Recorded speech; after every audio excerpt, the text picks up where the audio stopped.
true that you've got to forget something else to remember that Uber Eats has groceries? Nah, that's absurd. Hey, remember when you used to be a, what was it, Pepper Lady? Pepper Lady?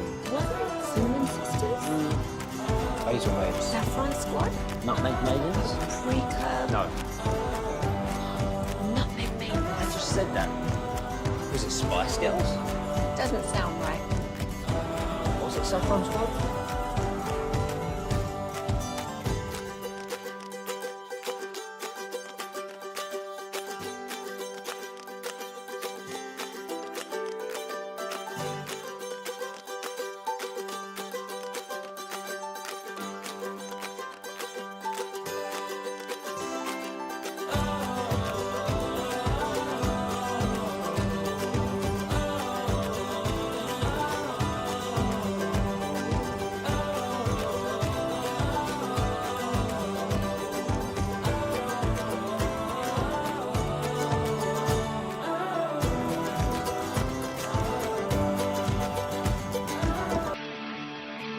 From our Highly Mazda of Arlington and Hearst studios, this is Sean and RJ on 105.3 The Fan. Darnold, straight drop off play action to the end zone and touchdown! Justin Jefferson with a 7-yard touchdown from Sam Darnold. Good morning, Metroplex. That's how we start the Tolo Tuesday edition of Sean and Bobby. Choppy out this week for his Christmas vacation. We got Peyton, we got Caitlin in the back. Thank you for being at Tolo. That stands for Turn It On, Leave It On. We have a Dallas Stars win over the best team in hockey and a Monday night doubleheader of garbage. That was awful. Those were not entertaining games. The most entertaining thing about that game to me yesterday was... Which one? The Minnesota one. Was Tyreek Stevenson getting an interception on 4th and 3 in the red zone or whatever that was. Then he goes over to the Vikings fans and just starts taunting them with the skull chant. It's yeah, like, you're down 10-0, I think. You're down 10-0. You're taunting fans. It's like, weren't you the one who was just reamed 6 weeks ago for taunting the Washington fans before Jaden Daniels threw a Hail Mary on you? Oh, that's who that was. That's the same guy who was like, oh, I'll never do this again. And then you're out there doing skull after picking off a pass down 10. That guy is an idiot. Just look at the losing teams. The Bears fall to 4-10. They lose their 8th straight. The Vikings improve to 12-2. And this Atlanta offense, come on. Why didn't you guys switch on over to Penix when Bobby said they survive with a Hail Mary interception to clinch it with a 15-9 win over the 2-12 Raiders? I wasn't going to switch over to that game. I did during a commercial break, during halftime. I was not going back to that trash. Atlanta is not supposed to be unwatchable with these weapons. No, I watched very little of it. Same like you. It was just one of those games. It's like, I saw that was the other game. I forgot it was Atlanta Raiders, and I saw that in the corner, and I was like, I don't want to even go over to that. It's been so brutal lately. But it's one where you got Cousins, you got the weapons, and Cousins isn't great anymore, but he finally broke his touchdownless streak after weeks. But something where Zach Robinson's supposed to be this offensive 112. That's pretty bad. That's Jalen Hurts pre AJ Brown complaining about it. But this is Zach Robinson's supposed to be one of the top offensive coordinator candidates who can potentially get interviewed for head coaching jobs and stuff. It's like, is this a resume that is supposed to get you a head coaching job? You have all these weapons, and you guys are just awful. You can't score. So my big takeaway from the night, and I know this is disrespectful to the Vikings, and Viking fans have felt disrespected throughout the entire year. You don't talk about us like a 12-2 team. I wanted to focus on Caleb. Man, and I thought Troy Aikman last night was fantastic, and he cemented himself again to me this year. And I have RJ here for his old material of Mr. 4th and 3 punt, Mr. 4th and 1 punt. Troy Aikman's the best analyst in football, the best analyst in the pro game, without a doubt, in my opinion. He was just breaking down Caleb. And my big takeaway from that game and the Bears, the offense just, I couldn't think of a better word. I think it's a perfect term. Everything's uncoordinated. Nothing is coordinated, Bobby. It's all broken. It's all choppy. When there are wide receivers open, Caleb miss. When there are nothing is in timing. He's not seeing it. The poor guy, I felt bad for him last night. because he has, and he did take another beating. And he's not up kind of showing up his offensive lineman. He's not cursing them out on the sidelines. He's just not seeing it fast enough now, as Aikman points out. Nonstop changes, head coaches, I think 3 offensive coordinators, all the different personnel. But the whole thing feels uncoordinated for the number 1 pick. Yeah, I mean, honestly, it was literally uncoordinated in that they had to fire their coordinator in the middle of the year. He was so bad with Caleb. And Caleb was a knock on him coming out, like, is he going to be fine reading defenses? So that was one of the questions you have. That's one of the questions you have in general about most college quarterbacks coming out, because the offense is simplified. You don't have to make the same sort of reads at the college level. That was Mahomes coming out of Texas Tech. It was one of those things where it's like, it's not that he can't read a defense. We don't know. He's not asked to, really. And so nobody was sure what he was like processing and reading the defense, and it turns out he was really good at it. Caleb is sort of the same way. They run a more pro-style offense. He's going to be able to see things a little bit more clearly. He did have to read a little bit more, and you could see that. The bigger issue with Caleb was he got away so much with freelancing, which is fun to watch on tape, and you look at it, and a lot of people go, what's wrong with that? He makes plays on his own. It's like, well, you can't do that to everybody in the NFL. Yeah. And so I think that was the thing some people had reservations about with him, was just... There wasn't a Dunze crossing route yesterday that Aikman pointed out, and Troy's like, that's not NFL open. That's wide open. Mm-hmm. And he just hanging on to it and running around, and he takes even more punishment because of it. Yeah, he's got a tendency to hold the ball too long. He's somebody who he wants to make the crazy play. He doesn't want to live another day. That's another problem. But it's just he's got to see it better, and he's somebody who I think he will. I think he's going to figure it out. This is the normal lumps you see of a guy who's still figuring it out. It's Jay Cutler-esque to me, I think, in a lot of different ways. Ooh, that hurts. That's a painful Well, name. I'm just talking about Jay Cutler, I believe, had an all-time arm, right? This was a talent who had everything, but I remember some coordinators being like, Jay won't just take the check down. Jay wants to make the special throw. No one can throw a 35-yard out like Jay Cutler. Probably the best throw of the night for Caleb was this rope that he threw as an out pattern. And it's just like, all right, are you willing to take the 5 yards, the 3 yards, the 6 yards? Are you willing to take it, or are you just going to... Carson Wentz seemingly never took the easy play, and his career over and done with. But Caleb, from a talent standpoint, and right now, very, very early on, I think he is going to figure it out. Aikman talked me into that last night. It reminds me of Cutler, because Cutler had everything. It's something where you're into the stock market, Sean. You've heard about gains and losses and different things like that. So I'm sure I've heard about losses. You're familiar with the concept of you're never going to complain about a profit, no matter how small. That's the line that NFL coaches will give quarterbacks all the time, is always take a profit. If you can take 2 yards, take 2 yards. Just move the ball. And Caleb doesn't always want to take a profit. Now, there's a little bit of... There's something admirable about it to an extent, because you do want somebody who's not just going to be comfortable playing tight and underneath, but it's a little too aggressive. He's attempted the most passes 20 yards down the field in the NFL this year. He's 13 for 60. He's thrown 4 interceptions on passes 20 yards down the field. It's not common to throw a bunch of picks on deep balls down the field. Like, usually it's just, did you overthrow him? Did it get caught or not? That means he's wildly off and throwing lame ducks out there. But 21% completions, that is, right now, he is dead even in terms of completion percentage on 20 yards down the field with Anthony Richardson. Oh. That's who he's been down the field. Who no one thinks is accurate in any way. Also, your sad, depressing sports note on Caleb Williams. He was asking teammates how to deal with losing. Dude, this is so sad. So Caleb is, and look, I mean, this is something that I think we all felt like Caleb was going to have to deal with a little bit, in terms of the way that when he was at USC, talked about how he didn't know how to deal with losing or deal with the big moments and what kind of issue that was. So this was last week when he was in the locker room and he was talking to media.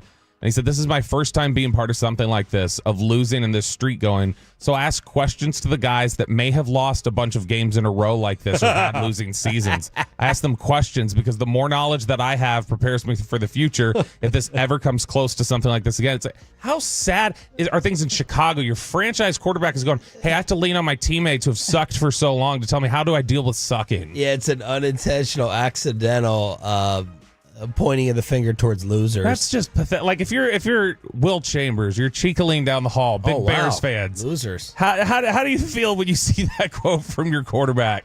I mean, I hate to quote Maggie and Perloff, but Perloff had a quote earlier today that I thought was pretty good talking about the Bears. It's like, it can't be a coincidence that organization just has never had a good quarterback.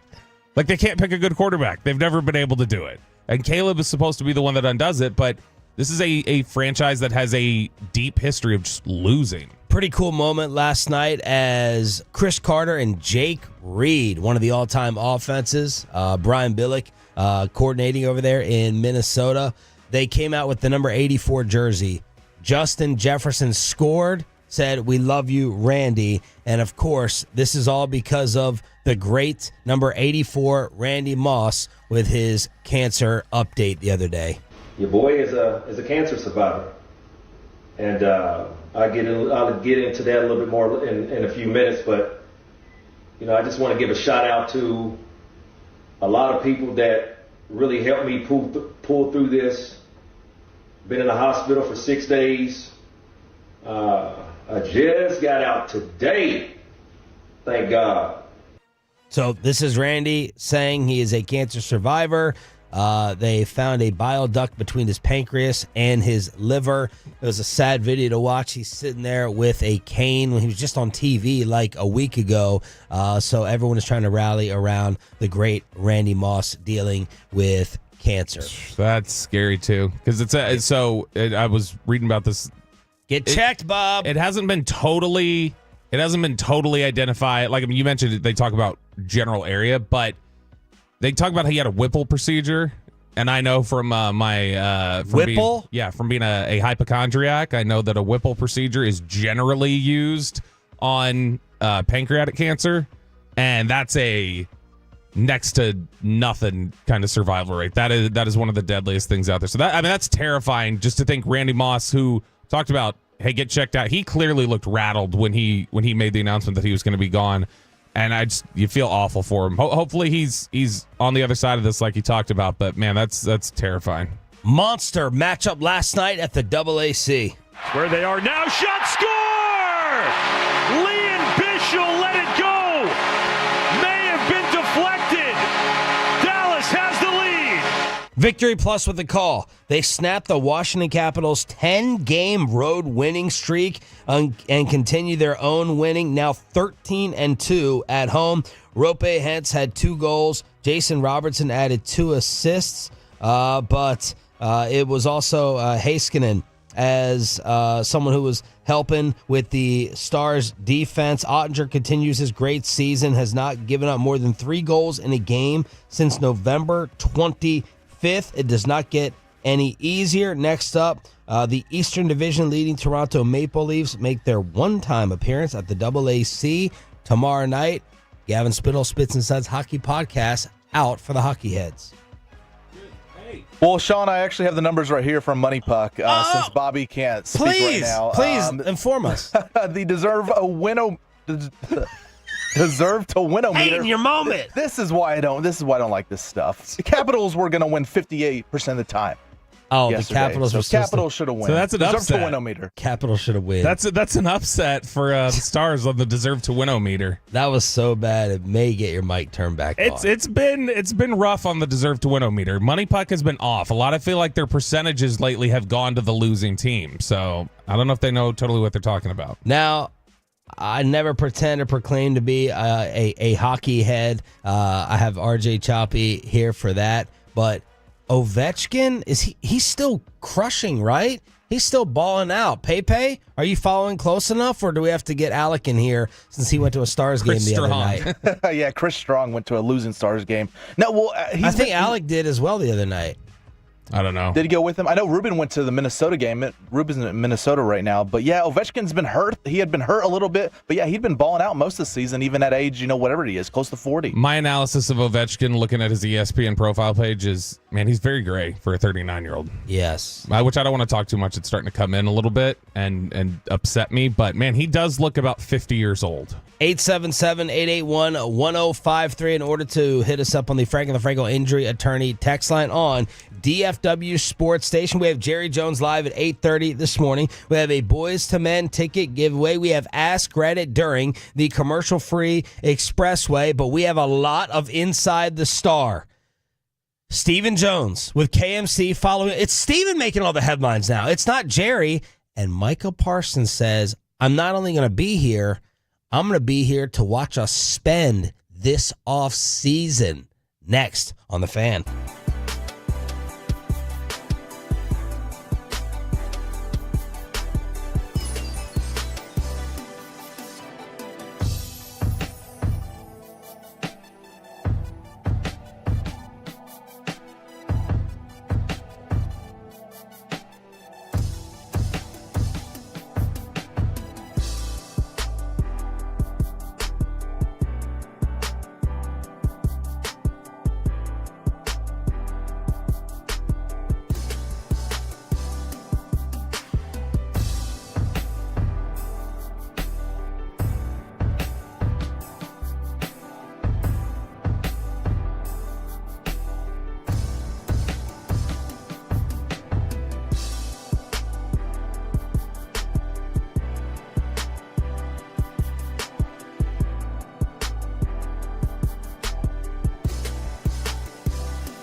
Uber Eats has low feed products? I gotta remember that. Well, you know, they say in order to remember something, you have to forget something else.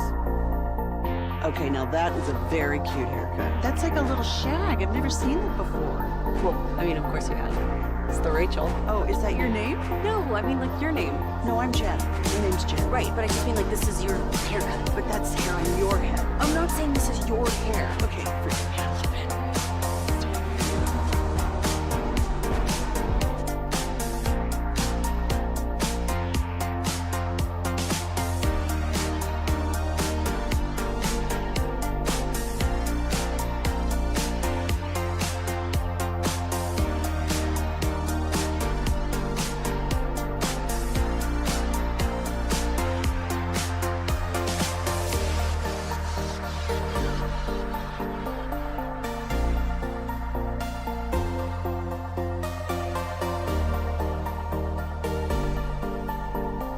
This will be the fan segment here, brought to you by Ciroc Vodka, Cars for Kids. Donate today at carsforkids.org. And also brought to you by the personal injury lawyers, Frankel and Frankel. If you've been injured in a car or truck wreck, call Frankel first.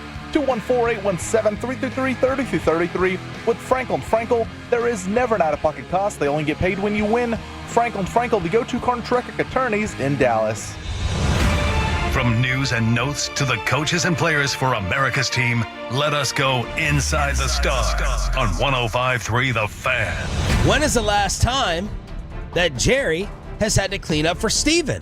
That's what's going to take place today at 8:30 when the Cowboys owner and general manager joins us here on Sean and Bobby. Choppy out for the week. We're live on the Fan Cam, Twitch, and YouTube. We got Peyton and Caitlin firing things up in the back. Thank you for being part of the 6 a.m. Club, our best audience of the entire show.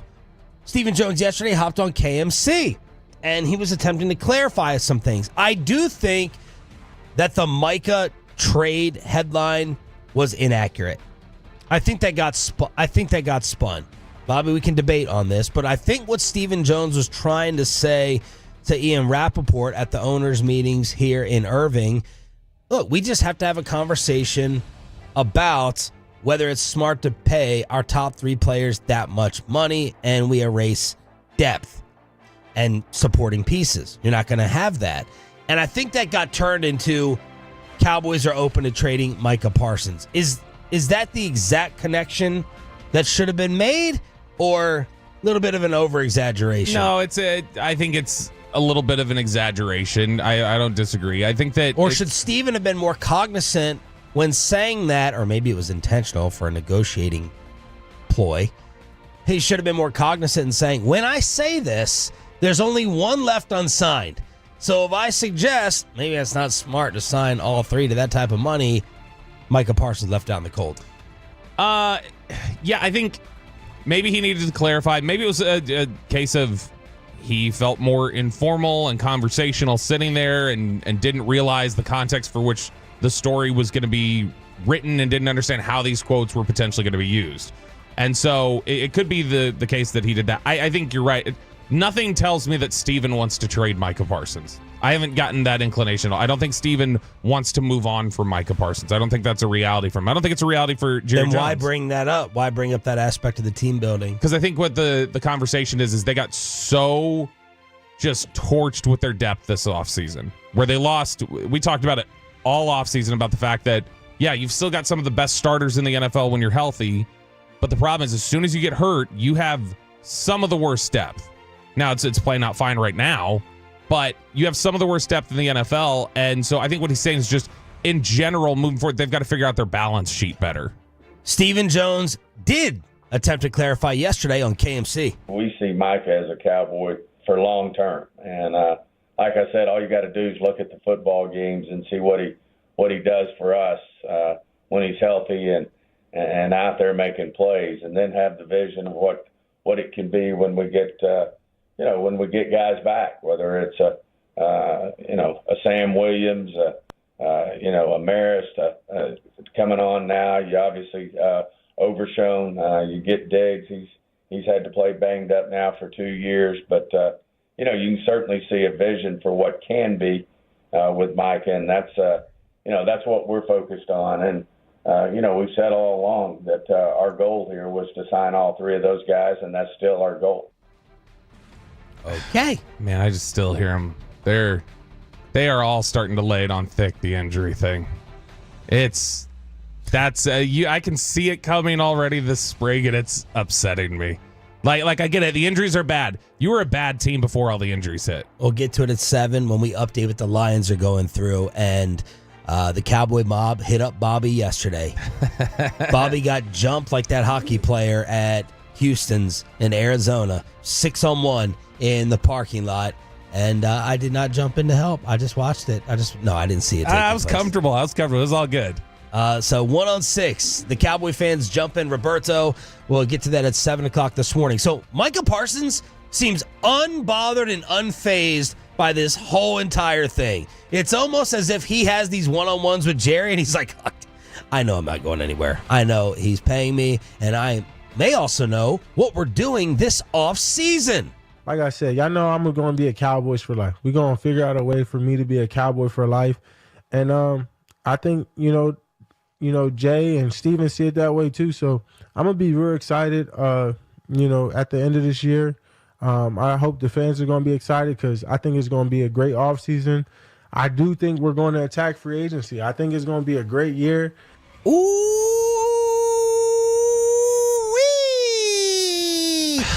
That has me excited. Is that be all in. Inside info? Is that intel that Micah is sharing, or should I give zero weight to what he just said? Zero weight to what he just said. You remember we were talking about at Super Bowl. Jerry was asking me what kind of players he wants me to bring in this offseason. He asked me what all I'd like. I started telling... Zero chance this means anything. I don't even think he's had discussions about that specifically. I think that's just Micah saying, man, I think we're going to be active. I think it's just Micah being Micah, upbeat and positive and saying those sort of things. I don't think he's gotten any sort of... He's been talking with Jerry. I mean, this whole thing maybe was a ruse. Stephen Jones is trying to keep expectations down, and then, bam, they spend, and it's like, oh, my God, how'd you guys free up that money? How'd you guys do that? It could be that he is genuinely committed, that he's going to say, I'm only going to take 25 or 30 million. Are they willing to do this last offseason all over again? Are you really willing to do that? You want to dare the fan base? You want to have Mike McCarthy return and then not spend again after this team? People are already furious and pissed off over 12-5 playoffs. And you want to do this, possibly, while running the whole thing back, including the offseason? That would be ballsy. But you know what? This is, they've, again, we'll get into it at 7 about the injury stuff, but I mean, if people are going to buy into the, hey, look, that's going to be our offseason. You kidding me? We're going to add back Dak Prescott. We're going to add back this guy here. We're going to add back this guy. I think what you're going to get this offseason is, well, we got so many draft picks. All those guys that left, we got comp picks for. We're going to have a great draft. We're going to re-sign Micah, and we're going to get all this health back. It's going to be like a brand new roster, you guys. I think that's what you're going to get this spring. Stephen Jones asked about the updated timeline for Trayvon Diggs. Is he going to be ready for camp, the start of the season? What about Trayvon? Yeah, all of those are the questions. And I don't think he'll be a player during training camp, but I think his timeline is going to be right about the start of the season. And I think we got one of the best training staffs in the league, and certainly they've been put to the test this year. Yep. A lot of players in line back there to work. I think Adam and I were looking the other day, our cap guy, and he's I think we got 40% of our payroll on IR right now. So, ouch. That's hard to, it's a challenge to go out there and play at the highest level when you've got, those kind of resources sitting on the sideline. But we also know that's part of the NFL. Yep. There it is again. Now, people were passing around. I think it was The Athletic or ESPN. One of them did the survey of the facilities. Food in the cafeteria, nutrition, dietitian, locker room. And they were passing around the grades for the Cowboys training room and training staff and sent this to Brian Broaddus. Training room came in 26th in the league out of 32 with a C-. Training staff, 30th out of 32 with a D+. So people were passing around that reminder when it came to the Diggs injury topic. Yeah, and I mean, some of that is also going to be about the idea of, hey, plenty of other people. Overshown came back looking great. Overshown had no problem. So, I mean, how much of this is Is this the staff and the facilities, or is this about how you actually embrace your rehab? Because the question's been brought up, did Diggs embrace his rehab the right way? So I think that they would say, the Cowboys, if you talk to them off to the side, they'd say, resources are here, everything's here that you need. It's how locked in are you on what you need to do? McCarthy is not expecting Tank Lawrence to return this week. Thought that was kind of close. Thought that Tank was going to play within the last 2 weeks. And you may as well just shut him down. That's the stuff that's more concerning to me right now. Like, I don't doubt the work ethic of Deron Bland. I don't doubt the work ethic of DeMarcus Lawrence. Micah, why is it something where those guys it felt like their injuries have lingered past the initial window that was given? Like, usually you're given a window of 4 to 6, 6 to 8, something like that. And one is supposed to be on the longer end, and they're going... Lawrence is a couple weeks past the long end of his injury. Bland went several weeks past the long end of his injury. Yeah. That's where I'm like, okay, what's not exactly clicking here? Where are they having setbacks? Like, because I don't think we've heard if Lawrence had a setback. We heard Bland did. Bland had something happen during training that sent him back. I don't know what Lawrence would be, but yeah, I think at this point, if he's going to miss Tampa, you have 2 games left at that point. That might just be a quiet end of DeMarcus Lawrence's Cowboys career, because I don't think he's here next year. You know? Is it contract up? Just, yeah, money situation and where they're at with the cap, and he's an older player who continues to get... When he's on the field, he's still a really good player. Yeah. It's just, I think he's probably going to get an incentive deal somewhere else. Mike Zimmer said Carl Lawson had his best game of the season on Sunday. Pass rush grades, according to PFF, across the entire league. Number 1, Tavondre Sweat in Tennessee. Number 2, Osa Odigizua with a 91.6 grade.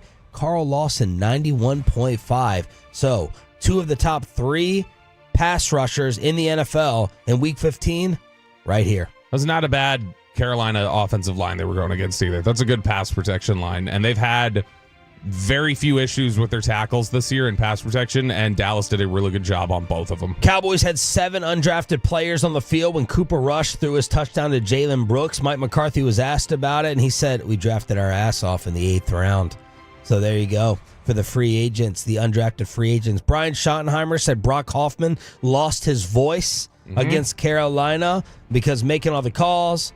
Maybe he had a Tolo Christmas party in Fort Worth.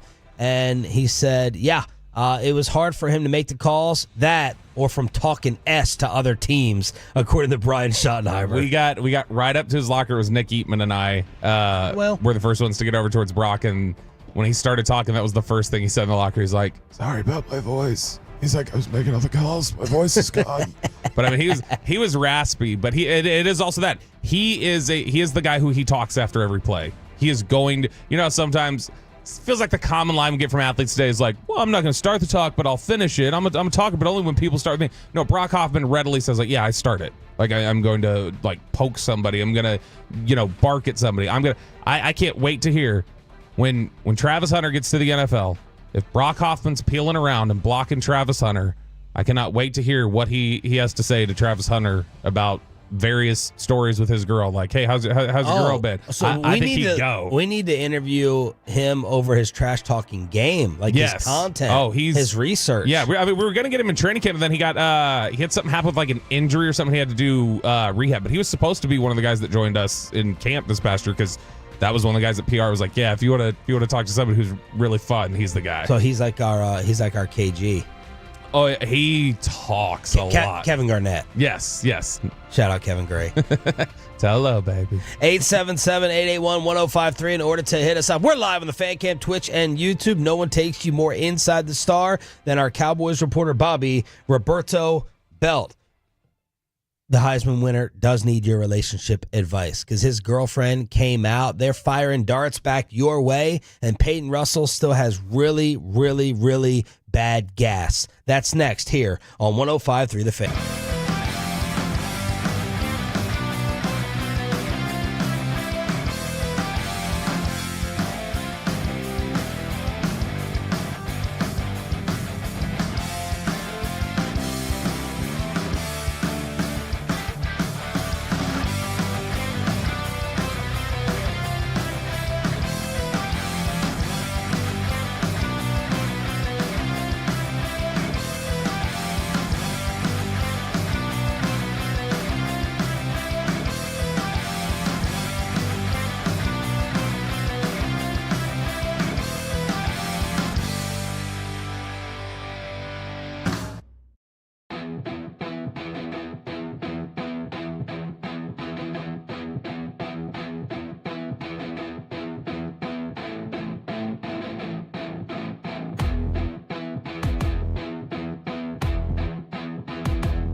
It's true that you've got to forget something else to remember that Uber Eats has groceries. Nah, that's absurd. Hey, remember when you used to be a, what was it, Pepper Lady? Pepper Lady? Wasn't it Cinnamon Sisters?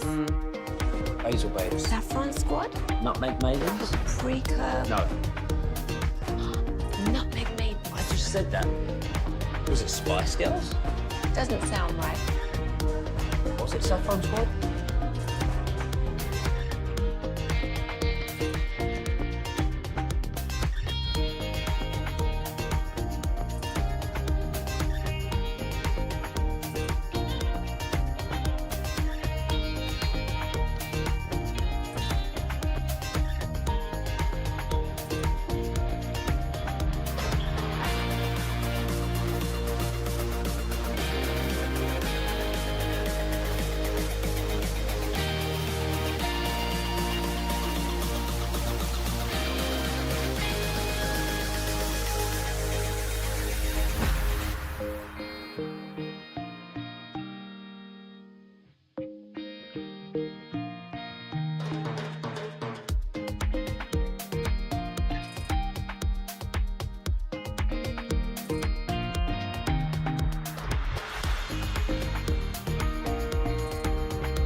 And it's back to Sean and RJ on 105.3 The Fan segment here, brought to you by Classic Chevrolet. Classic Chevrolet in Grapevine is the #1 Chevy dealer in the world. More Silverados than anyone else. This is Texas. This is Classic Chevrolet. Together, let's drive, relax, enjoy the difference based on new Chevrolet registrations 2023. Does this qualify as breaking news? We'll have the 6 a.m. club decide a Boys to Men ticket giveaway at 7:20. We'll ask Reddit at 7:40. Jerry Jones live at 8:30. Sean Sharif, Cowboys insider Bobby Bell with you. Choppy out this week on his Christmas vacation. I just got this ESPN notification. Conor McGregor is going to be delaying his MMA return in order to face Logan Paul in a boxing exhibition in India. Does that excite you, Peyton Russell? McGregor boxing Logan Paul. Yeah, it excites me. Do I think it's actually going to happen on time or anything, even with the delay? Probably not. It's going to be delayed even more. And I don't know how long McGregor makes it with all these allegations out for him. I don't know if he gets that far. Oh, you think? Okay, so you think more legal trouble to come? I assume, yeah. Bobby, does this you got any sports movement down there? Man, no. Logan Paul, not Jake Paul. This is a giant discrepancy in terms of height. Logan Paul is 6'3". Conor McGregor's 5'8". I don't know how this one's 5'8". He's 5'8". I don't know how this one's gonna go. There's like it's gonna go like they all go. Like the Pauls are gonna look way more. What's the word? Capable. Sure. Way more capable in the boxing ring. Is this Mayweather 2.0 for Logan Paul? See, that's probably how tall is Floyd? Because that was the one. I just meant like in terms of the height. No, yeah, I know, but I was thinking about because I was trying to think. Floyd's not that big. No, and Floyd knocked him out. Like Floyd knocked Logan Paul out and caught him. Have you've seen that video? I mean, I watched the fight. I don't remember thinking Logan was knocked out at any point. No, there's this funny video out there of like it happened right after he hits him, and you see Logan Paul fall and Floyd catches him and puts him back up, where it's like, okay, you're about to be knocked out there by accident. But no, doesn't really do anything for me. I'm starting to get burned out a little on the bit fights. We say that every time, and then we end up talking about them. Yeah, I'll probably still talk about it. You know what I mean? I'll watch it like an idiot. I'll sit there like a dummy and just sit there and go like, maybe it's because you were fight. Interested in Paul Tyson. Yeah, I didn't. I was a dummy. Was that just because it was in Arlington? No, it was because I thought like, oh, Tyson will actually like finally shut his mouth because Jake Paul's irritated. But he came over and did an interview with Slater. Jake Paul did 2 months ago, something like that, before one of the Cowboys games. Vlog he did in that, you remember that Chinese forest or that Japanese forest that almost got him canceled years ago? You probably didn't have any clue who Logan Paul was back then. No idea. Peyton, you remember what I'm talking about? Yeah, I remember what you're talking about. He went to something called I don't want to get kicked off the Twitch for saying it, the S Forest. The S Forest, like basically somebody who just ends things. Oh. And that's what it's called. And they say people have historically done that. He walked in there with the camera crew like, ooh, we're going to go into this forest, see things. And they found somebody in a tree. And he like filmed the whole thing and was like, oh my gosh, I never thought I'd see it, and turned it into content. And he got destroyed for turning somebody's death into his little YouTube content. And he almost did not recover from that. He had to do all these apology videos where he was tearful. And I'm still stunned he bounced back from that because he almost got canceled that time. Travis Hunter, the Heisman Trophy winner, is not happy with the entire world for talking about his relationship. There's been multiple instances now. His girl looked unhappy while going onto the field and looked to have words with him. After the Heisman Trophy ceremony, she was sitting on a couch when he was doing autographs and everything. And the internet, it's really these ML footballs that start all this stuff, and the JPA footballs and all these aggregators, where she's like, how long do you want me to sit here? And people are like, run, Travis. She's not good for you. Travis Hunter hopped online to tell us all to shut up. You ain't never had no girl. So why y'all talking about me? Find something else to talk about. You talk about my girl. Go talk about your girl. Go find a girl. Go find a life. Stop worrying about what I got going on. I know what I got. I know my girl. My girl been with me for 5 years. Y'all are just not starting to talk about me and just not starting to be with me. Like, come on, man. Y'all go do something else with y'all life. Clickbait pages, y'all better stop. I'm telling y'all. Y'all, if something bad gonna happen to y'all, y'all keep doing that. Y'all better stop that. I ain't playing. Y'all better stop. All the clickbaiting pages. You know, when we was sitting down and I was at my papa shop, we was talking about my family. What was they going to do while I was in there signing stuff? I had all my family there. And that's why she did. That's why she said she's going to stay there so they can get stuff. That's why she said she's going to sit there so they can get stuff, have fun there. She wanted to go back. They wanted to go back. Some of them want to go back to the hotel. Some of them didn't. Y'all trying to make everything. Y'all want everything for clicks. Like, stop that. That's crazy. He's such a good kid. He goes, I'm telling you, if you don't stop, karma's going to get you. Something bad is going to happen. Not like his own individual threat. And I'm like, this is such a good kid. Well, then she hops on her social for about 8 minutes. By the way, in that, Travis is like, yeah, she's passed out right now. She had to drink herself to sleep. They unknowingly revealed a lot about each other in trying to defend each other in the situation. She goes on her social and goes, you know what? The reason I said initially he was not my type is because I don't deal with cheaters. Travis was with someone else. Yeah, I watched way too much of this. Travis was with another girl when he slid in my DMs, and I never got back to him. So when I said he's not my type, it's not because of the way he looks or anything. I don't like cheaters. So there she is saying Travis Hunter cheated on his current girlfriend to hit her up. And she's like, once he became single, then I decided to go ahead and hit him back. And then the thing that really bothered you. She knows what she's doing there. There's no chance she doesn't know what she's doing there by going I don't get with cheaters. That wasn't a mistake. I don't think this girl is. I don't know about her. You do need to run, Travis. Yeah, the thing she said the thing at the game with that first viral video was because security would not let her down. She was upset with the security. The thing the other night after the Heisman, that was with a bunch of family. They were trying to decide where should she go. She wasn't really irritated. We all got the story wrong. Okay, well, she also said in this this live stream that I saw you retweeted it this morning. She's talking, she's putting on makeup in her video or whatever she's doing. She's like, Travis is the greatest. Like, he doesn't even drink, but he's always been like, she's like, tequila's basically in my blood. Like, that's my thing. I've always drank. I've always drank a ton. It's great. But she's talking about how, like, Travis doesn't party or do anything like that, but he didn't want to get in the way of my life. So he would drive me to parties to go inside while I go in there and drink and party, and he would just sit and wait in the parking lot until she was done and then take her home. Dude, I don't think I can say everything that were my thoughts in the text on this subject. You cannot. But there's many red flags here. This is how many relationships work out, by the way, when one side drinks and the other side's dead sober? I don't have a good feeling about those, right? But no, y'all let me know in the fan text. I have no problem with the idea of like, oh yeah, go out there, live your life, do that. And like, oh, I'll take you to the party, I'll drop you off. You need a sober driver, I'll come back, just text me when you're done, I'll pick you up. Yeah. But sitting in the parking lot while you're doing God knows what with your tequila in your hand at this college party, what? Yeah. You're not even listening to music in the car while you're waiting? Like, what is Travis Hunter doing? So that's Travis Hunter and his girl lashing out and threatening everyone with karma, talking about will they be together in 2 years?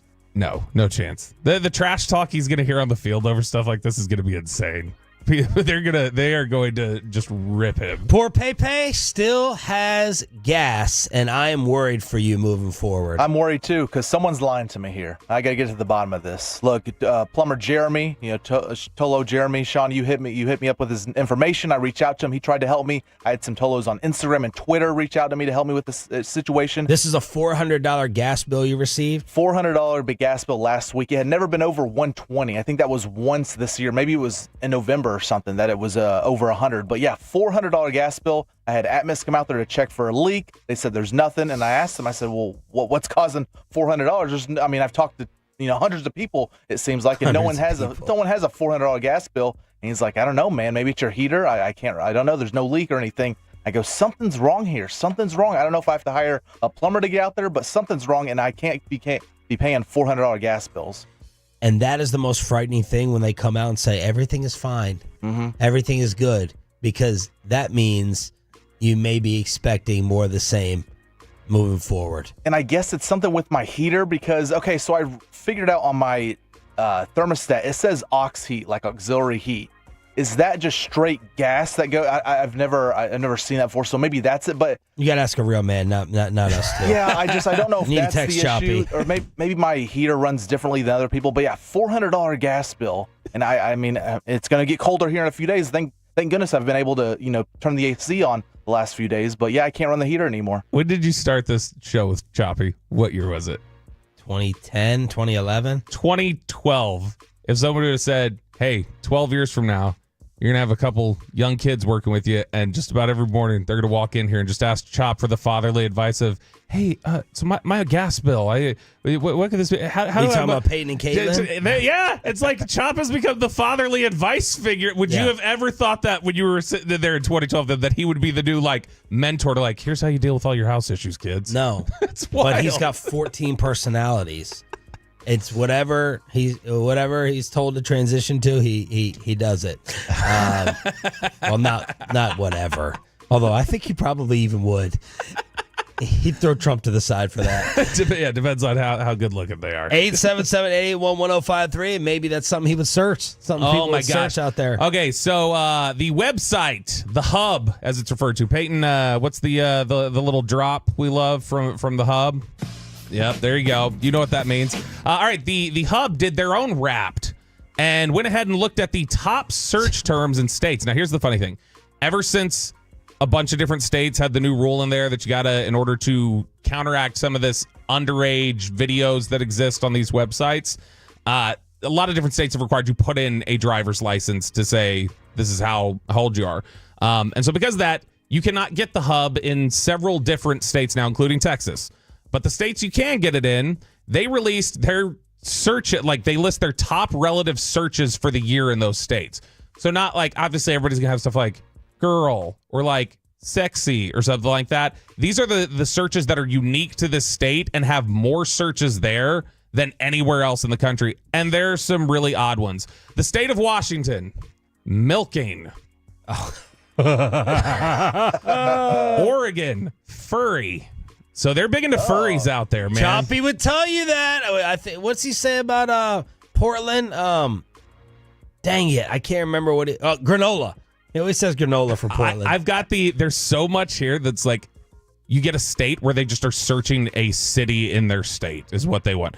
So Nevada is Vegas. That's the most common search term there. Hawaii, people are just Looks searching. like a scene at a slot machine or something. Hawaii, people are searching Oahu. Like, is that like a section of it? Yeah. Some of these are just funny how simple they are. South Dakota's top search term relative to the rest of the country is just hot babes. That's all they want. Just babes, Nick. Hot babes. Because they have that's a rare search for them in South Dakota. Illinois likes the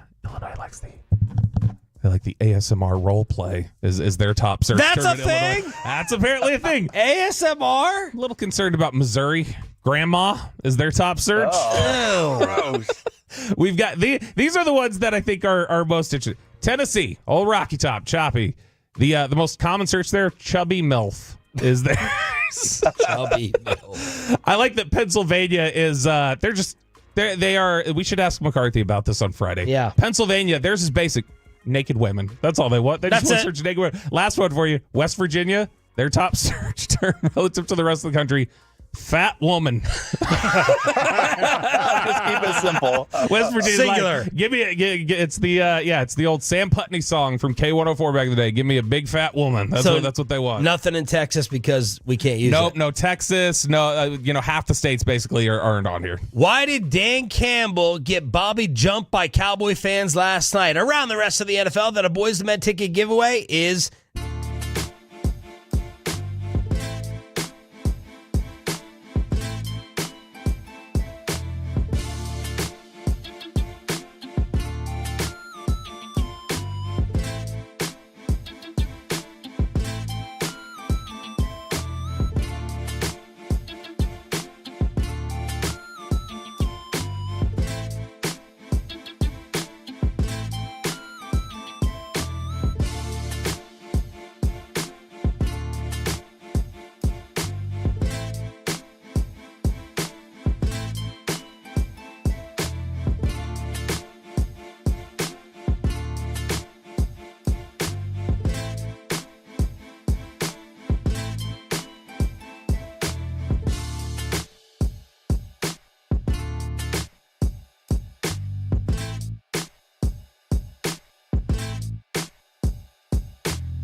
Uber Eats has low fee products? I gotta remember that. Well, you know, they say in order to remember something, you have to forget something else. Okay, now that is a very cute haircut. That's like a little shag. I've never seen it before. Well, I mean, of course you have. It's the Rachel. Oh, is that your name? No, I mean, like, your name. No, I'm Jen. My name's Jen. Right, but I just mean, like, this is your haircut. But that's hair on your head. I'm not saying this is your hair. Okay, freaking me out a little bit.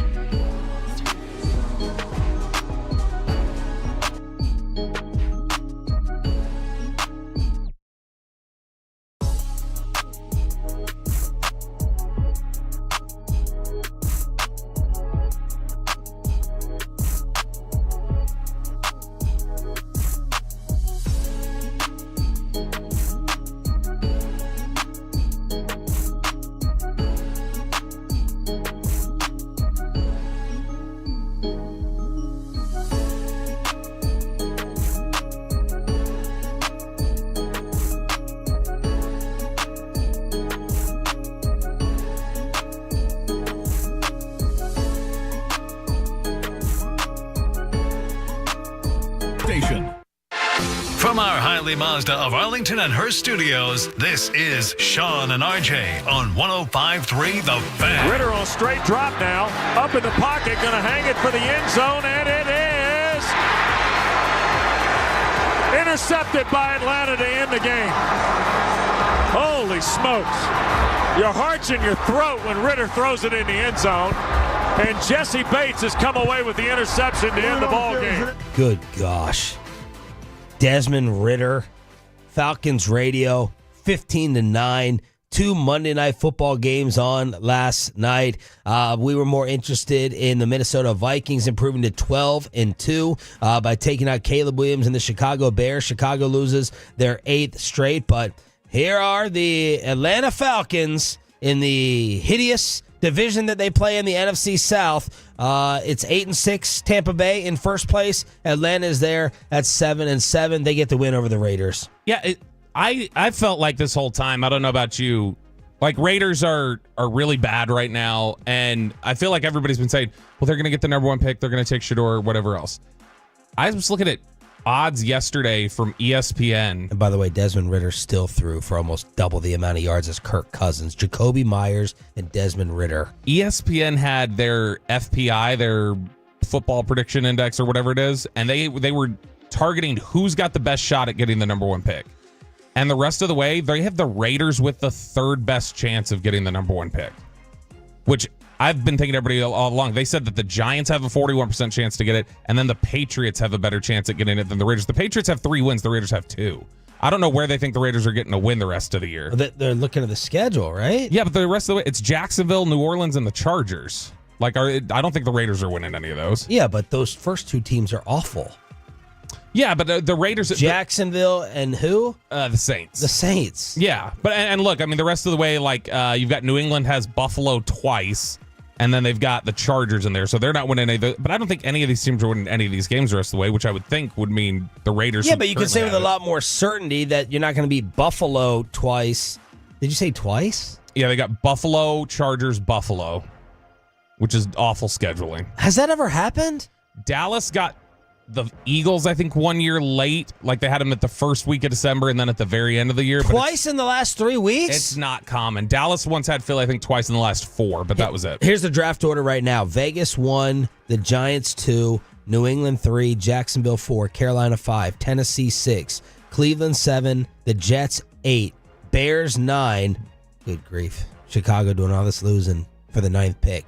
New Orleans 10, Miami 11, Indy 12, Cincy 13, Cowboys 14, San Fran 15.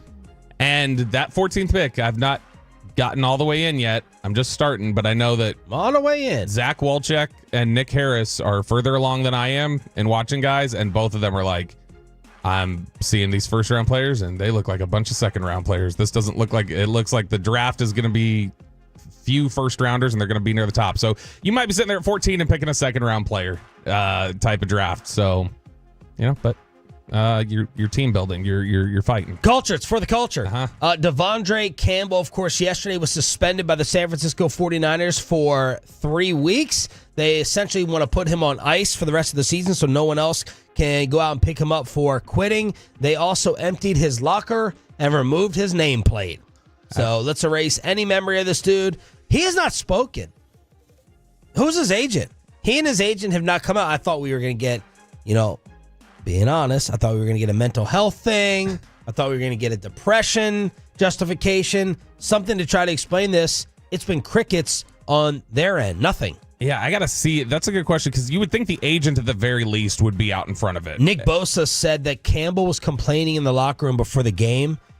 Bosa considered stepping in, but he didn't want to create more of a distraction. So he was just ticked off that Greenlaw was coming back and that he was going to get demoted when it comes to playing time. That's okay. That's surprising me. His agent is Joe Panos, and that's somebody who has repped. Is he a former lineman? He is a former lineman, played for the Bills, and he repped Tyron. That's Tyron's agent, and somebody who would typically, I think, say, "Hey, come on, let's clean this up." But I guess not. All right, it is a high ankle sprain for Patrick Mahomes, so he's going to be monitored week to week. Does it matter for the Chiefs? They've got their whatever blood sacrifice they made in order to continue winning games while playing horrible football. And you don't want to diminish the idea of Patrick Mahomes, who's still, even with his struggles, that's the top quarterback in the NFL. Nobody's going to take anybody else over him, I don't think. Well, it depends. RJ would talk about home field advantage. They are 2 games up on Buffalo. Is Mahomes missing 2 weeks, which it feels like they're going to play 3 games here in the next 2 weeks?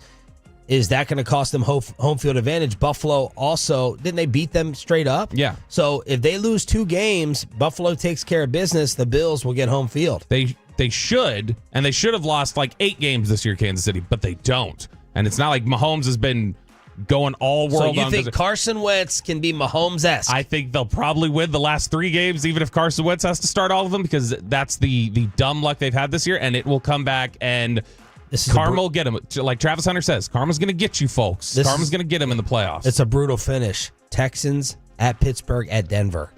I'd love it if they got swept. That'd be great, and then that'd really help my chances of having them lose in the playoffs. All right, the Detroit Lions are falling apart. So Detroit, this is something that yesterday I was taking a look at. Is Detroit went ahead and they've lost 2 more players for the rest of the season. It's David Montgomery and their defensive tackle Aleem McNeil.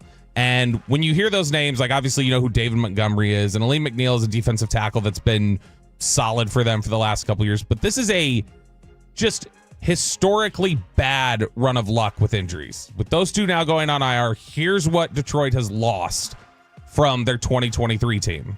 Because a lot of these guys have been out for the entire year. Montgomery just got hurt. McNeil just got hurt. But this is what they lost, what they contributed last year to Detroit's 12-5 season. They've lost 6,677 snaps to IR, 170 games, 96 starts. Their entire top 5 leaders in sacks from last year are on IR right now. So their 5 best sack guys are all on IR. Wow. Over half of their forced fumbles, a fifth of their interceptions, and a quarter of all their points scored from last year are on IR now for the Detroit Lions. So, why bring this up? This is also to mention they lost their second-round pick, Ennis Rakestraw, a cornerback. He hasn't played. He's on IR. Their second biggest free agency addition, Marcus Davenport, he went on IR after the second week of the season. He's been done.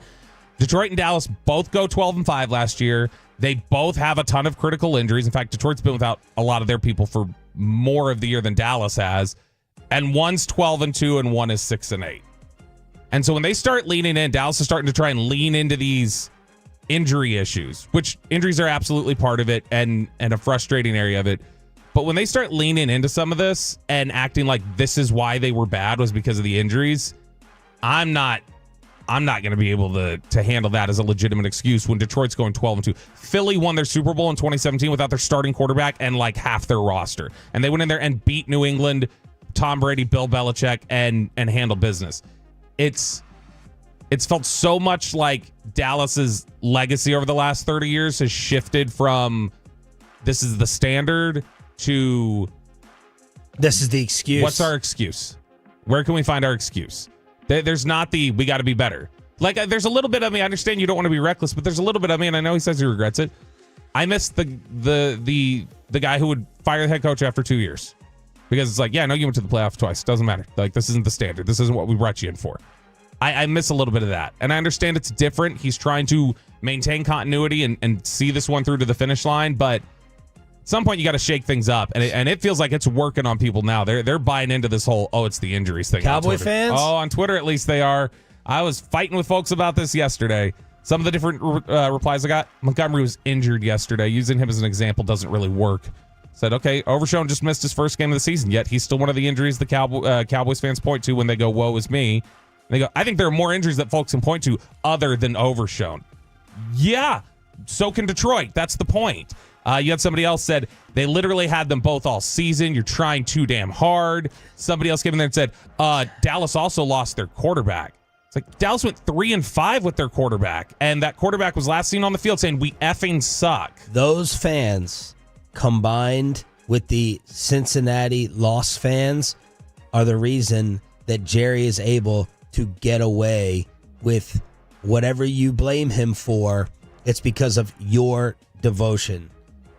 You get mad at fellow fans, right? Don't show up to the stadium, don't buy the gear, don't watch the games, the ratings, the merchandise, the profits, the parking.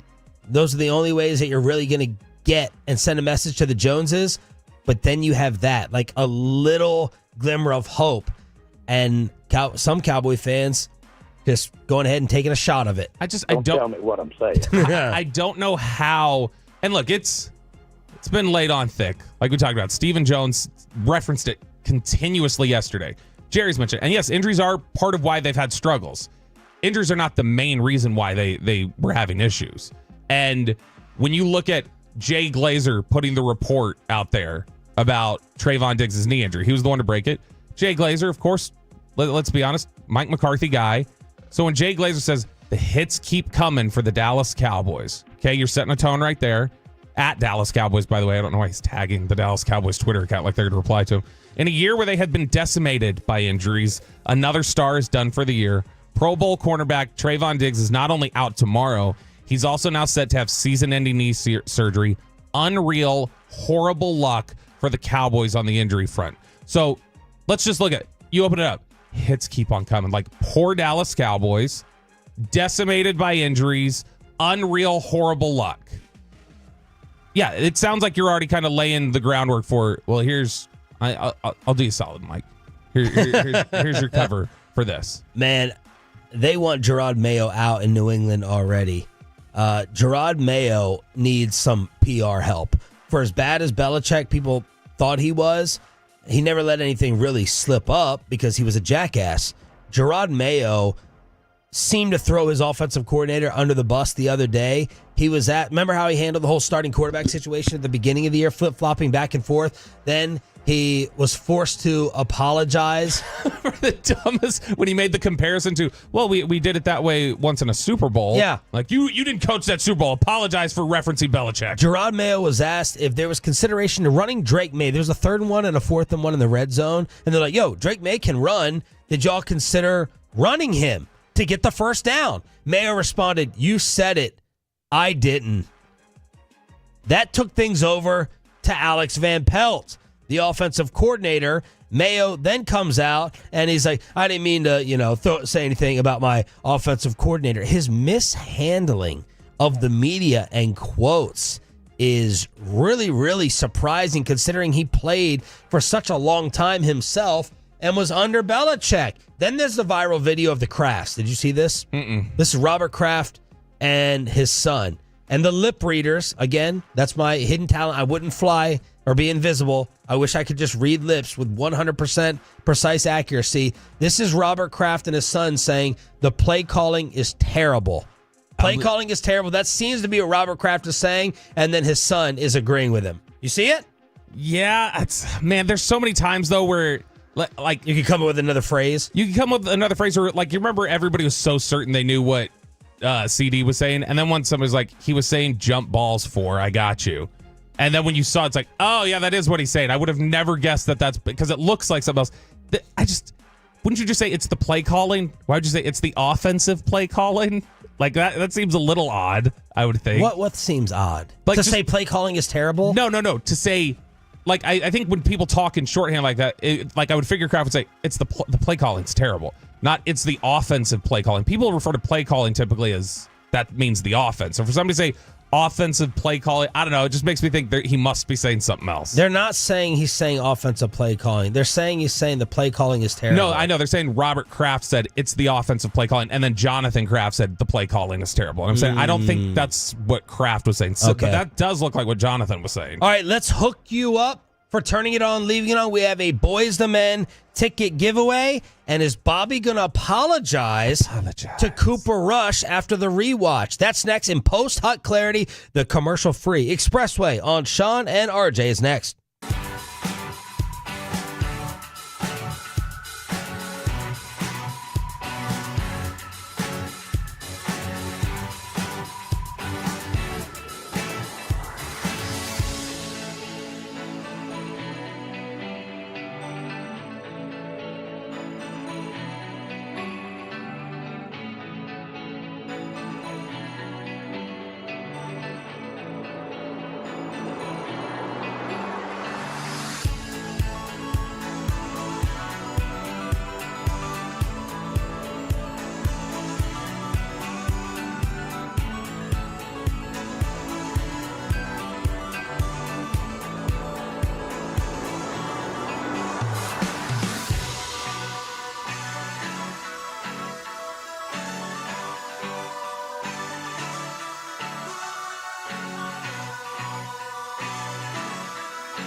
forget something else to remember that Uber Eats has groceries. No, that's absurd. Hey, remember when you used to be a, what was it, Pepper Lady? Pepper Lady? Wasn't it Cinnamon Sisters? Asia Babes. Saffron Squad? Nutmeg Maidens? Pre-curb? No. Nutmeg Maidens. I just said that. Was it Spice Girls? doesn't sound right. What's it cell phone for?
And it's back to Sean and RJ on 105.3 The Fan. It is the Expressway right now on The Fan, and it's brought to you by the On Time Experts. I had what alcoholics refer to as a moment of clarity. You watch it and you're super into it. It's like really exciting. The storyline's good. Man, then you finish it and I'm looking at the film and I'm just like, I was watching it? Stop calling them films, Mike. That is gross, and those people are getting paid.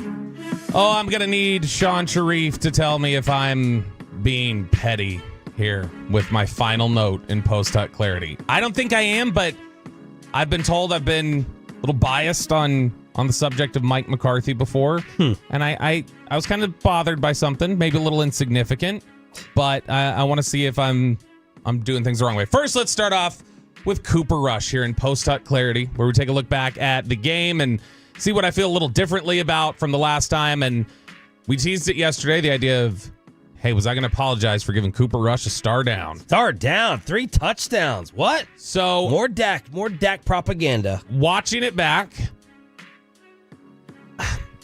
he played better than I thought he did on the first watch. I still probably think he should get a star down. Because look, it's are you results oriented or are you process oriented? Or does it matter like how you played? If he has 3 touchdowns, which I know these weren't it, yeah. But if he has 3 touchdowns and they're all screen passes, Turpin goes 80 yards. Right. We're not necessarily saying, "Wow, what a day." No, but like, I'm not giving him a star down. Dak had a day like that Pretty against dramatic there, Nick. Dak had a day like that against the Giants in 2017, where he had like 330 yards and 3 touchdowns. It was like, wow, he broke out this game. It's like, not really. He's still struggling. That was a bunch of stuff underneath that were like Rod Smith running for 80 yards and doing different things like that. But Cooper Rush yesterday, it wasn't accurate. And what I can't tell consistently, it just wasn't accurate. But there were, the touchdown to Brooks, great. The one to Tolbert was, I didn't think that was as impressive as the Brooks one. Well, the Brooks one was his best throw of the year. Right. And so by saying I don't think it was as impressive, that's kind of a effed up statement. Basically, I felt like the Tolbert one was closer than it should have been because Xavier Woods had no idea that Jalen Tolbert was even behind him and then had to late push back to the end zone to even close on it. He wasn't very accurate in this game. A lot of the stuff was off target, and I can't tell. I think a lot of it's probably just tied to his arm strength. I don't know if it's the accuracy's bad or it's just he doesn't have the arm to get it there when he needs to. Yeah. But he wasn't accurate consistently enough for me to feel like I think you're over punishing him. The problem with you, Bobby, is everyone knows that I'm fair FAF, fair as F. Mm-hmm. Everyone knows that I call it like I see it, straight shooter down the middle. No bias. Not, I'm just totally 1,000,000% objective. Mm-hmm. The problem with you is, for as intelligent as you are, you have not been able to shed, justifiably so probably, the perception that your biases will weigh out, will factor too much in. So when you talk like this about Cooper Rush's game, in my mind, it's like, oh my God, Bobby has this unnecessary paranoia that people are going to take this back to Dak Prescott. Was he throwing 3 touchdowns? You just subconsciously have to take it back to the arguments and your defenses that you've stood on. That's your problem. One of many problems. That may be a perception problem. I don't think it's a legitimate problem, because here's the thing, is that with Cooper Rush, I've given him credit in recent weeks when he's played well. I talked after the Commanders game, how I thought he was pretty in control of that football game for most of the time. Commanders or Giants, I can't remember which one it was, but of course you can't, because it wasn't meaningful. And Dak, I've talked about Dak, the fact that Dak was awful this year. Here's what I'll say. If Dak put that performance on tape, I would have given him a star down. I gave Dak star down like 3 different times this year, where he just wasn't good. And that's the problem. So when I looked at that yesterday, I think if we think back before those 3 touchdowns were thrown, and again, are your results? No, I know. Before those 7 touchdowns. Again, are you results or process based? Results, sure. The results are there in the stat sheet. But when I look at it and I go, before those couple plays happened with short fields, they were. I mean, we were talking about Cooper Rush having a bad game. He had the fumble. There were a bunch of different throws that were off target. He wasn't able to get the ball there in a timely manner to Tolbert on a 3rd down. People were complaining on Twitter till midway through the 3rd quarter. Then the touchdown scored. Yep, that's great. But also, it's like that a couple throws are good. But overall, if I'm looking at the whole body of work, you weren't good. Okay. And that's not going to beat most teams most Sundays. Post.clarity here on 105 The Fan. This one hurts me. Because, again, this is me being fair AF, balanced AF. Terrence Steele. Maris Leofau wasn't as awesome as I thought he was. No? He was splashy, but consistently got blocked up, wasn't in position where he needed to be. It wasn't like an awful game. It was just one where it's like, okay, I thought he played much better than he did. And it's probably because, again, you get the peanut punch. He'll break through, makes a big splash play, and he's always playing hard. And he's playing with a lot of intensity, so it's easy to notice, man, that's a lot of effort you see there when he makes a play. And so he gets into position a lot. But when it's not there and you're not noticing him, there were more problems there than I realized in terms of Carolina was able to get up to the second level, block him, was able to handle him on blitzes. He was giving up some room in some of his coverage. And so he had his fine moments, but again, it's similar to the Cooper Rush thing. It's fine in moments. It was not great when we're talking about the whole body of work. I didn't think he played particularly great. Tyler Guyton having to step in and play for Chuma Edoga. Really good pass blocking in this one. Now, you do have to weight it against, same idea people keep throwing out about Dowdle. Well, you're doing it against 3 of the worst run defenses in the NFL. Carolina doesn't get pressure. They're not a very good team at getting to the quarterback, but Guyton has struggled against people this year who don't even get pressure very often. Not great in the run game with some of the stuff that he was doing, but the pass blocking I thought was really stable and gave me some encouragement about the possibility of, all right, maybe this is a good confidence builder for him. I haven't heard any of this, and I don't think I've seen it on the field. I don't think he's dealing yet with some of the Mozzie Smith hang your head issues that Mozzie dealt with for the first year and a half that he's seemingly corrected. By the way, Mozzie Smith, solid again in this game. We're on like 5 weeks in a row of Mozzie playing well. Whoa. Guyton has not, I don't think, held his head down. It's not like he needs the confidence builder. I think he's frustrated, but I don't think he's shattered confidence. They reached a point where it felt like Mozzie had shattered confidence. Taco Charlton, Tristan Hill, those were the guys that were high picks that it felt like their confidence got broken at some point. Now, Mozzie looks like he's turned the corner. That's great. Guyton, I don't think, has gotten that. He still seems upbeat and knows he's still growing. And you got to remember, this is the thing I think people forget. He got to college as a defensive tackle. He was a defensive tackle for TCU when he first got to college and switched positions. So we're not even just talking about a guy who's going from right to left. We're talking about a guy that 3-4 years ago was playing defensive tackle. And so there's still a lot of room for growth. That's why he's very raw. That's why I thought the whole time they were going to start Edoga, because that's a guy who he knows how to play the position, even if he's not great. Yeah. But Guyton overall, pretty good in this game. Osa Odigizua. 0097, as John Owning from PFF has nicknamed him, which I think is one of the more solid nicknames out there. That's saying a lot coming from you. Whenever you can get like an Andre Kirilenko, you get AK-47 or something like that. Whenever the name and the number match up for a good nickname, I always appreciate that. So Osa Odigizua was as advertised in this one. I didn't talk enough about Carl Lawson. Carl Lawson was pretty dominant in And this Carl game. Lawson seems like he's been a nice pickup.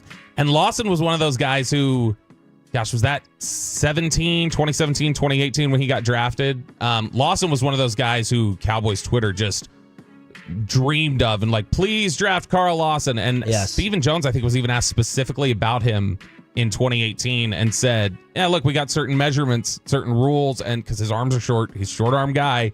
But he's dealt with injuries, and that's been a problem for his consistency. But he's had a couple years where he's flashed with 8 sacks or 9 sacks. And so you're starting to see that healthy and settling into a rhythm, he's finding confidence and he's playing really well, and Mike Zimmer's getting the most out of him. And so I think Carl Lawson was really impressive in this one. They have saved your pass rush without Micah. Like, and now with Micah back, it's even better. But before Micah had returned, it was Carl Lawson and Osa Odigizua coupling together had kind of been the extent of your pass rush and made you competitive in that area. So I thought he was really good.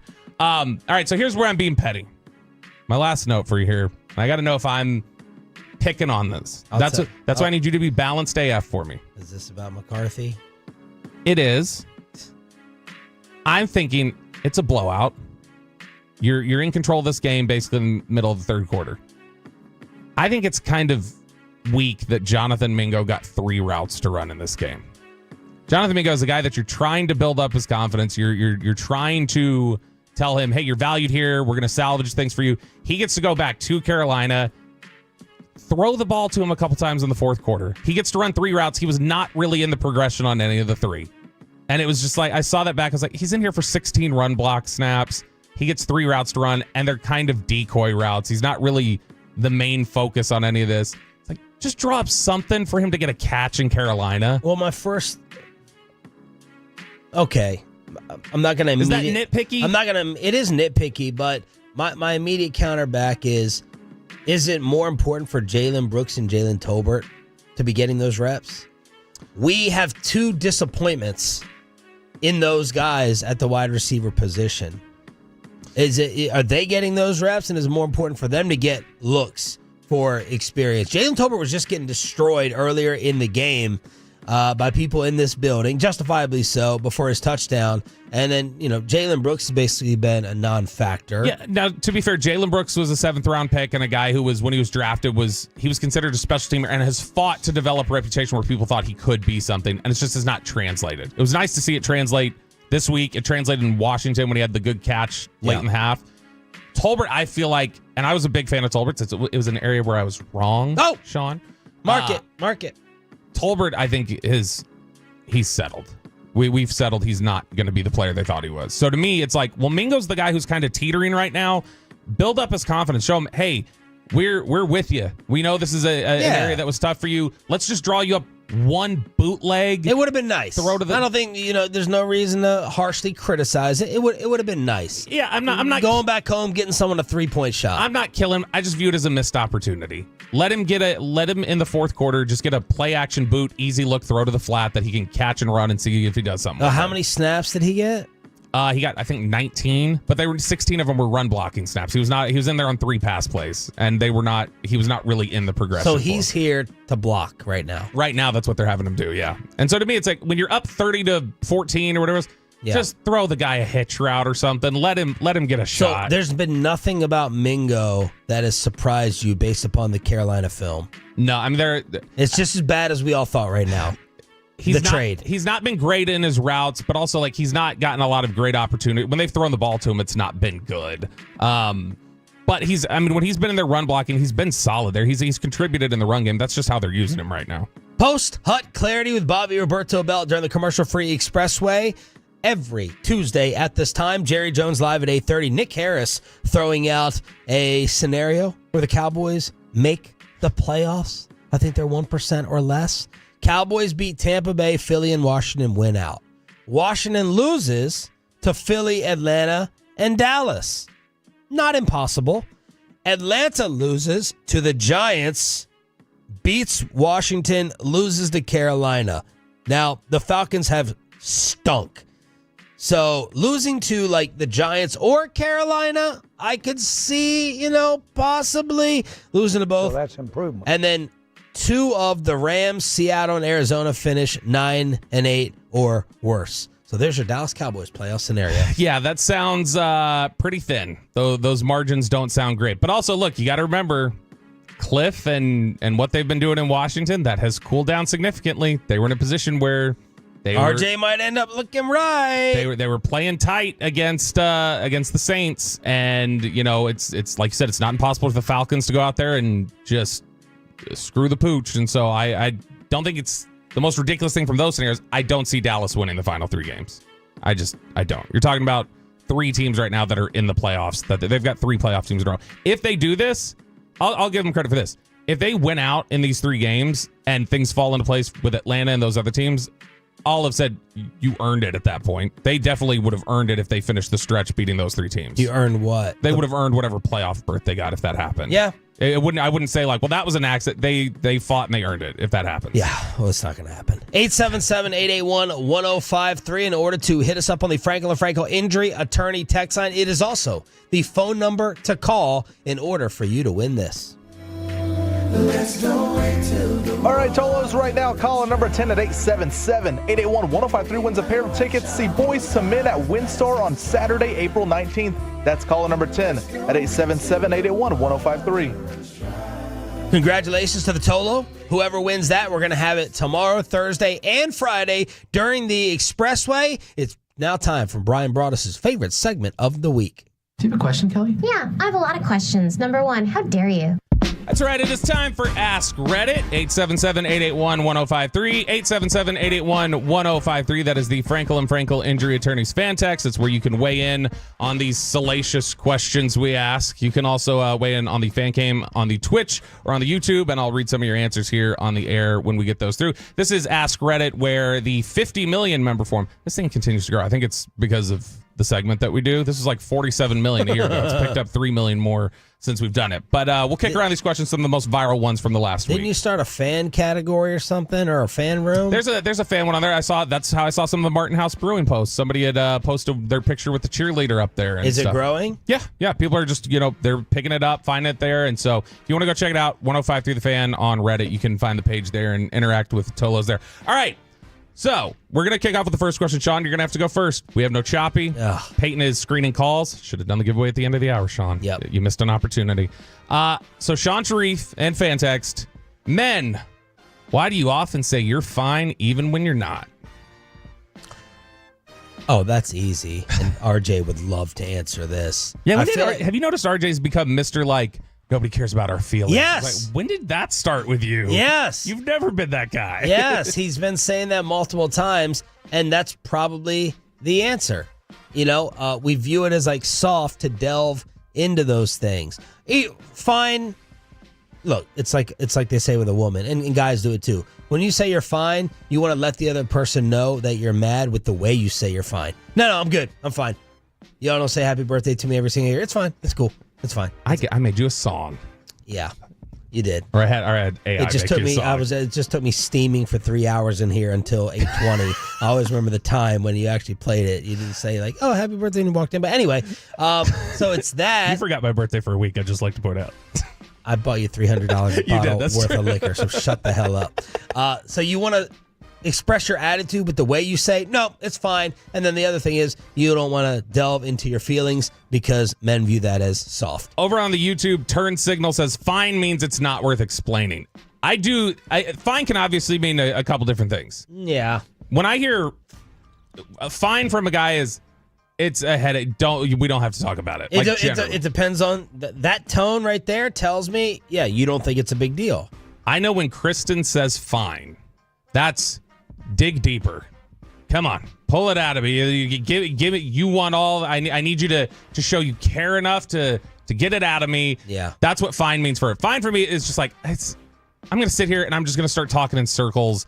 I'd rather just internalize. I think one of the good and bad things of my relationship is, and it is good and bad, mostly good, I think. There's no guesswork, and we don't hide our facial expressions very well. She can tell when I'm irritated and ticked, and I can tell when she's irritated and ticked. My wife has a very, when she squints her eyes down, like it's telling. Like what? Like, there isn't much to guess when it's like, what stupid point are you making back? What dumb counter do you have? Like she's looking at you like you're an imbecile. So there's not much guesswork, which is good and bad, but mostly good. Yeah, over Twello Vader says, because I can't explain why. That's why you may say fine. I'm curious. You mentioned that she has her tell when she's annoyed. Kristen, what? It's literally like this. I'll look at the fan cam like, what? Yeah, like there's no guesswork. It's like, you don't want to repeat yourself. So here's the thing. Kristen and I were having this discussion recently. You know your spouse well enough, and you know your spouse well enough to know what their tells are about when they're annoyed. Yeah. So I feel like sometimes you're like, ooh, man, everybody can tell they're upset, and when in reality, you just know the tell. So I'm curious from your perspective, have you been able to tell when Kristen is not verbalizing when we're out somewhere that she's annoyed with me? Dude, Kristen tells, she says it. That Kristen can't hide it, I don't think. I don't think she can hide it either. She'll like pull one of us off into a corner, she'll rant about something. I can't tell you how many, side conversations that, Oh, no, I know. And that's why I tell her all the time. I'm like, because she'll be like, nobody knew I was upset. I was like, yeah, they did. Kristen's not capable of hiding it. She's going to tell you. Like, she's not going to, like, wear it on her face. She's going to actually say it. She's going to tell you. She'll tell Amanda. I think she'll generally just, in a big group, she might just sit there and stew. Peyton, why do men just say they're fine when they're not? Well, with me specifically, it's because I'm just trying to move on. Usually it's something that's not that big of a deal. I can be overdramatic sometimes. I'll admit it. So it's best for me just to think about it and get through it myself. Because if I have to... So out of 5 times when you're irritated, how many will you try to just move past and not verbalize and let go? Like 3, 4? Oh, 4 out of 5. Wow. Yeah, sometimes 5 out of 5. Yeah, because if I think about it... That's good for you. That's good. I wish I had that. I can usually find an answer. Because if I talk about it, I know Mackenzie, my girlfriend's all big about, well, let's just talk about it. What's really bothering you? It's like, it's really nothing that big of a deal. I can find the answer myself. How many times do you think Choppy... 4 out of 5. That's going to be tough to beat. How many times do you think it is for Choppy where he'll actually voice it if he's annoyed or irritated? 0. Yeah, 0. Maybe 1. Nah. It'd have to be like out of 10 times he'd do it once. Yeah, he has to be, I think, pushed to it. Like somebody else has to like push him into acknowledging Is Choppy the type that you think when he actually truly like snapped, like that he would maybe accidentally like murder someone? Yeah, maybe because it's all bottled up, but I've never seen it, so I have no idea if it just doesn't exist or it's that like pushed down that deep. So I've never seen it. You've never seen him snap, like get real serious? No. Oh, yeah. No, not like seen 2 it. or 3 times. I've never seen it. I want to. I'm going to have to pull it out of him somehow when we're at Super Bowl or something. We'll have to draw him off sides. All right, we're doing Ask Reddit here on 105 through the Fan. 877-881-1053. 877-881-1053. Peyton, what did you buy as an adult because you were denied it as a child? Oh, that's a great question. So this is different because it's having the freedom to buy whatever I want from the grocery store. When I would go to the grocery store with my parents, it was never, oh, you can pick a few items from the candy aisle or, this or that. It was always, what's on the list? What do we need for the week? What does the family need? And that's it. There was no, let me get some ice cream, some soda. If my parents didn't want ice cream, I was getting zip of that. So it was now that I can, I live on my own now and and this started really in college when I started to go to the grocery store. Myself, I could just get whatever I wanted. That was, I spend way too much money, but so it's hurt me a little bit. But yeah, it's buying anything from the grocery store. Grocery store. What do you got, Sean? Cable. Oh, that was my answer. I should have gone first. Cable, like getting the NBA League Pass was heaven for me, like way back in the day. My parents, not only did we not have like ESPN limited, like you get one night during the week to watch television. I chose Monday Night Football. Well, then you couldn't stay up too late to watch it. Monday Night Football started later. So it'd be Monday Night Football. And man, it was so pathetic. I would call my buddy and he would put his phone next to the game. It was a big game or a big event. And I have to listen to it through his phone for TNT or ESPN. The struggle. So cable and different like league passes. I still remember we got cable when we lived in Nashville when I was like 6, 7 years old. And they had always said we weren't going to get it. Then they got it. And I was like, oh my gosh, here we go. And they instantly decided, you're watching TV too much. You're too glued to it. Back to antenna, rabbit ears and pliers to turn the little knob that's broken off of the TV. Just like the way we need to get Channel 29 now. So that now I need it because we have a job where stuff's on cable and you got to be able to watch those sort of things. But even before that, it was like, I didn't even care that I was watching TV. I just wanted it. I wanted to have it because I feel like it's one of those. It's one of those video game struggles that I don't ever want to have with my kid. To where like they're playing video games and they're like, "No, I want to do this as a profession," and you're like, "You're not doing that as a profession. That's a joke." And then they have like these. Give me a famous gamer. I don't know any of these people. I don't either. Ninja, yeah. They have ninja capabilities, right? And you suppress that, and you didn't allow them that opportunity. That'd be like us as kids, like, no, I want to do like sports broadcasting. So I want to watch. Like your parent has to let you watch and be a TV zombie in order to start off the career. 214 says, my husband said fireworks. We were never allowed to have fireworks. And I won't even go near fireworks. I don't want to buy them. I don't want to set them off. I saw an update on that Dodger fan who lost his hand still. Side note, I'm laughing at it. But no, Does he have it back yet? What's that? Does he have his hand back yet? He does not have his hand back. Okay, I was He did wondering. not just grow back out there. He's not an X-Men, Peyton. But no, I won't go anywhere near fireworks. 214 Tolo Cam says tattoos. That's another one. This is a good one. 469 says Charmin toilet paper instead of that John Wayne-ish. Oh, man. And dude, I had to fight Kristen with that.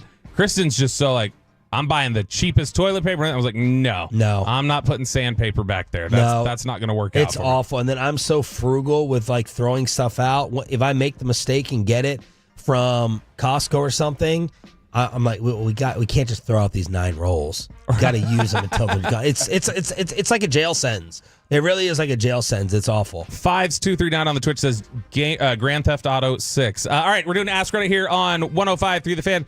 Your parents denied you a Grand Theft Auto 6, and then you went like back and bought it when like the 10th version was out. I did. I don't know how many versions are out. I mean, video games is also probably another one. I went and bought a console like when I was an adult. Where it's just like I'm going to get this and buy all the games that I want. We're doing Ask Reddit here on 105.3 The Fan. 877-881-1053.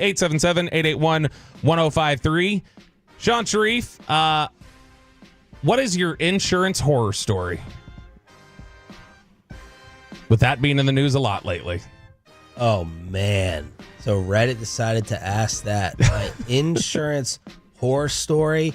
The only one is when I was given fake insurance. I got hit on 30. Mm-hmm. Stopped down, did the whole swapping of insurance, and the woman gave me fake insurance. What did she hand you? I don't know. It was like an ID card, or maybe it was info written down or whatever. And I just never tracked the individual down. It was like fake insurance. She just handed you like an expired Costco card. Yeah. You didn't look at it that close. Well, at that moment on 30, it's not like I'm waiting for an actual police officer to get here. Like you're trying to quickly swap it. I always feel like if I stop on a highway, I'm going to die. I'm going to get hit. I'm just going to get plucked off the side of the road. So it was some type of formal card. Maybe it was just expired or old, but that's my insurance story. But man, this is a very, very good topic. I had to have an appendectomy, an emergency appendectomy. This is when Kristen and I were dating. I went over to her house. I had brought food over from where she like this like a hole in the wall Italian place she likes. So I brought it over. We ate it, and I was pretty quick after that, like sick. And I started throwing up. I was like, okay, what's the deal? I guess I ate something bad. Then I got into overnight, and it was every 5 minutes I couldn't keep water down or anything. So we go in there, get the appendectomy, emergency appendectomy in the middle of the night. And what is an appendectomy? Appendix. And so I get that taken out. And you blamed her for the rest of your life because she liked this Italian place and made you get the fettuccine Alfredo. No, it's why I delayed going to the hospital for so long. It's because I was like, no, it's just food. That's not the problem. So we get there months later. I got like different collections calls and stuff like that, and people losing their mind at me and it's because I had gotten the bill, paid it, and then I found out later it's like, oh no, that's the main bill from the hospital. You're also being billed for radiology. You're being billed for anesthesia, and it's like, okay, so who are you? Because why didn't the hospital say no? The hospital is in charge of those 3. Yes. These other ones, there's somebody else. And I would people didn't have my insurance information, but they did. And you can't share any of it. And that turned into such a headache where I just had to, it took me months to figure out who all I needed to pay. I got a new one. The only time I've been in any type of hospital, I've never gotten a surgery. I've never, been a patient in a hospital ever. The day before Ollie's birthday party, I stepped on a nail in our backyard. I was out there barefoot, and I went to one of those dock-in-a-boxes just to make sure, a vaccine or I didn't have rabies or whatever. I basically ended up on crutches. for his birthday party.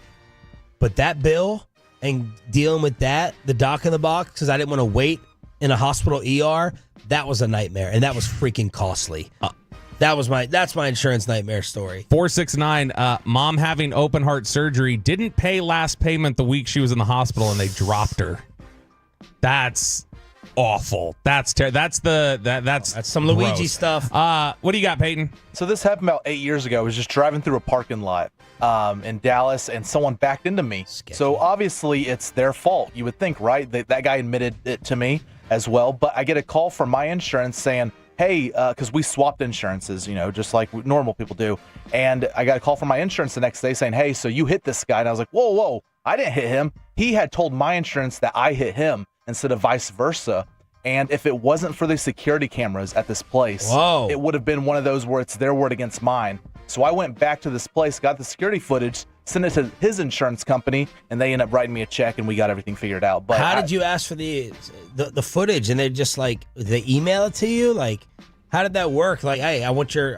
Yeah, it was a link because when it's dealing with insurance stuff, the security there got involved with it. Okay. Obviously as well. Whenever a wreck happens, so I was like, hey, I got in a wreck here. I need the security footage because I'm about to have to pay for this guy's stuff when he's supposed to be paying for my stuff. But we got everything worked out. But I think that's fraud or something. He should have gotten in a lot of trouble for that because that's insulting.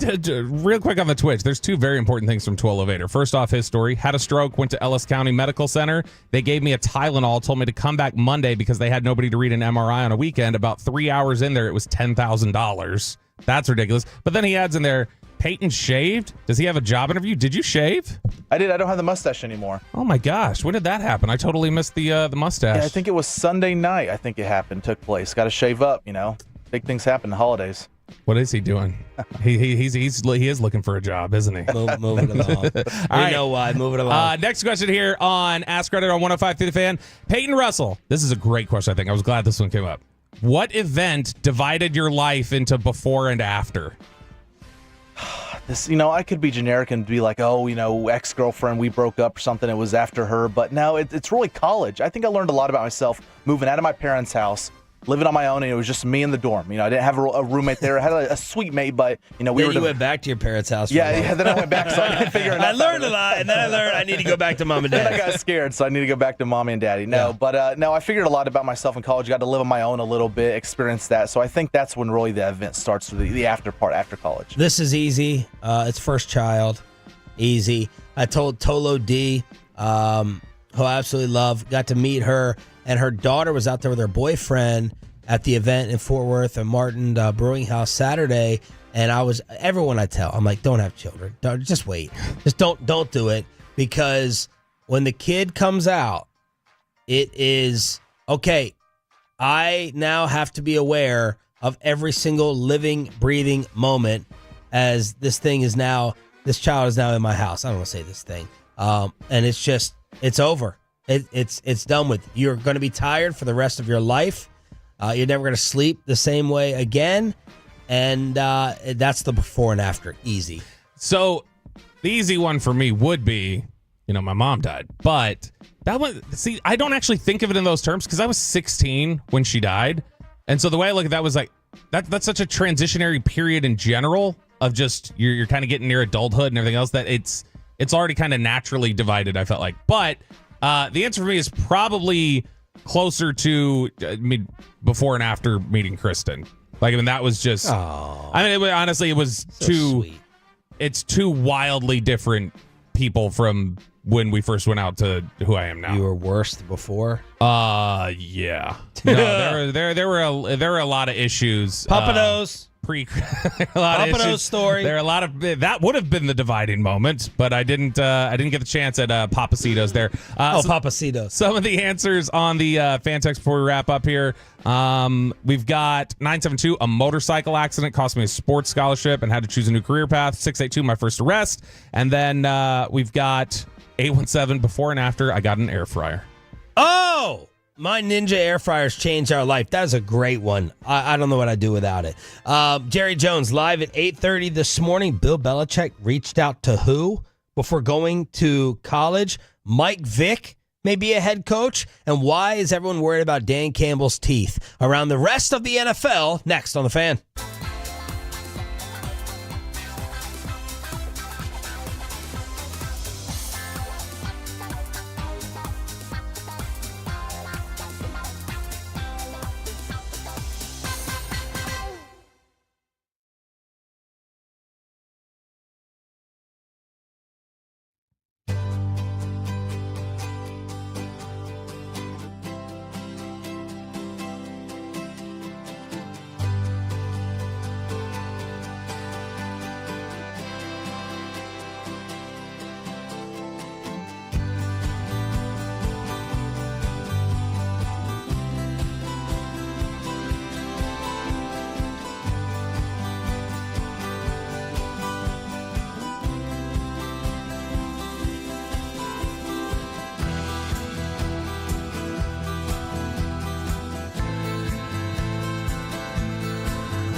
Lola V products? I gotta remember that. Well, you know, they say in order to remember something, you have to forget something else.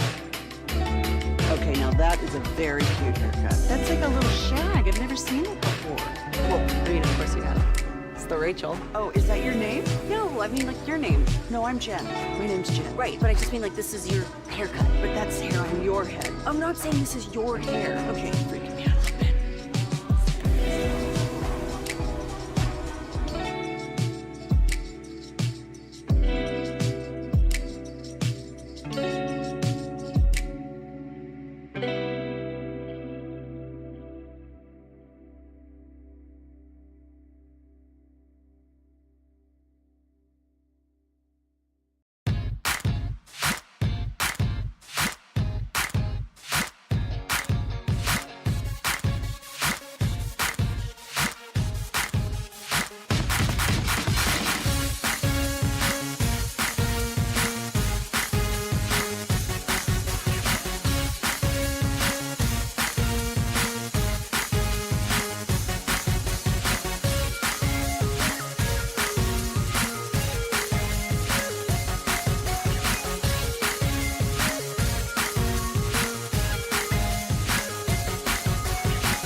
From our Highly Mazda of Arlington and her studios, this is Sean and RJ on 105.3 The Fan. Ocean to the right, handoff, Aaron Jones to the right side, into the end zone, touchdown! He's showtime! And he runs the Minnesota Vikings to a 19-3 lead. Minnesota Vikings making these other three look good in their power rankings, I guess, by beating the sorry Chicago Bears. Last night on Vikings Radio, it was a Monday Night Football doubleheader. The other game was much, much worse as the Falcons hang on to beat the Raiders. Vikings over Chicago. And this is Sean and Bobby. Choppy out for the week. He is our Cowboys insider, Bobby Roberto Belt. I'm Sean Sharif. Jerry Jones coming up live at 8:30. Let's keep things in the NFC North for a second. People are worried about Dan Campbell's teeth. Two things that came from that Lions loss against Buffalo. One, the onside kick decision that he got justifiably crushed for, I think. And then someone zoomed in on Dan Campbell's bottom teeth that look like they may be close to rotting out. Now, you can tell, and you've seen it many a times, Dan Campbell is a dipper. Yep. And we know that he's a coffee drinker. So those two things combined, they have people fearful for Dan Campbell's lower half. That is dip, for sure. Oh, yeah. Looking at that. And it's something where, like, I mean, it's not just that they're discolored. You see those teeth right there where it is. You see they kind of, like, push back a little, too. It's from just sitting there. I can't even look at them. Oh, it's bad. But that's also, if you would have asked me what do Dan Campbell's teeth teeth look like. They look like shrunk. They're like shrunken. If you would have asked me what do Dan Campbell's teeth look like, I probably would have guessed something similar to that. Because that's Dan Campbell. Twitter, Dan Campbell's teeth look like they've been through a blitz. Maybe huddle up with a toothbrush and let minty freshness join the starting lineup. And this is actually not the first time that his teeth have gone viral. Jared Goff told a story back in the day with Complex. He was talking at a team meeting, he was getting all fired up, and his tooth flew out. One of his teeth flew out onto the ground. And he, without missing a beat, he just picked it up, put it back in, and just kept going on this pretty intense speech he was giving us. And everyone was like, did his tooth just fly out? What was that? And he never talked about it. He never brought it up again, and just kept it moving. All right. This is when Hank kept it moving. Dan Campbell's too, just falling out, put it back in. Look, it busted it off from biting a kneecap at one point. This is a man's man. He's toxic masculinity to the max, and I appreciate it. This is what I want in my head coach. I want a head coach with bad teeth and those sort of issues. What type of teeth does Vrabel have? He's got to be a dipper. That's a good question. Let's look him up. I think he's a dipper. He's a drinker. I know that. Is he? I mean, he got arrested for DUI while he was a coach at Ohio State. Oh. Let's see here. No, it looks like he's got veneers or something. Okay. That might be too pretty for this team. Okay. Bill Belichick reached out to the New York Jets. What? Diana Rossini, The Athletic, says the Jets were stunned to learn at one point Bill was interested in their vacant head coaching job. Now, I've been tracking and telling you guys how many shots and what shots Bill takes at the rest of the league. And no one was higher on his hate list this entire media broadcasting season than the New York Jets. And then Conor Hughes out of New York, since I don't really believe Rossini anymore, said, I can confirm her report that he reached out to the Jets to express interest and gauge reciprocal interest in their head coaching spot. No formal interview, still stunned at this. Great scoop by Rossini. Pathetic. He's pathetic. This is so sad. I mean, you believe it? Yeah. Conor Hughes coming back behind and saying the same thing makes sense to me. This is sad and pathetic, if true. And because, I mean, to that just tells you, this almost doesn't just feel like, we think your ideas and concepts are, this almost feels like league-wide blackballing of him at this point. I wish someone said that a couple of days ago, yeah. Yeah, that's wait, I forgot. Choppy said that a couple of days ago. Yeah, right. But no, it's like he did something to piss off somebody, like outside of just spying on their practices, probably. Maybe that's what all those drones have been off the coast, is that Belichick's getting back into coaching. But no, I think that... Let me see what Rutgers is doing. Yeah, Rutgers. Graciano. It's all there on the East Coast. Yeah, all exactly. these drones. That's where he's at. But you look at how he handled this whole process. He reeked of desperation the last 2 years. Not on television, not publicly, but all the moves that he seems to be making behind the scenes.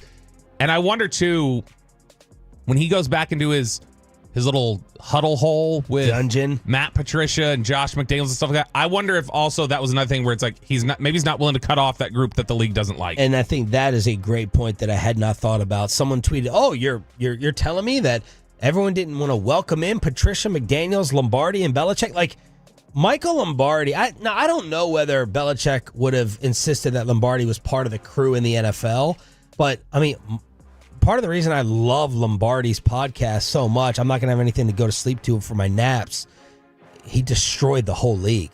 Like, he ethered everybody. That's why they thought the Jaguars job would be off limits to him, is because he had said something on his podcast about Tony Khan, and when that happened, they were like, well, I guess Jaguars are out. We're not going to get hired there, which that makes it sound like he would insist that Lombardi came with him. Mike Florio wrote, people in Belichick's orbit are perplexed. Others in league circles point to the lack of interest in Belichick as proof that, as one source estimated, 2/3 of all NFL owners don't know what they're doing.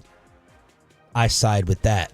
Words like dysfunctional, arrogant, and clueless are used, and rightfully so, in more than a few cases. And there's also someone else saying, look, man, Belichick on the way up, people remembered, his attitude, the way they're not willing. See, for me, I would like to think I would put all that to the side for genius and the person to put me over the top.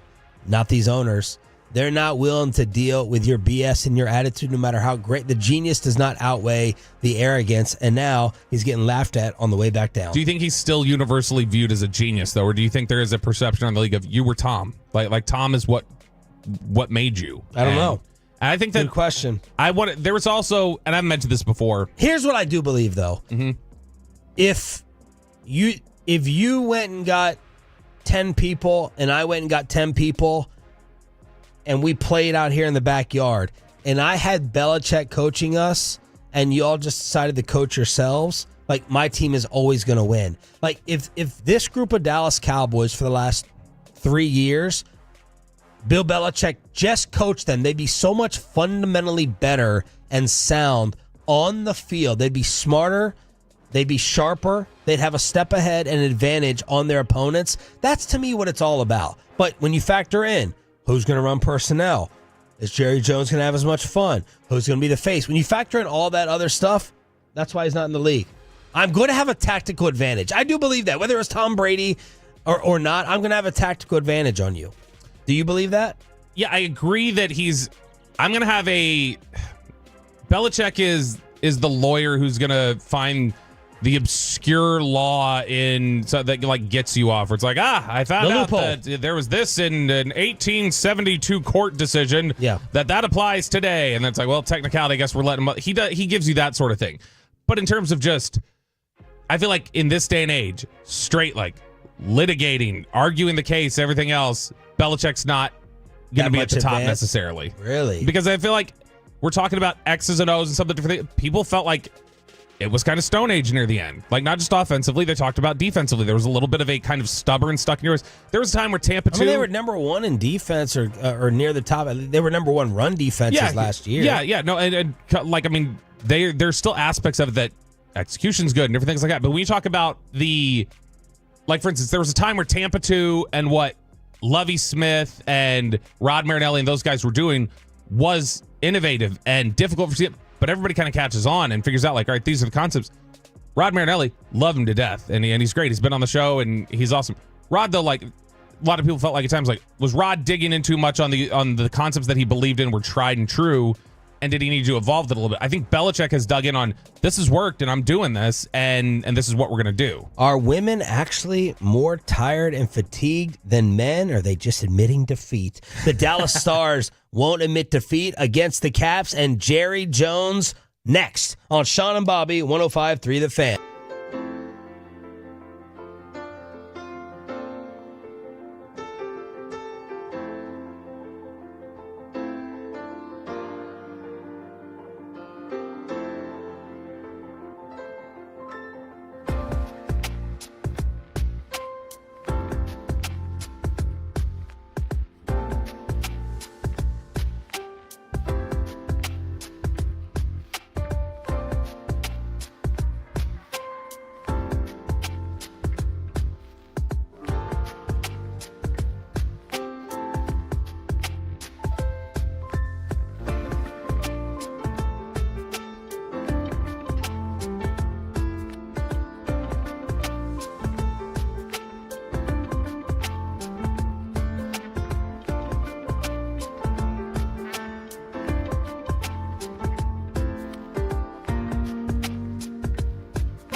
It's true that you've got to forget something else to remember that Uber Eats has groceries. No, that's absurd. Hey, remember when you used to be what was it, Pepper Lady? Pepper Lady? Wasn't it Cinnamon Sisters? Basil Babes. Saffron Squad?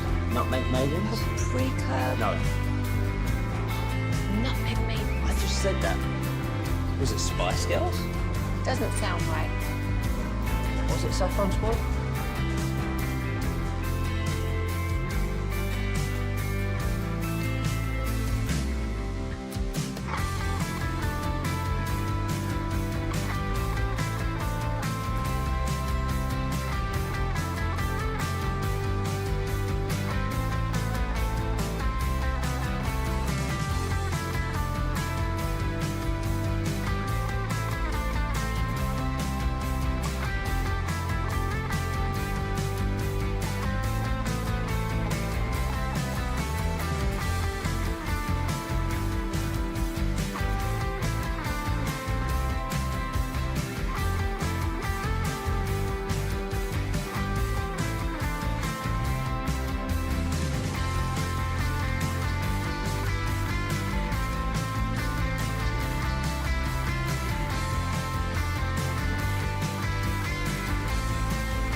Brought to you by Cars for Kids. Donate today at carsforkids.org. And also brought to you by the personal injury lawyers, Frankel and Frankel. If you've been injured in a car or truck wreck, call Frankel first.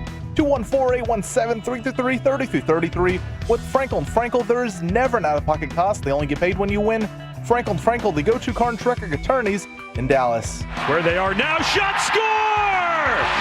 Lee and Bishel let it go. May have been deflected. Dallas has the lead. The best team in the Metroplex? Is there any hesitation in that versus the Mavericks? No, right? It's the Dallas Stars. I think so, but I mean, look, Money Puck said they shouldn't have even won this game last night. Well, so I think it's time for that. Maybe they're the Chiefs. They're a little lucky. I think it's time for that website to crash.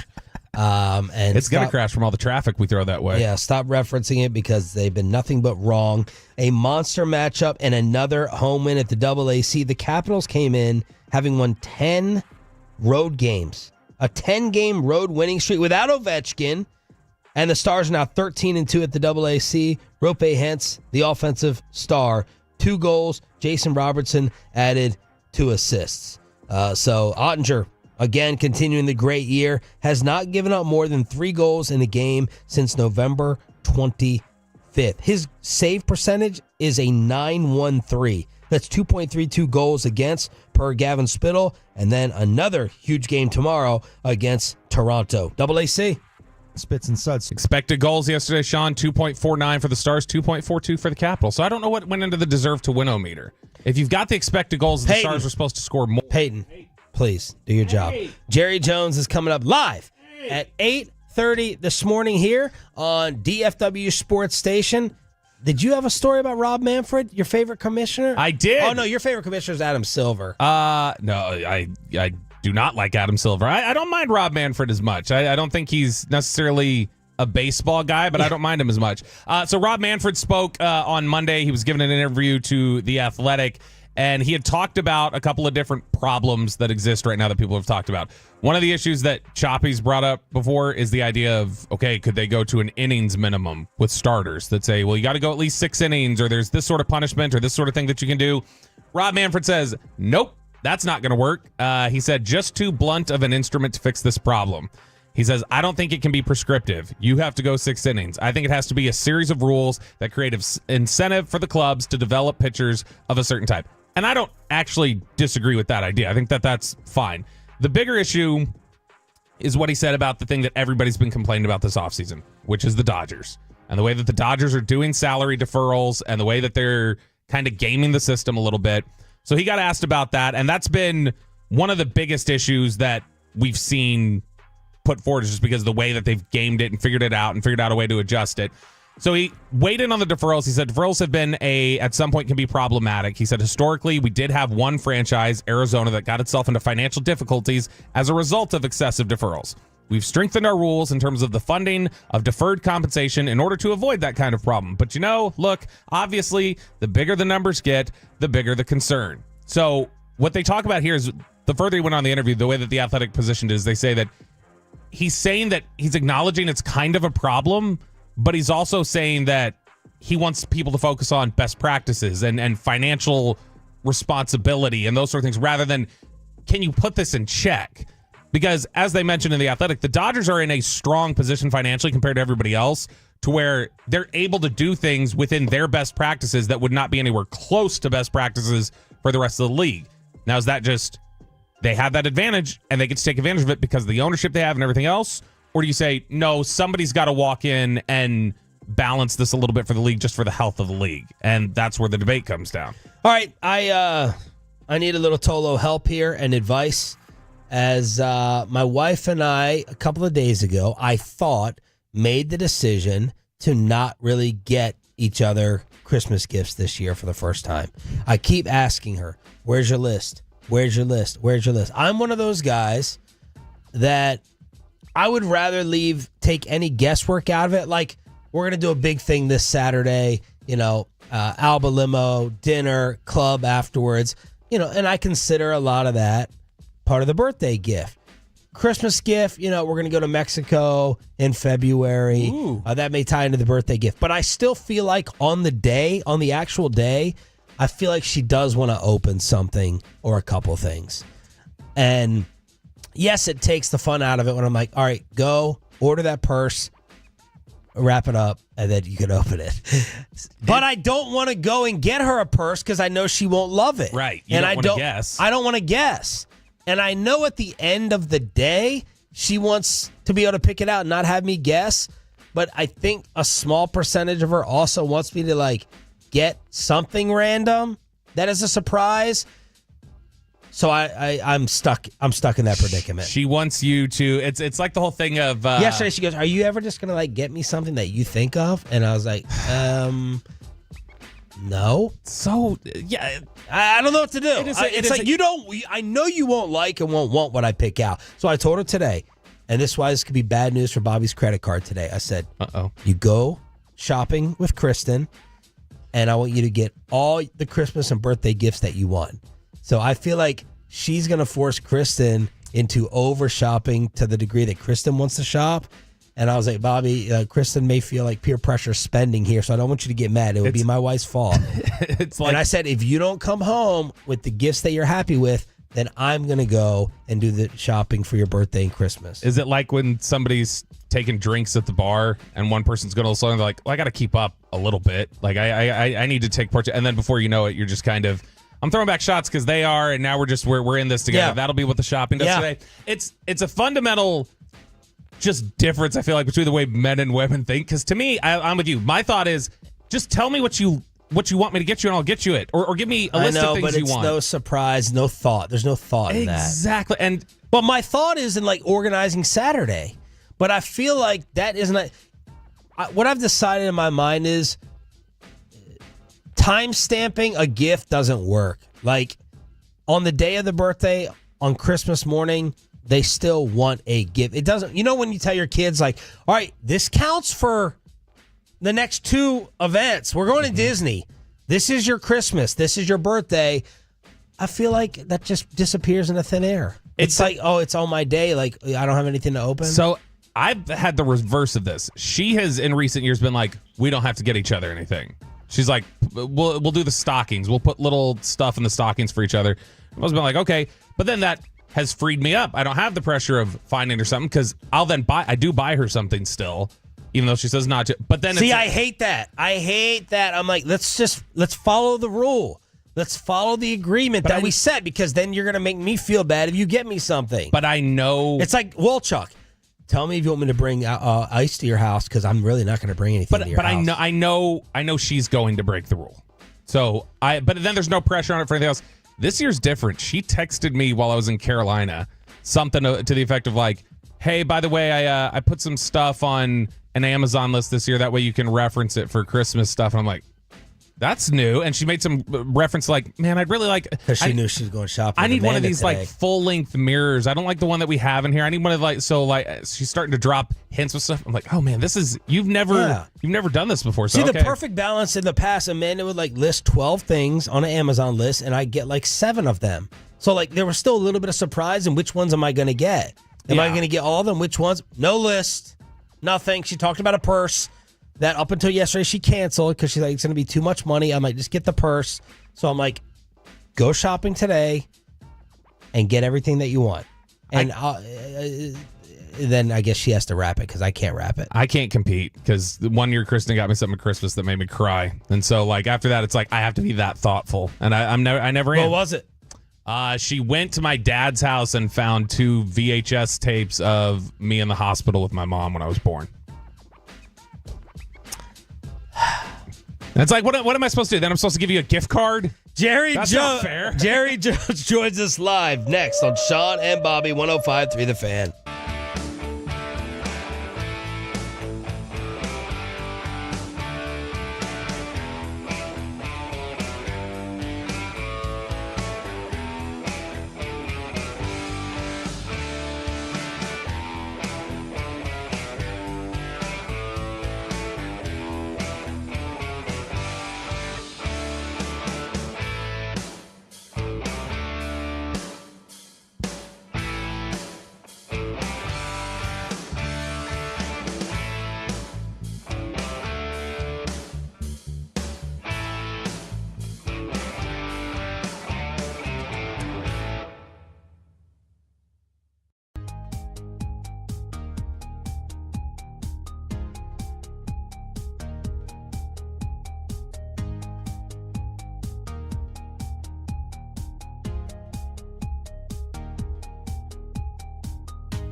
Uber Eats has Lola V products? I gotta remember that. Well, you know, they say in order to remember something, you have to forget something else. Okay, now that is a very cute haircut. That's like a little shag. I've never seen that before. Well, I mean, of course you have. It's the Rachel. Oh, is that your name? No, I mean, like, your name. No, I'm Jen. My name's Jen. Right, but I just mean, like, this is your haircut. But that's hair on your head. I'm not saying this is your hair. Okay.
It is now time to hear from Cowboys owner and general manager Jerry Jones for the first time since the dominant win over the Carolina Panthers. It happens every Tuesday at this time here on Sean and Bobby. On Friday, Jerry on with a KMC Masterpiece at 10:30, and Jerry Jones is always brought to you by your North Texas Ford dealers. Ford is the best in Texas. We got a lot to talk about, and some of the names that aren't always in the headlines with Odigizua, Leafau, the development of these young guys and the defense. Yeah, different guys who were unheralded and have stepped up and played well and things like that. Let's bring him in right now. Jerry Jones live here on Sean and Bobby 105.3 The Fan. Good morning, Jerry. How are you?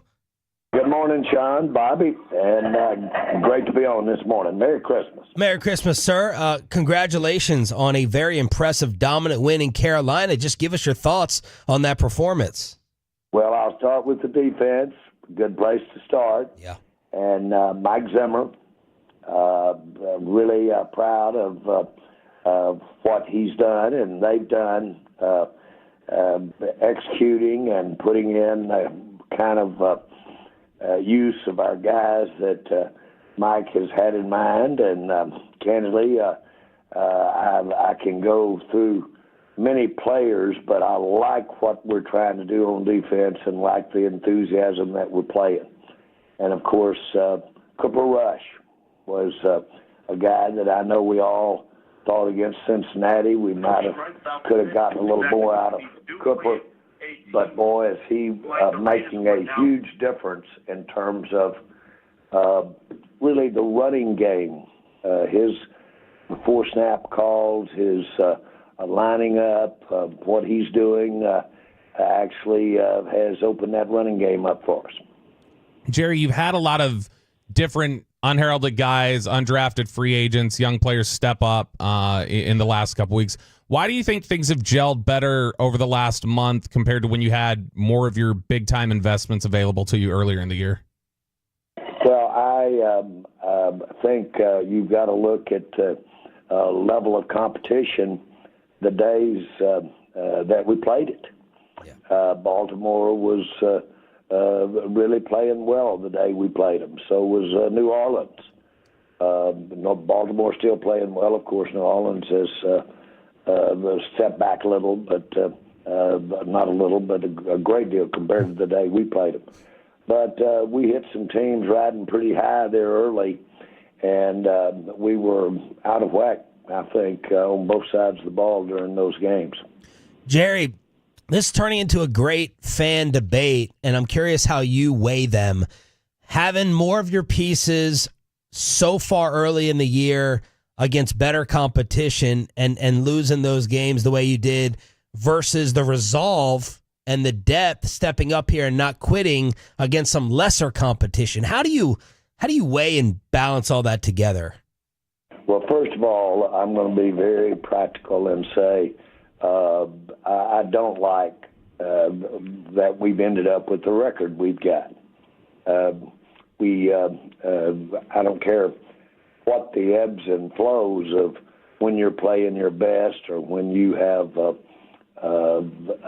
basically had all your players out there, if you're going to look at player availability. All of that gets right down to where we are right now in the standings. And this is not where you want to be. It's not where we'd planned to be.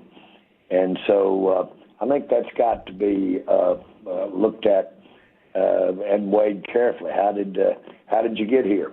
And I don't care how well you're playing. Now, give us 2 or 3 more ball games, and if we're sitting here and we've won out and we're knocking on that door and could get in that playoffs, then that's the time to have a conversation as to whether or not you would have preferred it early, late, or in between.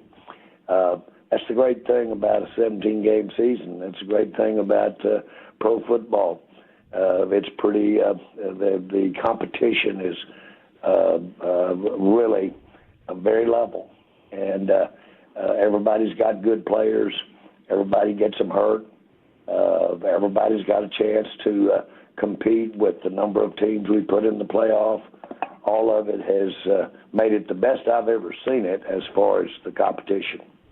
Cowboys owner and general manager Jerry Jones joining us here on 105 through the Fan. So, Jerry, when we reference those players stepping up, those undrafted free agents, those young guys stepping up and playing like that feels like really great diamond mining from Will McClay, your personnel department. It seems like there's interest every offseason in Will from other teams. Have you ever allowed yourself to consider, okay, how, Will McClay or some of your scouting staff leaving would challenge what you guys have built, or you just say, I'm not going to put myself in that headspace until it's absolutely necessary?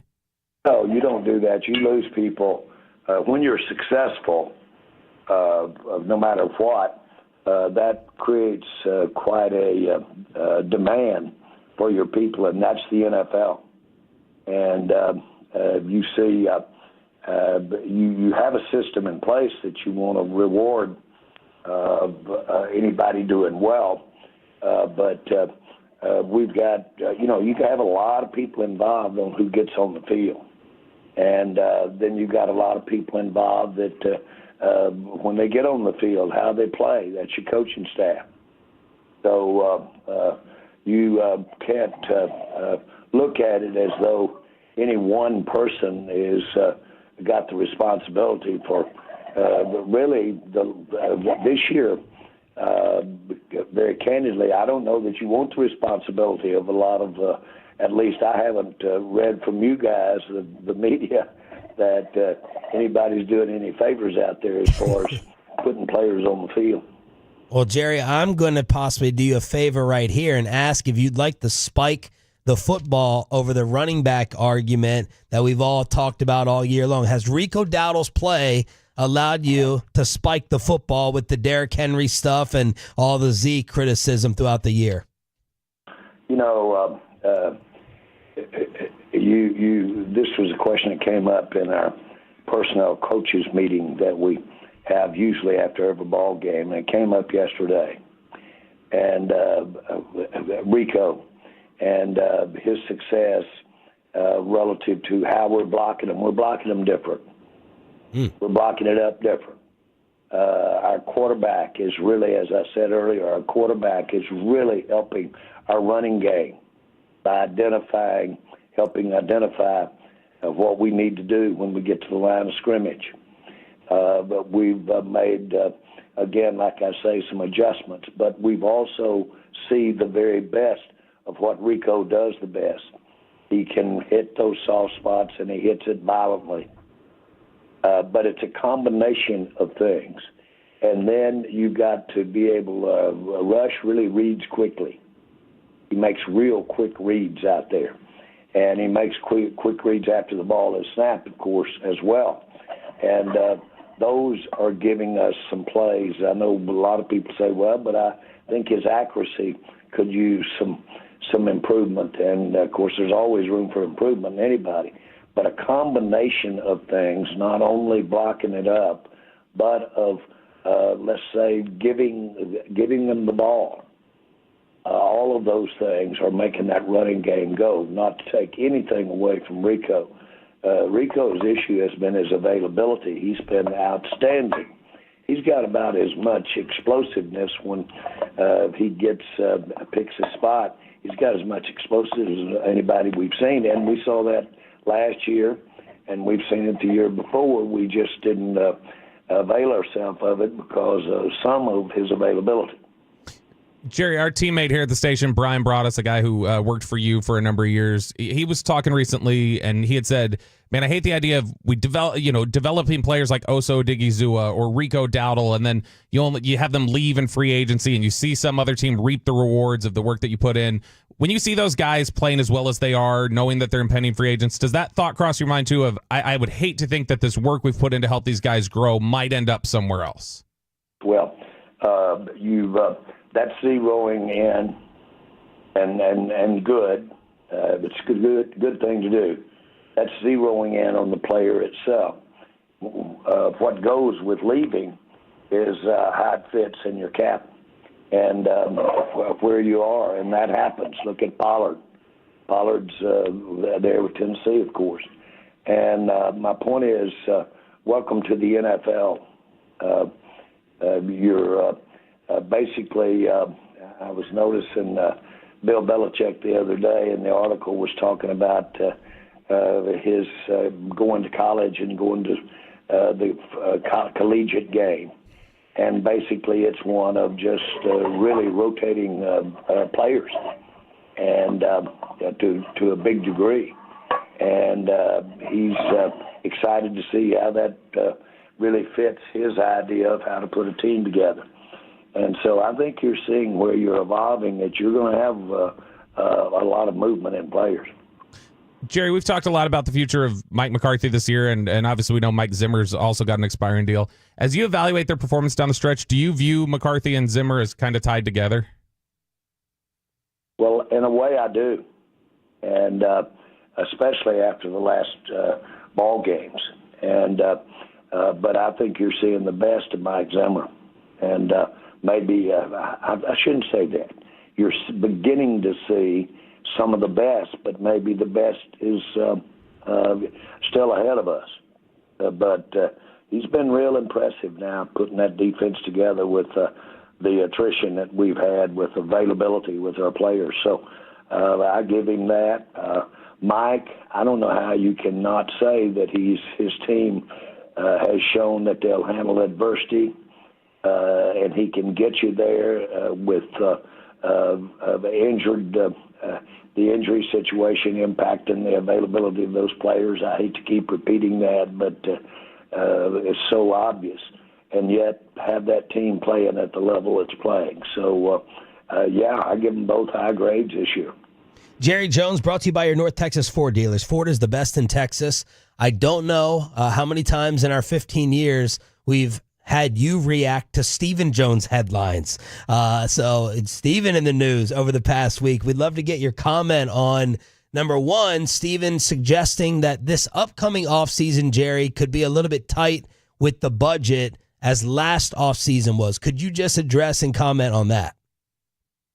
Well, I think that I'm going to say that all seasons, when you're rolling with the expense that you have at the quarterback position, and I'm not just talking about the Cowboys, I'm talking about all teams, When you've made that kind of commitment, it's different than when you're dealing with a period of time when your quarterback isn't one of the higher paid players. And that's, I'm doing this generically. I'm not doing it for Steven or doing it for the Dallas Cowboys. I'm doing it generically. Yeah. Anybody that is paying the premium price for the quarterback has got some tightness and some frugality involved in their salary cap, period. That's the system. And can that be done and successfully and really done in a way that gives you every bit the chance to go to the Super Bowl that others have? Absolutely it can be. And but it's just done with the recognition that you've got to make that work.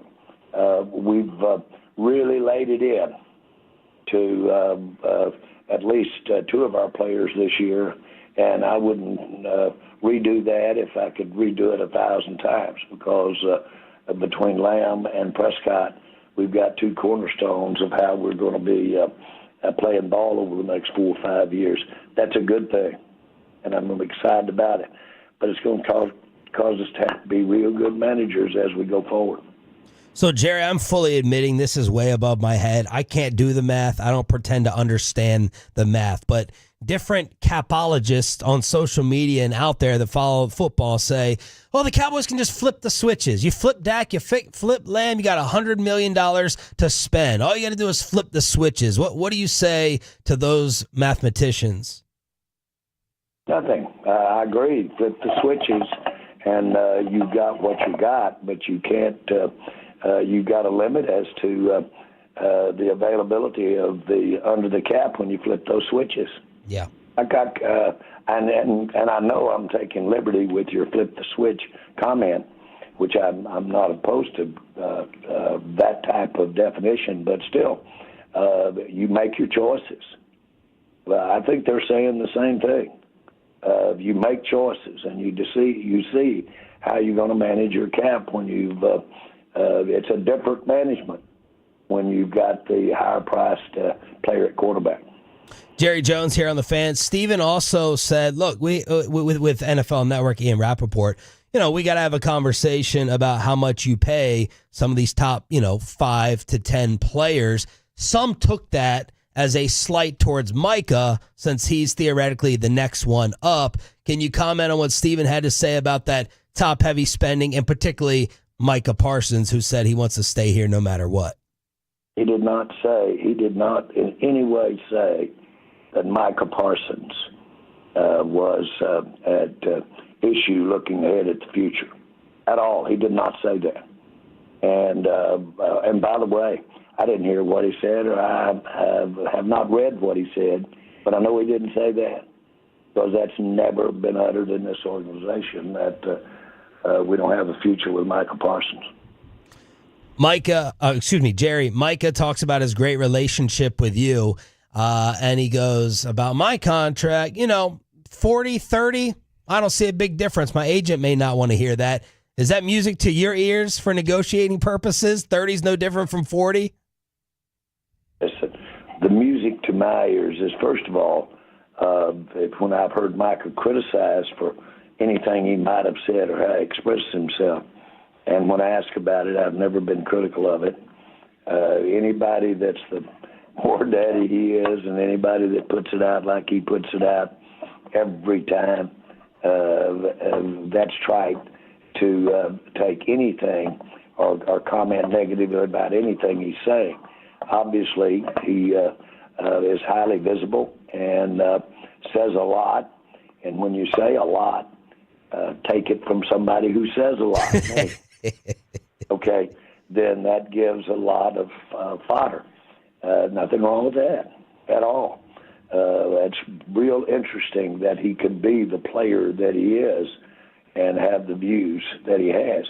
I'll be very candid with you. If I were a fan, I'd listen to what Micah Parsons got to say, because it's real informative, and he enjoys the heartbeat of the team, and because he is, in a way, a major part of the heartbeat of the team. Well, Jerry, since you said that, I got excited when I heard Micah say yesterday, I expect us to be big free agent players. So should we listen closely to that since you just suggested it? Those generic things, how do you you define big free agent players? How do you define that? Numbers, financial, but even your capologists that you're talking about, I'm sure will tell you that every team has its limit. And how you spend that around, if you're fortunate enough to have some guys that aren't in free agency, that you are paying, the cap does not distinguish, well, you get to pay your own players, plus you get to have what everybody else has got in free agency, including the ones that aren't playing their own players. Well, that's a complete BS. And not to be cynical about it, but it's pretty easy for everybody. Everybody gets up, and everybody understands the amount of money they have in their bank account and what they want or what they might owe. Everybody gets that. And under the rules, you have to spend within that. If you go outside of it, they don't even ask. They just take the player at the bottom and they start cutting them up for you all the way up the ladder until they get to the room where you're no longer over the cap. So it's a very bright line. Cowboys owner and GM Jerry Jones joining us here on 105 through the Fan.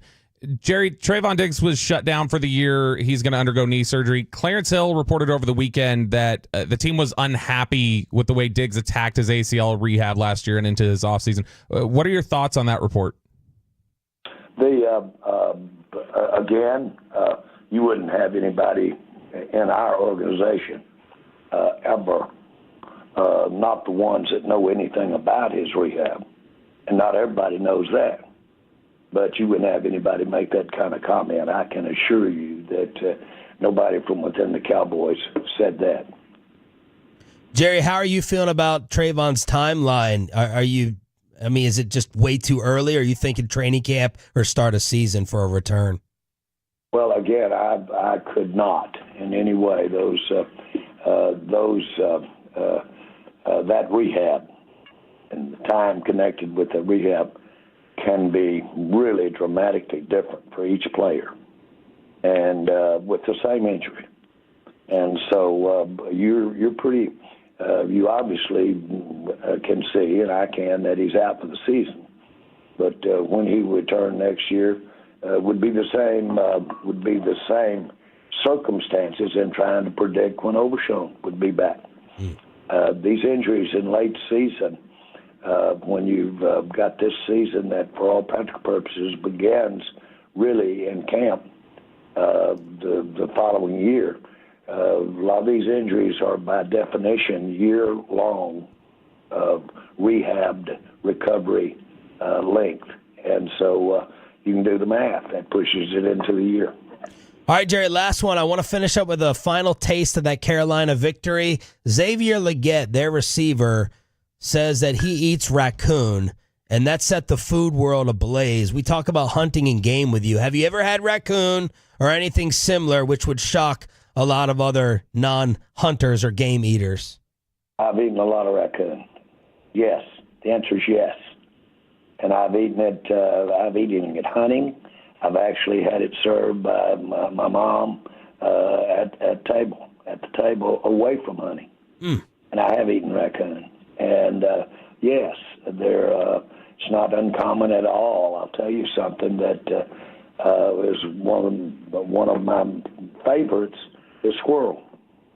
And it's wonderful, and my mother could do a great job of it. And we all had our favorite pieces, and my dad and sister, I have one sibling, a sister, and they would fight over, not fight, but my mom and I, they were just my sister and I as far as siblings.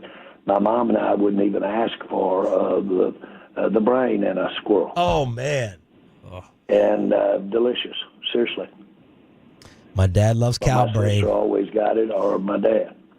The fight over the brain. Jerry Jones delivering like no one else can. Thank you for addressing all the topics. Congratulations on the dominant victory, and good luck against Tampa.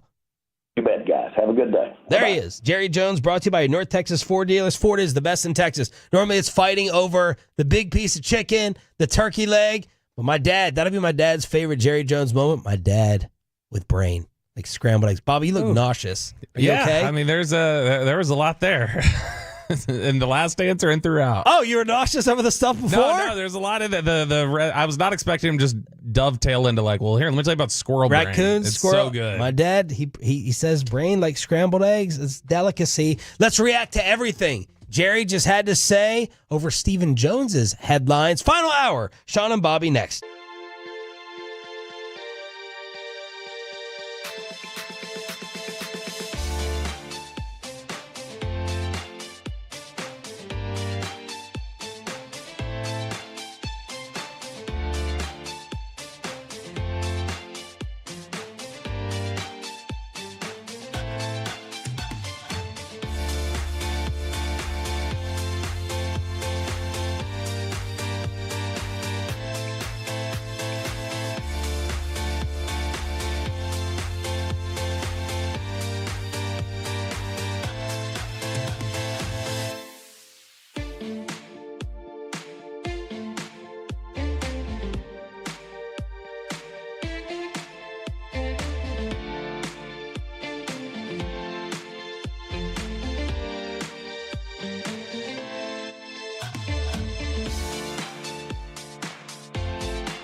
True that you've got to forget something else to remember that Uber Eats has groceries. No, that's absurd. Hey, remember when you used to be a, what was it, Pepper Lady? Pepper Lady? Wasn't it Cinnamon Sisters? Basil Babes. Saffron Squad? Nutmeg Maidens? Paprika? No. Nothing maybe. I just said that. Was it Spice Girls? Doesn't sound right. What was it, Saffron Squad?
This is the exclusive home of Dallas Cowboys football. KRLD-FM and HD1, Dallas, Fort Worth. Let's go, Cowboys. An Odyssey sports station.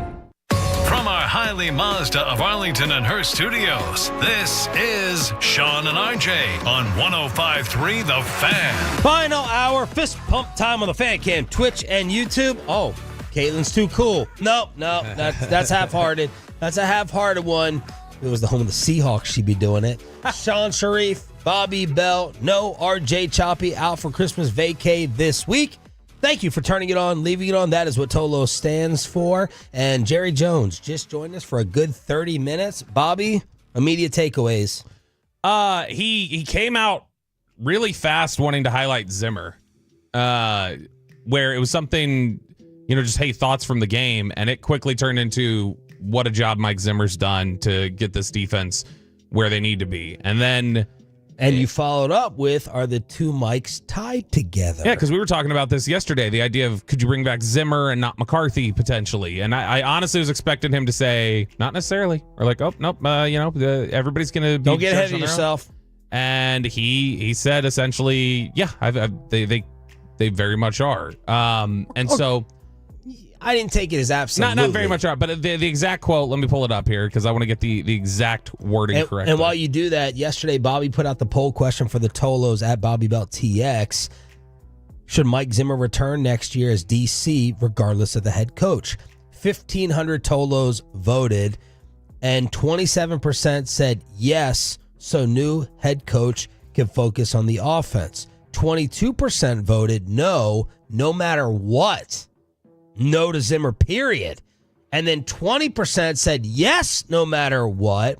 But the actual winner, 31% yes if McCarthy returns. So this was, I hate to say it, because it's probably worded better than mine, a very well-worded poll question. And it got 31, 27, 22, and 20%.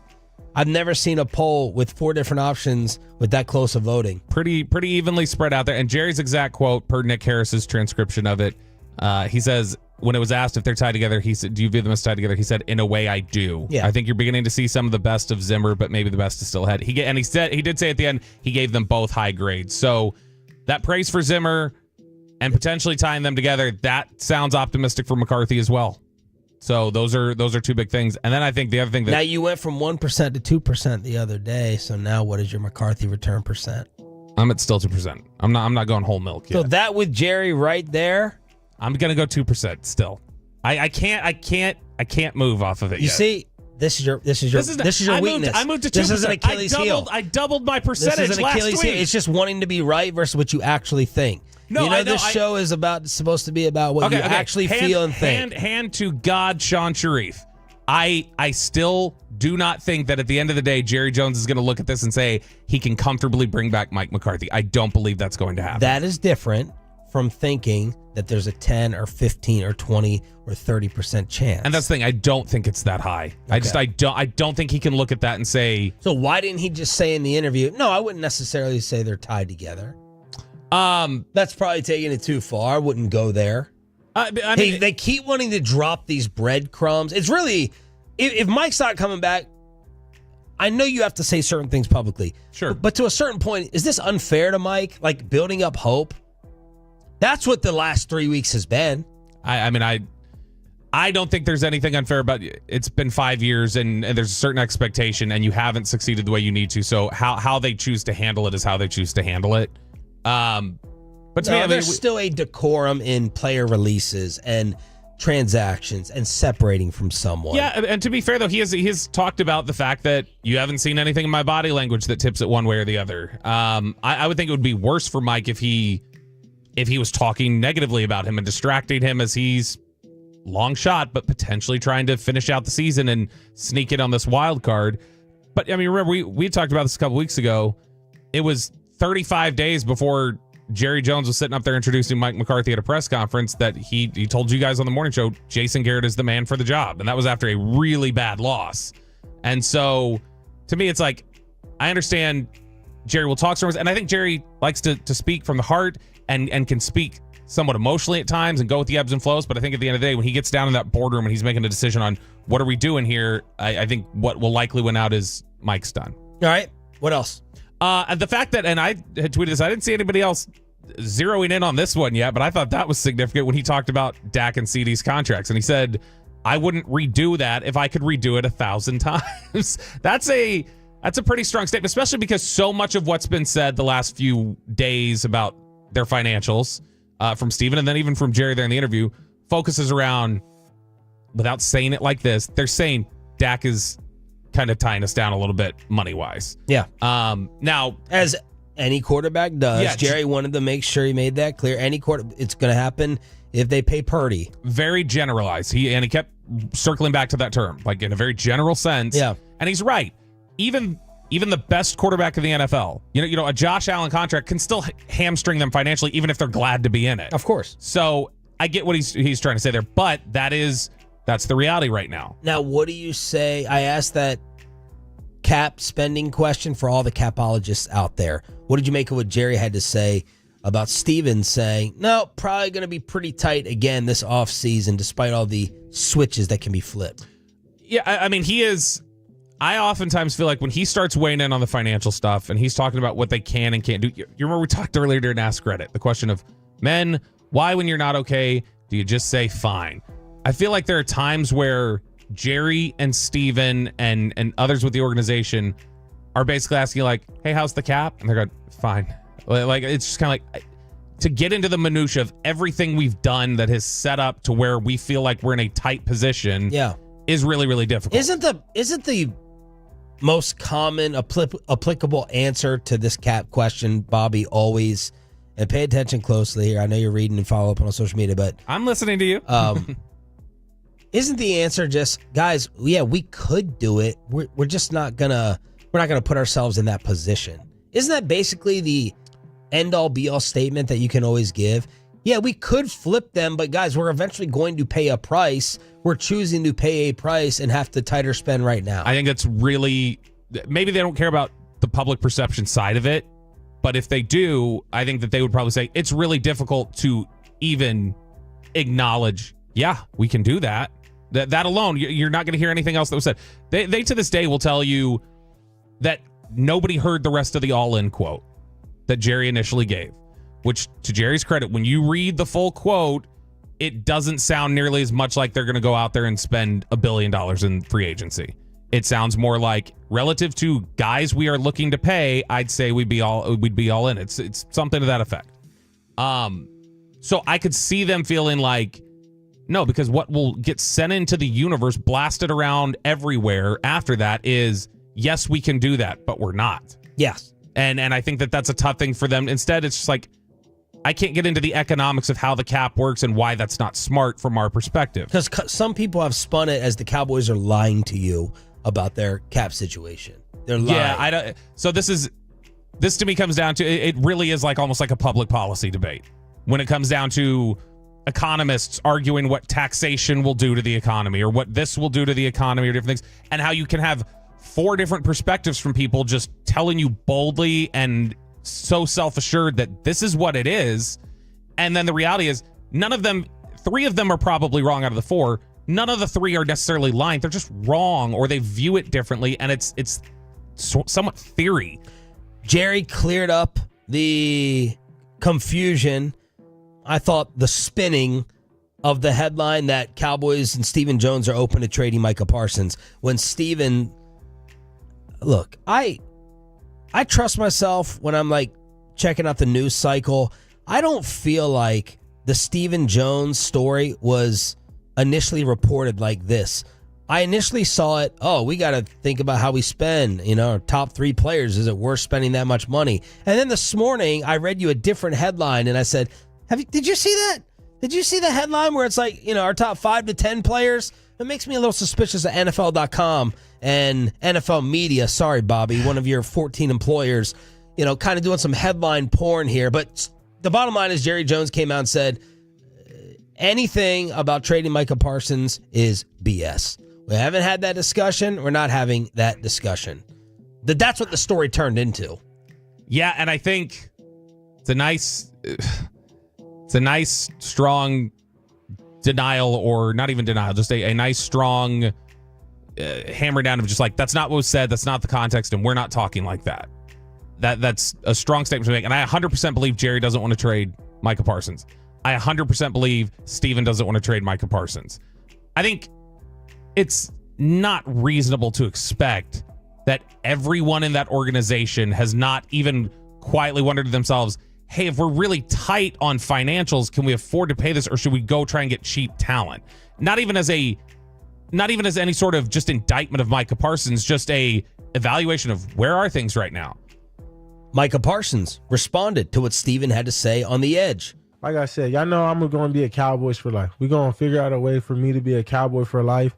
And I think, Jay and Steven see it that way too. So I'm going to be real excited, at the end of this year. I hope the fans are going to be excited because I think it's going to be a great offseason. I do think we're going to attack free agency. I think it's going to be a great year. I tried to get Jerry to give me something on that. Hey, you said listen to Micah. Micah just said that. Do you agree? You guys going to have a big spend? He didn't go anywhere near that. He was too smart for that. You got something? I was going to say, you tried to get him. It just he sniffed it out pretty quick. Yeah. And then gave him the opportunity to spike the running back football on the whole Derrick Henry thing. Has Rico Dowdle, and this is a bigger discussion for another day, has Rico made Jerry and Steven look good on the whole running back debate that they got murdered for by us and everyone else all year long? And you know what he did? He complimented Cooper Rush. Yeah, and we're blocking it different. We're blocking it different. We're blocking now, it different. Cooper Rush is seeing it for the running game calls. What was that about? 2 different times he went out of his way to talk about Cooper Rush and what he's doing to get them in position. So obviously, what he's referencing there is just obviously the idea of the protections that they're making and the different things they're checking at the line of scrimmage or getting into, is that he's giving Cooper Rush a lot of credit for looking at the defense, figuring out what the numbers are, figuring out what the defense is in, and then putting them into a run play. So it sounds like a lot of the credit that he's giving for Rico Dowdle, not only just running the ball effectively, but getting opportunities, is just related to things Cooper Rush is doing at the line of scrimmage to check them into that. I do love that Jerry, when we asked him, hey, how are you judging? Because a lot of Cowboy fans now are saying we should be 7-7. We should be 7-7. Look at all the guys we've been missing. This is the team we actually are. You're doing it against scrubs for the most part, versus when you had most of your team and you got demolished by some of the better teams in the NFL earlier in the season. I love that Jerry did say we got to look at the level of competition. We got to look at that was a very real, honest look in the mirror answer. I like that he said that. I did too, but then I couldn't tell if when he was. I thought he was saying, like, look, guys, there's differences in who we're playing here. I was hoping he was going to lean more into the side of Carolina's not very good. We're trying to just handle this. But then it was also more like, man, Baltimore's pretty good. And New Orleans was playing much better back then. Almost like it was on the side of like, hey, level of competition. Those guys were just so great. What were we supposed to do? That was but I mean, either way, the fact that he's recognizing there's definitely a level of competition drop off or increase that then affects what your players are going to be able to do. The fact that he's even willing to acknowledge that out loud is something that I would feel like is progress that people would like. But anything else? No, I mean, I think that just overall he struck me as he had a couple ideas of people he really wanted to come to bat for today, and that was Cooper Rush and Mike Zimmer, and to give them a lot of credit. And I'm interested to know what that means moving forward. 877-881-1053 for your Jerry translation on the Frankel and Frankel injury attorney text line here on DFW Sports Station. Thank you all so much for being told us. That stands for turn it on, leave it on. We got a big college football weekend. RJ Choppy's not here, but don't fret. We still have a college football kegger to get you ready for the playoffs after this.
Uber Eats has low fee products? I gotta remember that. Well, you know, they say in order to remember something, you have to forget something else.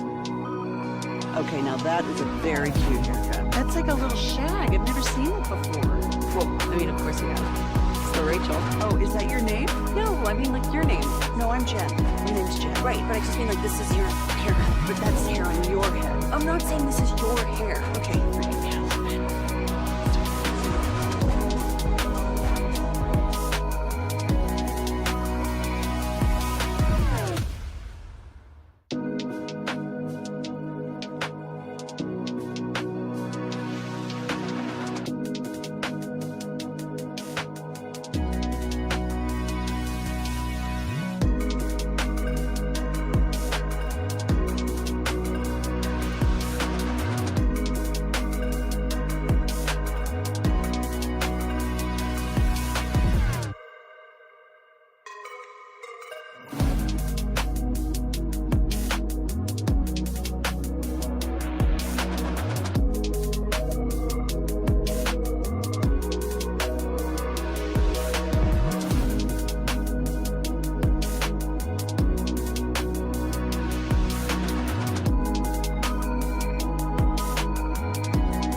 And it's back to Sean and RJ right here on the 105.3 The Fan segment here, brought to you by Cars for Kids. Donate today at carsforkids.org, and also brought to you by the personal injury lawyers Frankel and Frankel. If you've been injured in a car or truck wreck, call Frankel first. 214-817-333-3233. With Frankel and Frankel, there is never an out-of-pocket cost. They only get paid when you win. Frankel and Frankel, the go-to car and truck wreck attorneys in Dallas. I'd like to know where Lou Holtz is right now. Oh, I win.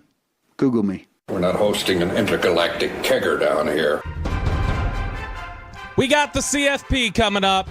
Big games with big prices.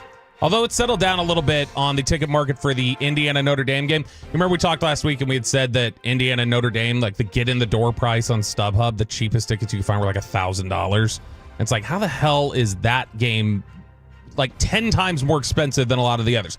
Well, it has settled down a little bit. This is actually from Trey Wallace over on Twitter. He's a college sports writer for Outkick and Fox. And he had talked to StubHub and just asked him a couple various questions about, hey, where's the ticket market looking at right now? This is an insane... I'm going to go to the team stat here in just a sec, but let's go to the ticket prices, I guess, for the average price of the game so far. Indiana at Notre Dame is still the most expensive seat. It's $800. Wow. $800 a ticket. It has been the average ticket price sold for this game. Tennessee, Ohio State is next. Clemson and Texas is next at $435, so about half of what Clemson or Notre Dame and Indiana has gone for. You want me to get paid in slow down. Slow down. Tennessee. We're almost at the end of the show. And Ohio State. The Ohio State. Our average price of $395. So again, just a little bit behind Texas and Clemson, about half. Choppy was searching for this, and didn't you say that there are more Vols tickets so far? So that's the other interesting note that StubHub got. This is a game that's in Columbus. It's a Columbus game. Tennessee fans have accounted for 37% of the tickets purchased so far, compared to Ohio State being 34%. Wow. It's always been Ohio against the world. So this is going to be like a massive traveling volunteers group, which I guess makes some sense. It's not too far of a distance. If you're talking about Tennessee to Ohio, it's not like having to travel cross country or do anything like that.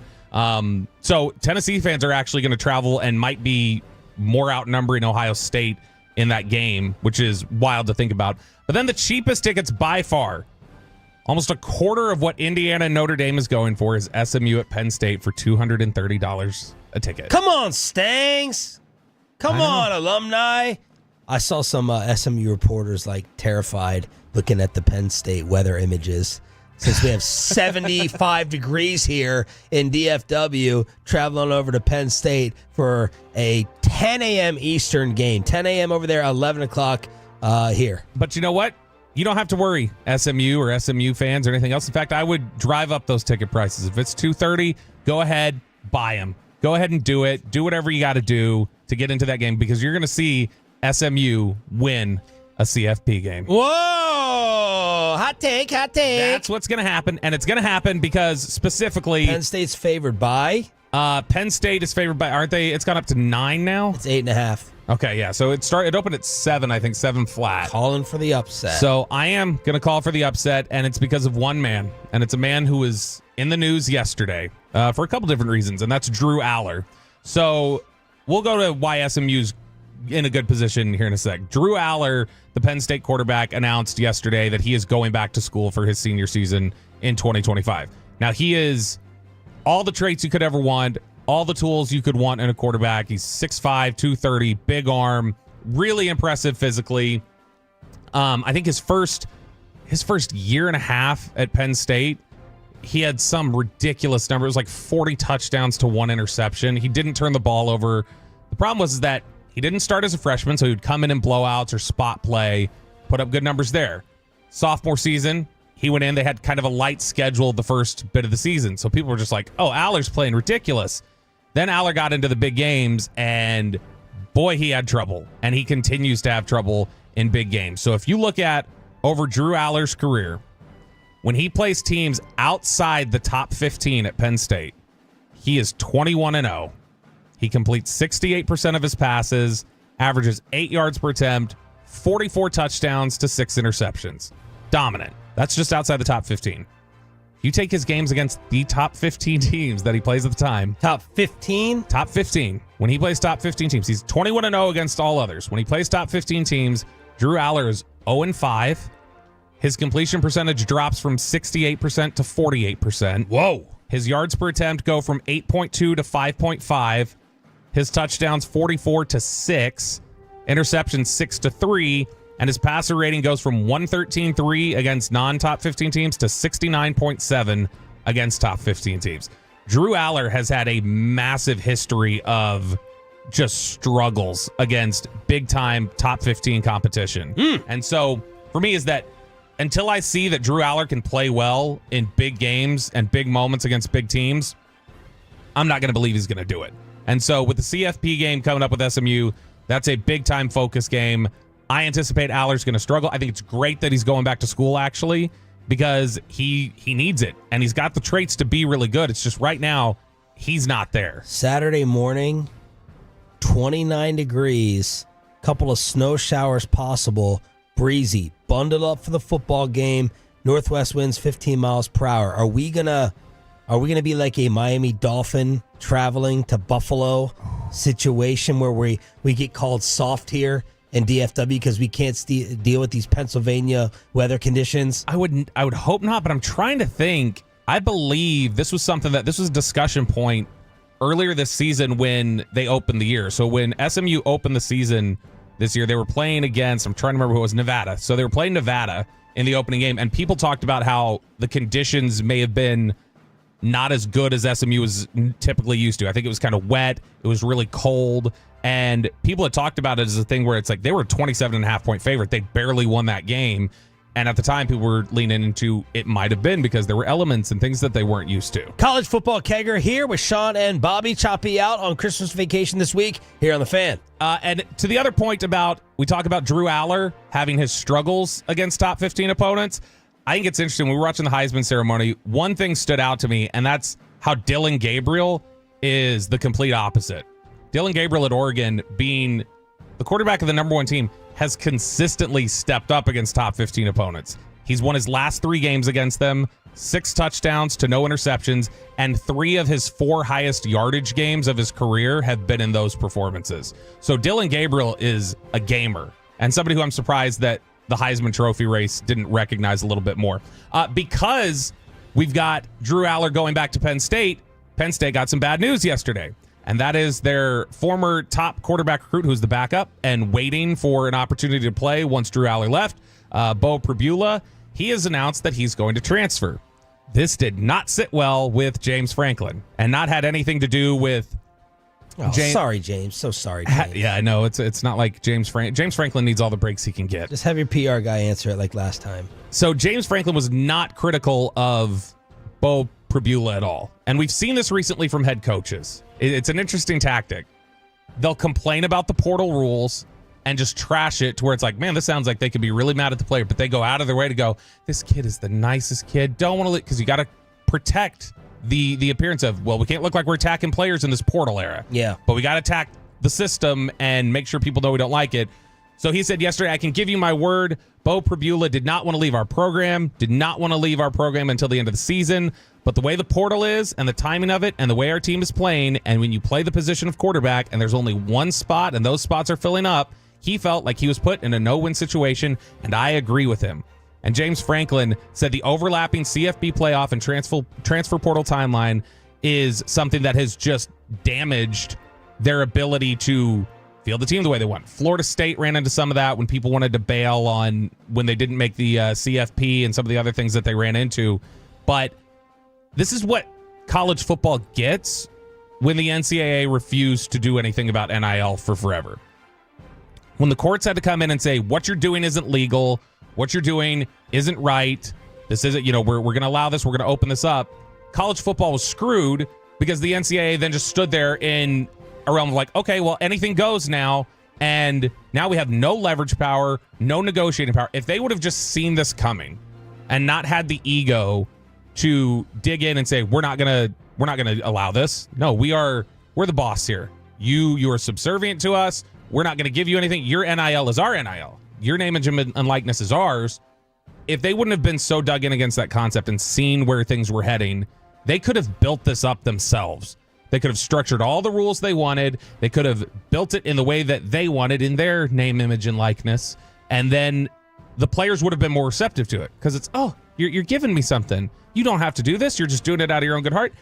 It didn't need to get to a court decision. You allowed it to get to a court decision, opened everything up, and now you've got no say. And these players have all the power. And you see things like the UNLV quarterback bailing in the middle of the season when they're damn near ranked. You see stuff like players transferring right before bowl games or CFP games. And it's because of all the NCAA's fault. They can complain about it all they want, but it's all the fault of the NCAA, and it's all the fault of coaches like James Franklin who dug in with the NCAA for so long. I have some savagery to report on social media for my contribution to the college football kegger. Did you see what happened between Adam Schefter and RJ Choppy buddy Doug Gottlieb, who is coaching the College of Green Bay in basketball and doing his national radio show on FS1. Did you see what happened? I did. So apparently, yesterday it was a different school, but apparently there are some small-time schools that are trying to get Mike Vick to coach them. Norfolk State, and Sacramento State. Adam Schefter reported Sacramento State is in discussions to hire Mike Vick. They plan to move up to FBS, new stadium, have over $50 million in NIL. Doug Gottlieb chimed in and said, Jesus, Shefty, edit what agents tell you. 0.0% chance Sacramento State has $50 million in NIL. Adam Schefter, who usually doesn't do this, responds back, Jesus, Doug, a 7-game losing streak and last place in the Horizon League, less time on social media, and more time in the gym. Ugh. Dang! But it's fair. Win for Schefter. Gottlieb actually benching the number 1 leading scorer in the country because he wasn't doing it the right way. He's trying to Dion it up over at Green Bay and like, oh, look, I'm setting a culture here and a tone. That was savage, though, from Schefter. He gets the W there. Maybe they have a relationship from when Gottlieb was over there at ESPN, but that was cutthroat. I love it. Why is he? Because he's become so much more loose, I feel like, over the last year. Who? Schefter. Maybe because he got his new deal. I guess that's what because he's just a little more like that McAfee thing too. Like they all feel like they can be so much freer. It's liberating to go on McAfee. They want to fit in with the cool kids club, so they cut loose and they're much freer. I think. Yeah, but I mean, like he also got. You remember he had that run of just stories where he was getting killed for the way he worded the Dwayne Haskins story when he had passed away. Oh yeah, it's a bad social media run for Adam. I wonder if he just also got to a point where he was like, you know what? There's no protecting yourself. You're going to get criticized either way. How about Mike Vick as a coach? The first thing I thought of was the criticism, and Mike later admitted it that he didn't study hard at all as a player. He didn't need to early on. Yeah. Well, he didn't study enough. He didn't really get close to a title. He had a couple years to study, and that's when he came back and was better for the Eagles. That's interesting because, like you mentioned, we have dog protesters set up in Sacramento. Can our one Sacramento Tolo tell us if PETA is forming around the stadium? We can ask the campus. We can ask Deron Bland. Deron Bland, proud Sacramento State alum before he transferred to Fresno State for his last year. Oh, and so I mean I thought you were trying to break a Deron Bland dog story. No. If that's the way that sounded, and you're listening out there and about to tweet that, please don't. That's not what I was saying. But no, they've actually had a couple different NFL guys who start there and transfer, so they develop talent there and. I think the Dion thing that you're seeing more and more players who go, oh, I could do that. I know culture. I know how to establish something, and I can have a hand in this. Some ugly news for a former Cowboy that just came out. And are you going to be interested in the boxing match after saying you were done with all these stunts? We have a brand new one for you. Let's crosstalk with a KMC masterpiece next.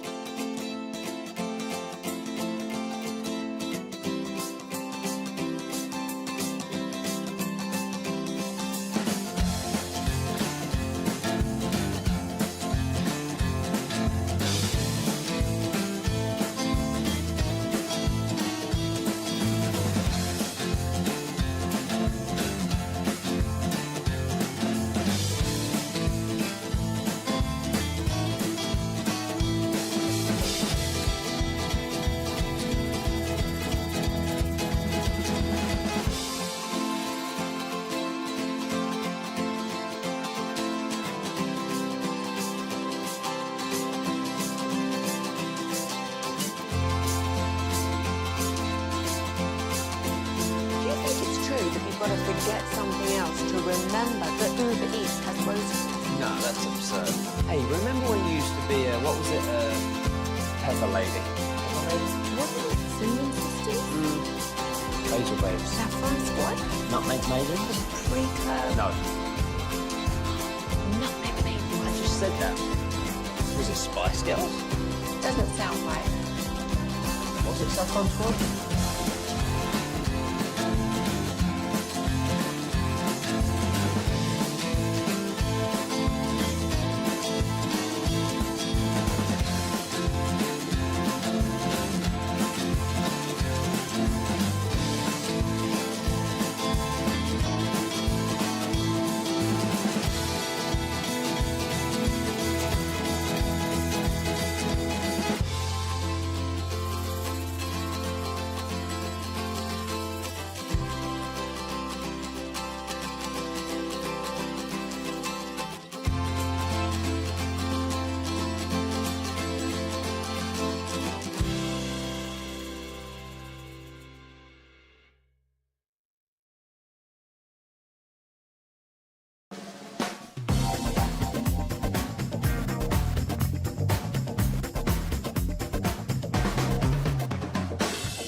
And it's back to Sean and RJ on 105.3 The Fan segment here, brought to you by Classic Chevrolet. Classic Chevrolet in Grapevine is the #1 Chevy dealer in the world. More Silverados than anyone else. This is Texas. This is Classic Chevrolet. Together, let's drive, relax, and enjoy the difference based on new Chevrolet registrations 2023 and the Fan replays, brought to you by Ciroc Vodka. Darnold, straight drop off play action to the end zone and touchdown!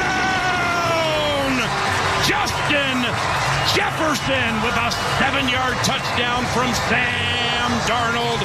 Vikings radio with the call. Mike Bassick finding another reason to quit an NFL game. This time it was the home team's jerseys as they give the love and shout out to Randy Moss. These were two awful, awful games last night. That was a nice little tribute, though, yeah, right there. Very nice. And Jake Reed, Chris Carter, I hope the kids watch and realize what that team was. Yeah. I'm like, okay, what order of my life was that in terms of greatest offenses? Probably the 90s Bills, no huddle. Obviously, you can throw the Cowboys into that. But like the 99 Rams, was that era was amazing. Yes. As a standalone team, that's way up. I mean, I don't know. Like that's the best. That's the best team I've ever seen in my life that didn't make a Super Bowl. Okay, the Vikings. Yeah, that 98 Vikings team was the best team. Because they were 15-1, right? Yeah, they out of teams make the Super Bowl and have lost, like the 07 Patriots, stuff like that. But a team that didn't make it, they're the best I've ever seen. And it might have just been because of when I was watching. I was so disappointed that the Vikings lost that year because I thought that Super Bowl would have been amazing. Oh yeah, was that the Broncos? Was that the Dirty Bird Falcons? I think so. Yep. But then Eugene Robinson tried to do a hooker, but it was an undercover cop. But he won the Bart Starr Award the night before for being a great community man. Weird. So you're calling out Bart Starr? I put bad judge of character. No, I was calling out the that panelists. Team right up there with the 07 Patriots. I thought they were. I thought they were great. Freaking believable. Terrell Davis, that team. I'm sorry, are you talking about that Broncos team? That Broncos team Vikings. beat them. Okay. Yeah. John Randall. Yeah, that Broncos team that had Terrell Davis, Ed McCaffrey, Shannon Sharp. That was an explosive Tyrone offense. Braxton. Randall Cunningham. It just felt back. It felt like he went back and just tossed it up. Yeah. 34 touchdowns, 3,700 yards. He was that second would be, in MVP. Maybe and Brad first. Johnson was the backup. Yeah. That would be the team, and there's very few in the history of the NFL where it didn't matter who the quarterback was. Everybody was great. Dante Culpepper was great. Jeff George was great. Randall Cunningham was great. So there were 3 quarterbacks that they had in that time period, and they all were great. Yeah. And everywhere else they went, they struggled. But that one team, if you had Carter and Moss and Reed and Robert Smith as your running back, you were an awesome quarterback. So having Justin Jefferson and Jordan Addison and Aaron Jones is kind of Sam Darnold struggled everywhere he was until he lines up with Justin Jefferson and a great head coach. If there's I think he's two a more, really good head coach. if I guess McCarthy is the quarterback next year, JJ McCarthy. I'm curious about that. An interesting actually. conversation. 6 quarterbacks under contract they put on the screen last night. 6 of them. Yeah. That'll be a fascinating decision. Darnold. They also got Daniel Jones and JJ. What do you think they do, Bobby? Who's the starting quarterback next year? I mean, how much do they? Obviously, it's just an internal question for them. Do they think Darnold's real or not? Because I don't think he is, and I think a lot of people could look at it and go, "Oh, you're a product of your circumstance." But I don't know if they buy in the whole way. How much is that worth to you monetarily? Like, we were kicking this around yesterday. I realize the price for quarterbacks has gone way, way, way up. But let's say you went to Sam Darnold and you're like, we'll do 4 for $120. And he's like, that sounds good to me. So $30 million, almost half of what a lot of the quarterbacks have been going for. Are you in then or not so much? No, because if I think J.J. McCarthy can do it, then there's legitimately no reason to even have $30 million on my books. You can't do it based upon him giving you a deal. You got to do it based upon if you think JJ's the guy. Or you can just keep them both like the Falcons are doing. Or you can just wait until the last second to do a contract extension every single time because you're not sure that he's the guy and then eventually give him the most money in the NFL. Nobody would ever do that. That has happened multiple times with this team. Leighton Vander Esch's parents are splitting up following the arrest of his father. What? Did you not see any of this? No. Was that last week? What did his dad get arrested for? Like, did he beat her up? She accused him of attempting to strangle her during an incident at their Idaho County home, and now she has filed for divorce. That makes sense. Here's the mugshot. I mean, this is a pretty menacing, ugly mugshot of Vander Esch's pops right here. He looks like he's been through some stuff. Like what? Answer Corey's question. Well, he can't. Okay. Bobby's whispering to him right now. Inappropriate things. Why don't you just text it to him versus getting up like a little Bobby girl say things in the that you're classroom like- and whispering over? He usually texts me. I text him, but if I need to say it right then, because I feel like we're gonna move on too quick for him to see it, then it just kind of loses its power. Corey, what's coming up on the program? Guys, right out of the gate, we do puck around and find out. So we'll talk some stars to start off the show. Mike asks all the football questions at 10:20, and then AM on the FM coming up at 11:20 today. And during the C block, a KNC anniversary of sorts. We will discuss an anniversary that happened on this day. So, Mike, you didn't like the Vikings 11 years ago. 11 years ago. Oh, you didn't like the home jerseys? No clue In that the Vikings were playing when I turned it on. I thought Bobby during the break, I did think this. I was like, is that the Colts? And then on the bottom screen, it says, obviously, the Vikings are playing. And I'm like, is this some sort of like super old school uniform? Because I'm like, I don't know the history of the Vikings that well. Did they start off as just like an all white team with like black numbers? And Shut we're up, like Bobby. doing like the 1913, like how Brett Favre would wear those super throwback Green Bay Packer jerseys that all they they used to be white jerseys. Yeah. But then they dirtied them up and they couldn't figure out how to get the soil out of them. So then they were like, hey, look, Green Bay Packers wore cream brownish jerseys. I'm like, I think they started off as white and then they couldn't get them unclean. And so now we throw them back. Like, look at the throwback jerseys of Green Bay. And I'm like, yeah, they used to be white. They just couldn't get it out of the dirt out of the jersey. Their jerseys looked like an Augusta tea time.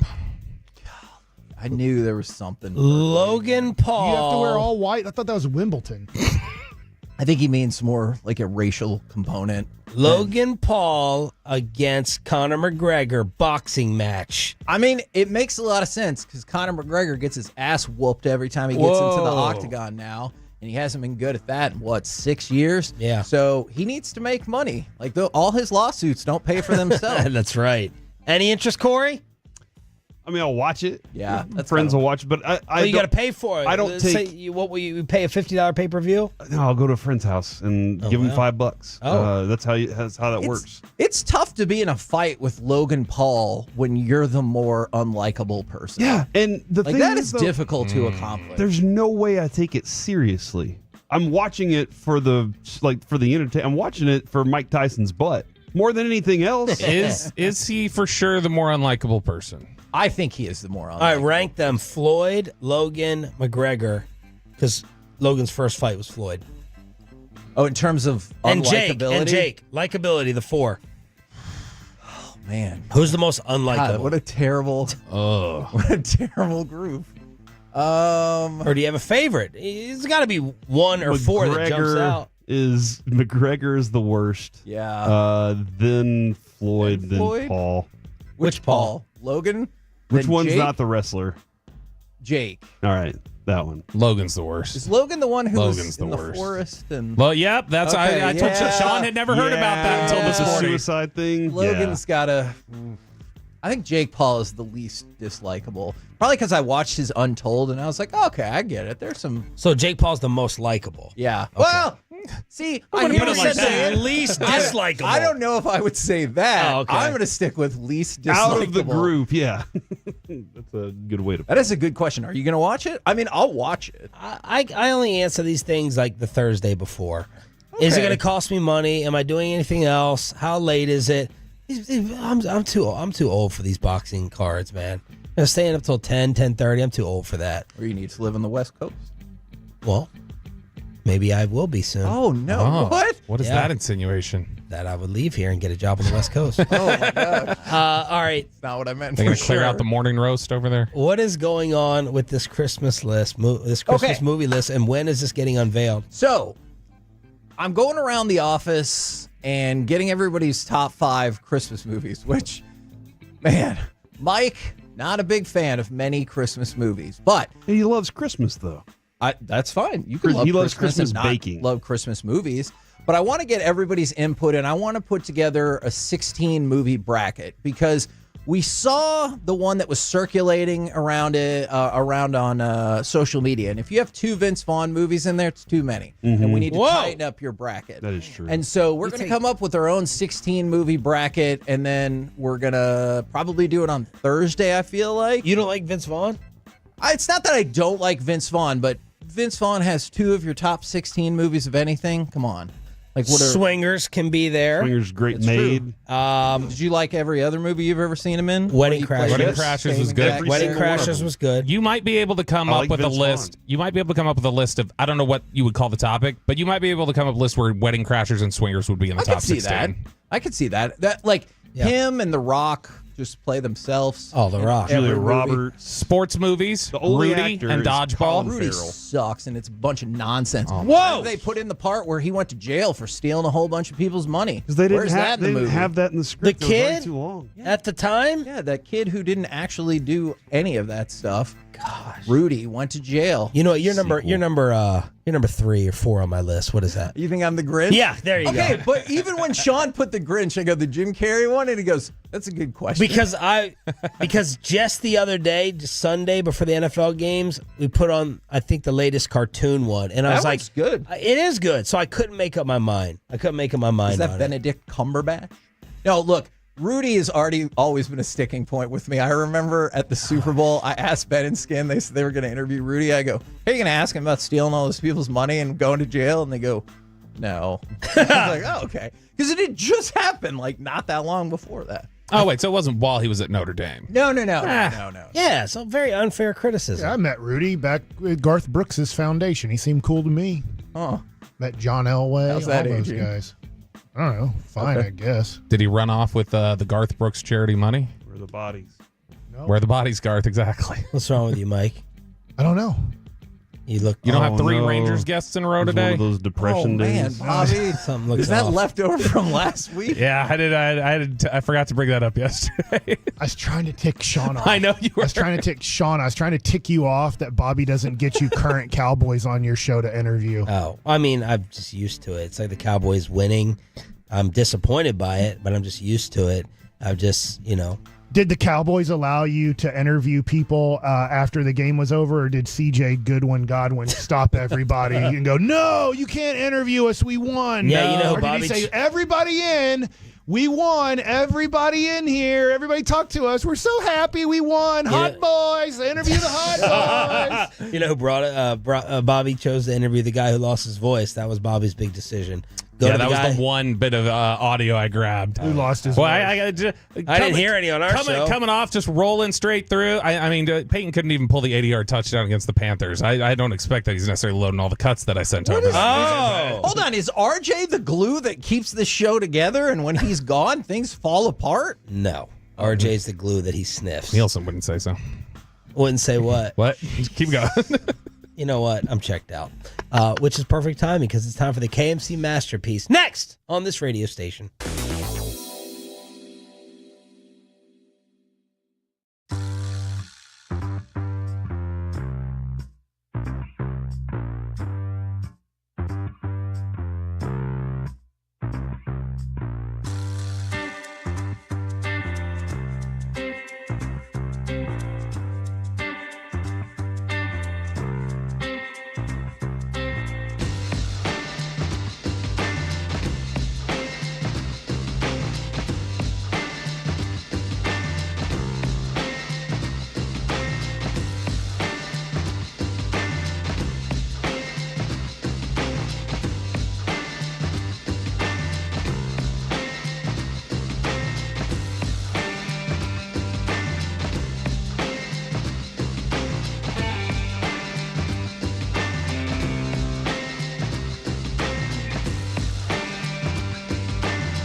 States has Lola V products? I gotta remember that. Well, you know, they say in order to remember something, you have to forget something else. Okay, now that is a very cute haircut. That's like a little shag. I've never seen it before. Well, I mean, of course you have. It's the Rachel. Oh, is that your name? No, I mean, like your name. No, I'm Jen. My name's Jen. Right, but I just mean like this is your haircut, but that's hair on your head. I'm not saying this is your hair. Okay.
you've got to forget something else to remember that Uber Eats has groceries. No, that's absurd.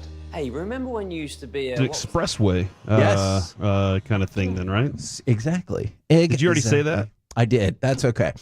You got me, Kevin Hagelin, Corey Somewhere Majors. between 1220 and 1250. Yes. For Mike Bassick and Alec Medford. Alec, what do you think are the odds that you're going to buy a new car today or a pre-owned vehicle today? I'm hoping very good. That would be fun. That would be nice. Put a dent in my holiday budget, but, it's a good dent, if there is such a thing. Where do you know a place? There's a place out in Terrell. I'm making that little bit of a short drive to hopefully save a lot more. It's called Platinum Chevrolet out there. Gonna go talk to our guy Justin and see what happens. I think you should. That's a great idea. All right, Alec trying to get that Riz. Oh no. Okay, do we need to give? I never thought I would say this in my life. Do we need to give a Riz update? I kind of hate myself for saying that because just like how Reggie used to do the Carmelo Anthony update, with nosebleeds on nights, we just do a random Riz update. Do we need to give a Riz update because Mike's daughter weighed in, and I don't know. It feels like she said what we were saying. I know, but she's like, it's not short for charisma. Okay, and what does she say? I'm trying to remember.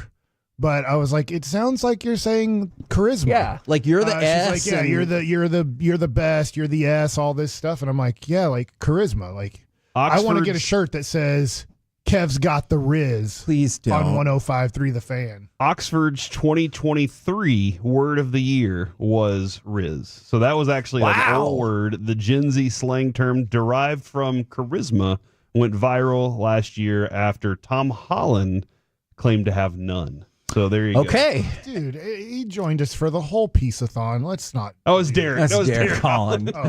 Okay, from the 817, if Home Alone doesn't win, the bracket is stupid. The bracket hasn't even been put together That's yet. a dumb bracket. I can't believe it didn't win. And then Die Hard is a great Christmas movie. Look, you can put Die Hard in there. Batman Returns. We're opening it up, people. I don't even remember what I put on there, honestly. Okay, that is concerning. All right. Well, I saw 6 of the top 20 Christmas movies of all time. Mike, by the way, we've learned Mike hates Christmas movies. He thinks Bad Santa is terrible. He thinks Love Actually is awful. He thought It's a Wonderful Life was super boring, and probably many other of your other favorites. He's like, pass. Do you like Christmas time, or is that what's your favorite holiday time? Is it Thanksgiving so you can bake those the pecan most pies? days off. Okay. all right. So I'll say Christmas. Okay. And in case you didn't know, this is one of my favorite Mike Bassick stories, and I promise we'll get into the stars. One of my favorite Mike Bassick stories was we were all in here when we were Knights for a crosstalk, and I can't remember if it was Tim or Gavin came in like asking, "Oh, are you taking this day off? This day off?" And Mike looks at him and goes, "Yeah, it's a holiday. It's Christmas." And they go, "Did you submit your paperwork?" And he goes, "No, but it's a holiday." Like he's a kid in school and this is not a professional business. Yeah. And they just kind of looked at him and was like, "Please fill out your paperwork." And you're like, "Okay." And then as soon as they left, you're like, "That's a holiday though." Doesn't make any sense why I had to do this. You don't have to fill out a holiday paper when it's like, are you going to be here for Christmas Eve? No, nobody's going to be here for Christmas Yes, we Eve. are. This station will be up and running on Christmas Eve. There will be people on Play air. a best of or something. No. Or bring other people up here that want to work. So on Christmas Eve, you don't have to fill out paperwork for Christmas Eve. It's already a holiday. It's in our books. I actually don't know if that is in fact the case. It is. I mean, we get a sheet of paper every We year have that says 10 paid days that are off. Okay, but you still have to let people know you're going to take that day off. I'm taking them all. Okay, Mike. Just let them know. And I was waiting for you to say says who, and I was like, well, the whole point of the story was says the management. And so I just thought that was an amazing story. All right, now go ahead and give me, well, obviously we got to go with cut number 6. Let's go Stars. Where they are now, shot, score! Liam Bishop let it go. May have been deflected. Dallas has the lead. Now, I don't think I figured this out until I was going to sleep. We were all talking about Liam Bishop in our group chat. Kid's good. And then Alec dropped in something to the effect of my favorite brand of carpet cleaner. Is that Bissell that we're going? Okay. Yeah. Okay. Okay. Then I don't know what we're shooting for there. If that was not the reference. That's what I was thinking of. Had to clean up after the dogs the other day. I was like, dang, this is a nice carpet cleaner here. Okay. All right. It was interesting to see him starting with Heiskanen, in that duo there. Yeah. But if you look at the minutes, it was Miro and Lindell. Like, those are the ones that got the dominant minutes defensively. But it was nice to see Bissell get his opportunity to be out there again and then deliver like that. The dude's a giant. He is a giant, and it's nice to have that guy on your side. I believe he's 6'6". Yeah, and then man, Rope is he's a force right now. It is nice to see what he's doing too. So this was a really encouraging game for a variety of reasons. Yes. First of all, you got right back to your home winning ways, and you did so against arguably the best team in the NHL thus far. If you want to put them at 1, if you want to put them at 2, maybe part. 3, I hear you on that, but you can make a pretty strong argument that points per game, this is the strongest team in the in the NHL. And you went out and you won the game. Liam Bichsel is another great example, scored another goal. The other two things I loved about this, multiple assists from Jason Robertson and a dominating home performance from Jake Ottinger against a really, really good team. Dude, you tell me Jason Robertson's just going to set dudes up all the time again. That's fine. Consistently do that, and we might lack a little bit of this and that, but he's setting up for goals. I'm totally in on that form of him. And then Ottinger, obviously, like you say, is just, how good is he even? Yeah, we're coming up on, I think, more than 3.5 weeks that Ottinger hasn't given up more than 3 goals in a game. And so you're always going to feel good about that. The Caps had been insane on the road. Coming into this game, they were 12-2 on the road. I believe they had won 10 straight on the road, whereas the Stars are a dominant team at home. So this really was like kind of strength versus strength, and I thought it was a really encouraging game because one of the things that we talked about a couple games back before the St. Louis game when you lost to Nashville was, hey, that's fine. Just get back to your winning ways at home. Stack up 2 points, 2 points, 2 points. And what have they done since then? They've stacked up 4 more points. Yeah. And so that to me is very encouraging. And they can get a little cocky with when they know that Ottinger's in the net. I could see that. They can get really cocky about that at home too, considering how good he's been at home. So I'm dead serious about that vibe, that feeling of, I know this dude's in today. I'm playing differently. I can take a couple more risks. I can do this and that because I know that guy can collect. You don't do it too much, but sure. it does change the way you feel when you step on the ice. Okay, now, and Alec, I want to get your thoughts. I understood. I want to get your thoughts on this as well. And Mike, if you want to weigh in, I'm definitely here for that. I realized that Bichsel got brought up because of, well, obviously they've had some illness and stuff like that, but because of Dumba. And there's an article that's saying like, oh, he's made a case for a roster spot. Case is over. He needs to stay on this roster. That is just my opinion. Do you guys think that is a rash reaction? I think you're dead on. Okay. Case over. What? How many games are we? 3? Yeah. 3, and you're like, 3 games, and he's done everything I've needed to go. Okay, that's a dude that belongs in the NHL. Yeah. Absolutely. He belongs in the NHL. Alec, are you ready to go ahead and pencil Bichsel in to the roster? Absolutely. I mean, you've seen it over the past few years. It started with Jason Robertson and company, but the youth movement, that blend that they have of some of the veteran leadership, but with some of the illnesses, injuries, etc., you're starting to see that this front office is really good at developing talent and just identifying it. So I think you ride the hot hand. Like you said, I don't think it's rash. I think that 3 games, I've seen enough. And he was a number 1 pick, a first round pick, not the number 1 overall pick. I hadn't watched him play, so when when Corey sent the text yesterday, I was like, who the crap is he talking about? That's when I was on the Vikings game, and I was like, is there a dude making a play here that I missed? So, go Bichsel. Yeah, there you go. Stars. He plays for the Stars. Yes, he does. He has a 2-number jersey. Okay. I don't know. He's number 6. Number 6? All right. Him and Josh Young. Look at that. Mike knows numbers. It took me just a half a second. I was like, what do you mean a 2 number? And I was like, no, he basically just means it's a number in double digits. Old Wyatt's 53. Yeah. See, look at you. By the way, something to keep an eye out on.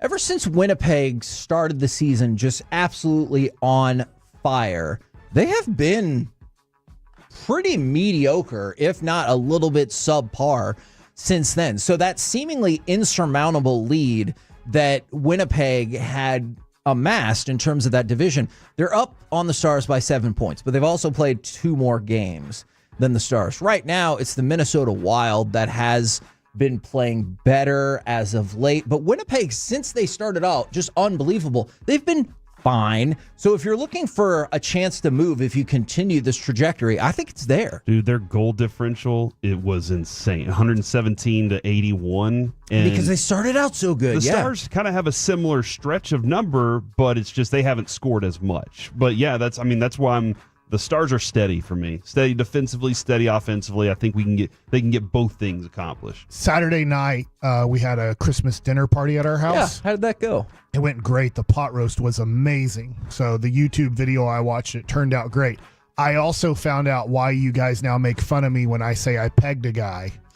How did you find that out? When I'm talking, somebody said what pegging is, and I was like, oh, this is okay, because Corey and Kevin, who I work with, always make fun of me because when we're playing baseball and we throw at a guy or we accidentally hit a guy, we say we pegged him. And then I found out what pegging means, and I'm like, that's why they laugh at me when I say, yeah, whatever, Nathan Eovaldi pegged Shohei. You get it though, right? Why that might cause a chuckle, immature, however it might be. So we've now changed the word of Riz and pegging. Well, Riz wasn't a word initially. I don't think anybody ever said it before. Now they do. So now I know. Now you know. Okay. Comprende. All right. I'm going to use pegging for baseball. I'm not going to use it in the term that other people use. I would say, especially on air, that is very advisable. Probably so. All right. Power ranking, the NFL power rankings. You guys want to go NFL.com, The Athletic, or ESPN? I mean, they are the worldwide leader in sports. Okay. Let's go with that. Who is the worst 3 teams in the NFL? Who are the worst? Well, I think the Giants are the worst. The Raiders are close to because they lost to the Falcons. And then probably Mike's team. Yeah, probably Jackson. Well done, gentlemen. 32, the New York Giants. 31, the Las Vegas Raiders. And 30, the Jacksonville Jaguars. The Khan family ever goes, how are there 2 teams worse than us? I don't think so. I think they're amazed they're that low. Like they have the 5th pick. They have the 4th pick. Are they like, how are there 3 teams that have a worse record than us? No, I don't. Because remember, by the way, the Giants are last in all of those polls. Because remember when we had Tony Khan on, he was like, oh, Trevor Lawrence is playing like a top 10 quarterback when he was out there. And I was like, you have to see that that's not right? I mean, he didn't, but there you go. All right, top of the list. You've seen some shakeups, some big-time matchups this weekend. Who do you think is the number 1 team in all of football? This is a tough one, actually, because Detroit loses. Detroit is done. Okay. Did you see the note that Aiden Hutchinson said he's on track? And he'd be ready for the Super Bowl. Yeah.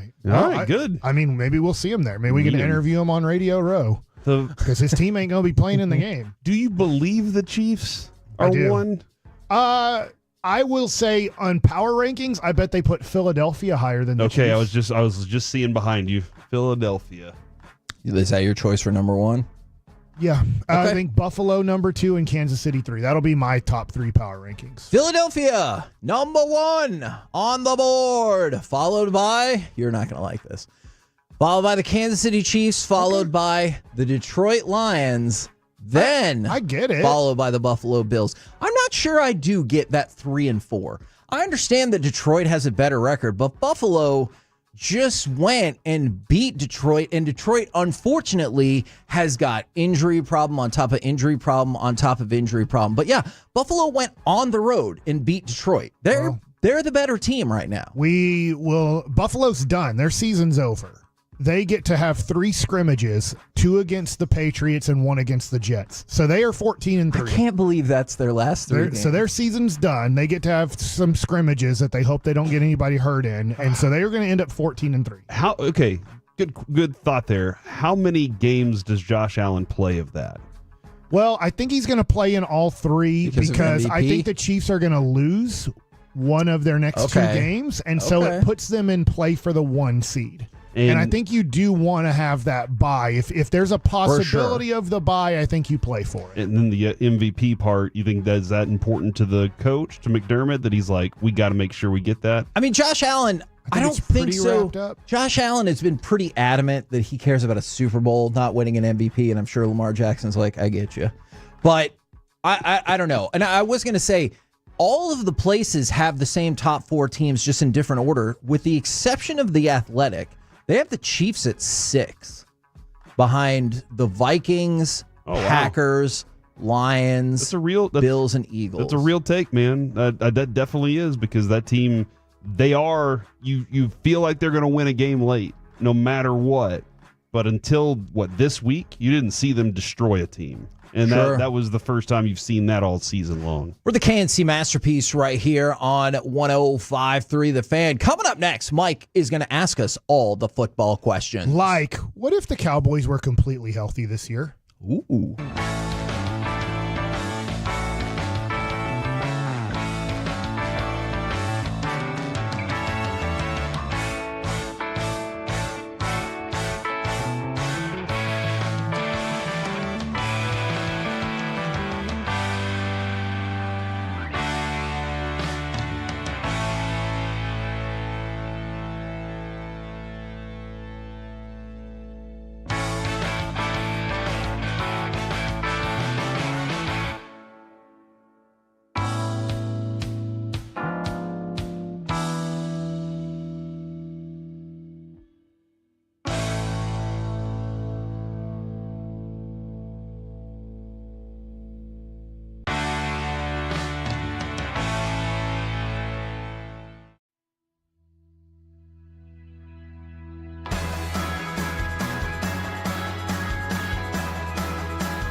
true that you've got to forget something else to remember that Uber Eats has groceries? No, that's absurd.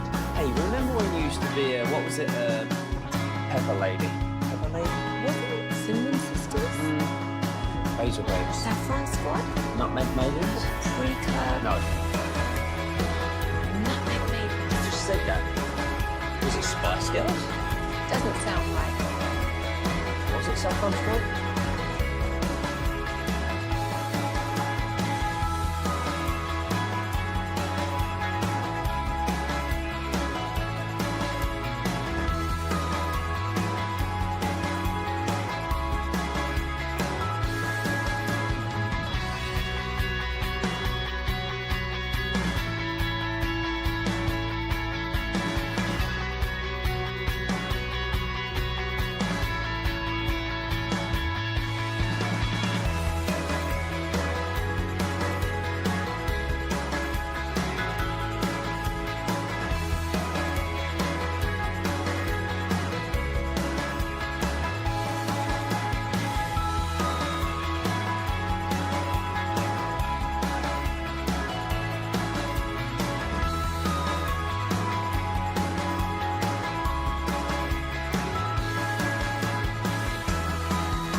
This segment of the KNC Masterpiece is brought to you by Ciroc Vodka. Cars for Kids, donate today at carsforkids.org and the personal injury lawyers Frankel and Frankel. If you've been injured in a car or truck wreck, call Frankel first, 214 or 817-333-3333. With Frankel and Frankel, there's never an out-of-pocket cost. They only get paid when you win. Frankel and Frankel, the go-to car and truck wreck attorneys in Dallas.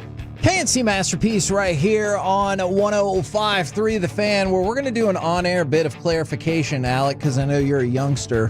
When you write the original Grinch, do you mean the animated Boris Karloff one or Jim Carrey? The animated. Okay. Yes. All right. Just needed to clarify that. Thank you very much. Right now, it's time for Mike to ask all of the football questions. Well, I'm not asking the first football question. It will be my 16-year-old son, Jake Bassick. Okay. Who asked me this in the fourth quarter of the Carolina Panthers game that the Cowboys blew them out.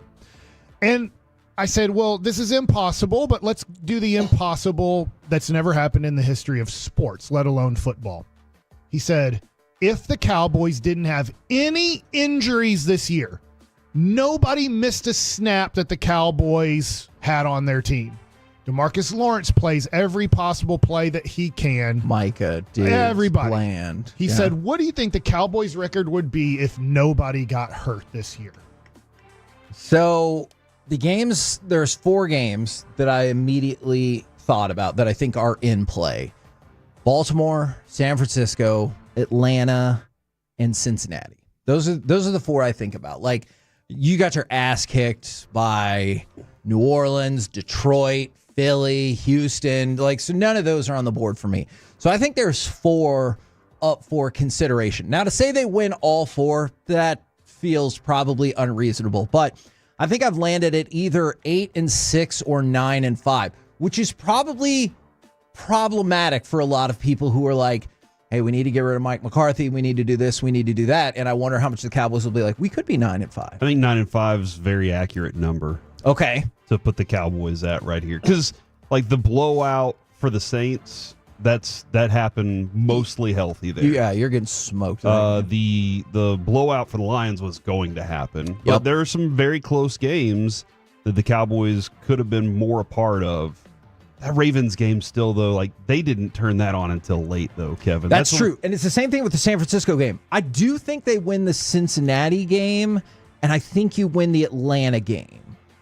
Those are the 2 that I'm like, I feel comfortable moving those over in this fictitious world where obviously I can't. I answered my son. I said 8-6. Okay. And that's not, I mean, that's not unreasonable. I think 8-6 is fair, and then I wonder about San Francisco and Baltimore, but to your point, Corey, you're right. They were losing pretty emphatically before making a feverish comeback when you could argue the other team had eased up just a little bit.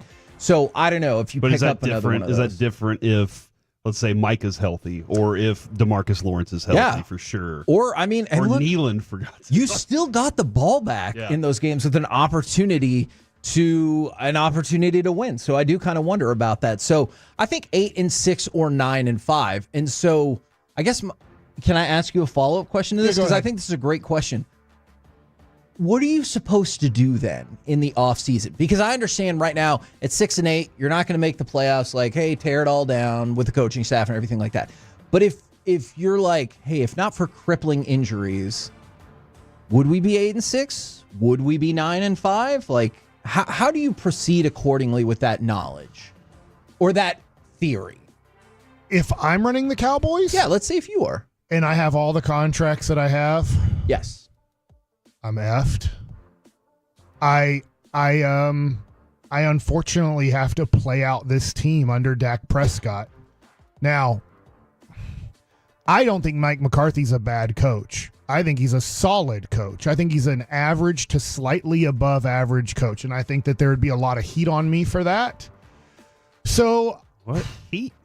Like, I think people would question me and say you're a, you know what I'm saying? Yeah, like, because I think a lot of people hate Mike McCarthy, but they hated Jason Garrett. They hate every coach. In fact, last year, how many people hated Dan Quinn that were Cowboy fans? On his way out, people were like, good riddance. To 50% of the fans of the Cowboys thought Dan Quinn was a piece of dump defensive coordinator. We're like, come on, guys. Like, he was really good. He had a glaring hole in his defense. Sure, for sure. Yeah, nobody's perfect. I get it. But I would have to just play it out, unfortunately.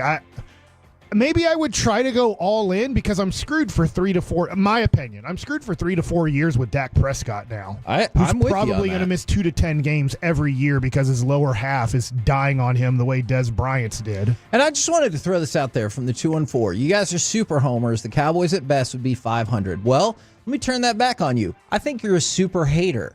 They're 6-8. And you're telling me if they were injury-free all year in this scenario, they win one more game? I think that's too low. Mostly because if they're injury-free, that means they start the season with not a rookie left tackle who has proven that he's not as good because the injury was the concern there. Yep. And you actually saw whenever that left tackle was healthy how much better they've been at the position quarterback. So I think go back and look at how many times Dak was taken out of a play because of the left tackle or because there was a penalty from your left tackle there. He's got to get better. Or because your secondary got burnt or any number of other reasons. Look, I'm just going to say, like, if you throw out Homer, I need you to have a little bit more facts to back you up. If saying no injuries on this team all year means they're one game better. Yeah, we didn't say nobody said they're going to be 12-2 or 14. Not at all. We gave them 2 to 3 more wins. 8-6 with the impossible of all impossibles in any sport. Yes, nobody ever got hurt and missed one play for you. So my next question has to do with this injury. I remember at the time when DeMarcus Lawrence got hurt, I will say I was talking to a sports person who knows a lot about injuries and said, that dude ain't playing the rest of the year. And you already heard he's not playing this week. Yeah, obviously. So it looks like that's going to hold true, even though the Cowboys said different. I get that's intentional by organizations. I won't hold the Cowboys to this standard, but most teams will do hey, if there's a possibility, just throw out he'll be back in 6 to 8 weeks. And the Cowboys are the best at it to do that because they have the biggest salesman in the history of sports. But DeMarcus Lawrence is 32 years old right now. Yep. He just had a season-ending injury where he didn't play this year. And I get he was good last year.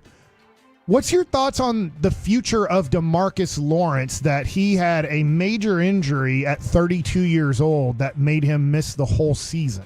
And like nobody really talks about this. It's all like DeMarcus Lawrence is coming back next year. He's going to be 33 coming off of a major injury. And this is another player that I struggle with when you look at I know people are frustrated with the lack of spending, and I understand all of that.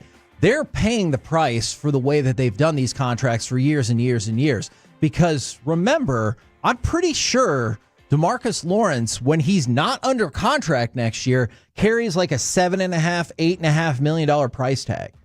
What? So he, like, let's just say he leaves, so he goes somewhere else. You still get hit with that charge because of the way that the Cowboys have structured all of their contracts and flipped the switches and everything like that. So I don't see how he comes back for anything less than a really low deal. And I think he has enough belief in himself that he's like, I'm not willing to accept that. I literally Sunday was going through boxes and found a spiral that had the notes on him coming out of the draft. And I was like, he would be a steal in the 4th round, is what I said. A steal. And we got him in the 2nd round, so we did have to pay a premium for him at that point from what I was thinking. But all my notes, everything is exactly what he is. He was really good at stopping the run there, and you're like, okay, can he build some pass rush skills?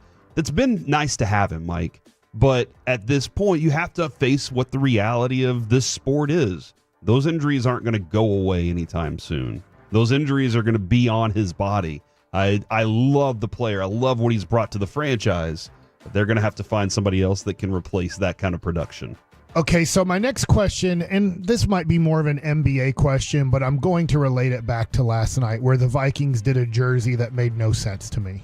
That seems to bother you more than the average person. Is that fair? I don't know because I saw this on YouTube this morning. Okay. Now, this was based off of the NBA, and this was a small percentage, but some of the percentages, well, NBA teams aren't even wearing their colors. They're just making up a jersey. Sure. They're making up one jersey a year at least that makes no sense to their franchise. Let's just be black. You're like, we don't have any black in our like we're not a team that has black. Or let's just throw out this. Let's be baby blue. Who is it? the other. I was like, "Are we playing the Sacramento Kings or something?" And it was just weird. I can't even remember the game. It was like, this isn't. Oh, it's the Hawks. It looked like a Cleveland Cavaliers jersey from when Terrell Brandon and Sean Kemp and Z were on their team. So I know I'm doing NBA, but this person was saying, like, you're saying I'm in the minority. He's saying that maybe it is the majority of fans don't like when teams make up jerseys that don't represent their team at all. It's almost like they're trying to be another team. I think that is a fair point because I will admit, like a lot of people, if my social media feed is flooded with, oh, these ICE uniforms are fire and blah, blah, blah, blah, blah, I think that's a big chunk of the audience, but not really. Like I could have just seen 8 to 10 straight people who think that, and all the other people are like, I don't like it. So that's a fair point. So do you guys like when teams go, we're not going to be our team colors, we're just going to randomly throw out a random thing that maybe randomly looks like another team, but let's random it up? Do you guys like when teams do that? Like the Rangers, not really. The Rangers, their City Connect uniforms. Right. You had to read a story to find out why it was like what it really related to. And then I kind of liked it after that, but it was a lot of work to figure out what that meant. I'm okay with it. I don't mind seeing something different for a game. I don't need it for a full season, but for a game, I'm fine with it. And like you definitely get it from a marketing standpoint. It's like, hey, now I can sell this jersey. I mean, remember, we did a show out at the Globe because they were releasing all the new Peagle stuff. And I just wonder if teams need to look at it and go, it might be turning more people off than just getting to sell one extra jersey. I honestly don't know. All right, so my next question, I will go to the Chicago Bears, who also played last night, and they stink. They've gotten worse. Somehow they got worse from last year, and they got the number one pick and got a better quarterback. I'm not like a huge Caleb Williams fan. I'm not sure he's going to be great. He's better than I thought he would be. To be honest, he's better than I thought he would be than what I saw that last year at USC, but it's a confusing organization. They have pick right now, as we sit today, pick 9, 36, and 40 because they have the Carolina Panthers second-round pick. Do you think those 3 picks and a new head coach can get them to where they've dreamed of being since about 1985? Or the Rex I think Grossman that can year? get them competitive in their division. Their division is a terror right now. Man, no kidding. I'm surprised at Caleb Williams seems to want to be a hero on every play. And when I say hero, I mean he's dropping back and he's running around for 6 seconds before he even thinks about throwing the ball. When if he would get the ball out of his hand, man, he can really fire the ball. But he just decides, I got to be a hero and I got to go make the biggest play. Sometimes you just need to check down, buddy. And that's something that he doesn't have in his mind right now. Is he feels like he has to save the franchise, and they aren't in that place. But I think that if you add that many picks at the top and a new coach that has a really good vision for what they want to do offensively, they can be better. Their offensive line has killed them too, though. If you would have asked me 6 weeks ago, I think I would have said yes. But now this regression that you've seen, that offense just get like stalled. I know. I don't know. Like, do you Are ever they cursed? Okay.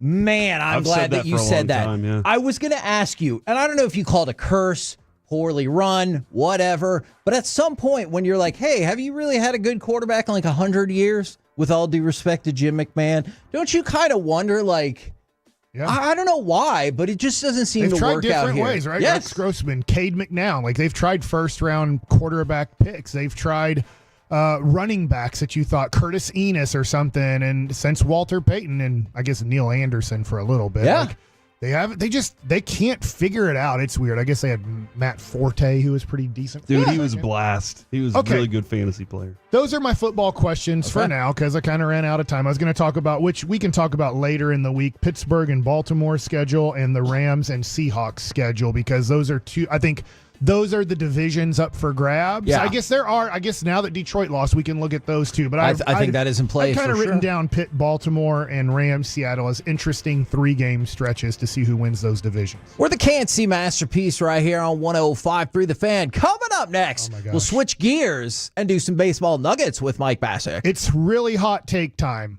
If Dave Parker and Harold Baines are Hall of Famers, there's about 200 people that should be in the Hall of Fame. Go Joey Gallo. He might as well be.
something, you have to forget something else. Okay, now that is a very cute haircut. That's like a little shag. I've never seen it before. Well, I mean, of course you have. So Rachel. Oh, is that your name? No, I didn't have your name. No, I'm Jack. My name's Jack. Right, but I just feel like this is your haircut. But that's hair on your hair. I'm not saying this is your hair.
This segment is brought to you by Classic Chevrolet in Grapevine. They're the #1 Chevy dealer in the world, more Silverados than anyone else. This is Texas. This is Classic Chevrolet. Together, let's drive. Based on new Chevy registrations 2023. KNC Masterpiece right here on 105.3 The Fan, where right now it's time for Baseball Nuggets with Mike Mashek. All right, so I've been holding this for a little bit. There's not really much going on in current baseball right now, like not big trades or big signings. So, are you anticipating that for a little bit now, since maybe baseball got ahead of the curve compared to what they usually do with their free agency? Yeah, and I saw somebody talking about this last night and saying maybe a few of these guys saw what happened last year and they told their agents, get something done now. And I'm sure teams kind of want things done now, right? Don't you want to know on February 1st, 10 days before you head off to spring training, who's on your team? Absolutely. So I'm hoping that maybe there's a 3 or 4 days left of possible action, but I don't expect it. A lot of times, guys do take breaks. Organizations kind of from about the 24th of December, maybe till January 1st, aren't working as hard as they're on a little bit of vacation, and then they get back to negotiating on January 2nd. This might be a weird question, and you might be like, I don't know.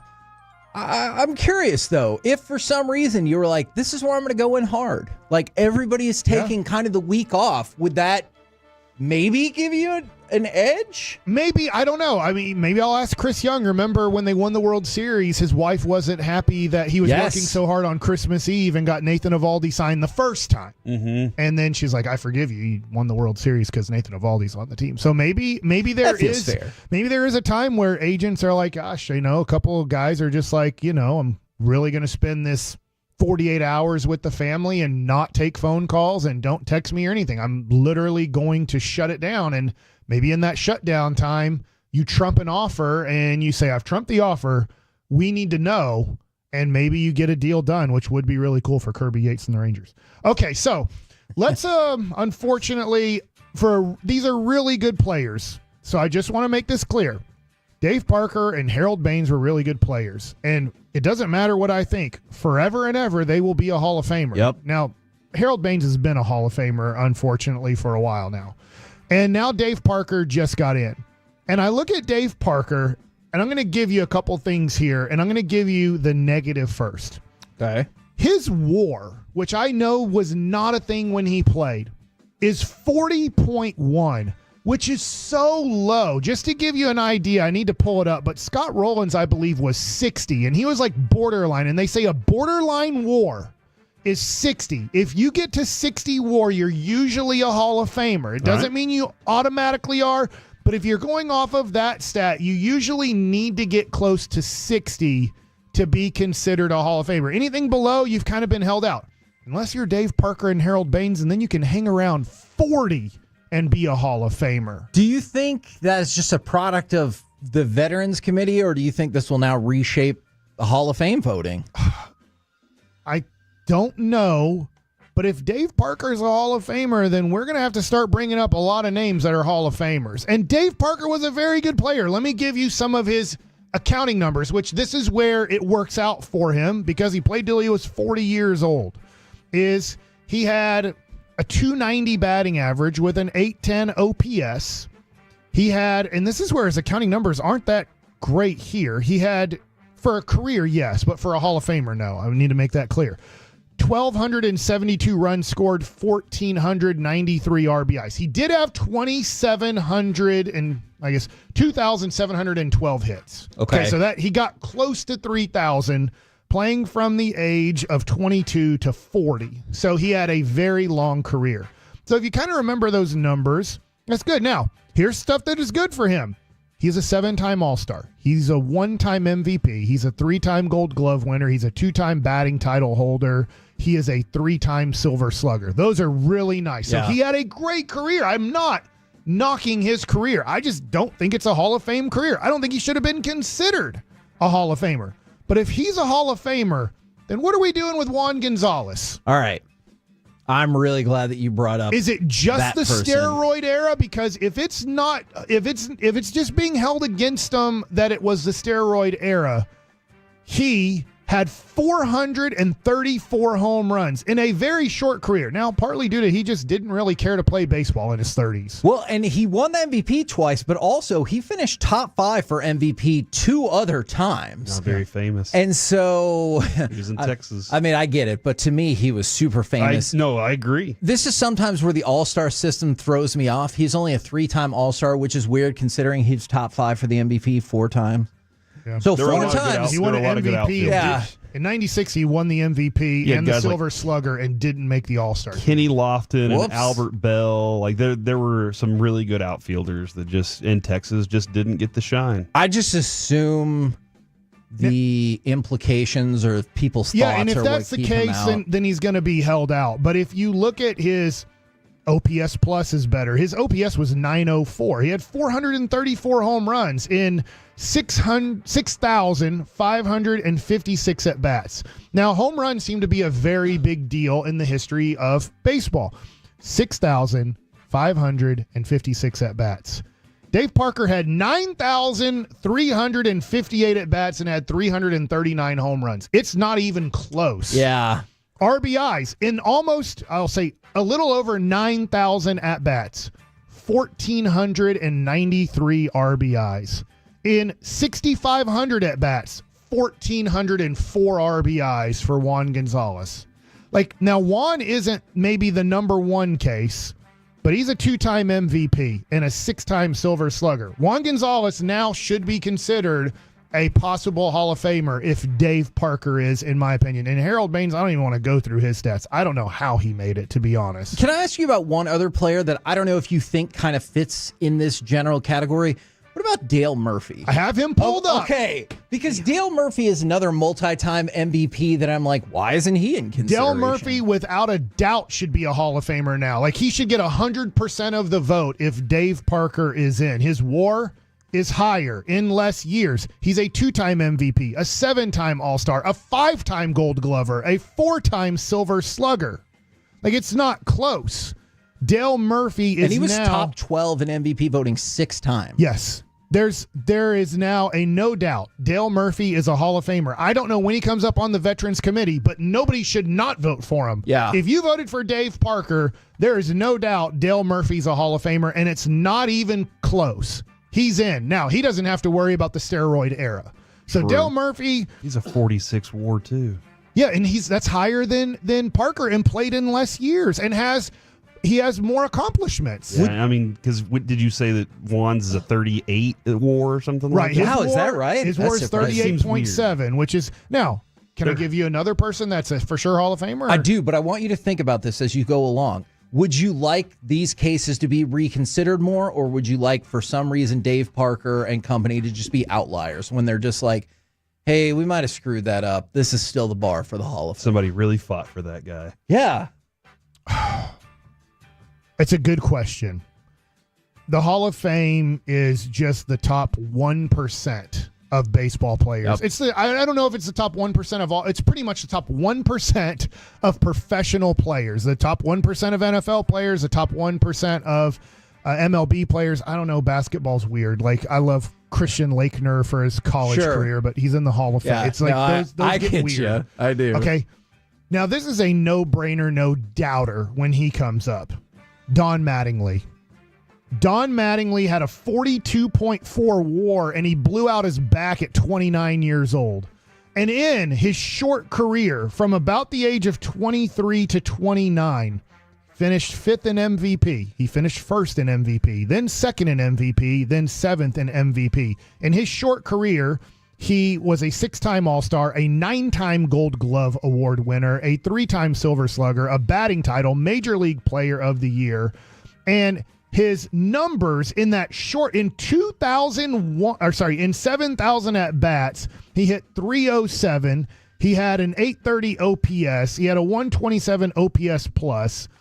He had over 1,000 runs, over 1,000 RBIs, and let's be honest, he only played from pretty much the age of 23 to the age of 30 healthy. My favorite Don Mattingly stat. And he's way better than those. Like in that 7-year period, I agree. Nobody can compete. Look, maybe Juan Gonzalez in a 7-year period can compete with Don Mattingly's 7-year run. And you know how I feel about this. Not everyone has the same Hall of Fame definition. Can you take like a 5-year period of time and definitely say that was one of the best players in the sport? And I absolutely think you can with Don Mattingly. Yes. It's kind of like the Terrell Davis argument, I guess. There's not, I mean, I'll say this, Harold Baines at best is Frank Gore. And he really doesn't even come close to that. He didn't even have, as just being a DH who did nothing but hit, he didn't get 3,000 hits. He had 384 home runs. He didn't get 400 home runs. Like, I have no clue how a 6-time All-Star, a 1-time Silver Slugger, who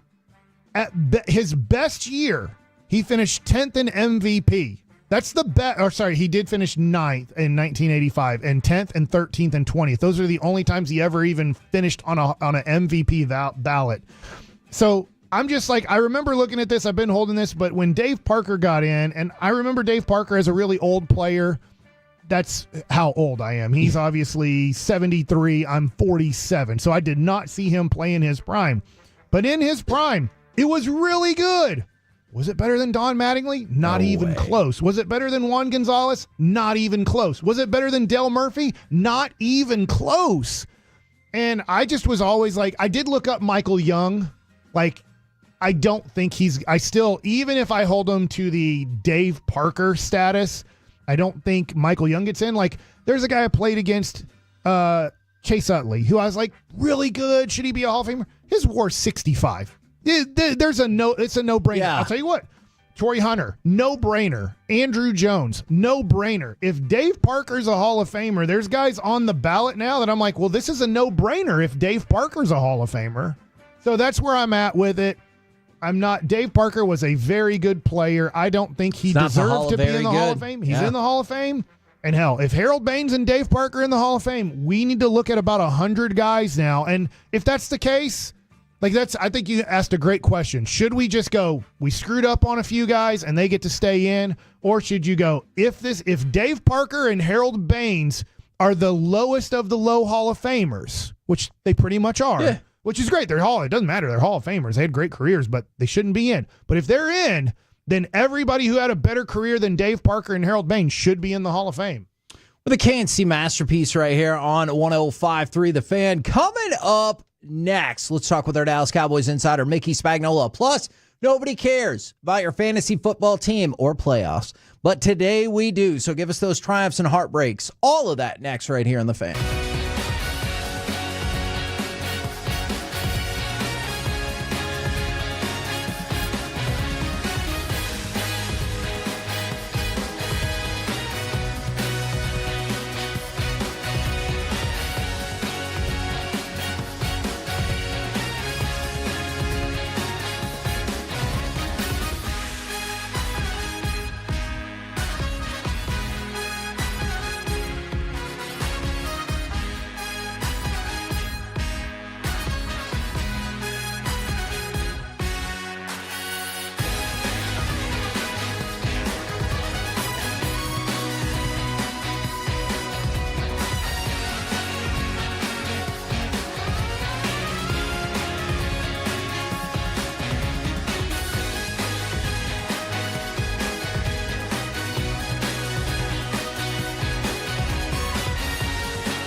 Do you think it's true that you've got to forget something else to remember that Uber Eats has groceries? No, that's absurd. Hey, remember when you used to be a, what was it, Pepper Lady? Pepper Lady? Wasn't it Cinnamon Sisters? Hazel Babes. Saffron Squad? Nutmeg Maidens? Pre-curve? No. Nothing Maidens. I just said that. Was it Spice Girls? Doesn't sound right.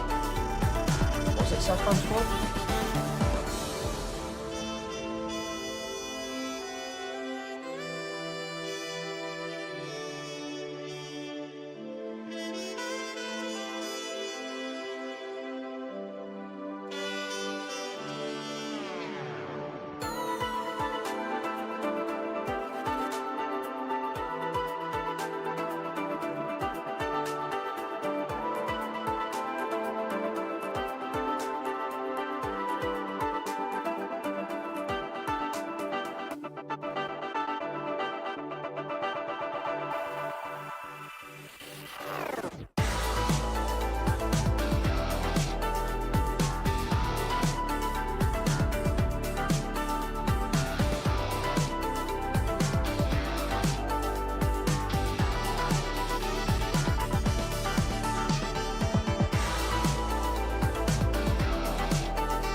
Mazda of Arlington and her studios. It's the KNC Masterpiece on 105.3 The Fan. KNC Masterpiece right here on 105.3 The Fan. We will talk with our Dallas Cowboys insider, Mickey Spagnola, in just a second from the 832.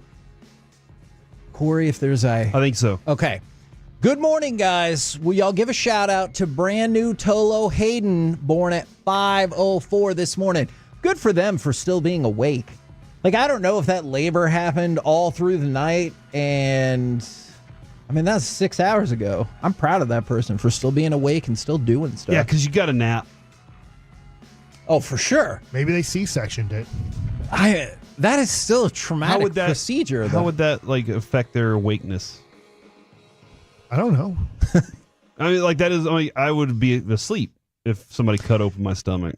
True story. The first time I really, really remember meeting your wife, Mike, was when I rolled over on the hospital bench and she was in the room and she was like, "Hi, guys," because she was going to be Noah's doctor the morning after he had been born. And I was like, "Hey," and in my brain, I'm like, "I think that's Mike's wife. I'm so tired." You mean that Mike's wife didn't guide y'all through the whole process of eventually preparing for a baby?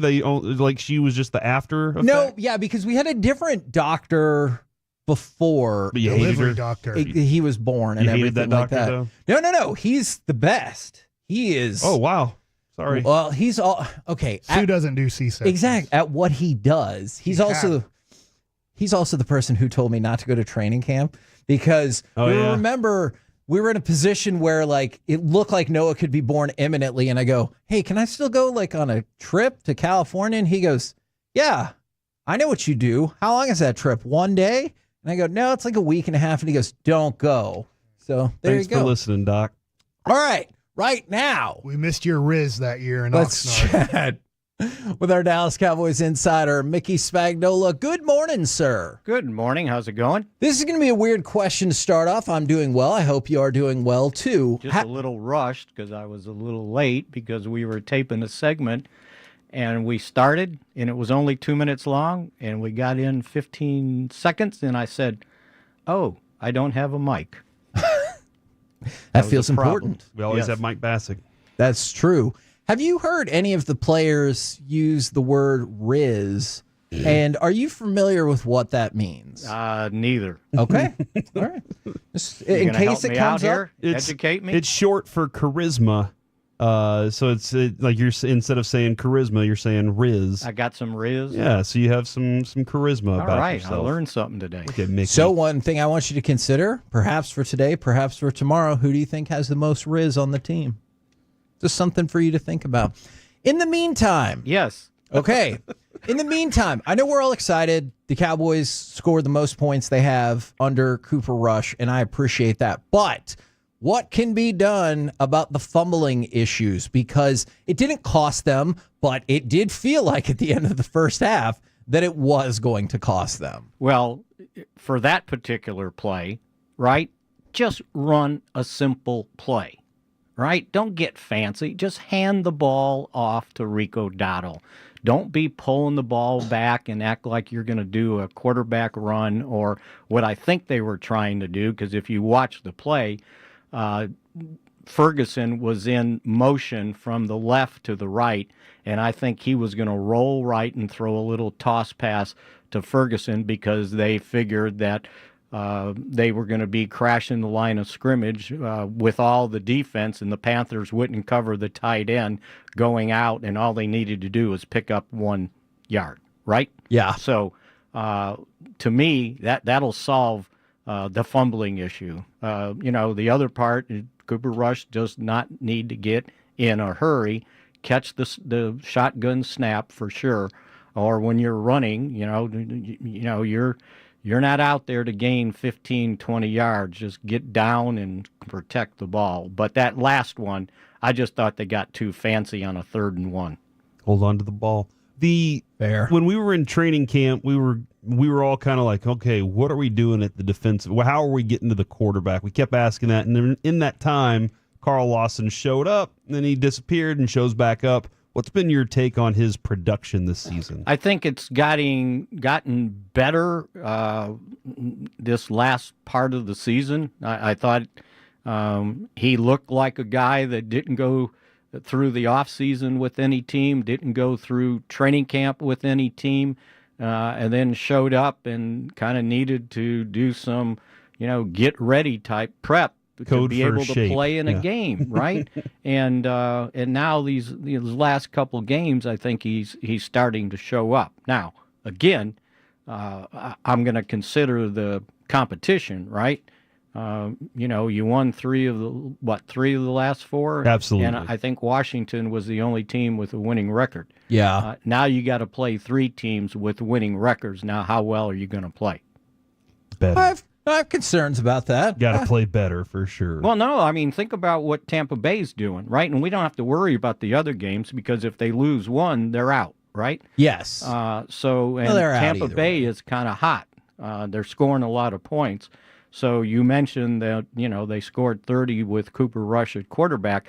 Better be able to do it again the way Tampa Bay's offense has been functioning. Okay, let me ask you this, because the win over the Chargers, very impressive. The three before that, they have also, the Falcons, played a whole bunch of crap teams. Do you factor that in at all as well? Like, I know they've been winning, but their schedule before the Chargers game has been pretty Yeah, and rightfully so. But again, and they've won those games. That's true. And Baker Mayfield's been playing awfully well. I agree with that. And I think they probably are a little healthier than the Cowboys. I mean, think about the cornerback position right now with the way that offense has been functioning. You're not going to have Diggs. You're not going to have Butler. And who knows about Awarie and Jordan Lewis at this point, because neither one of them finished the game, right? Mm-hmm. So what you got at cornerback? They signed a couple guys to the practice squad a week or so ago, D. Delaney and Troy Pride, and I'm sure you're familiar with their work. They play the cornerback position on the street. And, so the depth at the quarterback position against the quarterback that's been playing awfully well, I think is concerning. So the bottom line there, you better be really good up front getting pressure in the passing game because and that was one of the keys of handling Bryce Young. They got undue pressure on him, and that kind of turned the tables on how that game was going. And you better be able to do it again when you've basically if Jordan Lewis can't play, you got one starting corner on the field. Okay, and that is soberingly fair. Mm-hmm. Like, it really is. One thing I've been encouraged by was, especially with the turnovers, they've been like multi-person operations. Like Leafau came in, forced a fumble. Odigizua forced another fumble. Jordan Lewis tipped the pass that Eric Kendricks came up with. Mukwamu added an interception. Like, I do appreciate that a lot of these turnovers haven't just been like one-man shows. They've been like 2, 3, sometimes 4 people operations that have made these happen. Yeah, I absolutely agree with you. And the defense has been playing much better. If you think about it, I want to say at one point they were minus 11 in the turnover differential. Yikes. And I think they've got it down to minus 4 or 5 now. Which is a huge improvement. Still not great, but a huge improvement. Just exactly what you said. And I think you're seeing a lot of guys contributing to that. And, a lot of turnovers, it's like, okay, Jordan Lewis tipped the ball. Well, what are the chances it was going to go right into the hands of Kendricks, right? But you did make a play. Now, the fumbles they forced, I think that, okay, now you're getting pressure on the quarterback. And normally, I think we've learned that takeaways start in the pocket, because that's where you're going to either get pressure on the quarterback, you're going to get maybe a sack fumble, or the pressure is going to create an interception. And I think those are some of the things that were taking place, just like the last interception, right? They're a little bit desperate. Bryce Young's got to throw the ball down the field. He sees an open receiver, but he doesn't see where all the safeties are or the corners are, and Mukwamu's able to come in, swoop in, and get an interception. So But again, it started in the pocket. So the key to this is Micah Parsons has to keep playing the way he's playing. Osa Digizua's got to keep playing the way he's playing. And you guys mentioned Lawson, if he can, continue to contribute somehow, some way. And even, Chauncey Golston playing well up front. So they still need that if they're going to be able to survive this last, stretch where they're playing 3 consecutive games against teams with winning records. With Nealon, have you liked what you've seen? I know Yes. he was injured, He's but still there, and they're still kind of got him on a pitch count. Okay. So I don't think. I think his snap count was maybe in the teens, off the top of my I head. think he was 18 or something like that. Yeah, and so they're having to watch that. But yeah, he's it's a shame that you had lost him for a period of time. But again, there's still this injury bug has not gone away, and they still got to be able to deal with it. Nealon, 23 snaps, so he played a little more than I thought. But again, yeah, they're going to need these guys up front to play well. You saw Leofau get more snaps, and I think you saw more production. So that's got to continue. But again, these injuries. It's amazing that they keep hitting at the same positions. Yeah, right. That's the hard part. Defensive line and cornerback. Yeah, I mean it's and then offensive line. Is Brock Hoffman going to have to start again at center? Will BB ready? So you got your backup guard playing center and your third backup guard playing guard, and maybe Guyton's ready to be available out there to play left tackle. And when he did, he actually played pretty well, I thought. I thought much better than Adoga can. So we'll see where the offensive line goes here. I had one more last thing for you. This is not necessarily on the field, but I know Brandon Cooks is hosting a holiday gift celebration. How often do you get a chance to go see these type of things, or do you ever have a memorable story from whether it's something like this or visiting the hospital or anything like that? Because that feels like I really appreciate that the players do that with their free time. Yeah, I don't know that I've had a chance to do that in a while, but I have gone to the hospital visits previously, and it's a very kind of fulfilling experience to see these guys and how they don't just go, right? They really interact, and you can see it have an emotional effect on them dealing with these kids, especially the ones. I think the ones I've gone to are at Children's Hospital here in Dallas. Yeah, and yeah, it's a pretty touching thing to see those. And I hate hospitals, right? I don't. Sure, it's just uncomfortable, and just walking down the hallway. Not to mention going to see whoever you're going to see, or taking care of yourself, by the way. For real. Yeah. But to see these guys go down the halls with their smiles on their face and very uplifting, it's a pretty neat experience that I think everybody should at least have to go and see that once in their lives. Absolutely. Thank you. And I thought you were going to ask me if I ate raccoon or anything. No, yeah. So we were actually, I understand why that question got asked. I really, really do. Thank you very much, good sir. We'll catch up with you again tomorrow. I'll be here. See ya. There you go. Mickey Spagnola right here on 105.3 The Fan. From the 817, we were asking some people about their fantasy football teams, but we're moving into playoff time. I know sometimes it kind of varies, but I won't finish last in our station because I beat Choppy this week, so he's going to finish. Is he last. going to finish last? That's fantastic. Him or somebody else. From the 817, I thought I was going to lose round one, but then Jared Goff got me 41 points, and I won by 18. From the 432, this is my first year doing fantasy, and I reached my goal of making the playoffs, but then Cooper Kupp screwed me out of getting a bye. Scored 0 points this week. Wow. He scored 0 points, and fortunately, my buddy had the Chiefs defense, and that was able to get him into the playoffs. If he hadn't done that, Cooper Kupp would have screwed him too. From the 972, I won my playoff 165.66 to 165.6. Thanks to Justin Jefferson last night. That's less than 1 yard. His quarterback was Lamar, who kneeled the ball 3 times to end the game. No! Damn. No. That sucks. From another 972. Because you're like, I won the effing game. I won They the won the game yes. too.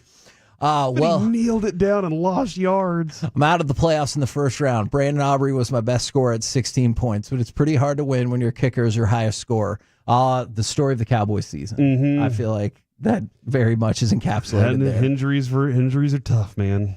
We're the KNC Masterpiece right here on 105.3 The Fan. Coming up next, I do believe it's time for some AM on the FM. We got the question of the day, plus will this audio from a certain head coach make you run through a brick wall? You'll hear it next here on The Fan.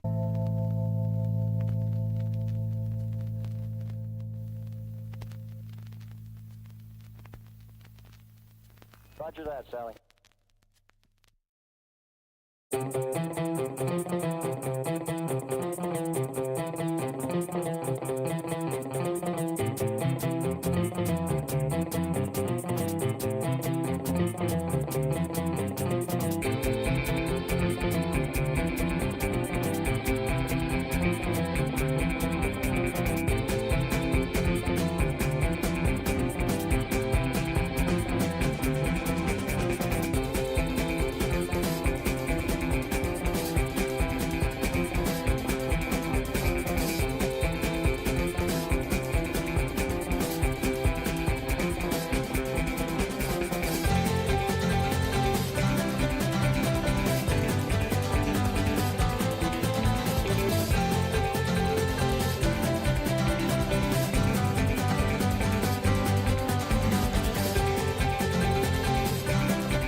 Uber Eats has Lola V products? I gotta remember that. Well, you know, they say in order to remember something, you have to forget something else. Okay, now that is a very cute haircut. That's like a little shag. I've never seen it before. Well, I mean, of course you have. It's the Rachel. Oh, is that your name? No, I mean, like your name. No, I'm Jen. My name's Jen. Right, but I just mean like this is your haircut. But that's hair on your head. I'm not saying this is your hair. Okay, freak me out a little bit.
This segment of the KNC Masterpiece is brought to you by Cars for Kids. Donate today at carsforkids.org. Soda weight loss and the personal injury lawyers Frankel & Frankel.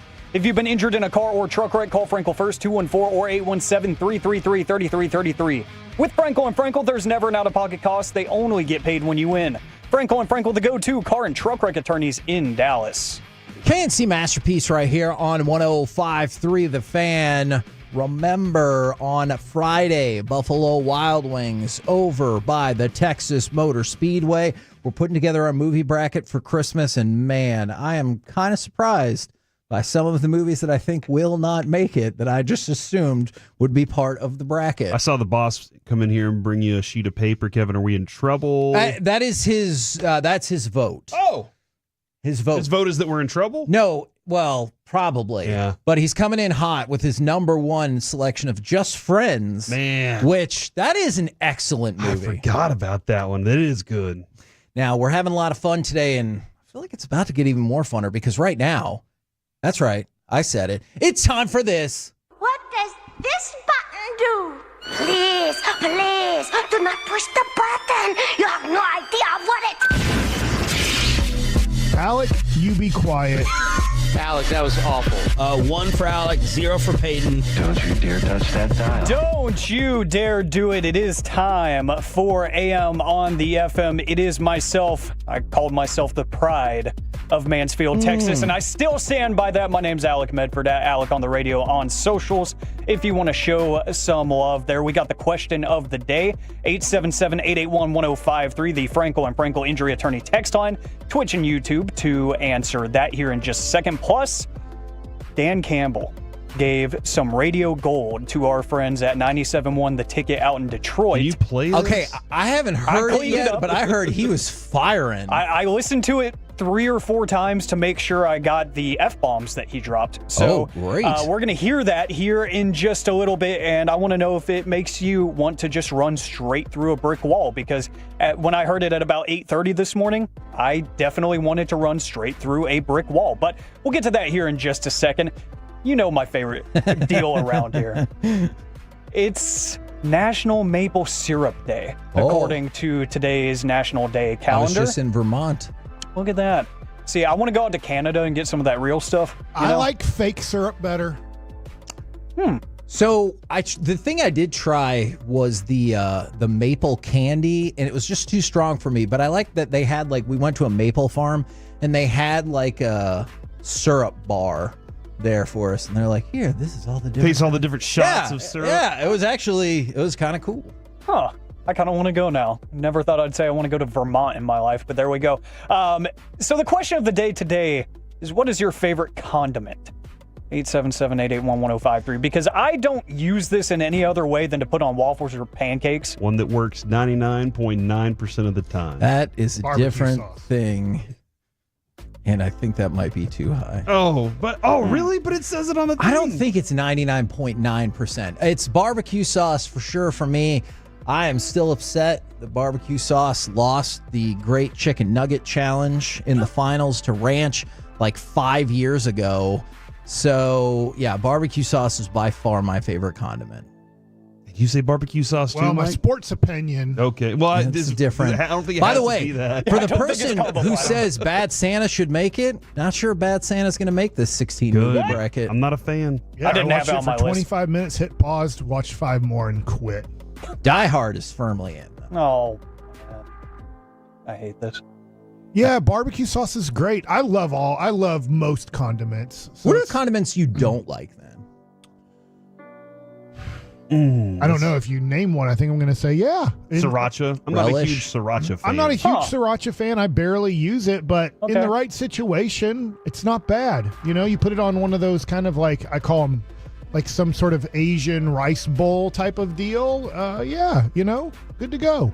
But, you know, on a chicken nugget, I would eat it, but I wouldn't be pleased with it. I wouldn't be like, It's between hot sauce and salsa. And I can't decide exactly which one because I use hot sauce on lots of different things, but I eat salsa with a chip. I made homemade salsa last night. You did? Because my son only likes, he's in a way Kevinish. And he only likes El Phoenix salsa from the grocery store. So if I get, Pace, nothing against Pace, Pace, what did you just say? Like Pace Picante sauce. Gotcha. But he will only eat El Phoenix or the homemade salsa that I make. It's not like I made up a recipe. I go to Food Network and then found Reed Drummond's Pioneer Woman's, and it's really good. And so I made a crap ton of it last night, like a whole bucket full of salsa, because I know he really likes that. How long can that last? So for a holiday, I will make that bucket size, and it will last 2 days at my in-laws. But there's like 15 people there. I often wonder this. If I make salsa at the house and throw it in the fridge, how long is that staying? For a long time. Then, people make salsa. Like, we get salsas on the shelf. You're saying until it goes bad? Yeah. I don't Are know. we talking like a week, I'm not a adding month? preservatives to it. I would assume a month. Okay. It's pretty much tomatoes, onions, jalapenos, lime, garlic, cumin, little sugar. There's not anything that's, milky, I guess, that's going to go bad, or I don't know, meaty. So it is amazing how long some of that stuff will actually stay good, because I know every now and then we'll bring out the deep fryer and make some like imitation like Raising Cane's or something, and we'll make the sauce at home. I make that sauce at home too. And as long as you keep it packaged, it'll last you a couple weeks. Yeah. So we just make like Mike was saying, like a whole bucket of it, and just whatever kind of thing that you have that can dip into there, you're gonna use it. You're gonna find a way to use it. Question: since you brought up Raising Cane's sauce or Chick-fil-A sauce? Cane's. I love Chick-fil-A sauce. It's really good. But I Cane's lean sauce. towards Chick-fil-A sauce. 1000% Cane's. They're a little bit different. I know. Little smokier. I'm going to pass. They're both mayonnaise based. No, I have tried the cane sauce. It's just, look, I've talked about it. It's not for me. I know people love it. It's not for me. See, I'm one of those weirdos. I will eat mayo-based things, but I don't like mayo straight up. I just can't do it. Like on a burger, all over the top bun. Nope. You need to aioli it. Yeah. Exactly. So if it's an aioli, if it's in cane sauce, whatever, any kind of mixture, sure, I'm fine with it. And as a guy that eats a lot of eggs, like for breakfast and stuff, like it's kind of weird that I just won't eat straight up mayo. But that's just how. Syrup is really good, though. I don't know. It is really good. But it's only good on syrup. There's some pancakes, waffles, like syrup my cheeseburger. Well, I was going to ask. Actually, I was going to ask that. Bacon and sausage. Has anyone ever syruped their cheeseburger, and what were their thoughts? Or their spaghetti? Yeah, like an Elf. Elf is going to make it. Elf is going to make the cut. Yeah, no, like the other day I was making pancakes for the kids when I woke up, and I'm sitting there making those, and then they left, and there was a pancake left, and I was like, just dip that in some syrup real quick, and I was like, oh my gosh, it's so good. Hey, but the 469 does say that maple syrup is really good on cornbread. For sure. Yeah. And if it so bleeds, there's another thing. Again, if it bleeds over I'd rather onto have your butter bacon and or honey. sausage, it's fine. Would you rather have syrup on cornbread or butter and honey? Butter. Yeah, butter and honey. I guess and you I don't call it like honey cornbread butter, that then much. that would make more sense to people since I flipped it around like I'm Yoda. If I had to pick something like straight up, I would say like Thousand Island dressing is one of my weaknesses, even though a lot of them aren't really great for you. Anytime I have a salad, I'm like, if I can find a way to sneak some in there, then I'm happy. Yeah, I like Thousand Island too. That's probably where I'd go. I like it on burgers like I said, too. I like most condiments. Dude, every time we order food, if they don't deliver ranch, I have to make ranch for Lucy. Huh. Oh. Lucy will, she's like, I gotta dip my fries in some ranch. And how do you make it? Base with sour cream and mayonnaise, some dill and parsley, salt, garlic salt. Yeah. And sometimes I throw in a little dill juice, dill from the thing. Which dill juice or like pickle juice? Pickle juice, that's what I meant. Okay. Yeah. Kosher, not sweet. Because a lot of people will be like, you got to make buttermilk, and buttermilk has that tang to it. Yeah. And so you're just adding the tang. Yeah, I'm just getting some tang. But not tang, the orange drink that astronauts drink for orange Dude, juice. tang, that was awesome too, though. Mm-hmm. You still drink that, Kevin? No. I don't. Is it still around? I still like to get it as much as possible, but What was that other orange juice that was around when we were a kid? Sunny D. Yeah, Oh, yeah. Sunny D. Isn't that the Vikings quarterback? Everybody would move the purple stuff Sam out of Darnold. the way. Sammy D. Sammy D, yeah, there we go. J-Met from the 940 says it's a tie between cane sauce and gravy for me. Gravy, a big omission Gravy's there. really good. Yeah, and it's pretty universal, too. It goes on a lot of things. I mean, we just had a holiday that a lot of people kind of center their plates around that. True. But lots of people saying ketchup is the GOAT. I did see someone say that tomato mush is the worst ever. And I was like, okay. Well, I'm sorry. Is that ketchup? Did you say tomato mush? Yep. Ketchup's great, man. I use ketchup all the time. Sometimes there are some chicken nuggets that you have that are frozen. You reheat those, it tastes like middle school all over again. Just just dump ketchup on top of them and be like, all right, here we go. There was like a weirdly erotic clip of Bert Kreischer and Matthew McConaughey on Kreischer's podcast talking about how much they love ketchup. And McConaughey was like, sometimes do you just get a little on the palm, let it dry up so you got a little friend for later? What? Yeah, No. yeah, I'm so serious. It was the weirdest thing I've ever heard in my life, and it made me uncomfortable, and I just got off of TikTok right after that. I thought about running it, but it made me so uncomfortable that I was like, no, I think I'm good. I think I'm good. It was really weird, but yeah, and Kreischer was like way too into that idea. I didn't like it, and shirts were missing too. It was weird. So oh my gosh. Keep those coming in. Your favorite condiments, 877-881-1053. I do want to go to our friends over in Detroit. 97.1 The Ticket, Costa and Jansen, the morning show out there. They have a... they're an Odyssey station. They have a weekly hit, as we do, with Mike McCarthy with Sean and RJ on Fridays.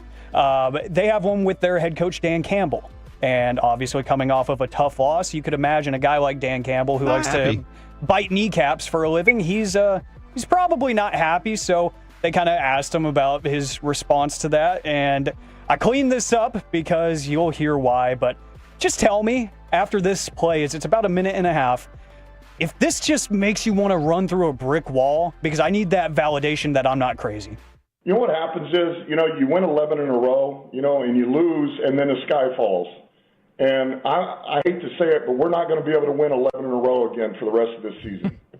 We're just not going to be able to do it. And, what happens is you get used to eating filet, and I'm talking to all of us, and everything's good. Life's good, but you forgot what it was like when you had nothing and you ate your molded bread, and it was just fine, and it gave you everything you needed. And sometimes you got to get punched in the mouth and remember what it used to be like to really appreciate where you are. And we'll do that. And so we got a bad taste in our mouth. We got kicked around the other day. We lost a few guys. And you know what? It's exactly what we needed. This is exactly what we needed. So we're going to bounce back. We're going to respond. We got guys that are about to have an unbelievable opportunity here.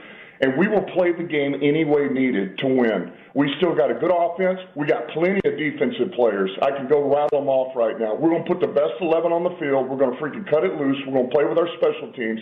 And I don't give a crap if we got to win by 1 point for the rest of the year. That's what we're going to do.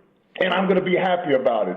We come out of the game with 50 yards of total offense and we win by 1, you're going to see smiles on my face. I promise you. All right? If it's the other way defensively, we give up 700 yards and we win by 1 point, you're going to see a smile from my ear to ear. All right? I can promise you. So we're going to find a way and we're going to get it done. And this is on radio, right? Wow. Yes. Okay. Yes, on terrestrial radio, on FM radio. So if you go watch the video, I think Schefter tweeted it out on Twitter, X, whatever you call it now. You can see one of the hosts kind of pointing to his producer like, I hope you got that. But yeah, this is on live radio, just like we have with Mike McCarthy on Sean and RJ every Friday.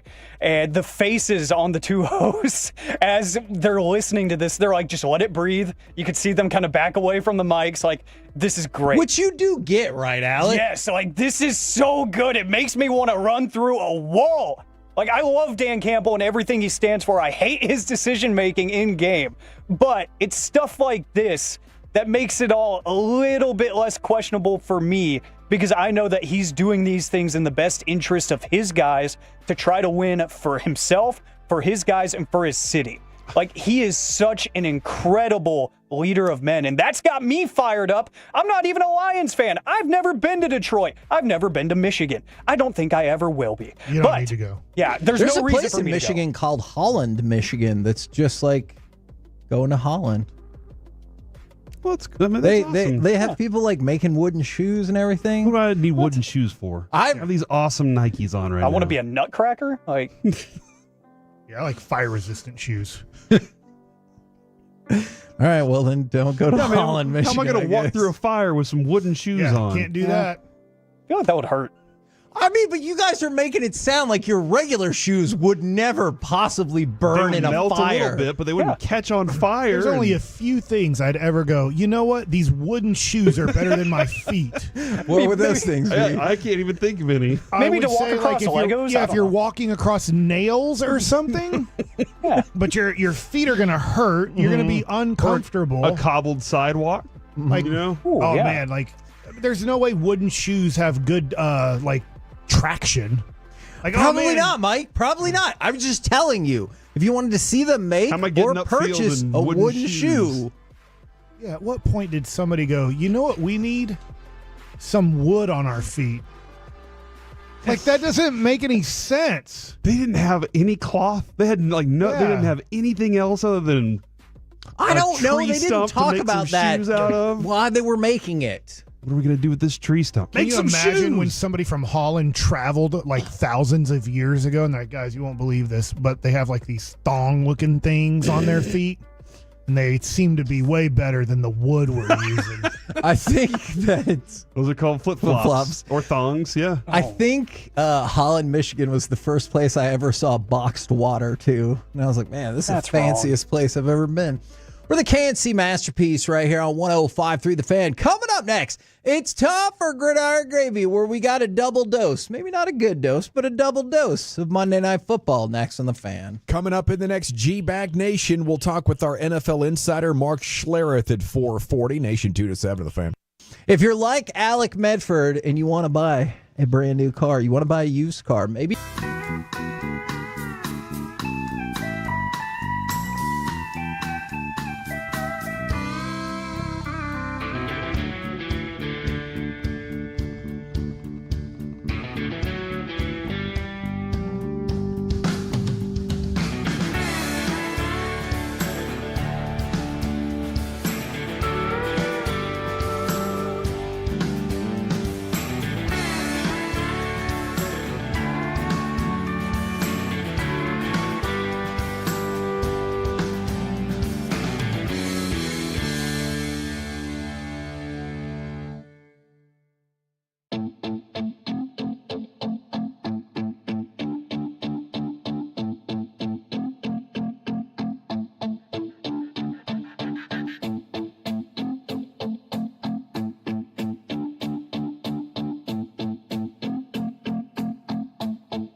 true that you've got to forget something else to remember that Uber Eats has groceries? No, that's absurd. Hey, remember when you used to be a, what was it, Pepper Lady? Pepper Lady? Wasn't it Cinnamon Sisters? Basil Babes. Saffron Squad? Nutmeg Maidens? Paprika? No. Nutmeg Maidens. I just said that. Was it Spice Girls? Doesn't sound right. Was it Saffron Squad?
This segment is brought to you by Classic Chevrolet in Grapevine. They're the #1 Chevy dealer in the world, more Silverados than anyone else.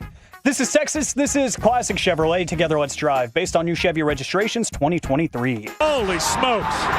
Your heart's in your throat when Ritter throws it in the end zone. And Jesse Bates has come away with the interception to end the ball game. K&C Masterpiece right here on 105.3 The Fan. The Falcons win that game 15-9 and a double dose of Monday Night Football. But did you care about either one of these games? Let's discuss as we go around the entire NFL and dip into some gridiron gravy. Gridiron Gravy, of course, brought to you by Rhino Shield. Why just paint your house when you can shield your home? Visit rhinoshieldtx.com. All right. Did you guys care about either one of the Monday Night Football games? I know, Mike, you talked about dipping in and not caring for the Vikings uniforms, but were you guys invested, or did you watch either one of these games? I watched pretty much all of the Vikings-Bears game, and it was like never really truly competitive. But I had DeAndre Swift in fantasy, and I also had Jordan Addison. So I was paying attention to that and the kicker for the Vikings. I'm still caught off guard by how inconsistent Sam Darnold is. And when I say that, that's fair. It's wildly inconsistent. He will sail a ball 40 yards over somebody's head and then throw a dime. And you're like, what just happened? How is he able to throw dots like that? But then on other super easy throws, he's just nowhere near the receiver. I'm still fascinated by that. But because of who the receivers are that he has, they're an explosive offense. They ran the ball really well last night, too, with Aaron Jones. So that team right there, defensively, very good still. And offensively, they built. I did not care for the other game much at all, though. I don't look, care about the Raiders at all. I'm with you. Yeah, the Raiders are that game was pretty terrible. But I guess I was still caught off guard, though, whenever they said Kirk Cousins to Drake London, and I was like, they haven't gone to Phoenix yet? Why are they not doing this? Well, and then, Kirk Cousins goes to state the obvious. I obviously need to play better. I wanted to go back to Sam Darnold for just 1 second. Here's a breakdown of his season, like 3 chunks at a time. First 5 games, they start out, last 5 games, they're 5-0, 12 touchdowns, 1 interception.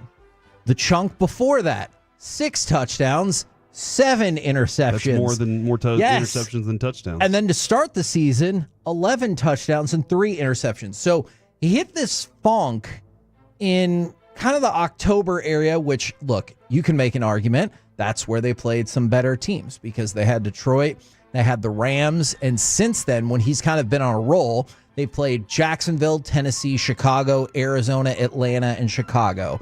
Not exactly a murderer's row of a schedule, but to their credit, he has done significantly better, and they've won all those games. Take them down. To keep themselves in position for not only winning the division, but potentially taking the number 1 seed in all of the NFC. But that game felt like a dud. You're right. The other game was absolutely a dud.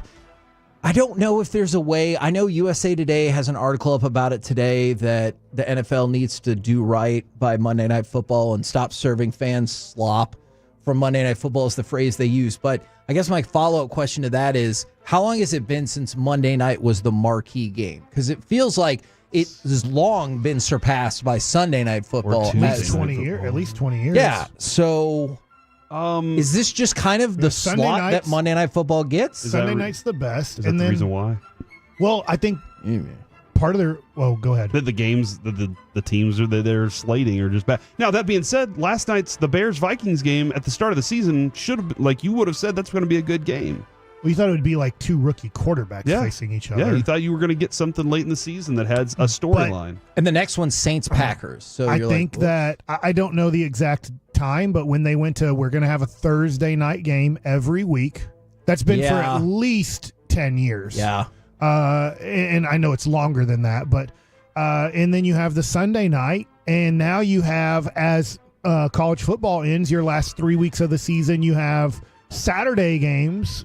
And so now they're opening up Christmas, too? When we were kids, so you think about the 80s, and let's even go through the 90s approximately, it was Monday night. They made sure the game of the week, and they had to pre-schedule it, obviously, before the season came out, but they were looking very hard at scheduling big-time rival games, or they knew that the best quarterbacks or the best teams were going to be in those games. So they did a much better job when Barry Sanders versus Emmitt Smith happened. And they're wearing like the retro jerseys. They're like, this is Monday night football. This is Sanders. This is Emmett. This is, all these things. Sometimes you do just hit bad luck. Like, I'll take you to a couple weeks from now. So December 30th, the Monday Night Football game is supposed to be Lions 49ers. Mm-hmm. Like, I could see how in theory you're like, hey, NFC Championship game preview. But instead, Netflix now gets for Christmas Chiefs, Steelers, and Ravens, Texans. And you're like, well, crap. That doesn't quite feel equitable for me. So here's what you're suggesting, then, Kevin. They got to flex 3 weeks. Every 3 weeks. So you only get the TV schedule 3 weeks out.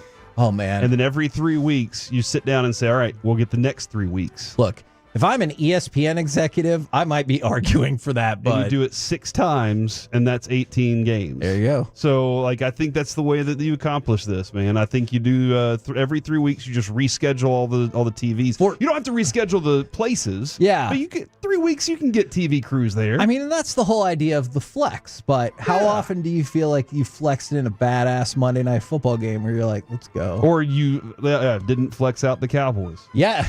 I mean, that might have been their decision. But they're still competing, Kevin, and that's the big deal right now. Is they're still fighting for. That's great. I'll make an argument in a segment tomorrow that they're competing for pride, and I appreciate that. But otherwise, the season's over.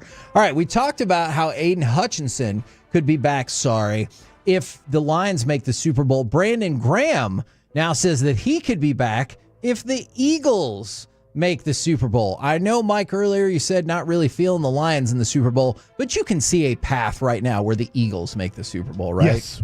Yeah. I'm with you. They're the favorite, I would think. I don't know in Vegas, but I would think that they're the small favorite to represent the NFC in the Super Bowl. Now, which will be great. It'll be the second time You're covering the Eagles in a Super Bowl, and last time you rooted very hard for the Eagles in the Super Bowl. I will not root for them this time. There's not a single team in the AFC that you wouldn't root for against the Eagles. You hate the Chiefs. You do. I don't hate the Chiefs. I hated Tom Brady, though. I also hate myself for not bringing this up yesterday. When Buffalo defeated Detroit 48-42, I feel like we really dropped the ball on this. That, my friends, scoregami for the 1,090th time in NFL history. We got another scoregami. You love to see it. The Chiefs did, in fact, waive Clyde Edwards-Helaire, a first-round pick from like 5 years ago. Is the takeaway from that for a first-round draft pick, he's going to go down as a disappointment? Yes. Okay. Yeah, Man, that was really fast. He was a disappointment for them. He had, the numbers that Kareem Hunt put up initially, and you're like, okay, and you replace him with Clyde Edwards-Helaire, you're like, okay, he started off okay, and then it all fell apart for him, and Pacheco just took off. How about this? How bad of a job, yet they're 3-time NFL champs, or Super Bowl champs. Yeah. Have they been at drafting wide receivers and running backs since they got Patrick Mahomes? Because you thought Sky Moore was going to be it. I mean, Worthy's having a nice rookie year. Yeah. I'm not dogging on him, but when you think of all the people they've tried to bring in as as a running back or as a wide receiver to really help out the Patrick Mahomes, Travis Kelce at the time, Tyreek Hill, those three guys, you're amazed. Now, Nicole Hardman. I mean, it's bad. Cornell Powell. Like, I didn't even know who that is. Pacheco was a 7th-round pick. So, and like, that's their best. Corey, are you done with the Will Levis experiment? Because the Titans, Brian Callahan, he benched Will Levis for Mason Rudolph because he's like, I don't know what to do. Will Levis just had his 3rd interception of the game, and it was a pick 6. Levis also had a strip sack, and he lost the fumble. He has 12 interceptions in 11 games this year. He ended that game 8 for 12 for 89 yards and 3 interceptions. So I know Mike would argue that's a very catchable ball right there because that's 11 out of 12. But are you done with Will Levis? Do you have to be done? I was done with him before he got drafted. Yeah. Okay. I didn't think he was going to be a great. Thought he had a good arm. And he ate mayonnaise in his coffee and ate a banana weird. Right. That was all I didn't know him for his amazing football play. I knew him for weird stuff off the field. And now the only thing I really see him for is that other mayonnaise commercial where he's doing the splits like Jean-Claude Van Damme. Every quarterback the Raiders have drafted, somewhat the Bears. We'll see about Caleb Williams. You just go down the list of some teams. This is why teams like the Cowboys and all the other teams get scared to death to not pay Dak Prescott, to not pay Tua Tia. I gotcha. Tua Tia. To not, these guys get these huge contracts unworthy of what they've done in their career. Sure. Because they're like, they're not bad. They're good. And this scares people away of, hey, what if we draft as bad as the Raiders? What if we draft as bad as the Titans at quarterback? And I just think that's a wussy way of looking at yourself. Sure. It's like, I stink at my job, so let's just go with average. Well, let's look at how you stink at your job more. 2 more super quick notes. Raheem Morris is not ruling out benching Kirk Cousins for Michael Penix, and Derek Carr considered, quote, very unlikely to play again this season. With a KNC masterpiece right here on 105.3 The Fan. We're getting closer to the Christmas season. So my question for y'all today, ideal holiday gift suggestions for the Dallas Cowboys. I'm sure new owner and GM is going to be on the list. Go ahead, send it in, 877-881-1053. We'll do it next right here on The Fan.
That's low fee product? I gotta remember that. Well, you know, they say in order to remember something, you have to forget something else.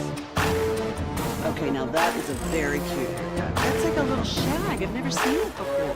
Well, I mean, of course you have. It's the Rachel. Oh, is that your name? No, I mean like your name. No, I'm Jen. My name's Jen. Right, I just mean like this is your haircut, but that's hair on your head. I'm not saying this is your hair. Okay, come here a little bit.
From our Hiley Mazda of Arlington and her studios, it's the KNC Masterpiece on 105.3 The Fan. KNC Masterpiece right here on 105.3 The Fan, 877-881-1053 if you want to get involved in the conversation. We're a week away from Christmas Eve, which is also my wife's birthday, if you wanted to know that.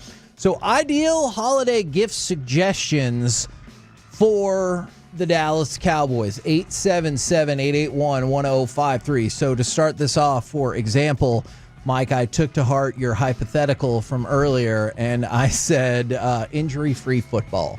And now I realize total injury-free football never, ever, ever going to happen. But, you know. Man, for the last 3 years, when they were going 12-5. Yeah, perhaps. They were pretty healthy. They were. And so, look, can we even get pretty healthy again? So that's why that is my number one gift idea for the Dallas Cowboys.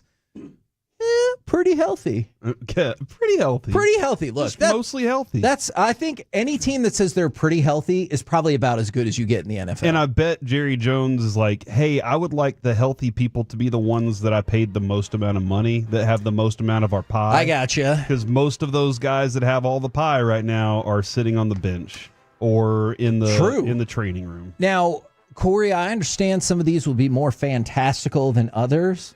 And for example, from the 214 Dallas Cowboys Christmas gift, one-time use of Doc Brown's DeLorean to go back and prevent them from signing that Dak extension. They would still sign it. Now, they probably would. Now, I guess the question Even would if be, he retired, they'd probably still do it. I would go back further to the first contract. And when those meetings, when Jerry was saying, are we sure this is the guy? I would stand up and say no. I would say, let's go ahead and see if we can't figure out something else out now. And that's what I would use that DeLorean for. I'm going to give you a realistic one. Okay. I get it's, like a Christmas magical thing that happens. I have more realistic ones than the injury one, too. Here's a realistic one is for next season, Guyton and Beebe develop into really good offensive linemen. Yeah, that was mine. That's was a good one. my Christmas gift would be consistent, steady offensive line. So that would be those two guys developing for sure. Yeah, because I believe in Smith. We all know how good he is. Obviously, Zach Martin, probably career over. And then I don't know about Steele. Like, yeah, I'd love, because I think we start. That's why I'm going to take the two rookies that they believed a lot in, a first round and third round, right? Yes. And they believed a lot in these guys, that they would be pillars of a offensive line for the next 5 to 10 years that could really help out the quarterback and the offense. And unfortunately, they've played like rookies this year. And so my hope is that next year that offensive line just looks a lot better, led probably by Smith, but those two second-year guys take steps into like, hey, maybe that's a top 5 center in the NFL, or maybe he does move to guard. I don't know, but that would be mine. And Corey, somebody said, sort of a Christmas wish, more of a question. Could there be a point in time, a year or two in, where you trade Dak for a 4th or 5th to offload the contract? The issue that you're going to run into there is you can do that, but it still costs you and your dead money, right? Exactly. You need to make it through at least the 2025 and 2026 season. And even then, it's a tough pill to swallow. But if that's what you're hoping for, like, first of all, I don't think there's any part of the Cowboys that think that's necessary, which is just a fundamental disagreement a lot of us have with the Cowboys. But even if you would want that to happen, you're waiting until 2027 to make that happen. So I'm sorry. I have to continue like with people in the family and stuff that are like complaining about Dak's injury and everything. And I'm like, and his money didn't even count this year. Don't forget that, guys. Exactly. And just because I know people are like, oh, they'll flip the switch and everything. And I understand all of that. You talked about that this morning? Yes. And that's great. But his cap hit next year is $89.9 million. Here's my question. It's a lot. When we flip those switches, and I know what Jerry said, I've listened to him a million times say, oh, the contracts are structured like that. It's all right, tough. Riddle me this then. Here is hits for the next 4 years. $89.9 million, $67.7 million, $61.7 million, and $71.7 million. Where are you moving that money?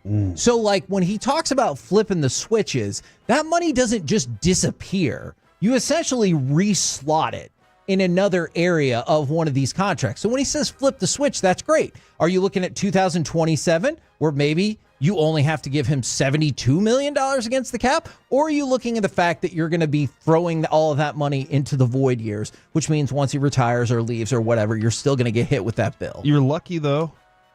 Doesn't gain interest. It doesn't accrue interest over time. That is you'd be in a lot of trouble. That is a very good point. Now, 3% interest would suck. That's true. This might be my number one realistic thing: swift and decisive coaching decisions.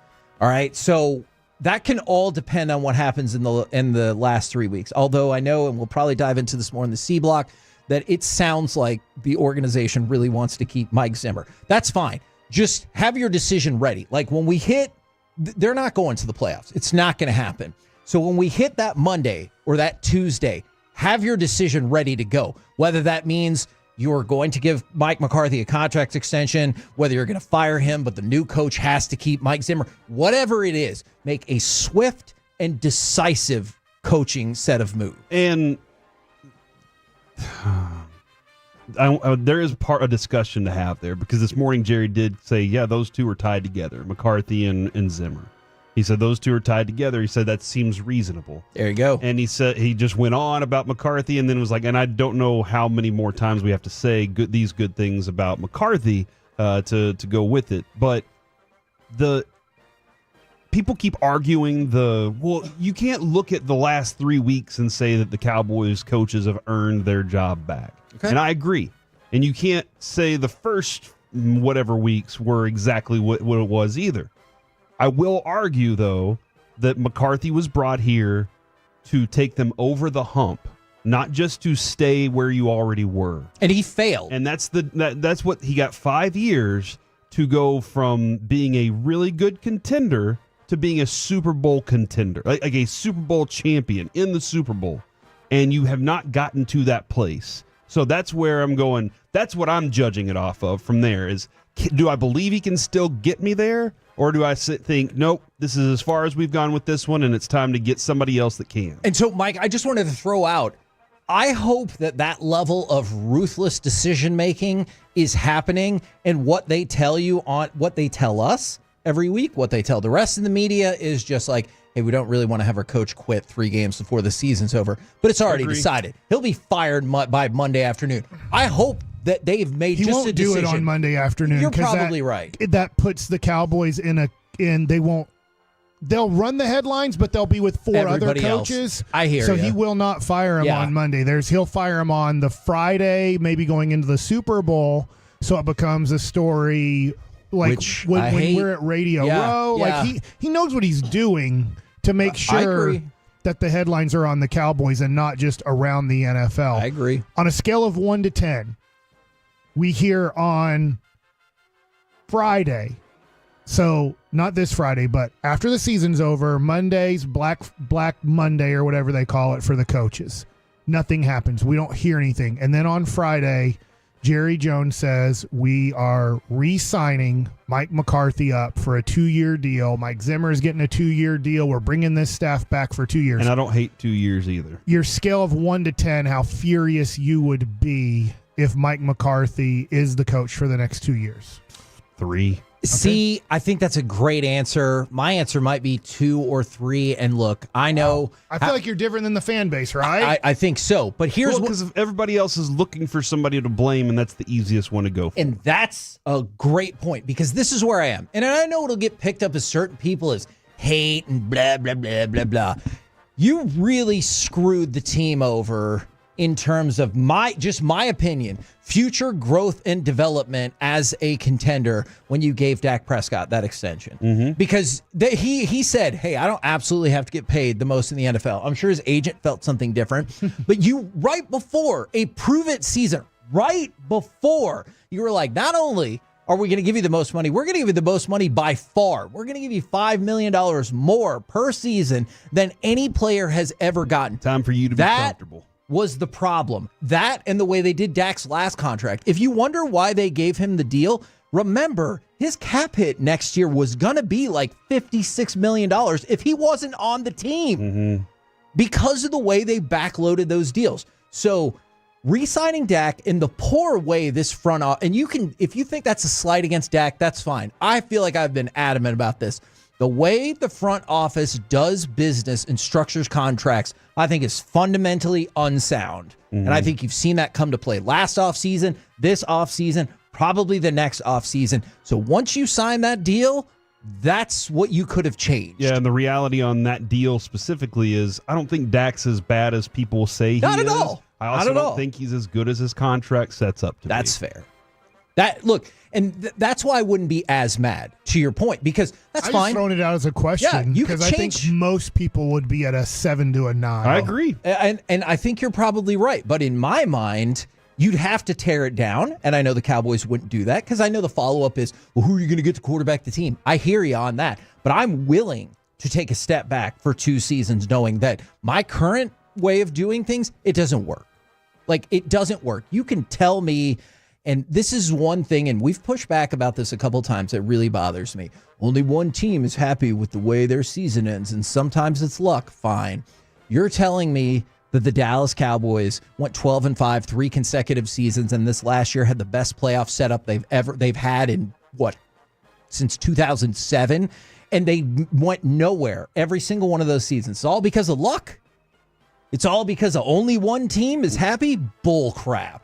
At some point, you have to look back and be like, hey, maybe we have a great regular season team, but we're not building this correctly for the postseason. Yeah, we were really, really good for most of the season. Or you could just blame it on injuries and say we're going to bring the team back next year and we're going to be awesome. Which one do you think's going to happen? I also still, and I'm with people that are saying this too, and this conversation we've had many times, I'm not opposed to Mike McCarthy head coach. I'm opposed to Mike McCarthy play caller. That hasn't lived up for me either, but we'll see how that happens. I had a couple of more. I'd like another explosive, dynamic receiver. Okay. That's something I would like to gift them, because Brandon Cooks was supposed to be that, and he's not. good. He's good. the production has not been what I need. This is what one other one I wanted to throw out that's more practical. Understanding the success of Rico Dowdle and the importance of drafting running backs. And what I mean by that is Rico Dowdle has been way better than I would have guessed this year, especially with the offensive line struggles. But just remember how much a second, third, fourth round running back counts against your cap. Just remember that when he says, and I have no idea what the contract demands are, but Rico Dowdle hasn't made a whole lot of like NFL money. So when he's like, hey, I want 3 for $20, you have to be like, and you did it, buddy. Yeah, you man. earned it. Good luck with whatever team is going to give you that money. I'm going to go get my $1.4 million running back in the draft. Yes. Or whatever the case might be. I realize if it's Genty, that's going to change the equation, but I think you'd have significantly higher expectations for Genty as well. So I want swift and decisive coaching moves. I want them to understand how the running back position works in the modern NFL and how financially you can make that work to your advantage. Those are 2 big things I would look The at. 972, what's the strength of this team next year? And I don't have an answer. Ownership.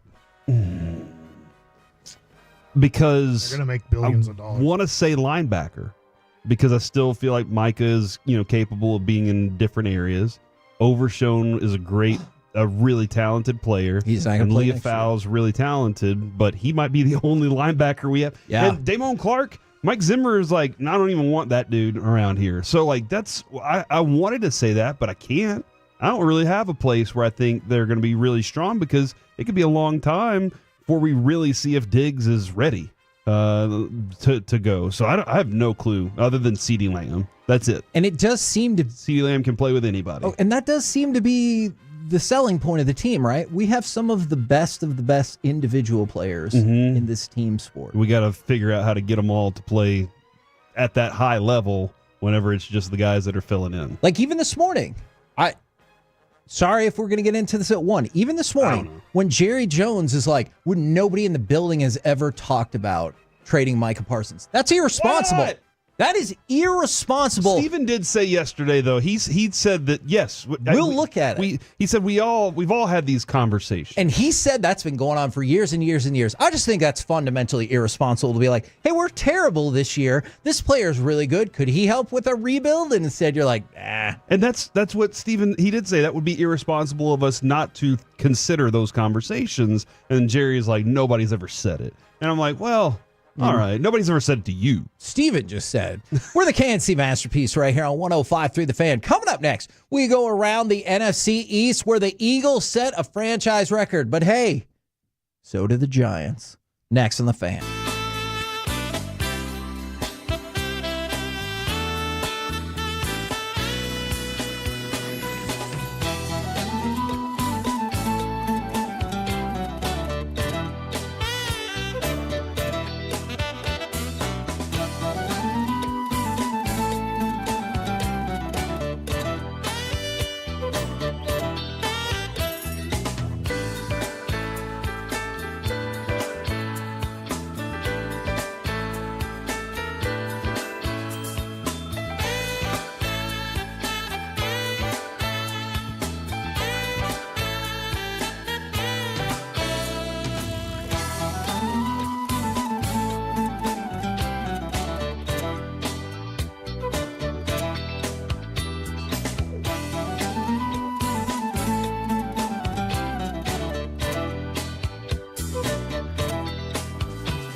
Do you think it's true that you've got to forget something else to remember that Uber Eats has groceries? No, that's absurd. Hey, remember when you used to be a, what was it, Pepper Lady? Pepper Lady? Wasn't it Cinnamon Sisters?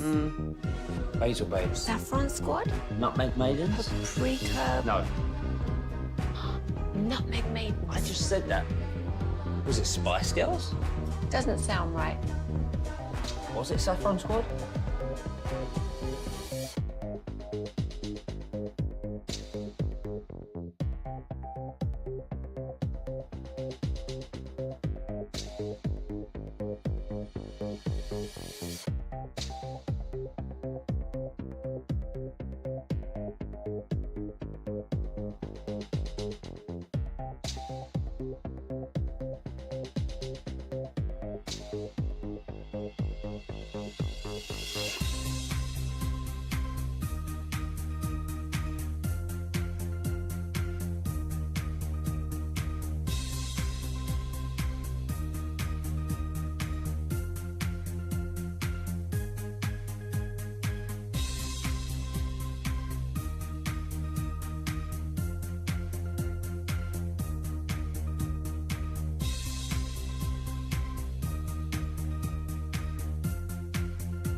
Expressway on 105.3 The Fan is presented by the On Time Experts. Hurts, pressure, slings it. It is caught for the touchdown.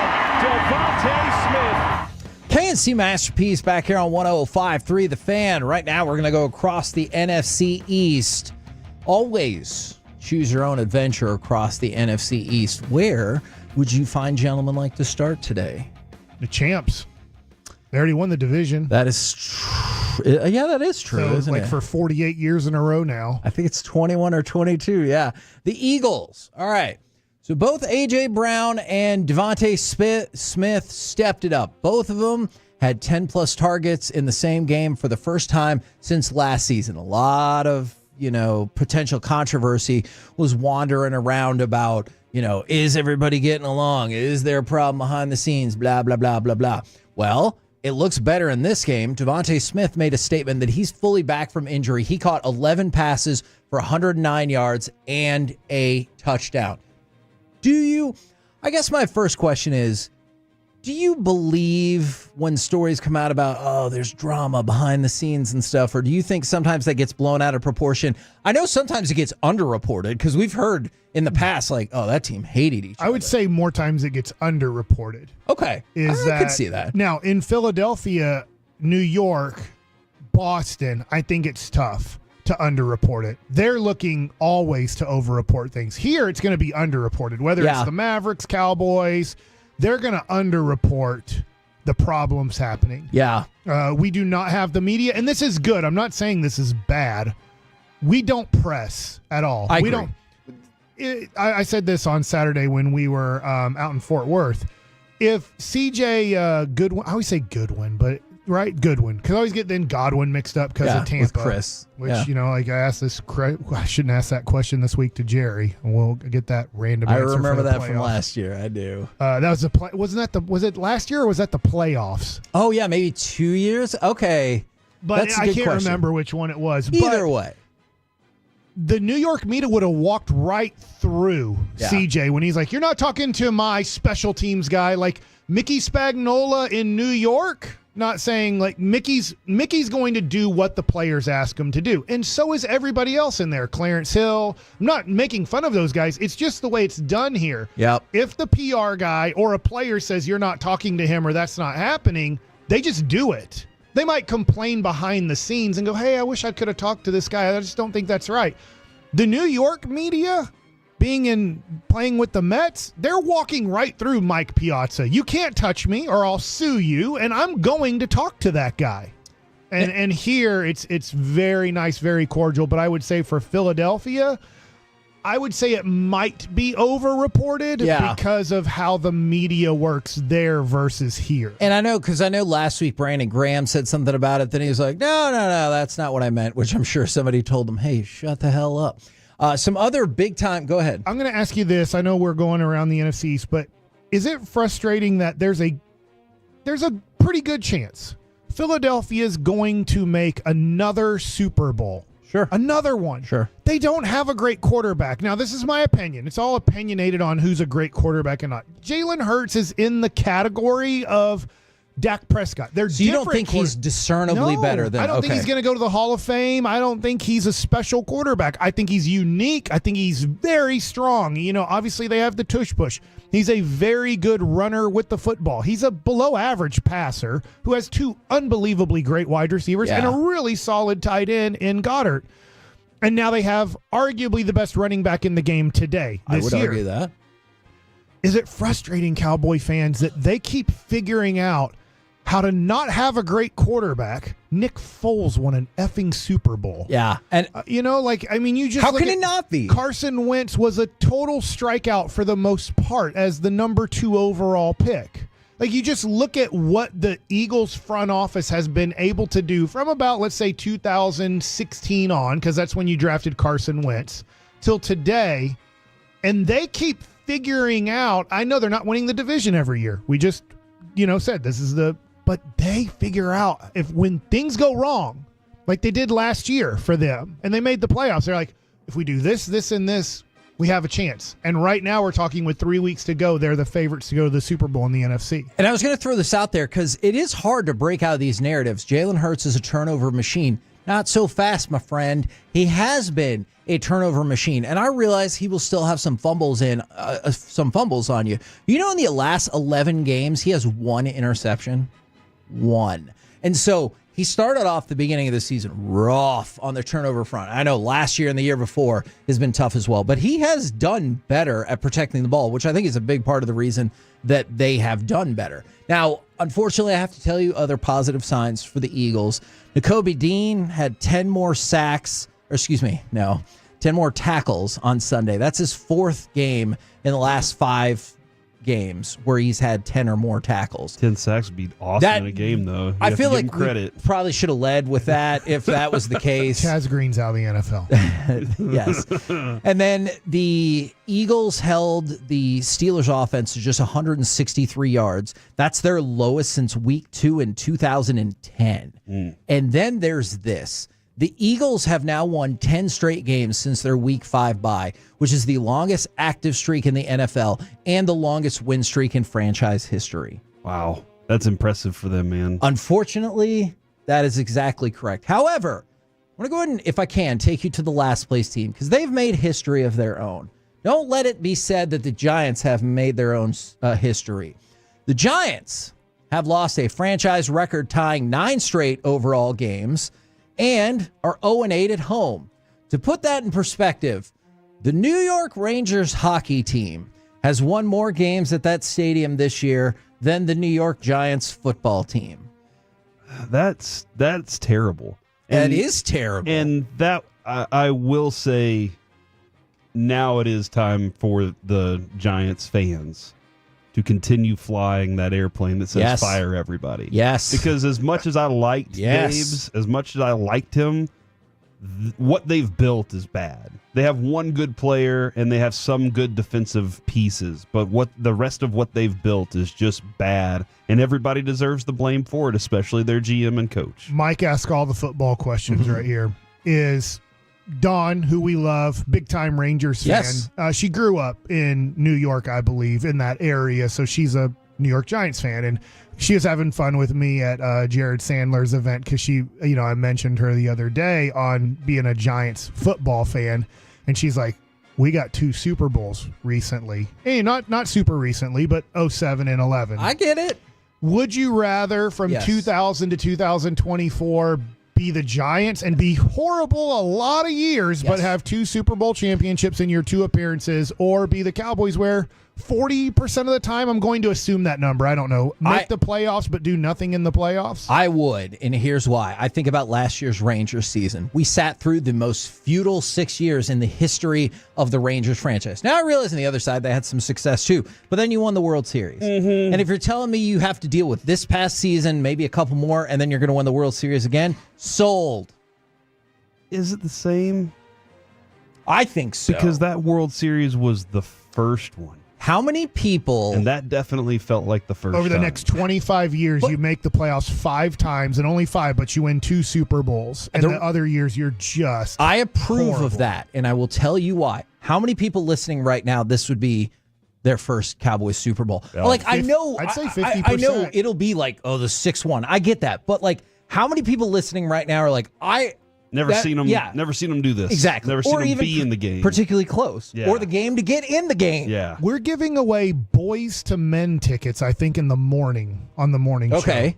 They were popular when the Cowboys were last a contender for the Super Bowl. Yeah. And they're on their reunion tour. Like, we've lost one of them. He's never coming back.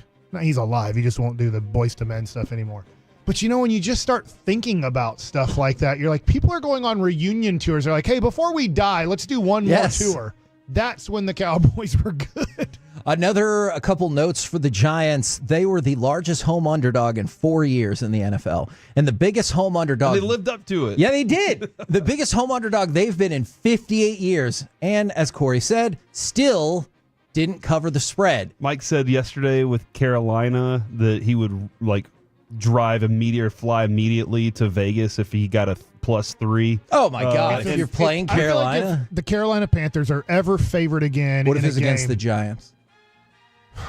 and that's what I feel like with the Giants. It's a run, don't walk, and make your bets on them losing. I won't bet that game. But Okay. if ever there's like a game where you're like, the Panthers are favored and this team isn't horrible. Yeah. Like against the Raiders, the Giants, they lost. the Jaguars, and the Patriots, I will not run to Vegas. The Giants Giants did lose to the Panthers 20-17 in overtime this year. I mean, it does make sense. That would be a barn burner of a game. Now, the Giants have gone through Daniel Jones, Drew Lock, and Tommy DeVito. Can you tell me who also played quarterback for them this weekend? Their fourth quarterback of the season.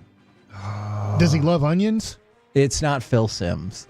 Onions. I love onions. Oh, oranges. Oh, man. You know what? We need to do grapefruit, grapes, strawberries, onions. I love onions. I don't know when the segment will be. We need to do a segment of what has caught your ear in these commercials. It can be good, it can be bad. But every time when Phil Simms is running down the things, he's like, oh, but onions, that catches our attention. Oh, oranges. What is it? It was the guy that has the weird last name. DiNucci. No, it's not DiNucci. De Niro. It's Sal Fasano, former catcher. Tim Boyle. Tim, I wouldn't have Not gotten that. Sal Fasano. on your skin. Although I could see why you might think that. Yeah, Tim Boyle is now the fourth quarterback that the Giants have used this year. All right, you guys want the Commanders or the Cowboys? Let's save the Cowboys for last, you know. Okay, I get the cherry on top. I will tell you one thing that you've seen dramatically swing back the way he had been playing earlier this year. Jaden Daniels in the first half of the past two games. Check this out. Past two games, first half, 29 of 32. Yeah. For 277 yards and 5 total touchdowns. That is amazing. Terry McLaurin did some work in the last game on 2 of the big touchdowns they had. Like on one of them, he went in and just the ball got thrown up. Yeah. And he just not like vomited up, Mike. It got just tossed up there, and he goes and battles over the top of defenders to get it. He was effective, man. Okay, if you want a blast from the past history lesson because of Terry McLaurin, he is the first Commanders wide receiver to have 10 or more touchdowns in a season since Gary Clark in 1991. Now, it is true the tight end Jordan Reed had 11 in 2015. Clark. I think Gary Clark was 84. But he's the first wide receiver. Art Monk. The answer is Gary Clark. Since 1991 to get this done for the Josh Commanders. Doctson. No, it's definitely. I really you don't have to know. Go way further back. I don't know if Santana Moss. I don't know how many wide receivers I know from Washington in their history now. I'm trying to think of it. And now you know why. Post 1990s, it's been a little dicey. Great. By the way, the Commanders improved their playoff percentage to 85% with the win, and unfortunately, Zach Ertz suffered a concussion. We talked about that with Evan Ingram, Zach Ertz. These are players that unfortunately sometimes you just kind of see get hurt. For the Cowboys, Trayvon Diggs became the 5th Pro Bowl player for the Cowboys who will end up on injured reserve. And you can argue that is actually a low number because Trayvon Diggs, Dak Prescott, Zach Martin, DeMarcus Lawrence, and Deron Bland. Then there's Micah Parsons, who didn't go on injured reserve. But he was injured. But he did miss 4 games. So you've had at least 6 Pro Bowlers, and in some of these cases, all pros that have been put on injured reserve, and in several of these capacities, season-ending injured reserve. Like that is taking out your native Aldi, taking out your cleanup hitter. That for those matters, the Cowboys have been hit with that bug this year. For sure. Now we can argue definitely they weren't in tune at the beginning of the year. Those injuries didn't help bring the thing to a faster stop. I agree. Those injuries continued to hurt them. Mike Parsons had 2 sacks on Sunday, despite missing 4 games this year due to injury. Parsons is tied with Trey Hendrickson for the second most multi-sack games this season. Only Danielle Hunter has more with 5. So pretty incredible. I know Brandon Aubrey missed the 70-yarder, but he made a 52-yard field goal in the second quarter. He has made 11 field goals from 50-plus yards this season, which is a single-season franchise record and tied for the second most in history, behind Kamani Fairbairn, who has the NFL record with 13. Wow. So the way the offense goes, I could see Brandon Aubrey still breaking that record. From the 817, Josh Doxson's a Mansfield guy. I actually know this because I went to go look up famous people from Mansfield. Oh. Doxson and Tex something were the only ones that I saw that I like kind of need text. And you just added Alec. So Alec is definitely the pride of Mansfield. So I just want to say that was not a bust. I can tell you that. Yeah, I mean Doxson ended up playing for Washington. So do we really claim him? Oh, I mean he wasn't. Let me know, NFL, Mansfield. Right? But it was.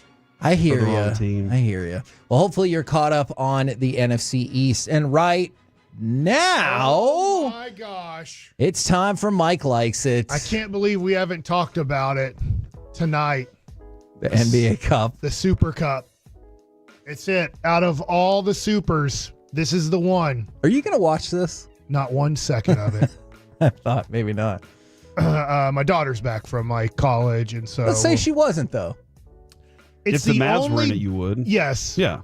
It's the only basketball game going on. It is against two teams that are great. Like Milwaukee got off to a pathetic start, and I think they're 3 games over 500. But I get it. They're trying to make this something.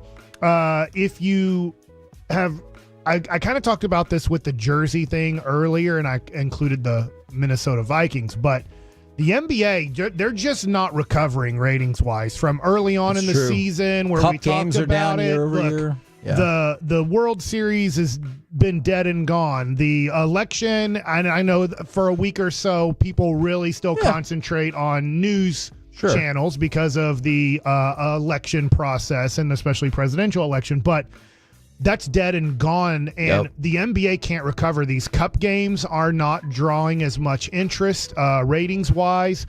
In this article from ESPN, they said that you had great atmospheres for the quarterfinal games because they were home games, and it does help out schedule-wise that for the semifinals, you're in Vegas, and if you win, you stay in Vegas. The issue is nobody in Vegas is really much of a fan of the teams that made it. Okay. They said last year, why was the energy and atmosphere great? Because of the LA Lakers. Most people that are in Las Vegas are Los Angeles Lakers fans. So when the Lakers didn't make it and you have Oklahoma City and Houston, nobody cares about those teams at a neutral site.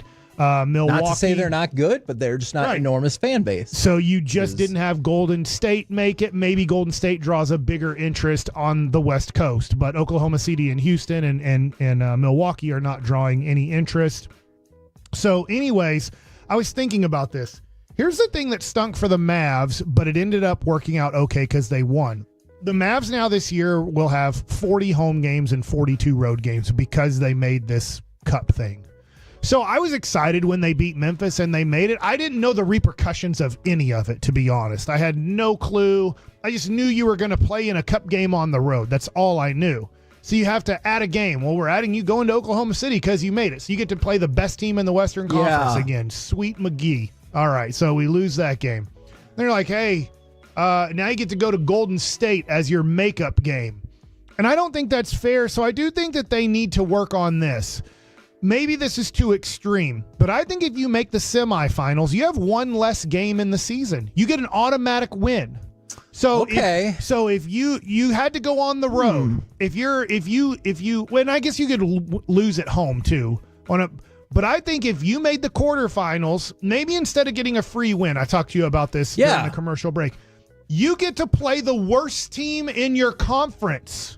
I don't hate it. So you get the Utah Jazz at home if you're the Dallas Mavericks, or if you're Golden State, you get, I don't know, Portland Trailblazers. I'm sorry I don't have the standings pulled up, but I feel like those are maybe the 2 worst teams in the West. Yeah. Like, we're going to give you a home game against the worst team, and because your season is stinking and you might be tanking anyways, you're going to get a really good tank game here because we are going to put you up against a team that most likely is good. I get that Atlanta made it, kind of into this thing, and I don't think anybody thinks Atlanta is a good basketball team this year. But for the most part, it kind of stinks that the Mavs next year, I kind of don't want them to make it Because if you make it and you're on a road team, you're most likely going to have to play a really good team on the road. Yeah. And if you lose that game, there's a 50-50 chance you're going to be on the road again, playing a good team again. Yeah, and so I hear what you're saying. It doesn't saying. help you out if the Mavericks end up being the 5 seed, and I do think they'll be better than that, but let's just say they're the 5 seed by a game.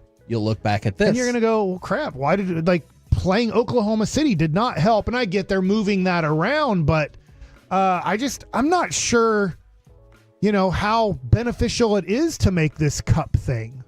Well, and again, you're looking at it from past perspective.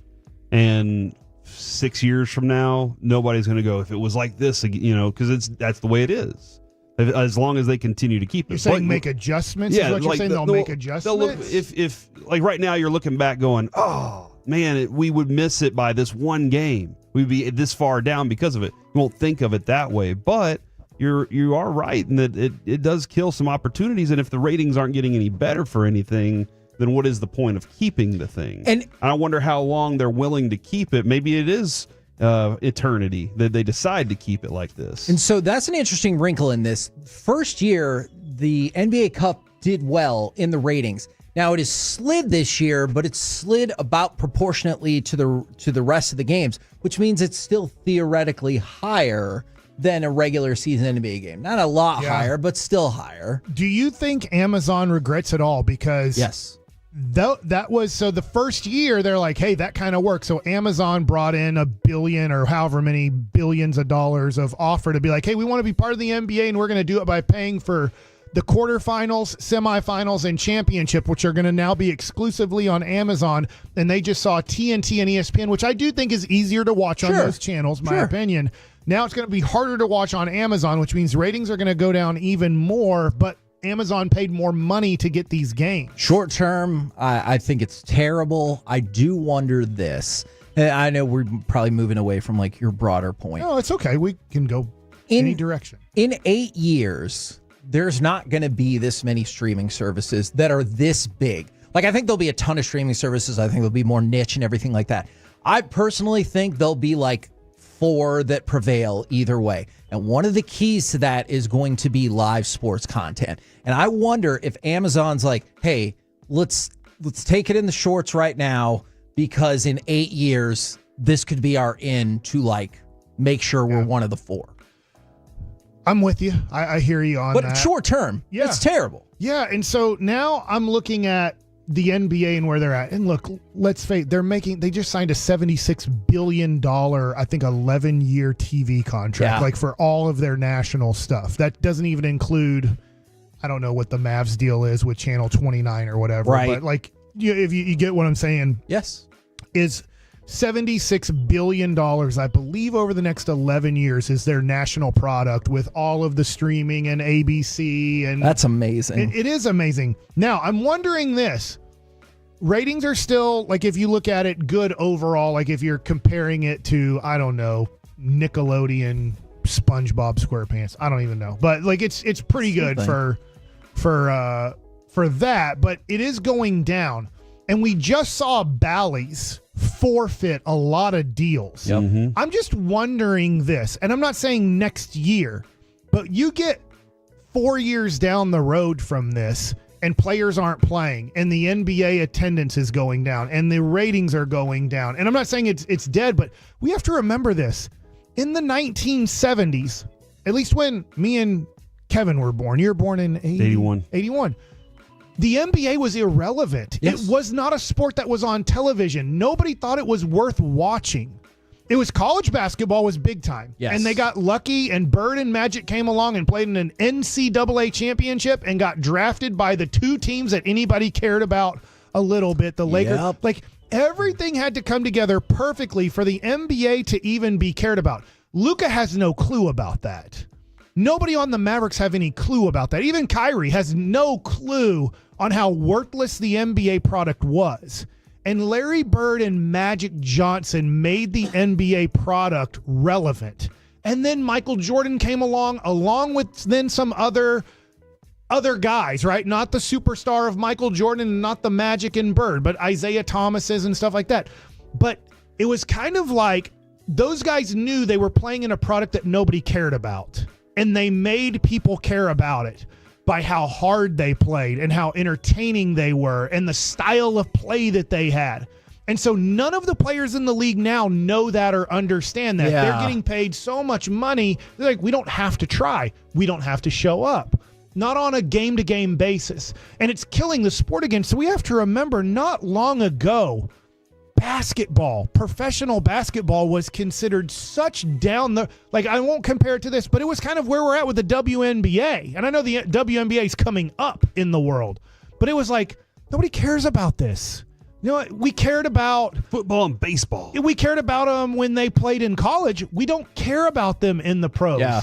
We only care about college basketball. And now I get it. College basketball is way down the list because they don't play much. The talent's not there either. Right. The talent's not there. So very fair. I just wonder, these NBA players, everything looks beautiful right now financially and everything. And I'm not saying it's going to go back to the 1970s, especially financially. But they do have to start waking up a little bit on, it wasn't that long ago that this was a crap sport that the United States of America and the world did not care about. And they only cared about because guys like Magic and Bird and Michael Jordan took this game so seriously and to a level that made the American public care about it. That being said, that was a handful of guys then, right? Don't you feel like you have 2 or 3 handfuls of extremely talented players now? And I know what you're saying about all that. Is the level of talent... I disagree with what you're saying right now. But go ahead. Is the level of talent not better than it was then? No. It's different, but I'm going to include Dominique Wilkins, Kevin McHale, Isaiah Thomas, Moses Malone, Kareem Abdul-Jabbar. I mean, Rolando and Mark Aguirre, to me, like, okay, I'll try to compare them to the Cleveland Cavaliers. That's Donovan Mitchell and let's say Mobley's their second best guy. Like Evan Mobley. Like that's like the Dallas Mavericks. Like they were this up and but there were all these other stars. It's just that Charles Barkley, then Hakeem Olajuwon came along, David Robinson. Like there were plenty of stars. But there were 3 guys that carried it into people caring about the sport. And so I do think the stars right now nobody cares about. Well, there's a different... the only thing I was going to say about that is there's a difference between a star and between a great basketball player and between somebody who moves the needle. Because I do have questions about some of the Shifts everybody's players. interest culturally. Yeah, I have questions about whether it's Anthony Edwards, who I think is more likely to, or Shea, or whoever. They're objectively amazing at basketball. Do they move the needle, though? Don't know. And that's the tough thing. They didn't come from NCAA where you followed Larry. And I wasn't even alive for this. I was a baby. But like where people followed him. And then they went to the Lakers and the Celtics. And it's just... they don't get it. They don't understand the history. They think, and I think that here's a problem with Anthony Edwards and people like, they don't even know who those people were and they don't care about those people. And I get it. They're young kids or they're young be men. Kobe without mimicking Mike. Right. And knowing Mike. And he knew about his dad studying. who played and played in Europe pretty much because he got, he just wasn't good enough to stick in the NBA, but his dad could tell him, nobody was going to the games in the NBA when I played. There was 2,500 people showing up for a New Jersey Nets game, And so now it's like, it's so far in the past that these current players have no clue how crappy their sport was, and they don't give 2 S's about the people who actually made them the $50 million players that they are. They think they all did it. And yes, to a point they kind of did. But without Magic and Larry, and then without Michael Jordan, it would be sitting there in just this no man's land of like, basketball is played. Like, but we don't care about it. It's like, Kevin, look at the station right now. And remember whenever we started here? I do. And there was a lot of joke factor in it. And then this thing has grown over time. Yeah. I never thought. And we as people that were here for that. We take a lot of pride in that. We take a lot of pride in where it is now. I never thought I wouldn't want to go to Maverick games. And not that I don't want to go. I just don't want to spend my money on a game that I don't know if the players are going to show up and play. I gotcha. And that was never when my grandfather had season tickets for $35 a ticket, 7 rows behind the bench in the 1980s. When the Lakers were coming to town, I knew Magic and Kareem were playing. When the Celtics came in, I knew McHale and Parrish and Bird were going to be there. It had to be a major injury for those guys to miss. And they were flying commercial flights. Like, it's just you can't trust these guys now that they're going to give you a product worth watching. We're the KNC Masterpiece right here on 105.3 The Fan. Coming up next, it's time for the C Block starring Corey Majors. Coming up, we will discuss a little bit of what Jerry Jones had to say this morning, plus a KNC anniversary of sorts. Next on The Fan.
products? I gotta remember that. Well, you know, they say in order to remember something, you have to forget something else.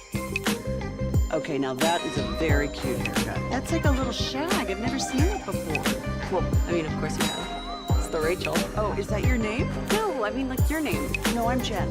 My name's Jen. Right, but I just mean like this is your haircut. But that's hair on your head. I'm not saying this is your hair. Okay, freaking me out a little bit.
it's true that you've got to forget something else to remember that Uber Eats has groceries? No, that's absurd. Hey, remember when you used to be a, what was it, Pepper Lady? Pepper Lady? Wasn't it Cinnamon Sisters? Basil Babes. Saffron Squad? Nutmeg Maidens? Paprika? No. Nutmeg Maidens. I just said that. Was it Spice Girls? Doesn't sound right. Was it? From our Highly Mazda of Arlington and her studios, it's the KNC Masterpiece on 105.3 The Fan. KNC Masterpiece right here on 105.3 The Fan right now. It's time for the C Block starring Corey Majors. Thank you very much, Kevin. I really appreciate that. And I always appreciate the conversation. So go ahead and text in 877-881-1053. Do you remember this day? The anniversary. This is what I'm going to call it. The anniversary is for the KNC Masterpiece. I believe tomorrow will be the day that Yu Darvish posted and signed and inked it all with the Rangers. We were learning that they would spend about $100 million. So I went back and I was like, I remember that was the Tuesday of when we filled in. Now, Kevin and I, when we started here in 2011, that was the weekend that the Mavericks swept the Lakers in the Mother's Day Massacre, as they call it. And then, so we had been here for just a short period of time. And then our boss said at the Christmas time, he goes, hey, do you guys want to fill in for afternoon drive? And we were like, we work on Sunday morning. And that's pretty much it. And we also both have other jobs. Yeah. At the time, I think I was working at Channel 33, at maybe Channel 8 a little bit too. I was also working as like a fill-in for ESPN when it came to like football games. I was doing all the jobs I could. But I said, sure, we'll clear the schedule and we're going to do however many days you need for us to fill in for Rage. And Tim, our boss, said, we need you for 2 weeks. And I was like, oh, wow, 2 weeks in prime time. Like that is the spot to be in. I have to do this. We went on air, and I don't know why, but we could not get ourselves together. Like it was chaos. And I wasn't even here. You weren't even here yet, Mike. That's a good point. We were flying through topics. Everything was just moving so fast for us. And by the end of the show, we walked out of there going, we're getting fired tomorrow. Like, they're probably not going to ask us to come back and do this for the next 2 weeks. And then we showed up and they said, yeah, no, we're keeping you around for this. Like, you still have to fulfill the job. And we were like, all right. But then that was the next day that Grego brought us in and sat us down and said, what the F was that yesterday? He's on vacation, mind you. He comes into the studio, special trip, just to tell us that we had effed everything up. And we were like, oh, crap. And he said, just be yourselves. I thought you were talking about when they fired them and you guys were that's a different time. That's a different day. That's a different time, Mike. But you guys filled in for them when they got fired, right? Yeah, for a month. That is true. Yeah, for a month. The at that time, when he said that, I think he gave me a sense of confidence because I was still kind of uncertain. You read the fan text. The fan text can tell you some very mean things. It can also encourage you a lot of times. And for me, the mean things, they fill my bucket up a lot faster than the nice things. And so I was like, oh. Grego, though, he was like, you guys are better than that. I've listened to your show. We calmed down. We filled out 2 great weeks of radio, and we were awesome. And I do remember my wife calling me at one point and saying, we're scheduling a C-section for the last Friday. I remember that. Of that. And I was like, this is great.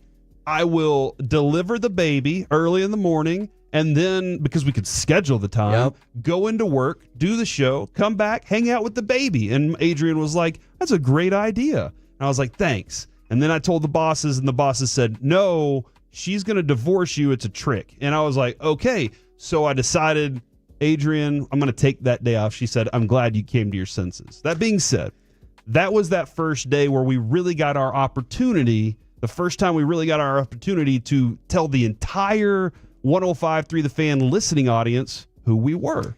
And over that time, a lot of people went, you know what, I kind of like these guys. And by the time we were done, there were people that were like, we really enjoy y'all. We hope y'all stick around. That being said, in the next couple of weeks, there will be some hosts that are not around, and there will be some fill-in hosts and some weekend guys and this and that. Give them a chance, because what you might find is, hey, they're actually better than I thought. So, I'm just hoping that in that time, we got a collection of really talented people that work on the weekends and work at nights and work during the regular day too. Give them a chance, because I think you're going to end up liking it. Now, I just want to say a couple more things, because and somebody said, I don't like your show, but you're still here. And there you go. Fair. We've made somebody's liked it at some point along the way. Now, what I remember about those 2 weeks and then that particular day, these are my favorite Grego stories that have ever happened that I've been involved in, is during the 2 weeks, that was when we had the discussion and we rolled out the Baby It's Cold Outside segment for the first time. Now, I had written about it, but half the people were like, this is the worst garbage I've ever heard in my life. The other half were like, this is amazing. Now you guys are my guys. And so at least I feel like people noticed. But the two things that day with Grego, all of that is accurate. But also our first producer, Waddle, was in the side studio that day. We were on a different floor. And Grego goes, I'm sorry, who are you? Mm-hmm. And he goes, oh, I'm their producer. And he goes, oh, okay.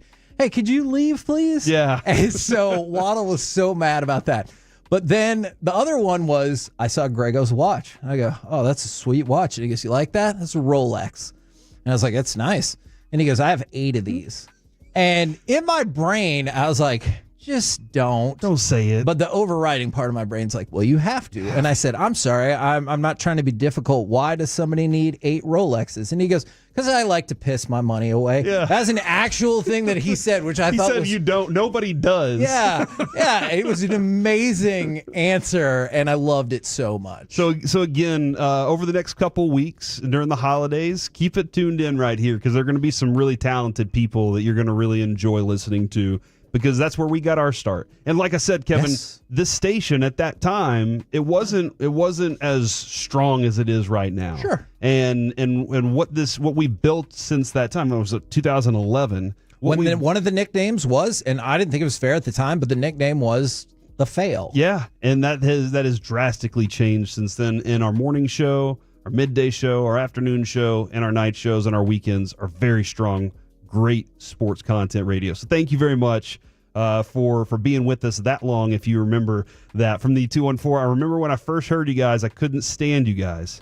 Now you guys are the reason I listen to The Fan, and appreciate that. We would always say, hey, give us a week. Yeah. And then if you still hate us, I was like, that's probably not. Yeah, after a week, if you're like, then I get it. All right, too. I did want to hop into a couple of Jerry Jones things from this morning. We kind of discussed this a little bit this morning, but listen to Jerry Jones talking about cut 7 here. Do you think Mike McCarthy and Mike Zimmer are tied together with their contracts expiring? Well, in a way, I do, and especially after the last ball games. And but I think you're seeing the best of Mike Zimmer, and maybe I shouldn't say that. You're beginning to see some of the best, but maybe the best is still ahead of us. But he's been real impressive now, putting that defense together with the attrition that we've had with availability with our players. So I give him that. Mike, I don't know how you cannot say that his team has shown that they'll handle adversity, and he can get you there with the injury situation impacting the availability of those players. I hate to keep repeating that, but it's so obvious, and yet have that team playing at the level it's playing. So, I give them both high grades this year. Okay, can I just tell you the one thing I massively disagree with in that? Yes, Fan Replay brought to you by Ciroc Vodka. When he talks about the Cowboys have done great with adversity when the season was over, essentially. Mm-hmm. But while all that adversity was still happening and you still mattered, the Cowboys went from 3-2 to 3-7. So while I appreciate that they beat the Giants and the Carolina Panthers, two of the worst teams in the NFL, and the Commanders, who will make the playoffs, it looks like they'll make the playoffs.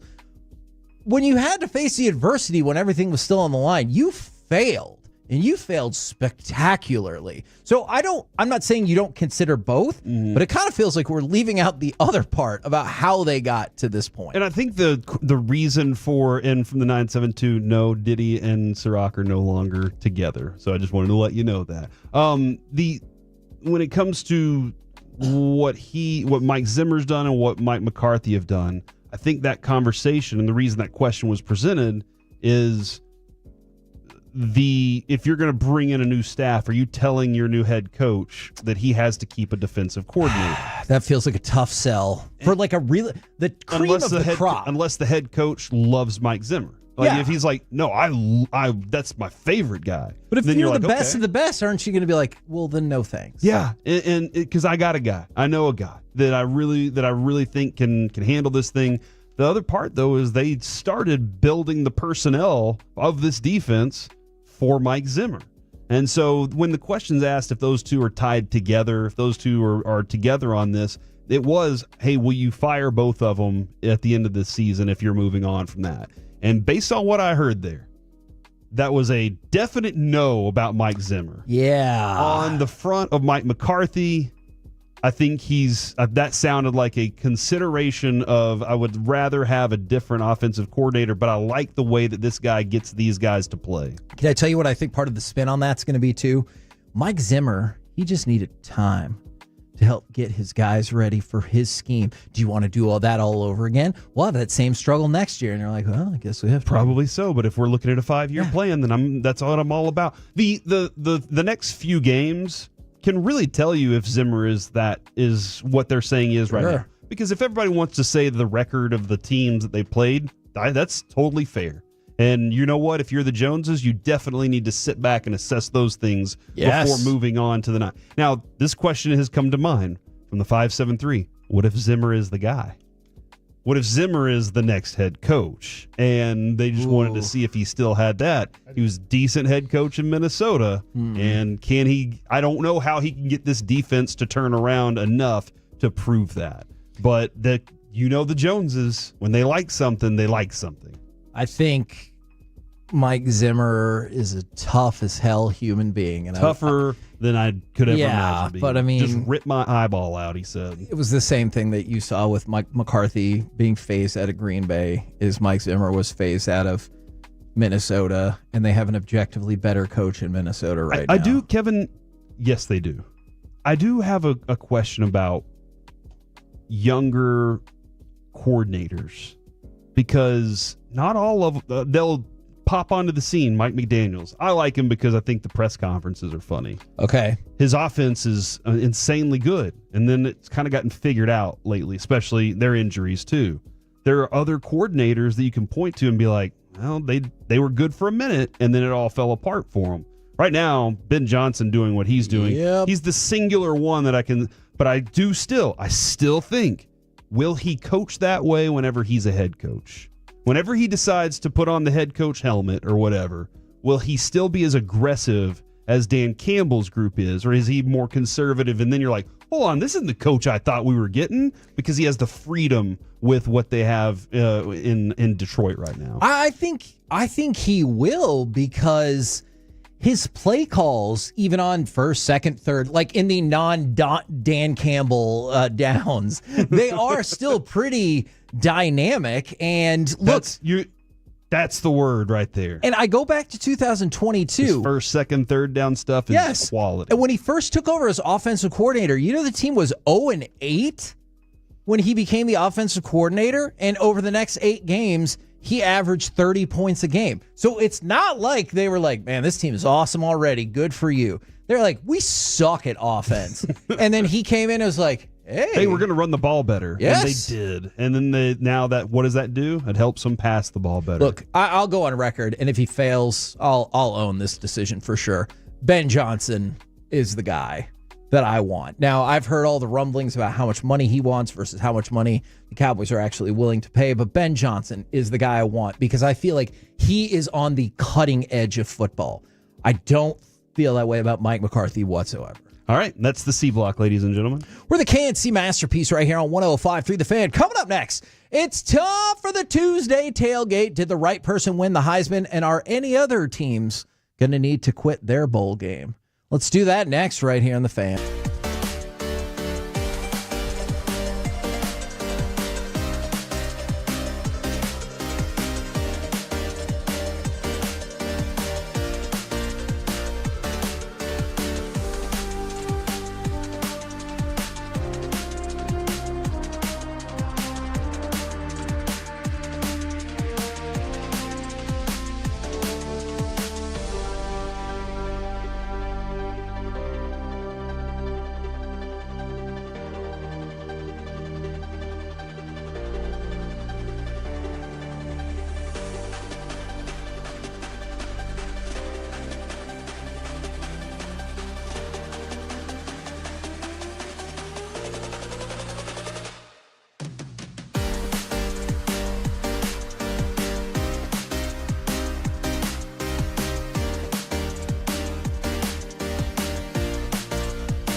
This segment of the K&C Masterpiece is brought to you by Cars for Kids. Donate today at carsforkids.org and the personal injury lawyers, Frankel and Frankel. If you've been injured in a car or truck wreck, call Frankel first, 214 or 817-333-3333.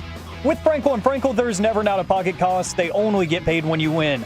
Frankel and Frankel, the go-to car and truck wreck attorneys in Dallas. Throws it up the sideline. Intercepted. Hunter. He's got a block. Travis Hunter. Into Utah territory. What a play for Colorado. K&C Masterpiece right here on 105.3 The Fan. It's time for the Tuesday tailgate. And to help us out with that, we bring in, as always, Carter Freeman, who also got a vote in the great Christmas movie bracket, which will be coming at you on Thursday. I thought you were going to say I got a Heisman vote. Oh, that would be neat. Okay, fine. You get a Heisman vote. Who would you have voted for? I would have voted for Ashton Genty. Okay. And I don't think I was the only person that felt that, because when we saw the results of the Heisman race on Saturday, it was a lot closer than I think a lot of people expected. Now, to your point, it was the closest margin of victory since 2009. However, cut number 12, I'm sure you know by now, this is how it played out. It is my honor to announce that the 2024 Heisman Award goes to Travis Hunter. So, look, you can pick out stats to make a lot of things kind of go your way. But this one I saw, and Ashton Genty said he should have walked away with the award, which that's fine. I appreciate your confidence in your own abilities. But you look back at Derrick Henry, 2,200 yards, Heisman. Ricky Williams, 2,100, Heisman. Ron Dane, 1,800. Reggie Bush, 1,700. Mark Ingram, a little bit less than 1,700. Heisman. Ashton Genty, almost 2,500, second place. It's not often that you have two historic seasons like this year. Yes. And to a lot of, big college football writers have been writing, I think in 15 of the last 20 years, Ashton Genty beats the field. He's just that much better. But yeah, not only is Travis Hunter an amazing player, a totally deserving Heisman winner. I don't want to say he's not. He doing what he did on both sides of the ball is incredible. I think having him be in so many primetime games with Coach Prime as his coach, Okay. I think that helps too. He's so marketable. He's so front facing. He's on the cover of the NCAA college football game that just came back this year. I think a lot of people voted for him deservingly, but his just marketability and him being everywhere, I think benefited him more than a guy who plays for Boise State. And that's why I wanted to throw out. I saw some people were like, "Oh, Travis Hunter was an average receiver." I was like, "Okay, well, he led the Big 12 in several categories." And didn't he win the Biletnikoff for best receiver? Or if not, was he a finalist? He was a finalist for it. I don't remember if he won, but he was absolutely a deserving finalist. So yeah, he was an excellent receiver. If you think Ashton Genty is better, totally fine. I totally understand that. But I hate that instead of pushing Ashton Genty like you just were, people seem to be tearing down Travis Hunter instead. I can be like, well, you could just say that Ashton Genty you thought was better and had a better season and had better qualifications, but Hunter still had an amazing year. He did, and he did win the Biletnikoff. Travis Hunter did win the Biletnikoff. See, there you go. I do want to get that correct. But yeah, it's like I said, you don't often have two absolutely historic, amazing seasons, and someone's got to come in second place. By the way, do you remember Mark Ingram won in 2009? Oh. Do you remember who he beat? Yes, I do. You have any idea, Mike? Toby Gerhart. By 28 points. Stanford running back. I don't think Stanford has ever had a Heisman winner. They have the most Heisman runner-ups in college football history, because Toby Gerhart, Andrew Luck, Bryce Love, I believe they're running back from a couple years ago. They're always in second place. John Elway. Yeah, they never win. I have no clue if he was second in it, but I just named he didn't win it for a guy who was good at football. So to go along with this, other stories that I thought were of interest, and we'll get to the college football playoff in just a second. Alan Bowman, who has been in college football for 7 years, has decided he's going to declare for the NFL draft. Carter, are you sad to see the journey of Alan Bowman come to an end at the college level, and what kind of looks will he get? CFL? Yeah. UFL? Not NFL. Could he have come back for an eighth year? Because that was my question, is it's real funny with the COVID year and redshirting and all of that. But yeah, he's a 3-time transfer. He's played for 3 different schools, and I didn't even think he was able to come back for an 8th year. I didn't think it was a decision. Now, it's the same thing with Cam Rising at Utah, where I believe because he was out most of this year, he could come back for one, I believe, final year next year, and that would be his 8th year. But yeah, I watching him play, and credit to him, Oklahoma State last year, Big 12 runners up, like they had a very good year. This year, not so much, but like those are the kind of guys that should stay in college for a long time because their football career is probably going to be over once they're out. What did you think about Mike Norvell giving back essentially $4.5 million? So, Mike, we've talked about how terrible Florida State was this year.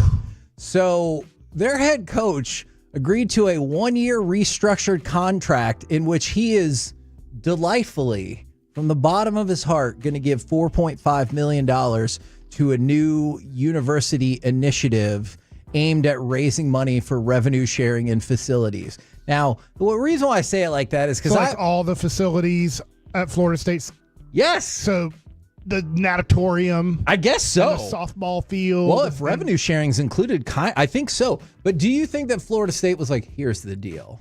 We would like this amount of money back. Yeah, 100%. And Florida State did this with their last head coach, Willie Taggart. They did this after his first year when they went like 3-9, and were like, yeah, we'll need you to take a little bit of a pay cut and help build a new football facility. He was like, sure. Then they fired him in the middle of his next season, and he never got to see his players actually use that facility. But yeah, what a historic fall from undefeated in the regular season, ACC champs, miss out on the CFP to and he was rumored to be in the running for Alabama to be their next head coach whenever Saban retired this last offseason. So from all of that to, we need $4.5 million back, I guess fork it up. Not that I'm a Florida State fan or a Florida State hater. I guess the great thing is in today's world of college football, you can get 20 new starters. Sure. And they don't have to be 18-year-olds. And Florida State's actually the poster child for that, because the 2023 team that went, had an amazing season, a lot of transfers, a lot of them had been there, multiple years and had time to learn Mike Norvell's system, play together, eventually have a very, very good year. They kind of tried to do the same thing this year where they brought in, 20 or so transfers, a lot of new starters. It didn't work. And in fact, it was just dreadful. So there you can see the peaks and the valleys of that kind of system. Okay, one of the valleys right now then is Marshall. So as Marshall had to drop out of its bowl game because they're like, we got nothing. And because too many kids at the portal? Yes. So Marshall has 36 kids in the transfer portal, including 29 scholarship players, 17 players that were on the team's 2-deep setup, and all 3 of the quarterbacks they've used this year are in the transfer portal. And the situation with Marshall is a weird one. Going into the season, their head coach, Charles Huff, wanted a contract extension. He was in a lame duck year. The contract that Marshall offered him it just wasn't something he was going to accept. So they both said, all right, we'll just let the year play out. Charles Huff bet on himself. Marshall goes and wins the Sun Belt. So they have a great year, but they still don't see eye to eye on the contract. Less than 24 hours after he wins the Sun Belt with Marshall, he leaves for Southern Miss. So not only is it just transfer portal season, kids are going to leave anyway, the head coach they played for is gone. But I think Marshall should get some sort of punishment for this. I don't think you should accept a bid and then drop out, because the timeline of this whole thing, Marshall knew their head coach was leaving, and they knew there was going to be a mass exodus of players, and they accepted the bowl bid anyway. And from what I read, they assured the Independence Bowl that they're going to be able to play in it. There's not going to be an issue. And then, whoopsie-doo, they drop out. So Louisiana Tech stepped in. It's in Shreveport, so that's not a bad drive from Ruston to get there. Like, that's good that Army is the team they would have played. They'll still be able to play in that game, have a chance to win their 12th game. But yeah, I think Marshall should face some sort of punishment for this. By the way, some people are saying, excuse me, sir, Jim Plunkett in 1970 won the Heisman while playing at Stanford. There we go. The old plunker. This guy. The old plunker, yeah. They'll let anyone on the radio. Jake Plummer. No. It was Arizona State. Jim Plunkett, I do believe, also played has the Rose Bowl his senior year. That is true. He has 2 Super Bowl titles and is not in the NFL Hall of Fame. So So you're saying Eli Manning has a chance? I mean, take that for whatever it's worth. Want to throw this out there real quick. Cut number 13. Army versus Navy. Do you think most people are of the opinion it's a cool scene, it's a cool tradition, but maybe the football being played is not for y'all? Army thinking about a blitz off the corner. And Horvath lobs one wide open touchdown. In your face. Brandon Chapman. That was one of 9 passes and 4 completions Blake Horvath, the Navy quarterback, had on the day. Now, my brother-in-law was in the Navy. Obviously, this is a humongous game at the Drummond compound. They win 31-13. That is what I... The compound. Okay, because... Yeah, what are they doing there? Well, no, the reason is... Watching Army Navy. My brother-in-law and sister-in-law live there, and then, like, literally their neighbors are my mother and father-in-law. So I just call it the Drummond compound. The Drummond takeover. All right. But you've been to this game before, Mike. Yeah. And it sounds like the way you described it's incredibly cool. Then maybe the football is not for all modern football fans. The thing is the pregame stuff is really cool to see. And, Army marching in, Navy marching in. I know, it changes from Philadelphia to Baltimore, but the game starts and I have no interest. I'm not rooting for Army or against them. I'm not rooting for Navy or against them. Would it have made any difference if somehow both of these teams would have been undefeated? Are good now. They are. They were not that good 10 years ago. True. It helps out a little bit, but I'm not that big of a college football fan. That being said, there's a good chance Saturday, I don't know, I physically can't do this, but there's a good chance that I am at the television from 12 p.m. noon till 11 p.m. Yeah. Because of SMU Penn State, and then Clemson, Texas, and then Tennessee, Ohio State. Probably the Tennessee, Ohio State game. I will probably give up on football by then because I will be footballed out. Okay. But I'm really excited about Friday night and Saturday. I just physically can't do it. I struggle to sit and watch football for that long of a time. But I'm really excited about the college football thing. But Army, Navy, it doesn't do it for me. I hope I'm in the minority, but it just doesn't do it for me. I have to watch something that entertains me, and watching 73 handoffs doesn't do it. Speaking of, and by the way, if you think he's exaggerating, I just looked. I think it was 102 plays in that game and 25 passes. So it's kind of around in that area. Now, the most entertaining bowl, they've really gone out of their way to try to make themselves an entertainment-based bowl game, is? The Pop-Tarts Bowl. The Pop-Tarts Bowl. How do we feel, gentlemen, that the Pop-Tarts Bowl trophy will also be a workable toaster? So essentially in the football that's in top that kind of looks, a little like Lombardi trophy-esque, has 2 toast slots in it so you can also toast with your trophy. I think it's amazing. I think to the points we were making earlier that these lower bowl games, there's not a lot of interest in it. So they've done a lot of these bowl games have done a good job of finding things to make them sillier, goofier, and also to get interest in it. But just on the flip side, I read that Cam Ward, who's going to play in the Pop-Tarts Bowl with Miami, he's going to play in that game. And so Travis Hunter, we're talking about earlier, he's going to play in the Alamo Bowl with Colorado.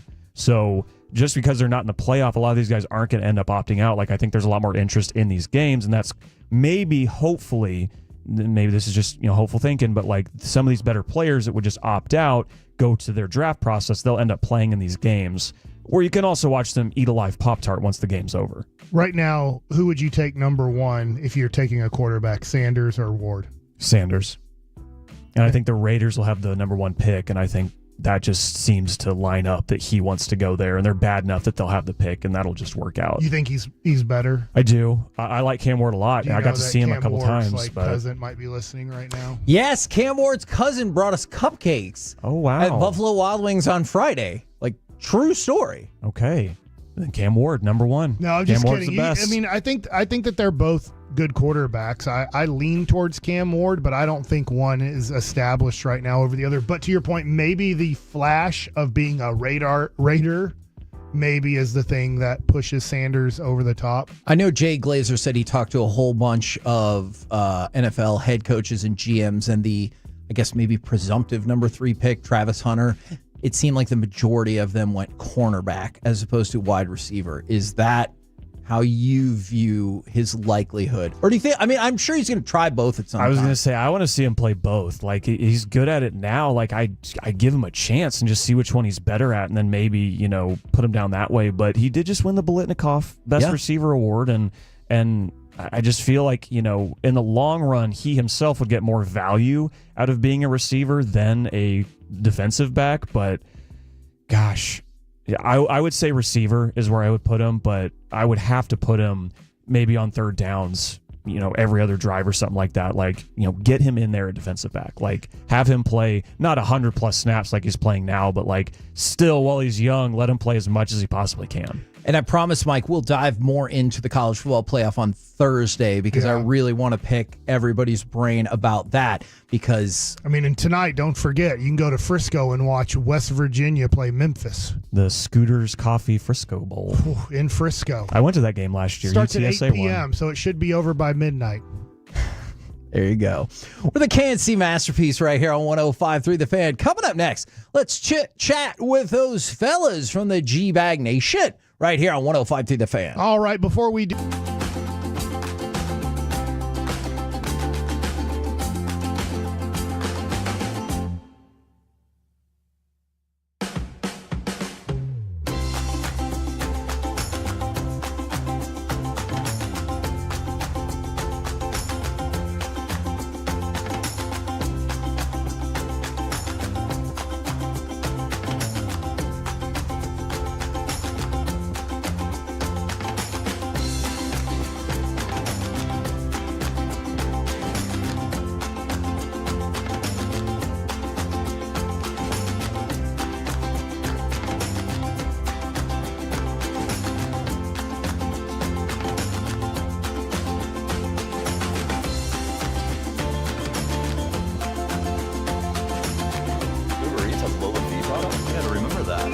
say in order to remember something, you have to forget something else. Okay, now that is a very cute haircut. That's like a little shag. I've never seen it before. Well, I mean, of course you have. It's for Rachel. Oh, is that your name? No, I mean, like your name. No, I'm Chad. My name's Chad. Right, but I just mean like this is your haircut. But that's hair on your head. I'm not saying this is your hair. Okay.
groceries. No, that's absurd. Hey, remember when you used to be what was it, Pepper Lady? Lovely singing sisters. Razor Babes. Saffron Squad. Nutmeg Maidens? No. Nutmeg Maidens. I just said that. Was it Spice Girls? Doesn't sound right. Was it Saffron Squad?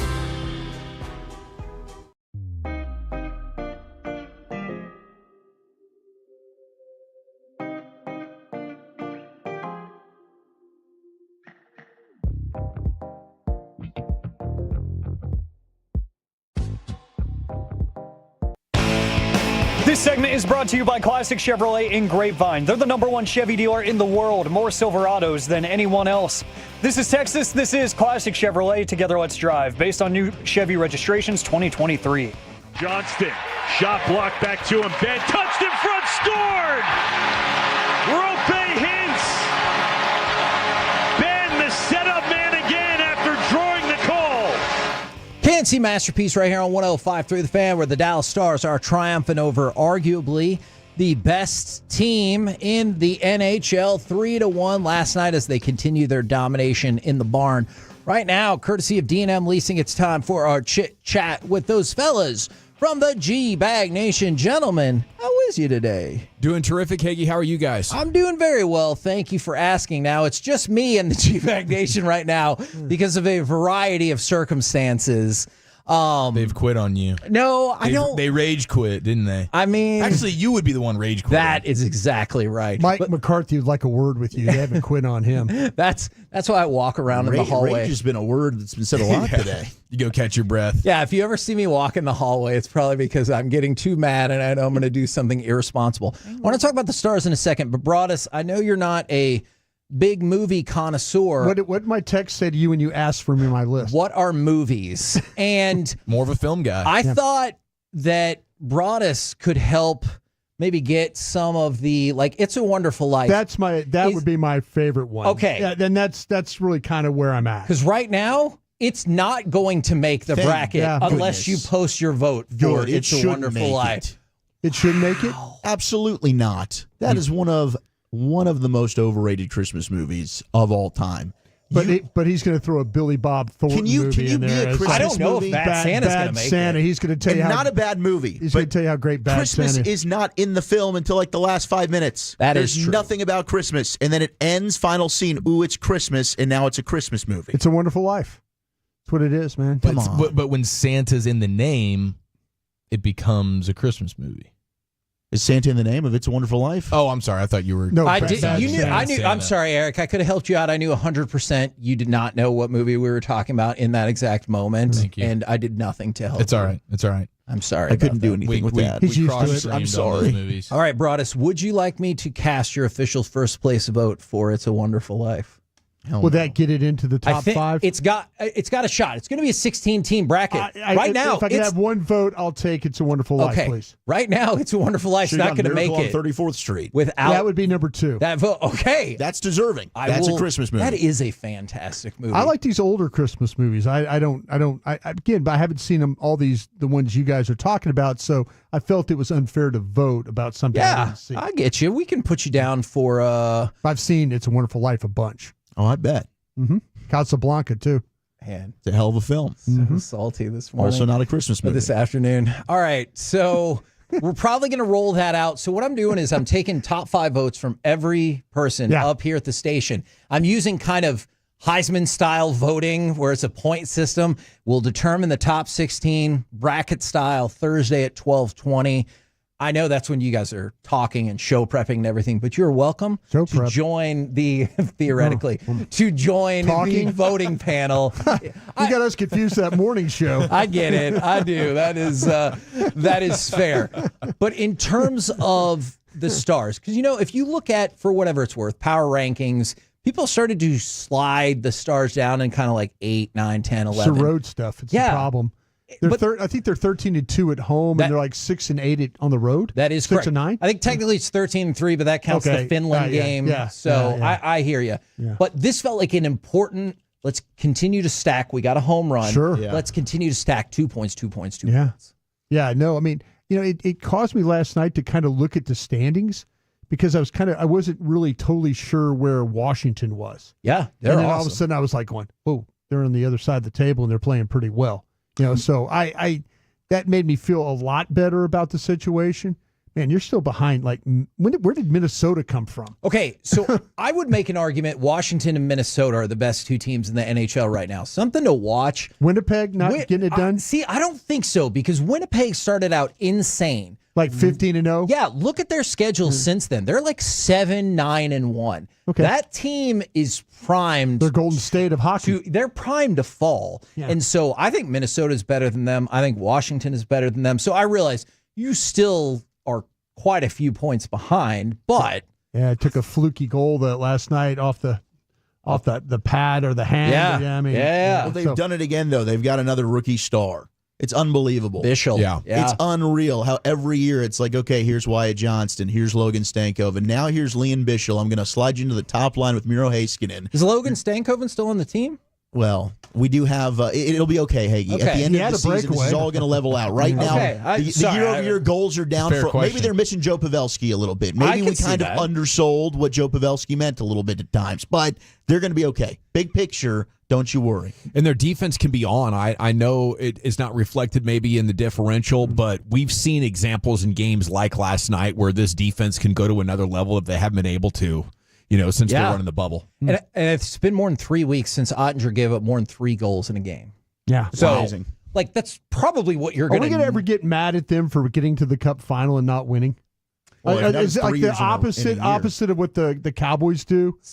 Because they don't get close. They and don't we're get mad. close, but we get really mad at the Cowboys. Are we going to get mad at the Stars for getting to the doorstep but not getting it home? Because if you think about it, it's been 26 years, 26 seasons we're coming up on since they won the Cup. Yeah. They've been back to the Cup, including that next season. We never get mad at them. Multiple times.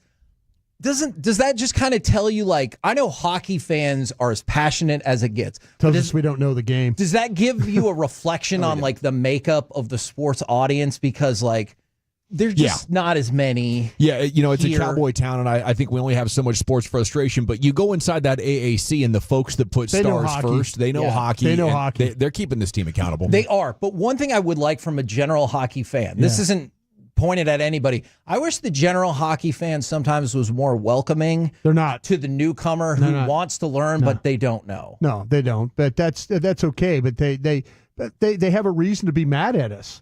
Because we talk about it when they get in the playoffs. We don't talk about it. But you guys do a good job. I do. And I know we try and mention it and stuff. You do a good job of bringing it into your show, which folks can kind of say, well, hey, if I want a little hockey talk, these guys do it. I got my KFC masterpiece. Yeah. And I got the hockey hawk. Now, and suds. I want to talk about fighting as well. I'm not proud of saying this, but when you hear the rumor, or I guess Conor McGregor said it's not a rumor. He gets beat everywhere, right? And he lies too. Conor McGregor. Why'd you look at me and saying that? I did, because I was just responding to you. That was not looked right directly. at me. You looked That's right at me fair. and said you that lied was too. not. He That was lies not too. directly meant for you. Conor McGregor said he's going to You and I are fight. about to fight. Logan Paul. I will lose. No, I'd be I more will lose. interested in watching that. In than this. India. Me and Heggie going at it. I hate to say this. I'm going to watch it. I don't care how bootleg it is. Are you with me, Wolchuk? You're going to watch this fight, right? It annoys me. I really, hearing this, I was like, why? What are we doing? This is so dumb. Will I watch it? Yes. And that's probably why they're still going to do it. But I really do not care what happens in this fight. Will there be streaming at all. issues? Because I can't watch it if that happens. Honestly, I think this is going to be a big failure compared to what they're going to project. I think they think this is going to pull a ton of money. I don't think it's going to pull nearly as much. I think Conor's shine has worn off. Now you have what's happened with his legal troubles. That's off-put a ton of people. He's lost his charm. And honestly, when it comes to boxing, Jake is just so much of a bigger draw than Logan. Logan's not that good. That Floyd Mayweather fight was just disgusting. I mean, Jake, okay, you can argue how good he is, but Logan really is not a good boxer. How many 8 years? How many fights, boxing, MMA, whatever, do you think Conor McGregor's won in the last 8 years? One. Yeah, Donald Cerrone. That is correct. And I don't know anything about One. MMA. Cowboy. Yeah. Now, I know people are like, hey, hasn't been fighting. Well, he got embarrassed against Khabib. He got Who embarrassed broke his leg? against Poirier. Yeah. And so, like, I get it. He's got the personality for days, but he can't fight anymore. No, I'm right with Wolchuk. I just think there's not enough sizzle on this. Maybe, Jake Paul could bring some of that. Mayweather, Tyson. you talk about legends or guys that are close to the top, but, McGregor's just washed. Agreed. What do you guys got coming up on the program today? Pure Gold, as always. Thanks for asking. Top stories of the day, reaction to things Jerry had to say this morning, coming right out of the gates. And at 4:40, we'll talk with our Odyssey NFL insider, Mark Schlereth. Ooh, I like it. Roll home with the G-Bag Nation. We've been the KNC Masterpiece. Make your way back with us tomorrow, 10 a.m. to 2 p.m. right here on 105.3 The Fan. Say Risley Bear, Kevin. I will not.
Nation on 105.3 The Fan. Here we go. Hour 1, G-Bag Nation, 105.3 The Fan. Thanks for making us part of your day. General at your service. If you see me, bear me. And there's Brian Broaddus, Super Bowl winning scout, former Cowboy scout, NFL executive. Krusty's Corners coming up at 3:40. Lucius Alexander is in the Pimp Cup at Master Control over there. 75 and Fitzhugh. Fixing to go 5 hours flawless. Has LA Live every night, 5:40 for you. Wolchuk and Chiafalo. You do have Carter Freeman coordinating your video. You can watch us at 105thethefan.com, Twitch, and YouTube. How the heck are you guys? Doing great, bro. Doing great. Right on. We totally put the Micah Parsons trade storyline to bed with Jerry Jones this morning, saying it's never been uttered. Okay, so I think that does significantly signal their intentions, but I'm ready for probably a lengthy negotiation on this because of, just how important a couple of million is going to be to them as they play it extra tight. Our old buddy Jeff Kavanaugh on X today, looking at the Eagles' dead money, at their high-quality players that have been paid, and the Cowboys are under them in everything. Yeah. And failing to come up with the resources. I think what that comes down to is the Cowboys are scared of overextending themselves in a way that would cause them to be bad and irrelevant for a couple, 2-3 years. I think that's why we get this approach to the cap. What do you guys think? I mean, they love their cash money dollars, and their cash spending is lower than most and has been for a while. And this is part of the reason why I was against paying Dak, because they won't pay Dak and still go all in around him like the Eagles clearly have with Jalen Hurts. Yeah. But Jalen Hurts can still keep winning games being paid a bunch of money because he's got a bunch of good players around him that are being paid as well. That's the perfect example. But the Cowboys will allow that contract to dictate all these other things, and now your roster will shrink in talent, and they'll just hope that Dak makes up for that when he's proven for a decade now. Good quarterback, not that good. Jalen Hurts has proven that too. Even the Eagles know it. They have the self-awareness to know, hey, we can't give him the Mahomes money and then make him Mahomes and just destruct all the talent around him and hope that he can go still win games. We're going to have to keep putting talent around him. Yeah. And the Cowboys will not do that. No, they won't. And that's part of the reason why you're interested in maybe moving on from Micah, because that's just another contract that they're going to add to the list of reasons why they can do nothing else. Other than hopefully they get the draft right. And when they do eventually dig out of that, their moves to try to put them in over the top are underwhelming, like Cooks or Gilmore, Wolchuk. I don't think I want them to trade Micah. I think it was Steven who said yesterday, you don't get better in the NFL by giving away elite players. What I think they need to do is that with that next step down, your sometimes Pro Bowl guys, those are the dudes they don't need to pay. Like Terrence Steele, Ezekiel Elliott's contracts, I think are much more significant issues. You let those guys go. You keep your all pros and elite guys. You pay them well, and and we'll see how they can draft to pull out of this. But what are your takes? What are you thinking about this story? Yeah, I mean, I've never really understood why they handle the cap in which they do. I think for many years now, we've kind of looked at this and said other teams find ways to be creative with this, and you are kind of dug in how you think about it. And maybe it is. I mean, for a long time we talked, were they scarred over big free agent additions like a Brandon Carr, the list that you gave, Brian, when you were there with the Jason Fergusons, Anthony Henrys, we were right? Awful. They did. They were players in free agency for a while until about 2010. Drafted really Ken bad Hamlin, too. Those, and then they decided we're going to go off this. So I think that I've always thought they kind of tilted too far one side. Now it's all about draft and develop, which is great, but you can't use that as your only avenue. You brought up Gilmore and Cooks. Those were good trades, but again, they were savvy moves at the price in which they wanted. They were cheap. Sometimes you got to kind of be a little bit more aggressive. Maybe you do overpay a tad to try and put you over that mark. Now, they're not there right now, but I think that what Steven said ultimately disregarding Micah, I know I've never felt they were going to trade Micah, but they do have to look at how they're, to your point, some of these contracts, are they getting the most from guys like Donovan Wilson, Terrence Steele, right? Do they want to bring back a DeMarcus Lawrence who hasn't been playing this year? Now they've paid Trayvon Diggs. He's probably going to miss 2 years within the first 3 of that entire deal, right? Some of these evaluations, when you look at where's their dead money, paying Michael Gallup, they need to prove that they can learn from their mistakes. That's not something they've really shown that they can do. Yeah. There's not an evolution. It's kind of like we're stuck in this gear, and we know where this gear goes. And if they'd had a better teams or a significant amount of postseason success, you would let that ride. But it's my belief that everything is going perfectly for them. They don't want to tear a team down, trade good players, get picks. They want to tear it down to the point that they still think they can make the playoffs or make every regular season game meaningful. And if they beat Tampa, then suddenly week 17 and week 18 will have, an added layer of meaning. They want the tune-ins to regular season games guaranteed. And I just don't think you can get to the absolute top. And that's been evident by the fact that even when they've had the number one seed, they clearly haven't been the best team, or the favorite to go ahead and win the Super Bowl. On the idea of restructuring contracts, Jerry said, you get a limit as to the availability of the cap in the future when you flip those switches. It's a different management when you got the high-priced players at quarterback. But the cap also keeps going up and up and up. Yeah, you can absolutely do it. I just think they want to make sure their floor is as high as possible as they're going through this mini rebuild or the Cowboy rebuild they do. Brian, what do you think? It's funny. I was going to ask you guys this question because you guys are really good with this money stuff. And I was just looking at over the cap again, and I was looking at value of players for what they're getting for the players, and maybe this is why they don't spend. It's just a thought.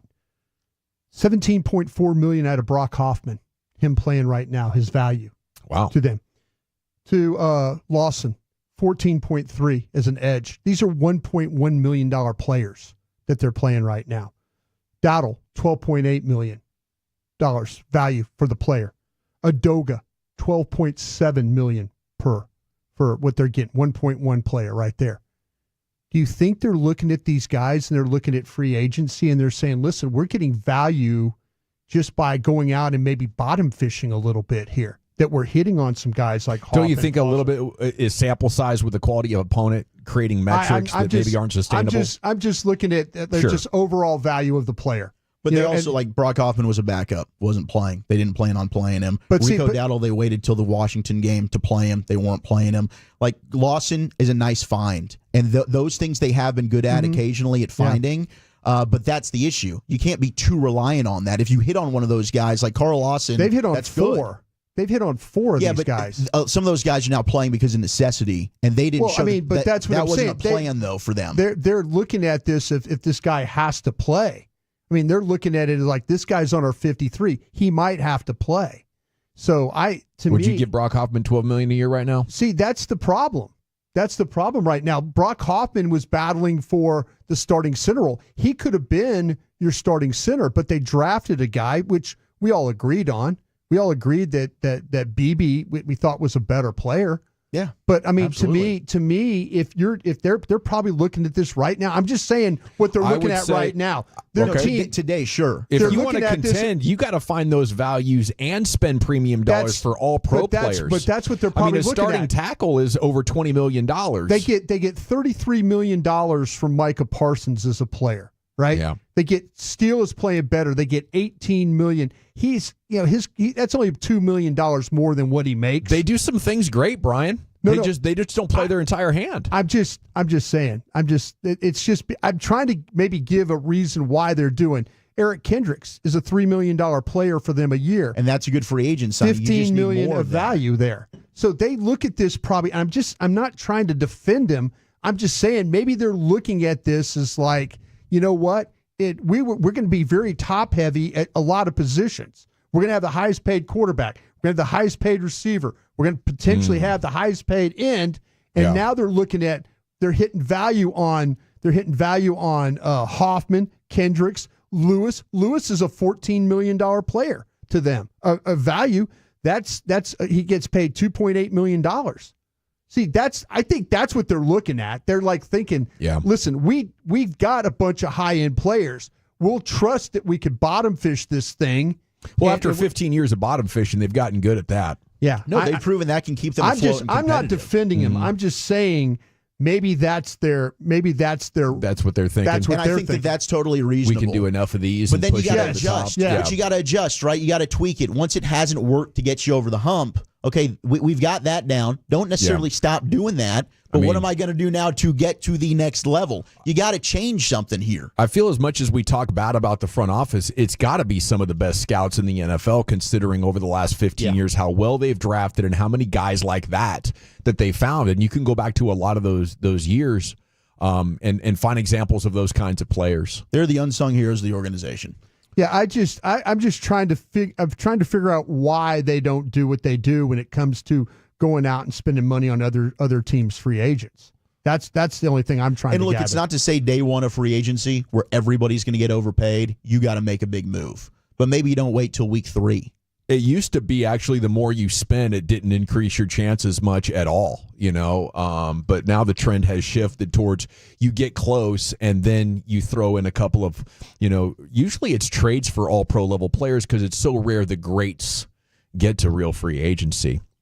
Potential Stanley Cup final preview last night, and the Stars beat Washington 3-1. Rupe Hintz 2 goals. Leon Bichel, yeah. Bichel.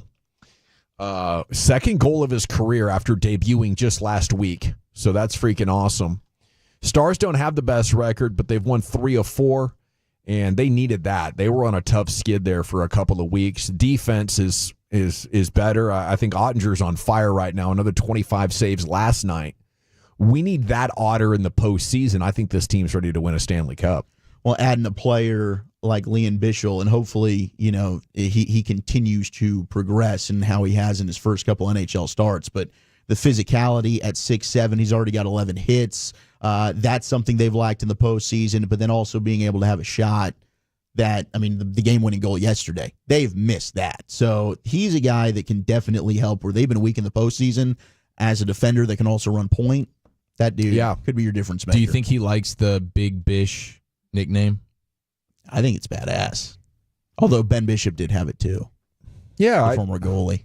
I think I'd be all right with that. Like, maybe that's the short version for SOB, Like it's a B word to play against that guy. I think you can make it work. Right. I don't know if I'd, be that inclined to it.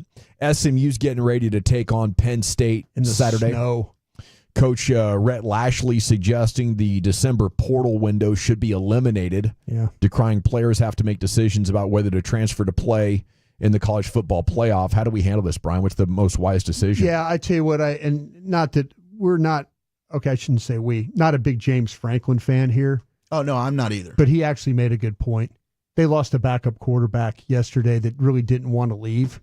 He didn't want to leave the team, and he was forced to leave the team because if he didn't get in this window, he wasn't going to have a chance. Yeah. And so he had to go, and Franklin's point was, why can't you make it after the playoffs? Yeah. Why can't you do that? There's I was talking with Dane Burglar about when the date for juniors to declare for the draft, and there's one date for teams that's not in the playoffs, and then a date for the teams that are, say, get into the championship and stuff like that for their players to declare and things. So there's ways to work around these things. We just haven't figured it out yet. Yeah, still filling out a lot of stuff in college football and how things are going to work. So, but hopefully that can, get some people talking about it. You think SMU's in trouble in the snow? I think they played I believe they played the Fenway Bowl last year, or the Pinstripe Bowl. They played against Boston College. Yeah, it might have been the Fenway Bowl. They played in some pretty bad weather up there. This is going to be difficult for them as much as they throw the football. Yeah. In the snow, the cold, the grass, and all that stuff. I mean, Rhett Lashley came from Miami, and I'm pretty sure a lot of the personnel is like Miami guys. Yeah. This could be a little tough for them. It's definitely not a good thing. This is where home field advantage helps you. Maybe Kevin Jennings, use those legs. It's been nice since Saturday? That probably isn't doing them any favors. The 73-degree weather or whatever it was today. This is when we got to figure it out. SMU's got all the dollars. I mean, they need to have some type of refrigerated field house. Yes, exactly. That's exactly what they need. Or go off somewhere. You had 2 weeks. They got the ice house, the bar down the street. Just go hang out now. Coach Lashley. I mean, I'm putting the guys on a bird, and we're going to go spend 2 weeks in the cold preparing for what is the biggest game. I would have definitely considered taking the team 2 weeks. I would have considered taking the team somewhere on the East Coast and just trying to practice. Yeah, absolutely. Hell, go up to Canada, Nova Scotia. Yeah. Something that like might have been a little extreme, but yeah. High school junior Blades Brown, top-ranked golfer in the class of 26, announcing he's turning pro. He joins Tiger and Bobby Clampett as the only players to win a medal in both U.S. amateur and U.S. junior competitions. This might be the next big guy. 23 became the youngest in 2023. He became the youngest medalist in a U.S. amateur and the youngest since 18-year-old Bobby Jones in 1920. Yeah. Got a lot of names going along with this guy. Played in one tour event under a sponsor exemption last year. Finished 10 under. Tied for 26 in the Myrtle Beach Classic in May. So golfers, you got another young guy who's firing up the ranks. He's going to turn pro, skip college. And this goes back to like a lot of these parents just go ahead and say, listen, pick a sport, but they pick the sport for you, and ends up you playing golf. They take you to the country club and throw you out there, and you go play, and then you get better at it, and then you next thing you know you're got your name on your bag and walking the fairways with the big boys. Yeah, that sounds fun, man. We're getting young players more advanced in all sports. A lot more. The tournaments, these junior tournaments and stuff that these parents travel these kids all over the country to, they're just getting far more competition doing that. And college golf has really gotten a lot better as well. We got G-Back of the Day coming up at 2:30. Little Cowboys Would You Rather coming up next here in the nation.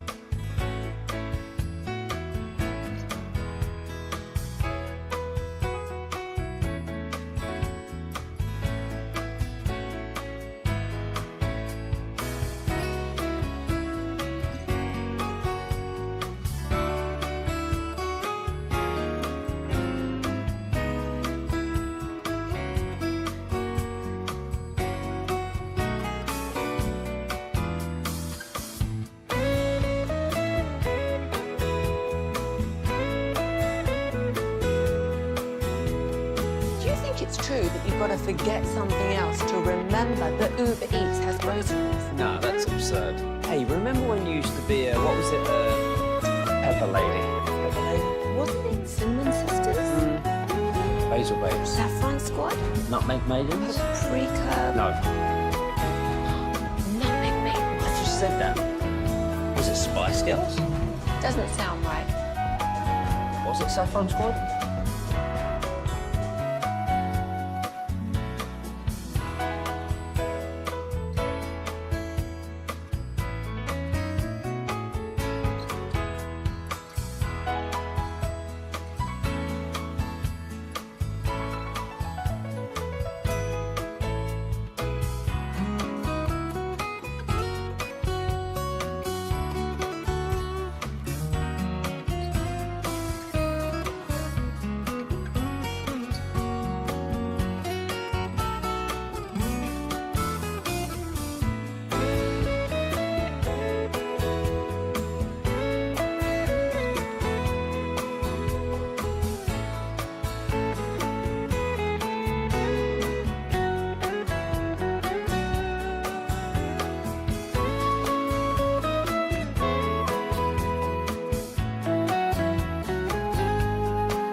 Welcome back, G-Bag Nation.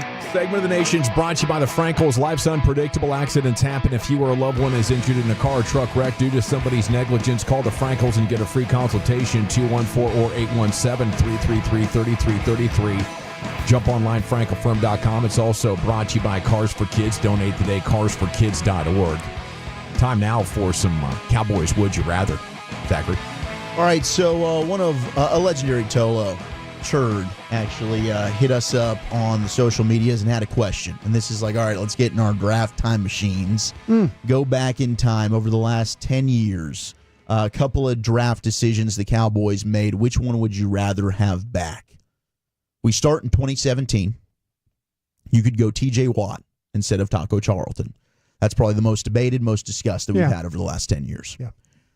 Okay, 2016. How about Jalen Ramsey and either Chris Jones or Derrick Henry instead of Zeke and Jalen Smith? 2019. DK Metcalf or Terry McLaurin over Tristan Hill. 2021. Rashad Slater, Creed Humphrey, and Nick Bolton. Just say you go all three over a Micah Parsons. And then 2023, Joey Porter Jr. and Rashee Rice over Mozzie. I would do the Zeke one. I get Chris Jones. And Jalen Ramsey instead of Zeke and Jalen Smith? Yeah. Yeah, I'll take that. That's the one? Mm-hmm. I really like the idea of instead of Tristan Hill, I'm making a big upgrade at wide receiver because I can kind of live with the other things.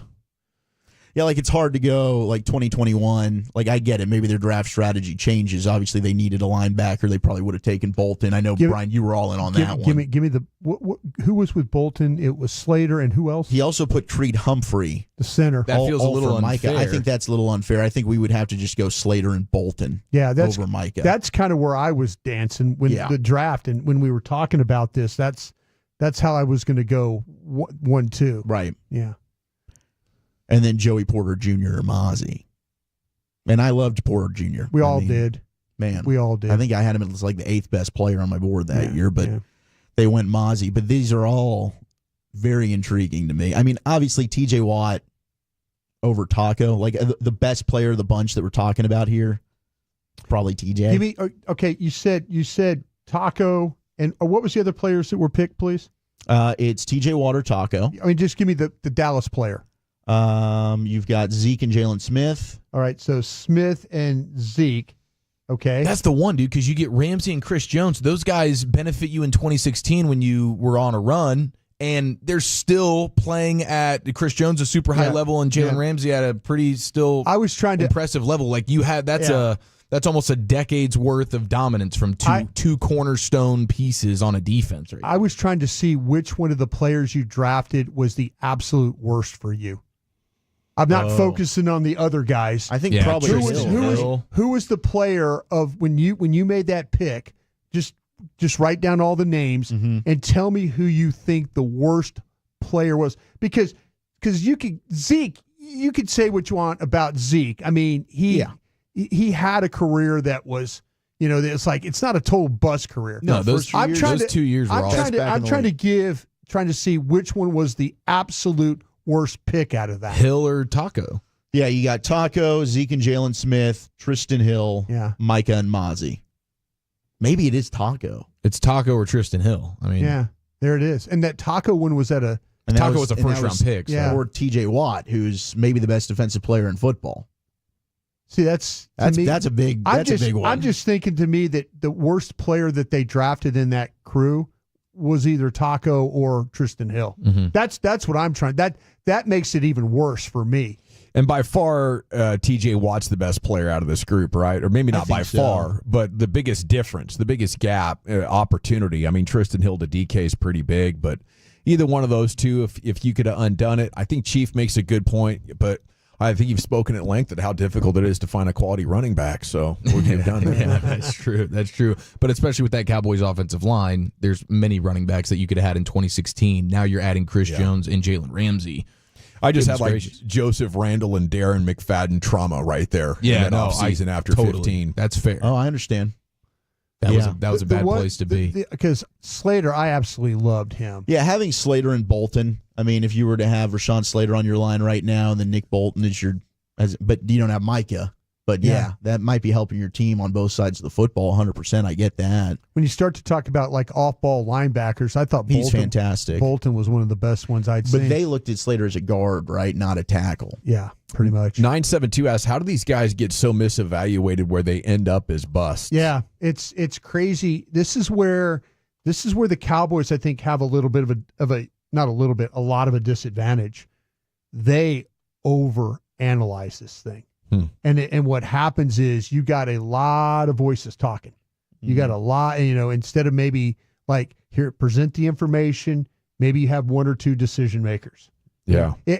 Trust me, I like dialogue. I like watching film. I like putting the boards together with guys. But you know what, though? The decision for it needs to be made by one or two people.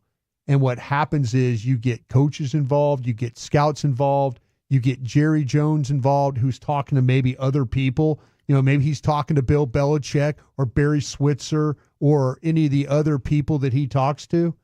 That's a recipe. And then sometimes you get influences in the room. Those coaches can influence the way a draft goes. They believe they can coach a guy up. Dan Quinn, the reason why the defense, it felt like these defenses when Dan was here was pretty heavy, was pretty defensive heavy drafting, was because Dan Quinn was the one willing to go out there to those schools and say, oh, well, hey, I like Boss Man Fat. Oh, hey, I like this guy. I like Izzy McQuamu. I like, he went out there and kind of put it on the line.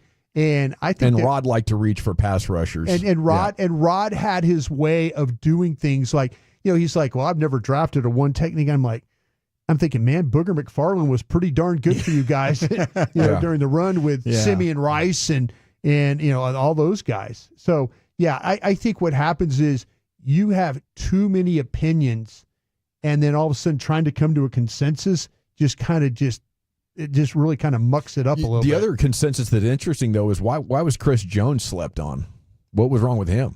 Yeah, man, Mississippi State. Well, it's because he tripped during his 40 and his piece fell out. The 40 was funny. Oh, that was that guy? He did get made fun of for that. Yeah. But, he went top of the second round. But, yeah, hindsight, he should have been top 10 pick. Yeah, and it's hard to find pass rush outside of the top 15 guys. Usually, it's a much less than a 50% chance. Yeah, these kids they sometimes have some problems where we make too much with the interviews. Medicals.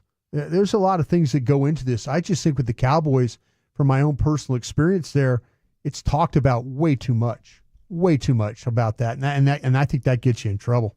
214, be honest, who was responsible for Taco, McClay, or Marinelli? McClay owned it. McClay owned it. Yeah, McClay got mad at me. McClay got mad at me one day. He said, listen, I heard what you said about, Rod. And he goes, That one we all wear. And I'm like, okay. I just was hearing that maybe that they as a group did not think that they could get that he could play as a pass rusher, that Watt could play as a pass rusher. But Will says, don't put that on that man. That's all of us. John Heyman went 5-time yesterday. We have a vacated title, and it's time now for Lucius Alexander to present your G-Bag of the day. Yeah, big lizard. Here, lizard. Whoa! So I was on the treadmill. Did pretty good. That incline was crazy. Like 12. It was ridiculous. I was killing it. Jeez. About 35 minutes into it, all I could think about was Taco Bell tacos. As a calorie counter, 15 more minutes to go. I'm that's all I could think about. Cheesy Gordita Crunch. Yeah. I didn't want to get too crazy. Doritos Locos. I didn't want to get too crazy. I said, I'm going to keep it. I even Googled it. I was like, so let's see what the nutrition facts of this Taco Bell taco justify is. This. Yeah. I was like, wow, that's a lot of protein for a taco. Let me go ahead and get that. Yeah. I got 5 of them in the bag. Good for you. I ate 3 of them so far. Now I'm sleepy. All right. So here, vacated title, like my man Dawson said. This is not one. I'm going to jump off. Winner. This is not one. But did you hear from the number 2 rodeo cowboy in the country, John Crimber? He's also Travis Hunter's best friend, apparently. Oh, yeah. No. Yeah. Listen to this. Your best friend just won the Heisman, my friend. You guys staying around. I told you he's going to win it. I hit it over there at the Fort Worth PBR World Finals because it was like I was had in my mind that he's going to do it. So congratulations, Travis. You deserve it. You're a bad son of a gun, all right? Let's just say that. You're my hero. Gosh dang right, man. Gosh dang right. I sure did. Is it my brain and my thoughts? I thought that was funny right there. All right, let's get into it, folks. Let's get into it. It's a vacated title. Let's go to the fan after dark. Oh, no. Here we go. Oh, baby. Oh, baby. Now, your boy Blake had a root canal that got infected. Oh, no. So he had to go to like the care now type of situations, like, hook me up, doc. It's in pain. I need a shot, maybe some penicillin. Okay. He didn't know how penicillin worked. You know, you don't get that in the arm. Yeah. Yeah. Yeah. It's in your butt. Yeah. All right. Well, he's going to tell the story. I'm complaining, sitting there on the urgent care table, whatever, with the plastic. Yeah. Next thing he knows, he goes, "You want the pain to go away?" Kind of licks his chops and said, "Yes, doctor." I'm not even looking at him at this point. Anything, I turn around. He's got the longest needle I've ever seen in my life. Oh, it's a penicillin needle. And he said, "Well, I'm gonna shoot you up with this, and you'll be feeling better." I said, "Okay, here's my arm, sir." He's like, "Nope, not that." He's not that mangly ass little arm. He goes, "Go ahead and drop trowel, chief." He goes, "I'm gonna need you to drop the trousers." Whoa. Yeah. What do you mean? Right up the shooter, right up the butt. What? Boom. And then I was like, okay, that wasn't too bad. Wasn't too bad. He goes, "There's one more coming." No. And it was a second needle right there. 2 needles in my buttocks. And I felt his arms on never my felt shoulder. better right after. And I never felt better. Never felt better. Oh, man. I've never had that shot. golden. Up the shooter. Does it, I mean, Wow. is- I never. so that's not a needle. That's more of like a probe or a, No, a turkey baster? he's turkey baster. He's describing it wrong. That was a cheek needle. Okay. That makes more sense. Yeah, he's double cheek needle. Oh, my God. that wasn't Blake. too bad. Yeah, there's some big old cheek needles. In the Navy, they give you this peanut butter shot. Boy, I tell you what, man, you think about it for a long time because it stays with you. You can't sit down for like 2 days. Yeah. It's some thick stuff they put through your butt, man. For what? Pause. When you're sick. In a needle, huh? When you're sick. He's going overseas. No. Oh, this is. When you just get on in. Oh, wow. Yeah. You're part of our system. You're going to need this shot. Okay. Covers everything. initiation. Yeah, so you can repel all the stuff. Yeah. Same shot they give you after the port calls. There you go. All right, boys, line on up. We know what you've been doing out here. Shoot you up. Clean that system out for you. Let's go to some Major Arena Soccer League. St. Louis Ambush. They got a guy named Chilly Willie. It's pretty cold out there. Old Chilly Willie. He's cold. Wanted Frank, or maybe wanted the goal. Uzi trying it to the D-line of these faithful. Frank squeezes it in. Escape! Oh, Will escape! Oh, baby! Chilly Willie! Defying gravity like he's huffing a helium tank and a wicked screening! We're tied! There is nothing prettier than an outside foot banger like that one. Chilly Willie SK. Chilly Willie. Is that our guy moonlighting for indoor soccer from our guy from Cincinnati? That's what I was looking, bro. Zanaboni? That's what I was looking. I think it might be. He's moonlighting. He's got an off-season Sounds gig. like him. Yeah, it does sound like him. I was looking for it, too. Squeezes it in. Yeah, it's Zanaboni. Oh, Will escape! Oh, baby! And this gave it away, right here. This. Oh, yeah. Defying gravity There it like is. he's huffing a helium tank and a wicked screening! We're tied! He's trying to put more growl in his voice. Yeah. I don't know if I like it. We first got him like 5 years ago doing baseball with the Fred Nats. Yeah. Regisburg Nationals. Yeah. Pretty Fred good. Nats, I like that. Yeah. He's blowing up too. I guess he did ESPN and MLB Network in 2023. Gus Johnson. This isn't one either. Winner. Because I have to get rid of it before the year is up. You know what I mean? I got to get rid of this stuff. Yeah. And before it comes too outdated. You know what I'm talking about? Gus Johnson right here. I don't know why he's talking like this. Ohio State. Tate again. Carnell Tate, what a wonderful story. This young man lost his mother prior to his freshman year.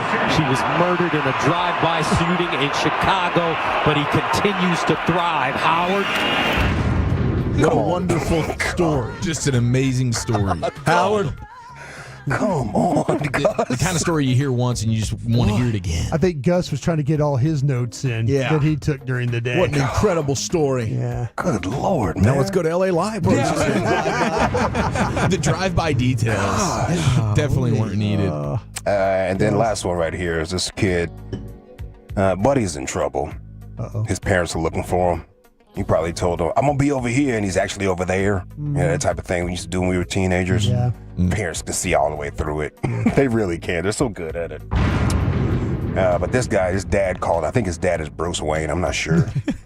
I'm pissed. Where you at? I'm in North Liberty. Doing what? I'm at Asher's house.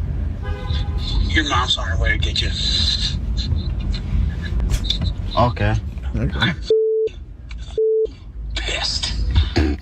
Okay. Call your mom and tell her where the you're at. All right. Bye.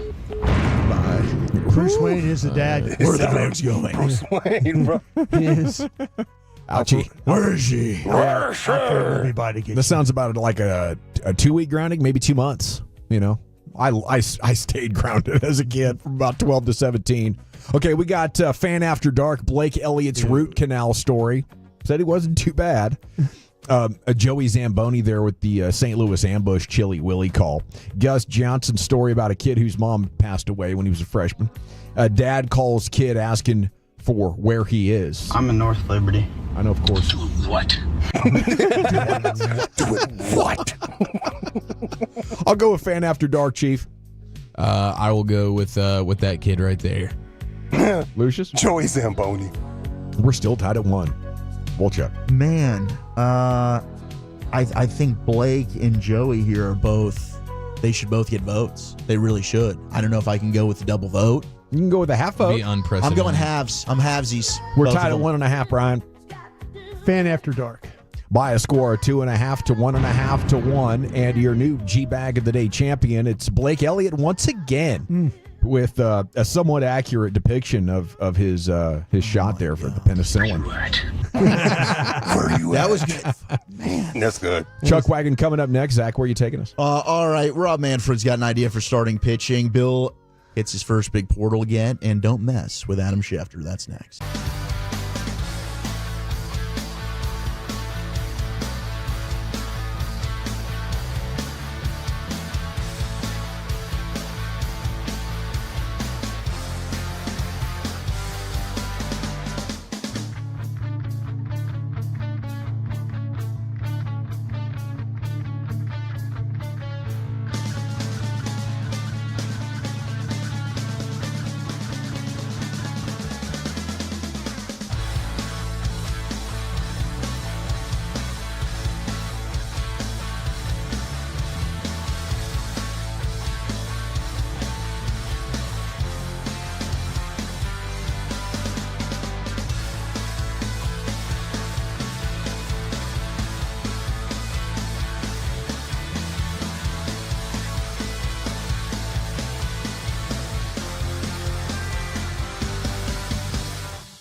Uber Eats has low fees on it? I gotta remember that. Well, you know, they say in order to remember something, you have to forget something else. Okay, now that is a very cute haircut. That's like a little shag. I've never seen it before. Well, I mean, of course you have. It's the Rachel. Oh, is that your name? No, I mean like your name. No, I'm Jen. My name's Jen. Right, but I just mean like this is your haircut. But that's hair on your head. I'm not saying this is your hair. Okay, freak.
Classic Chevrolet in Grapevine. They're the #1 Chevy dealer in the world with more Silverados than anyone else. Go see them today and visit ClassicChevrolet.com. This is Texas. This is Classic Chevrolet. Together, let's drive, relax, and enjoy the difference based on new Chevrolet registrations 2023. Oh, thank you, Lucius. G-Bag Nation. It's time for a Chuck Wagon. Here's Zach. All right, so Rob Manfred was speaking again, which is kind of been some interesting rule proposals for Major League Baseball. So one conversation that we've been having is starting pitching and trying to get starting pitchers to go deeper in games. So Rob Manfred was asked about that. He said, that's just too blunt an instrument to fix the problem. I do see both problems as pretty serious. I think the injury issue, which their physicians have studied carefully and believe that it's a focus on velocity and spin rate, which is the specific cause for the increase of injuries, according to an MLB study. He did say that one of the things that happens today, guy pitches 3 days in a row, gets outrighted. They bring somebody else in to give him some rest, so he's talking bullpen here, but he thinks they need to create incentives through things like roster rules, transaction rules for clubs to develop pitchers who go deeper in the game. But I don't think it can be prescriptive. You have to go 6 innings. Doesn't think that that's fair. Says, I think it has to be a series of rules that create incentives for the clubs to develop pitchers of a certain type. So if you do have, say, a pitcher that's going 7 innings into a game regularly, maybe they develop some type of rule where you're able to carry an extra body. Do you get draft pick incentives here? I don't know. I know the double hook was something that they worked on in the minor leagues where the starting pitcher's tied to the DH slot. So the longer you're starting pitchers in the game, you're able to have your DH. As soon as you're starting pitchers out, you no longer have a DH. They didn't like that. They'd rather go with, maybe altering the rules that allow clubs to treat their pitching staff as interchangeable pieces and maybe just add the incentives. I don't know, but they are trying to work out something where the pitchers are still the focus. So I'm not sure I understand this. They want less injury, so they want the starters to go longer? They're saying that the increase in the velocity and the spin rate is the reason for it. They don't believe that it's contributed to the amount of pitches. So maybe they are suggesting that is tweaked in the game. Huh. Yeah, I just don't see the correlation. But it doesn't sound like he's really thought a ton into it when you're adding the injury here element of it. And then I understand it. Like, ideally, it'd be cool to see a starting pitcher do what Nolan Ryan used to do back in the day. But it just doesn't seem like with how – I don't think it's going to change where these guys are going to throw any less hard. Yeah, exactly. And I don't think the entertainment value is going to be helped at all. I don't think there's a financial payoff. I like the idea of more roster spots, maybe more pitchers take their workload down. Yeah. Target, maybe limit the amount of innings you could pitch. But I just think right now, even though you have this many injuries, there's still a tremendous incentive for the players, right? And the players throwing as hard as they can with maximum spin rate is what's going to get them paid. And the teams have showed they don't care that if you get a Tommy John, you still get the same contract. Just look what the Rangers did with DeGrom. So, I think as long as this amount of money is out there and pitching is this important, is there a way to limit the importance of pitching or the incentive to throw that hard? I don't know how you would tweak the rule. Like, the starting pitchers have always been on the forefront of the game. That's a reason why you want to watch. You want to go to watch said pitcher. So he wants to basically just incentivize the teams to make sure that if somebody's buying a ticket, I know that I'm going to see this starting pitcher instead of 5 innings, like guys are maybe getting pulled now. I'm going to see him for 6 or 7 innings and get my money's worth here. Now, I don't know. The more pitches, the more risk injury. Yeah. And shorten the season? That could be. I mean, I'm not, and I know there are people out there that are take away some starts. Baseball purists. You're 162. I get it. I'm not trying to mess with your game that way. How about, you said add more to the roster, right? Yeah. Okay, the owners are not going to go with that, right? Initially. No. Okay, this is where now you can collectively bargain maybe. Mm-hmm. Listen, Players Association, we're going to put 3 more pitchers on everybody's roster. We're expand the rosters to 28 players. Give us a break on something. Let's negotiate something that if we're going to take on the cost of 3 more arms per team to help, you got to give us a break on some type of some salary or something like that to fit that in. I think that's, if I was ownership, that's what I would offer. I would say, hey, we'll give you, we're gonna expand these rosters. We're gonna give every team 3 more spots for pitchers. to have. So if that's the case, you give us something back because we're having to pay more salary. We're probably having to pay, depending on what type of pitcher we have. We can allow you to keep the minimum salary lower. So that guy, those guys aren't taking our teeth in. I need to make up something along the way. But if the Players Association want as many roster spots as they can get, they want more because that means their base, their rank and file have more jobs. So to me, I'm kind of like, if I'm owner, I'm like, okay, I want 3 more pitchers to help my rotation, but you got to give me something back for the costs I'm about to incur by paying these 3 pitchers. Yeah, I think all of those are good ideas. The shortened season got texted in quite a bit. Maybe that is something that they would look at if the injuries continue. 20 games less. Go to a 6-man rotation from the 9-7-2. I mean, there's a lot of things. I think that this is something that they're going to have to workshop for a while, to figure out what they like here. Now, you guys had to have seen what Shefty did yesterday, just dunking all over Gottlieb. This was absolutely incredible. Don't mess with the Shefty. I learned about it from Fred and Blake last night. Unreal. As it was happening in real time. I was like, oh my gosh. I thought they might have been getting ball sacked in real time. No. But it's true. It's real. Is absolutely true. Have, a back-channeled fact-checked it. This is legit. So if you don't remember, Gottlieb did work with Shefty at one point at ESPN before he took this job at Green Bay. How did they do last year, by the way? Was he a coach? No, this is his first year. This is his first year, and they're not doing well. Okay. So we talked about Sacramento State, before we left the show, looking at Michael Vick as a head coach, and Schefter had the report that he mentioned that Sacramento State's NIL collective has raised $50 million for a potential move to the FBS, hopefully in the Pac-12. Gottlieb then quote tweeted him and said, "Jesus, Shefty, edit what agents tell you. There's a 0.0% chance Sac State has $50 million in NIL." Shefty replies, "The Sac-12, leading the school's NIL efforts, already announced it has reached its initial goal of raising $50 million in NIL funds to strengthen the school's case for an invitation to the Pac-12 or the Mountain West Conference." Then he says, "And Jesus, Doug, a 7-game losing streak and last place in the Horizon League, less time on social media and more time in the gym," and proceeded to put the entire standings of the Horizon League, in which Green Bay is sitting there at dead last.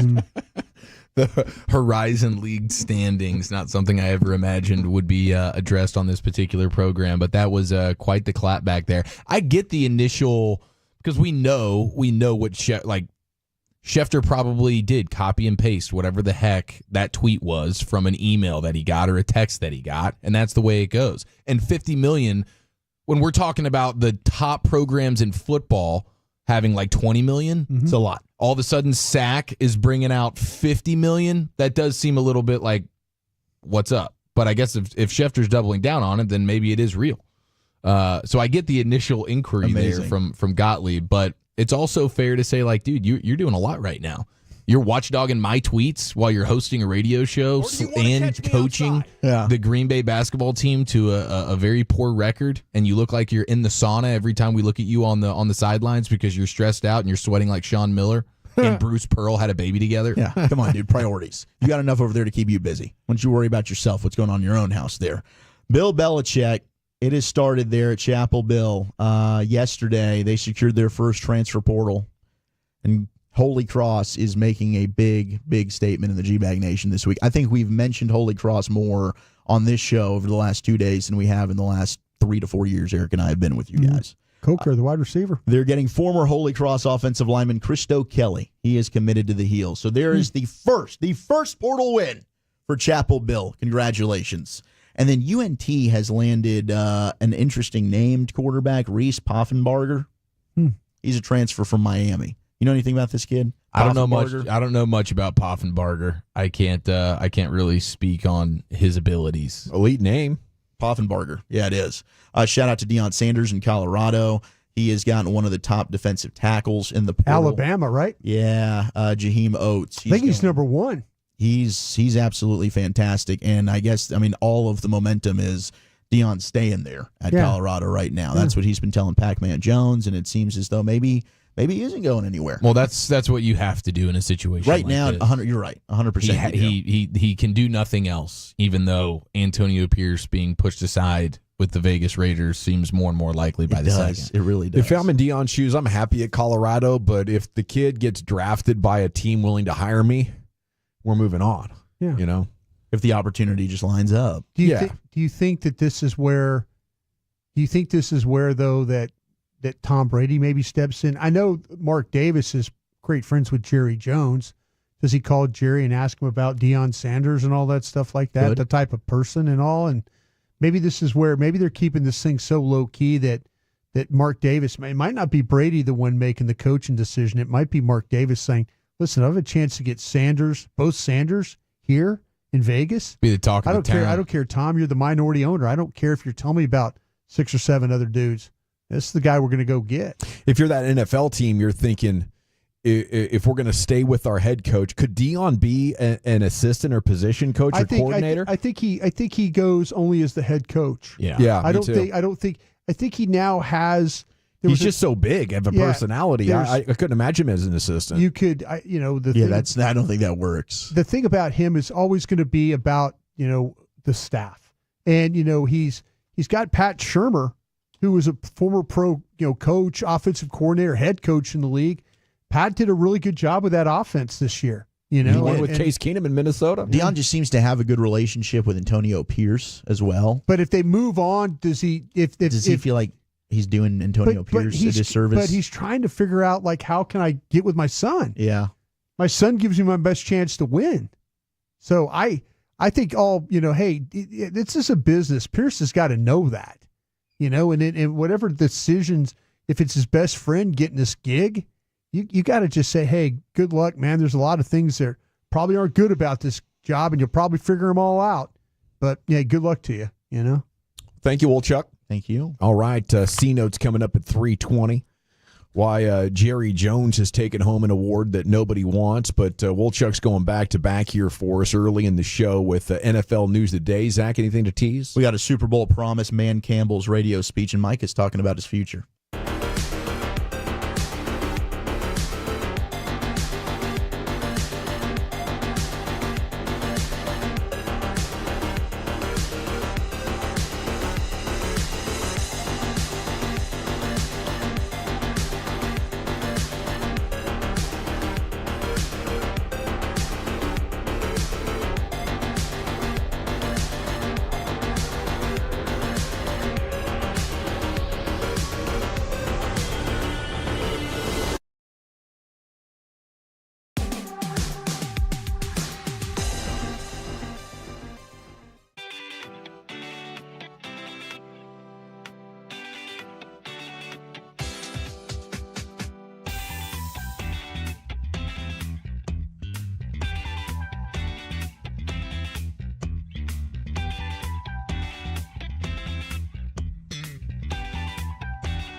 True that you've got to forget something else to remember that Uber Eats has groceries. No, that's absurd.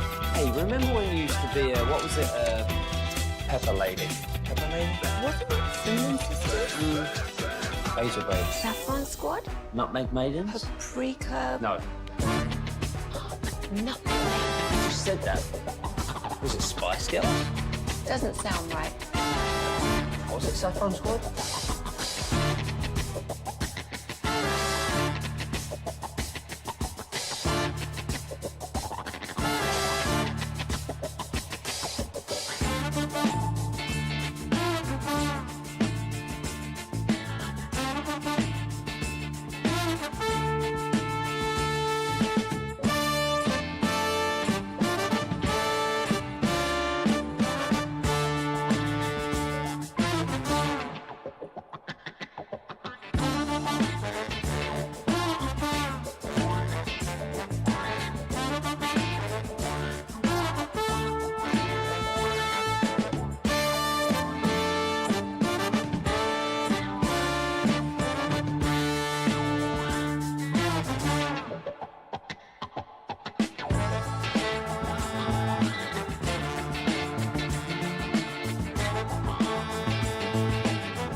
Mazda of Arlington and Hearst Studios. You're rolling with the G-Bag Nation on 105.3 The Fan. Here we go, hour 2 of the G-Bag Nation on 105.3 The Fan. We have the Cowboys news of the evening coming up in about 20 minutes. Jerry Jones was hilarious, also addressed some serious matters this morning with Sean and RJ. We'll give you highlights of that and how he won the award that nobody in Texas wants.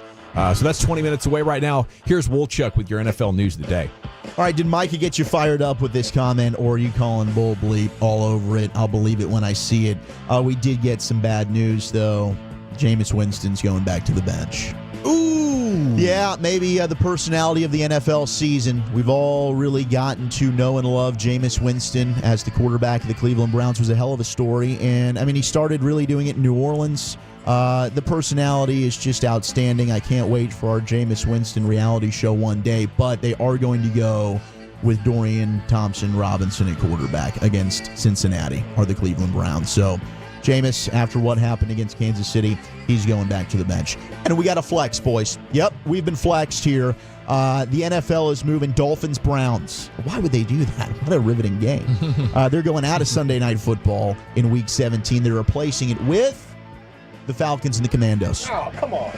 Yep, Falcons, Commanders. That didn't upset you? Nope.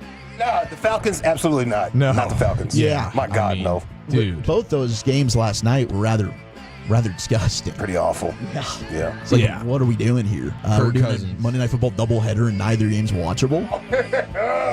If you just could have played the Saints and the Falcons all at the end. You had to play him at the Hey, that's the way beginning it and the works. end, you know? That's, the schedule gods aren't looking out for you in those ways. If this is like a 5-game stretch or something where it's 1 touchdown, 9 interceptions for Kirk Cousins. I saw a stat to where, his immobility is, maybe the most unimpressive thing. The Falcons have 3 completions on throws outside of the tackle box this season. Jesus. That's really bad. He is the ultimate statue quarterback. 9 interceptions in his past 5 games with a single touchdown pass. Yeah. He's been playing bad football. When he was 11 of 17 for 112 yards, the 1 touchdown that he finally had and 1 pick. It's been brutal. But they're going to stick with him now. Raheem Morris did say, Kirk Cousins, you got to play better. Oh. But geez, 7-7. Their game. they're in some trouble right now. His value for his position to his team. Negative $26 million. Yeah. Not good. That was never the right thing to do. That's what we say is not good. Yeah. At all. And you could have put, I believe, Vikings, Packers. I don't know. Like, you got Eagles, Cowboys. It's a 3:25 game on Fox. I'm assuming Vikings, Packers is also on Fox. That's slated for noon. I don't know why you wouldn't have flexed that. Well, Fox doesn't want to give that game up. They're like, we're willing to give you Falcons and Commanders. They can only save one. So if they're saving Cowboys, Eagles, I feel like Packers, Vikings would have been available. Probably shouldn't save that one. That needs to be a noon game. Yeah, that's the one. That's the one game I really worry about that you're just really going to get embarrassed in. In Philly, 3:25. Yeah. Yeah. Well, Fox wants the world to see that one because that's going to be their America's game of the week. Totally, it's going to be a brutal game. Yeah. Okay, here's Micah. Speaking of America's team, it's the Edge with Micah podcast. Now, Jerry. Podcast. The Micah podcast. Jerry pretty much said, no. There's no trading happening here. I think we were aware of that, but this was Micah addressing the NFL.com article from Stephen Jones. Like I said, y'all know I'm going to be a Cowboys for life. We're going to figure out a way for me to be a Cowboy for life. And I think, Jay and Steven see it that way too. So I'm going to be real excited, at the end of this year. I hope the fans are going to be excited because I think it's going to be a great offseason. I do think we're going to attack free agency. I think it's going to be a great year, because I think we got the pieces, man. I get guys is going to, to me, I look at it like the reason why we want to finish this year so good, and we're already missing starters, and some of those starters we're not going to get back to the end of next year. So if we could finish good and keep playing great defense now, imagine towards next year when we're not, 6-8, and we're 9-5 or 10-6, whatever the record is, right? Imagine we're that record and we're saying, hey, we're still about to get Trayvon back. Hey, we're still about to get Demo back. And all those guys got all those good reps and that experience. And now you combine with those really good guys that's coming back who played so well with guys who's been working and grinding and are, have the same values and commitment to this team. And you say, yo, we're going to be really good come playoffs. We're really going to start clicking. So it's going to be a super exciting year. That's why I say Cowboys Nation, it look bad right now and we turning it up, but it's about to go to a whole nother level. So I hope y'all really, pay attention and y'all wake up because it's about to get real exciting. So Cowboys Nation, y'all better wake up real fast. So he said that this week? Yeah, that was yesterday. Wow. That was yesterday. Sounds like maybe a Micah. week 3 podcast. That's weed. That's weed. But him talking about he believes they're going to attack free agency in 2025. Hey, that's hogwash. No? Don't go full shill, Micah. Don't go. Let Jerry Jones do that. Yeah. There's positivity, there's optimism, and I think Jerry said last week he loves hearing that kind of belief from Micah Parsons. Don't get gassed up by that, dude. No, he said it this morning. He really, and it's funny because, well, the way Sean asked the question was brilliant. Yeah, Sean waited till Jerry. He asked the question, and it's like, and Jerry gave it the I'm really happy when I hear Micah. You speak. should listen to what he has to say. You should listen to what he has to speak, and then Sean goes, yeah, but he also said you're going to be really active in free agency. Brilliant. And you could kind of hear Jerry kind of like, well, he kind of rambled around a little bit there, but Micah's just finding the right way to be that positive leader, and you have to stay within range of credible. He's doing a good job of finding the positivity. Yeah, I want them to win the next 3 games. I think there's an outside chance they win 2 out of 3. That'll leave them just short. Well, the Lions are also dealing with a ton of injuries. We've talked about that. And yesterday we were referencing the report of Aiden Hutchinson, their outstanding defensive end, maybe coming back for the Super Bowl. He was discussing today on a podcast. Here was Peter Schrager with Good Morning Football. What's the likelihood you're coming back for the Super Bowl? I'm on track for my goal of returning for the Super Bowl. And so I keep telling all the boys when I see him in the facility, I'm like, you guys just got to get there, and I promise you, I'm gonna be back. And I tell people that. My mom was like, I remember we were talking yesterday, and she's like, but Aiden, like what if you don't get back? Like what if you can't? And I was like, there's no other way. Yeah. Man, that sounds like Gronk. There's no other way. It sounds like Gronk's older brother who's got his shirt tucked in and has glasses on. I can see the storylines now, though. How many? What would this be? Would it be 6 months? No, it would be 5 months. He got hurt the Dallas game. He did. Yeah. And it was brutal. It was a disgusting injury. Yeah. But I'd love this. This is Aaron Rodgers kind of New Orleans, Super Bowl week, Lions, and whoever the hell they're playing. Aiden Hutchinson. Here he comes. First game back. Takes the field. Like, here it is. T.O. did that, right? 2 sacks, can he go forced fumble, maybe recovery for a touchdown. T.O. did that on a high ankle sprain. Yeah, that's true. This is a different. I'm just saying, if you're talking about like guys, similar story. Yeah, guys you feel like aren't going to come back, and the next thing you know, it's an amazing storyline for the Super Bowl if it were to happen. I don't know though if the Lions. I'm hoping. I'm kind of pulling for the Lions a little bit out of the NFC with everything they've been through as a franchise. They got toxic with the Cowboys last year, Wolchuk. I'm surprised to hear you say that. I know. I just don't have like a hate for them. It's because of Dan Campbell. I still love him. Yeah. And why is that? Well, this was Dan Campbell today, 97.1, doing his weekly radio show in Detroit, and this was his message to the team and the fans. You know what happens is, you win 11 in a row, and you lose, and then the sky falls. And I hate to say it, but we're not going to be able to win 11 in a row again for the rest of this season. We're just not going to be able to do it. And, what happens is you get used to eating filet, and I'm talking to all of us, and everything's good. Life's good, but you forgot what it was like when you had nothing and you ate your molded bread, and it was just fine, and it gave you everything you needed. And sometimes you got to get punched in the mouth and remember what it used to be like to really appreciate where you are. And we'll do that. And so we got a bad taste in our mouth. We got kicked around the other day. We lost a few guys, and you know what? It's exactly what we needed. This is exactly what we needed. So we're going to bounce back. We're going to respond. We got guys that are about to have an unbelievable opportunity here, and we will play the game any way needed to win. We still got a good offense. We got plenty of defensive players. I can go rattle them off right now. We're going to put the best 11 on the field. We're going to freaking cut it loose. We're going to play with our special teams. And I don't give a crap if we got to win by 1 point for the rest of the year. That's what we're going to do. And I'm going to be happy about it. We come out of the game with 50 yards of total offense and we win by 1, you're going to see smiles on my face. I promise you. All right? If it's the other way defensively, we give up 700 yards and we win by 1 point, you're going to see a smile from my ear to ear. All right? I can promise you. So we're going to find a way and we're going to get it done. Man, both hosts, Costa and Jansen, they're just looking at each other like, yeah. I mean, the guy believed he was going to get the onside kick with a 7% chance. Yeah. You want to talk about Jerry and Micah optimism, dude. Hello. Yeah.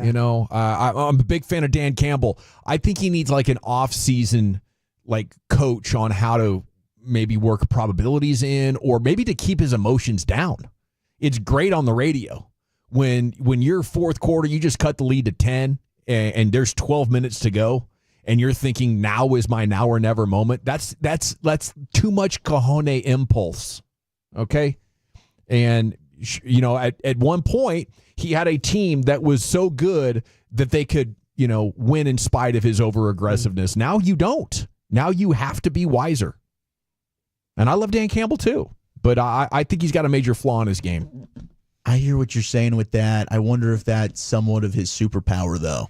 The way that he speaks to the team that way, the way the team then buys in and really believes it themselves. I think so. Yeah. There's some of that. Like the coach believes in us so damn much, he will risk it all because of his belief in us. We're good enough to go and do that. Because you're right. In hindsight, I'm with you. Maybe the emotions, that does get too big. Say for all him of it. To make some of those in poor your mind, decisions. say, I'm dialing back 10%.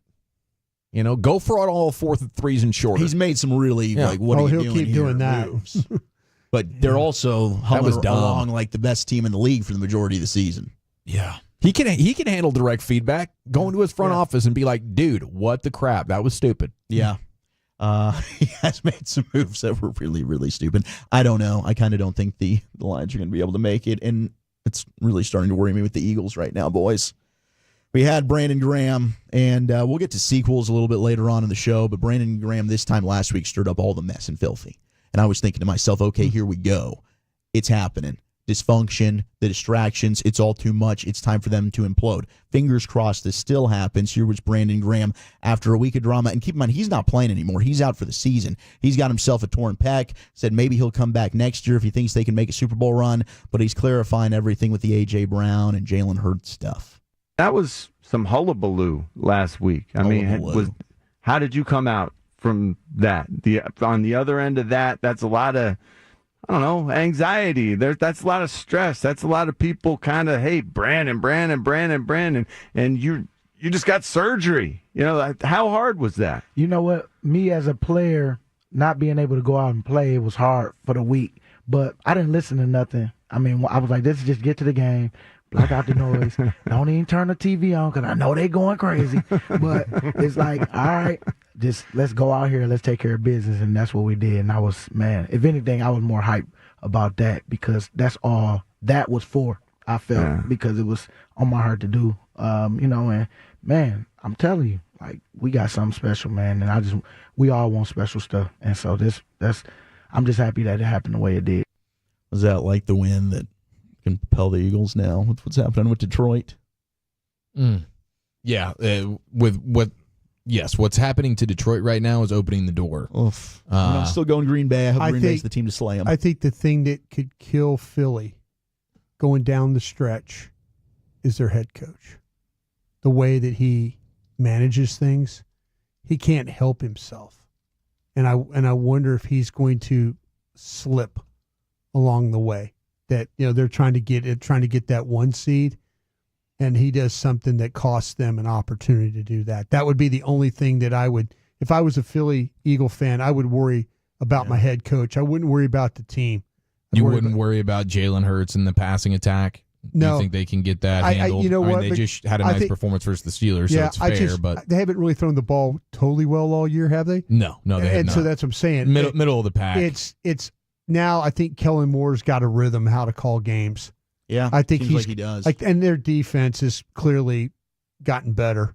So because of the changes they've made, I would worry about, if I was a Philly fan, I would worry about my head coach. That would be the guy that, much like Detroit.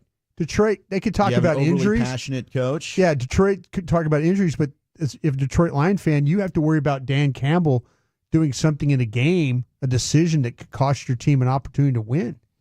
That would be my concern. Well, not all the guys they lost, it's my head coach might do something that costs us a chance. Yeah, but I think it's a lot of these coaches. Maybe it's the other way. Maybe they're too conservative with it. But I don't think any of these coaches are overly trustworthy in every situation. That whether guy in they're Minnesota too conservative, might be too aggressive. That guy in Minnesota might be Kevin trustworthy. O'Connell. We probably don't give enough praise to. Yeah, I mean with him and Sam Darnold, and that's a good division though, man. That is a really good division, that NFC North.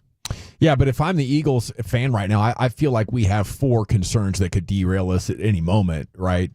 You saw the A.J. Brown injury. Obviously, an injury to him, to Saquon Barkley. Saquon's out. I think it'd be over.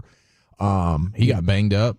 Jalen Hurts, it probably against a great defense is not going to be able to make the big chunk plays that we would need. Our lack of pass rush now, very inconsistent all year long for the Philadelphia Eagles pass rush as well. And then the coach, so there's a number of things. We'll just have to keep our fingers crossed. And if none of those things happen, then we always have Mahomes.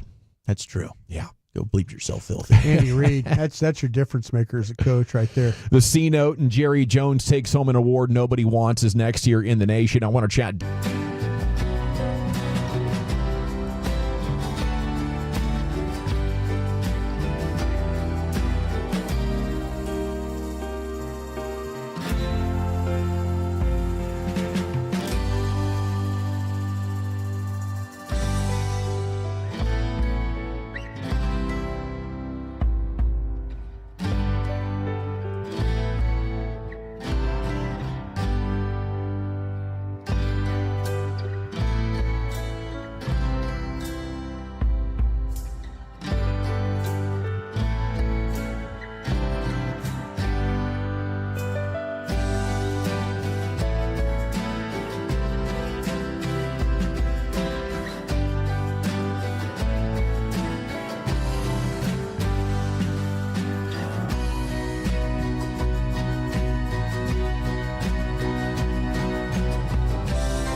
remember something, you have to forget something else. Okay, now that is a very cute haircut. That's like a little shag. I've never seen it before. Well, I mean, of course you have. It's the Rachel. Oh, is that your name? No, I mean like your name. No, I'm Jen. My name's Jen. Right, but I just mean like this is your haircut. But that's hair on your head. I'm not saying this is your hair. Okay.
Yeah, buddy, welcome back.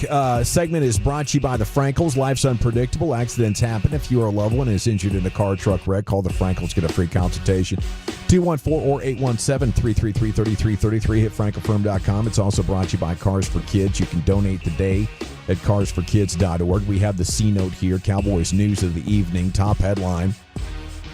Texas Monthly recognizes Jerry Jones as the 2024 Bum Steer of the Year. I wasn't quite sure what that was, but it is a award that has been handed out since 1975. Bestows what it describes as its highest dishonor on well-known politicians, business people, and institutions in the state. So basically, it's the biggest loser of the year among powerful people who usually are stacking dubs 24/7, 365. But I thought it was really interesting. Their first supporting evidence was that this team's or the spat that they had with Sean and RJ, the spat with radio host on 105 through the Fan. That was, of course, maybe the biggest high profile interaction we've ever had with Jerry Jones on the station. And then you include the January playoff collapse against Green Bay, his November comments on the sun glare at AT&T. Were also a key part of the nomination, being compared with a line from the film adaptation of Anne Rice's Interview with the Vampire. And according to Texas Monthly, this isn't the first year Jones has been named Bum Steer of the Year. He also got this back in 10 as the Cowboys struggled to slog through a 6-10 campaign after the excitement of the 2007 and 2009 seasons and playoffs. We thought we were getting ready for liftoff there, and the wheels came off that year. You think Jerry deserves this? So, Ken Paxton finished second. Yeah, I don't know who the other candidates were, but I was looking up past winners. I'm for it. I was trying to figure out who the past winners were of this award. It's probably a pretty distinguished list. Guys and gals, maybe. That's ridiculous. Let me see if I can get that for you quickly. I do think you would go back to March or April whenever he made those all-in statements. Yeah. There seems to be a detachment from reality on some of these, but it's just him, selling in maybe an extreme way under worse circumstances. Austin won it last year due to issues with skyrocketing living costs, traffic congestion, and a perceived decline in cultural uniqueness. Greg Abbott got it. 2015, Wendy Davis got it. She was the gubernatorial lost the gubernatorial election to Greg Abbott. Yeah. And had a train wreck of a campaign. 2014, the title was shared among several recipients, including Jerry Jones, Lieutenant Governor David Dewhurst, Ted Cruz, and the Houston Astros. They go after politicians, and every once in a while kind of sprinkle in a sports guy. Yeah, or a team there. 2014 of the Astros, were they stealing back then, or was that just for organizational ineptitude? Maybe that was one of their tank years. Yeah, it was a tank year. I think that was right before they started getting good. Let's jump to Jerry Jones with Sean. So that's like a Goofy award, right? Yeah. Okay. Like I didn't hear you set it up. I was moving around, but on the list, I was like, well, wait a minute. I don't want to be on this list. Yeah, no, you definitely don't want to be there. But I think if you're high profile enough, it's coming for you one way or another. And there's some hardware involved here. Do you get something delivered to the front door?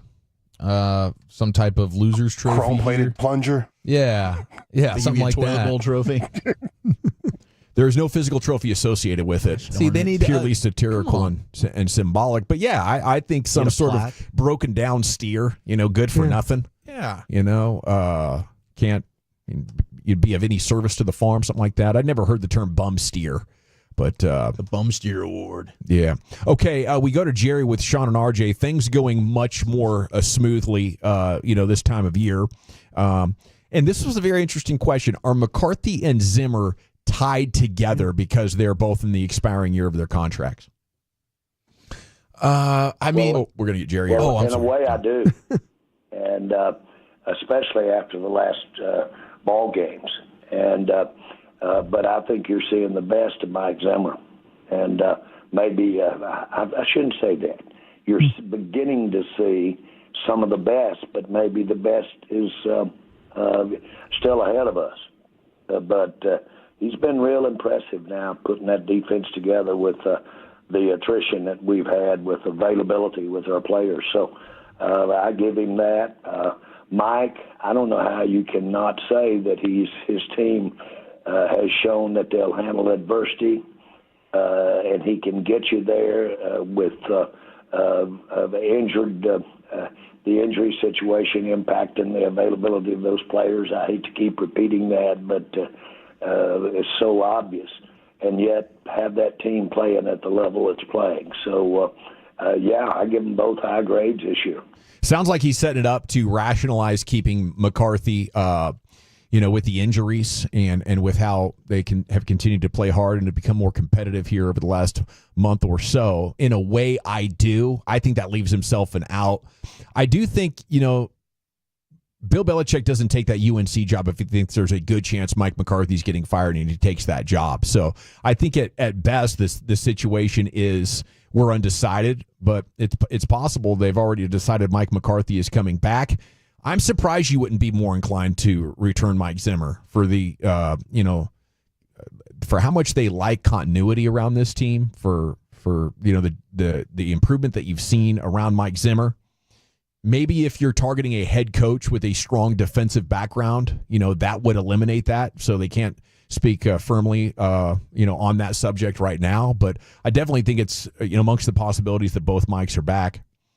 Will Trayvon Diggs be at camp? Let's jump to cut 14 here. Well, again, I could not in any way that rehab and the time connected with the rehab can be really dramatically different for each player, and with the same injury. And so you're pretty. You obviously can see, and I can, that he's out for the season. But when he returned next year, would be the same circumstances in trying to predict when Overshown would be back. These injuries in late season, when you've got this season that, for all practical purposes, begins really in camp the following year. A lot of these injuries are, by definition, year-long rehabbed recovery length. And so you can do the math. That pushes it into the year. So, easily could go well beyond the 8 months that's been talked about when you're dealing with, cartilage like that. It's just so unpredictable. It's a lot less predictable than ligament repair surgeries on when he's going to come back. Which player do you have more concern with right now over their full recovery? Is it Overshown or Diggs? I guess I lean Diggs. And it's really about, and I know Jerry spoke on how did Diggs attack his rehab. But Overshown's a guy you have no doubt. Overshown's going to go above and beyond what's asked and required of him to try and get back. So there's no questions there, and that's part of it. That is part of the deal when it comes to getting back on the field is the rehab of it. And you got some of the best there with Burt Brown and Mr. Maurer, and hey, for Trayvon, I guess there's a question. Yeah, maybe that's not fair. I don't know, but I know Overshown. There's no doubt. Well, hungry dogs hunt best. That's a guy who's still looking to get paid in the league. Diggs has been. Yeah. And that physical therapy is very trying, grinding day after day. And, a lot of guys just don't have what it takes to do it ideally. Yeah, and it's tough on the medical staff, too. I mean, and especially now you've got, 2-3 guys that they're having it's, a lot of pressure on them to have to, no vacation for them, no vacation for the player rehabbing, but no vacation for the medical staff either, having to be out there every day. It's their job, but man, it's the one with Diggs. I mean, I agree with what Wolchuk said. You got one guy I think that's really, really going to attack it, and the other one is going to probably have to have his hand held a little bit. Okay, but the golden moment of the show was a discussion, a follow-up on Xavier Legette talking about eating raccoons. Yeah. A super country guy, most country guy in the NFL. Here's Jerry Jones. Have you ever eaten some raccoon? I've eaten a lot of raccoon. Yes. The answer is yes. And I've eaten it hunting. I've actually had it served by my mom at the table away from hunting. And I have eaten raccoon. And yes, it's not uncommon at all. I'll tell you something that is one of my favorites is squirrel. and it's wonderful. And my mother could do a great job of it. And we all had our favorite pieces. And my dad and sister, I have one sibling, a sister, and they would fight over, not fight, but my mom and I, they were just my sister and I as far as siblings. My mom and I wouldn't even ask for the brain in a squirrel. Oh, man. And delicious, seriously. Delicious. Yeah, that's something I don't think I could do. That would probably take care of all of our bet payoffs in one, Brian, for eating a squirrel brain. Yeah. But I imagine their legs look like they could be pretty delicious. They look to be pretty meaty. That's a lot of muscle fiber in there. Yeah, Googling it up, they say the meat can have like a subtle nut taste to it based on how much squirrels eat nuts. But when it comes to the brains, they can technically be considered food, but eating them is strongly discouraged due to risk of contracting a fatal disease called way too big a word, but it just turns out it's a CJD is the acronym they use. I wonder because they used to have we don't have the capacity. Yeah, the like mad cow's disease too was another thing. Like they didn't want you to eat brains because of that. Look that up. That was something that's pretty fatal. They serve that squirrel up with it's like smothered with gravy and sauce onions. pecan. Gross. Yeah, I think you have to be, an outdoorsman or, from Arkansas. Starving. Yeah. There's no grocery stores nearby. But I'll tell you what, I've eaten gator. And that gator was good. Okay. It's really good. I've never eaten snake. Right? I don't know if I would be able to eat a snake, but I've eaten duck and I thought that was horrible. It was so greasy and oily. Yeah. It gave me the worst indigestion maybe of my life. Damn. I had duck one time and then bit into it in a piece of shot. Shotgun. Oh, yeah. You got to spit that joint out? I bit on it and it just cut me up, and I'm like, God, what just happened? I spit, and it was a piece of that metal shot that they didn't clean out of the bird. Yeah. So, dude, the roasted duck at the Vegas buffet was... Duck's fantastic. I mean... Duck is very good. It was great. See, maybe, I think, this guy had just cooked it himself. Maybe if I tried duck at a restaurant, it'd be a little bit of a better experience. Never had quail. I've heard good things about quail. I definitely want to try quail. What did you not have at the Vegas buffet? What did you not have? Every time I looked up, you had another plate of food. But the duck was good, huh? Yeah, the duck was fantastic. Yeah, and it was because it was really my first experience with duck. Yeah. So it left a lasting impression. I went back for seconds.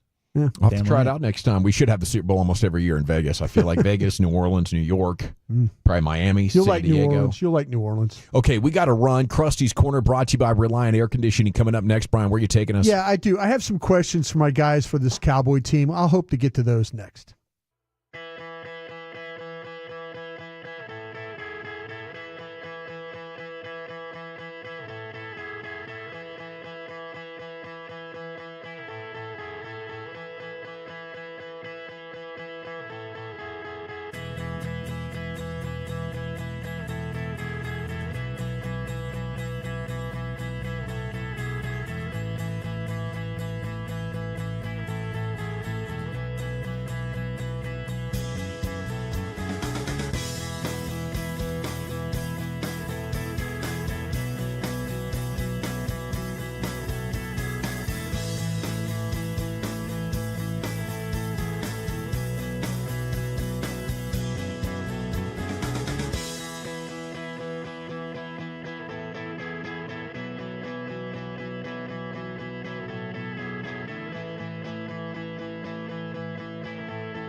Do you think it's true that you've got to forget something else to remember that Uber Eats has groceries? No, that's absurd. Hey, remember when you used to be a, what was it, Pepper Lady? Pepper Lady? Wasn't it Cinnamon Sisters? I Hazel Babes. Saffron Squad? Nutmeg Maidens? Pre-club? No. Nutmeg Maidens. I just said that. Was it Spice Girls? Doesn't sound right. Was it Saffron Squad?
Chevrolet and Grapevine. They are the #1 Chevy dealer in the world with more Silverados than anyone else.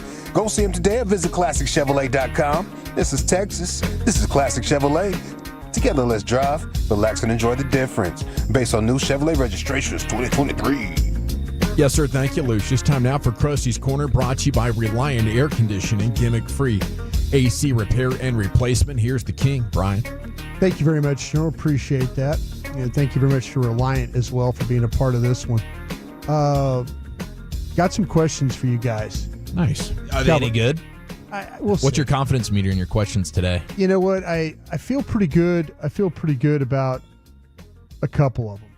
I always like to, because when you ask questions, I'll go out and do my walk, and I'm always like, okay, I wonder if this would be good for my guys to talk about this. Dude, walks are supposed to like one of the best things you can do for like brain creativity. Well, when you're 61 years old too, it's like you're hanging on by a thread. You have to do it. Yeah, running and reading. Yeah, running and reading. Man, boy, I get so many great ideas when I put those two together. I cannot. Oh my God. I couldn't imagine this because I did a lot of running and like having to. And I get motion sickness when I like in a car. Read while you're running. Yeah, and I could see like moving around and how that might be a problem. I mean, kind of like reading afterwards, after a good run, or maybe before a good run. I'm just saying, put those combinations together. I was kind of literally and reading. At I was trying to think running and reading, and I'm like, man, Lucius has got a special skill. No, I need music. That's a steady stride. Yeah. See, that's what I'm saying. That is very, keeping it all in one spot. I was thinking of books, like audio books. Audiobook would work too. You guys listen to audiobooks? I love audiobooks, but I can't do it while working out. No. Okay. No. Sometimes when I'm flying. Yeah, and if it I has forget to a be book. Sorry, my bad. It has to be the author. It has to be the author. Yeah. Okay, the author. I like when the author does read the thing. I'm in. So you don't like you get a professional voiceover person, they're doing character voices. That's cool too. That's cool too. But if I get like an autobiography or something like that, I want to hear you tell your story, bro. Mm-hmm. Is that a deal though, where like, kind of like the.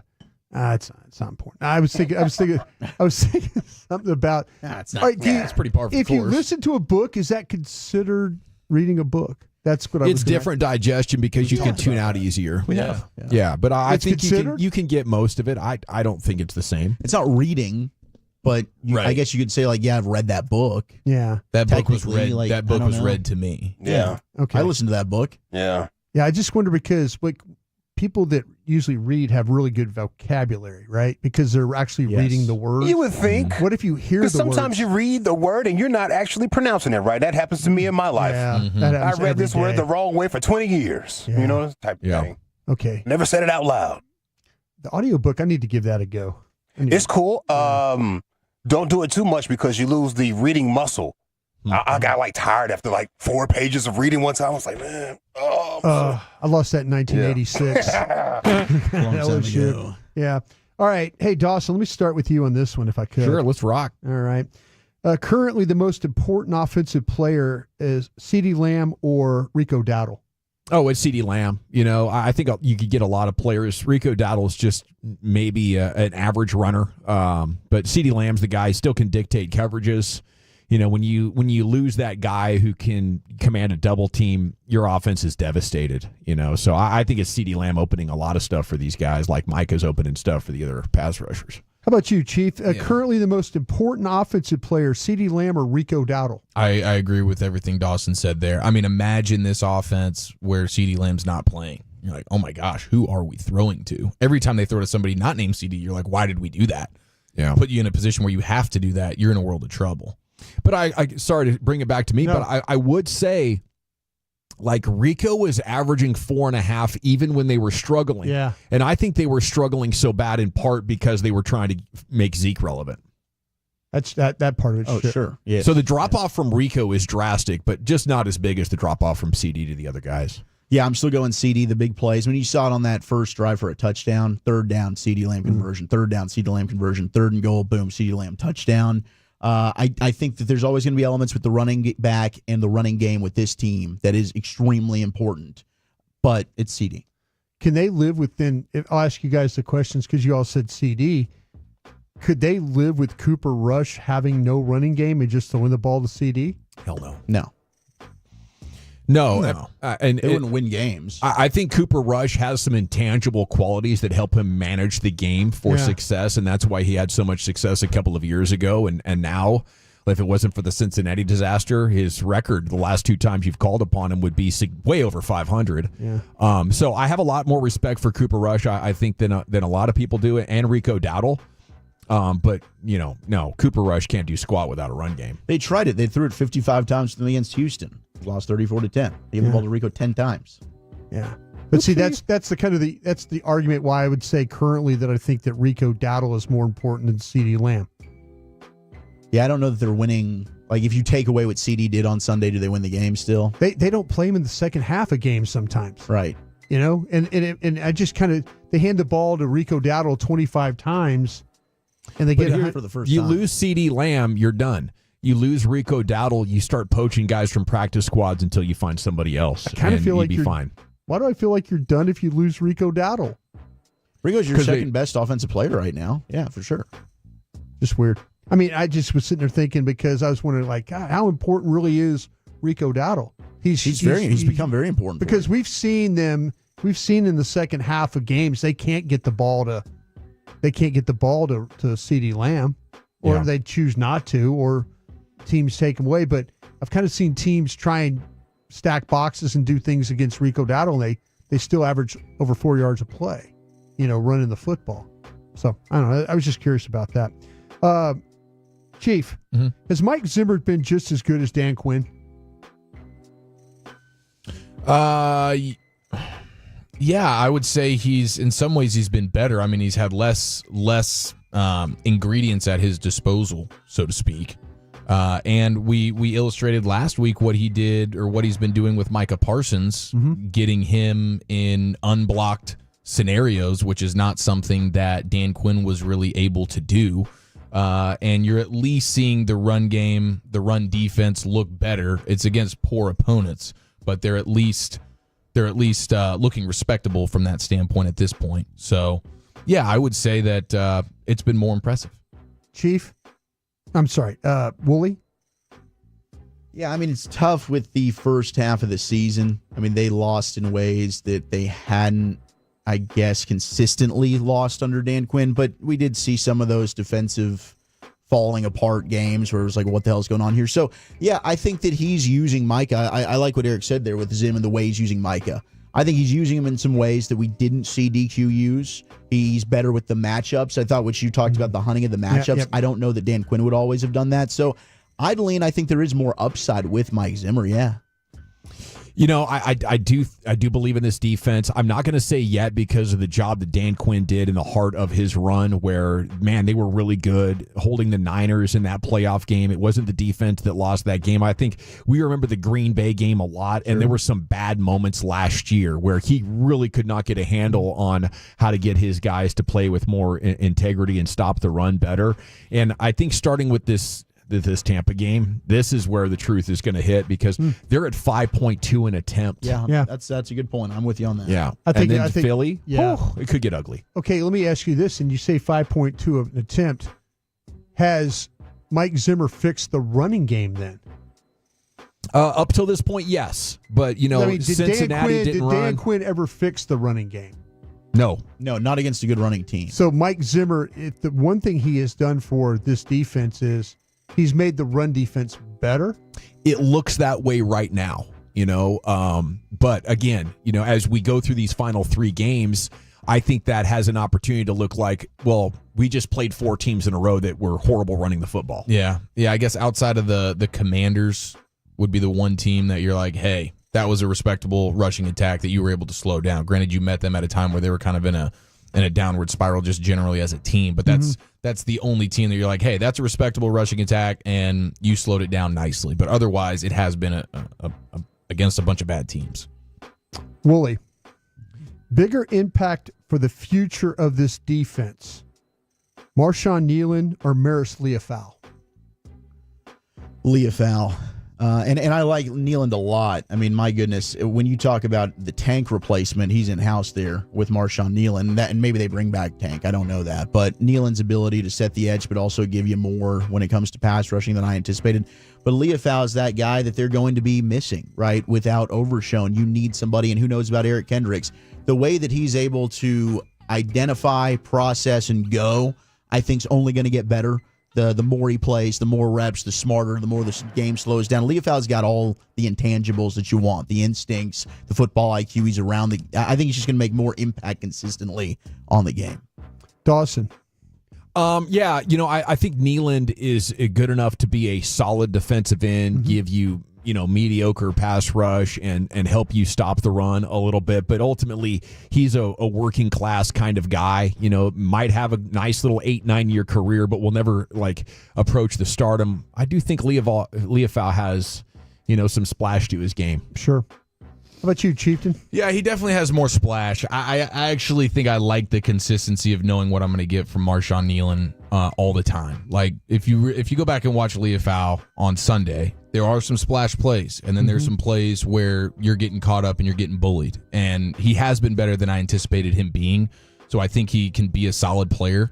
But I think there's going to be a volatility to his game more so than Marshawn Neal, and I think you just know exactly the consistency of what you're going to get from him. No splash, really, but just solid every down player. All right, the final one here real quick. Dawson, rank and order these offensive linemen and their level of play. Oh, you know I've been watching them for years, Brian. Guyton, Smith, Beebe, Hoffman, Steele. You got Tyler Smith. You got Terrence Steele. You have Hoffman, Beebe, and then Guyton. Chief? Guyton, Smith, Beebe, Hoffman, Steele. Those are the guys we're working with, right? Yeah, you're working with Guyton, Smith, Beebe, Hoffman, Steele. Rank them in order of how of the current play. Yeah, I think it's Smith, Hoffman, Beebe, Steele, Guyton. I agree. Yeah.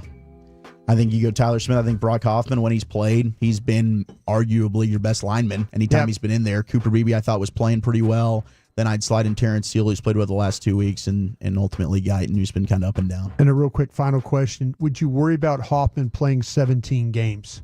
Absolutely. Yeah. Everything we just said about Mike Zimmer and this improving defense applies to Brock Hoffman, and he's having the benefit of getting to play against really bad defensive lines. So he's going to look good. You know, I would imagine on a snap-by-snap basis, he has had one of the better years, but he got to avoid the actual nightmare defensive lineman gauntlet that they ran the first 2 months of the season.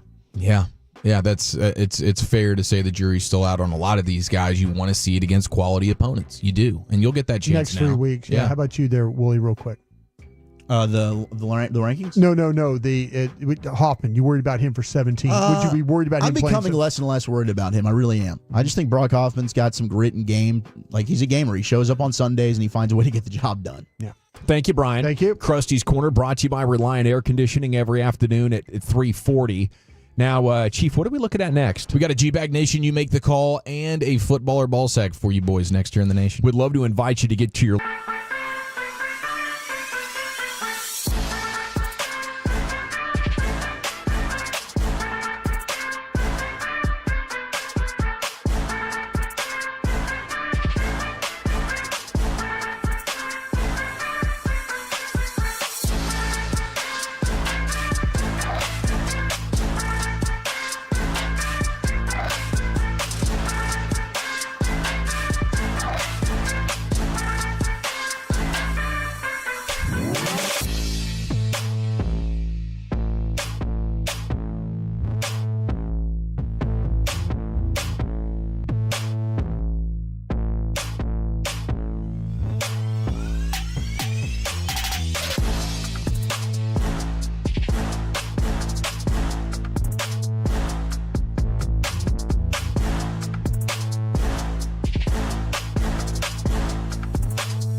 hair on your head. I'm not saying this is your hair. Okay, freak me out a little bit.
Mazda of Arlington and her studios. You're rolling with the G-Bag Nation on 105.3 The Fan. Welcome to the Nation. It's hour number 3 of the G-Bag Nation here on The Fan. We just got resolution there on the Cody Bellinger situation. The Yankees acquired him and cash consideration from the Cubbies for pitcher Cody Poteet, a one-time top prospect who has struggled with consistencies and injuries since his debut in 2021, considered a depth arm, maybe could still develop into a back-end starter, but there it is. The Yankees get what? Is he at this point a DH first baseman guy? They're in Cody Bellinger, but still a very good bat. He's still, I guess they're going to play him at center field and move Aaron Judge back over to right field is what the initial report is right now. He's had trouble staying healthy as well. So there's our buddy John Heyman on TV. I think John Heyman's on the TV right now. Can't believe it. He's definitely not going to be on WFAN talking about this new Yankees move, that's for sure.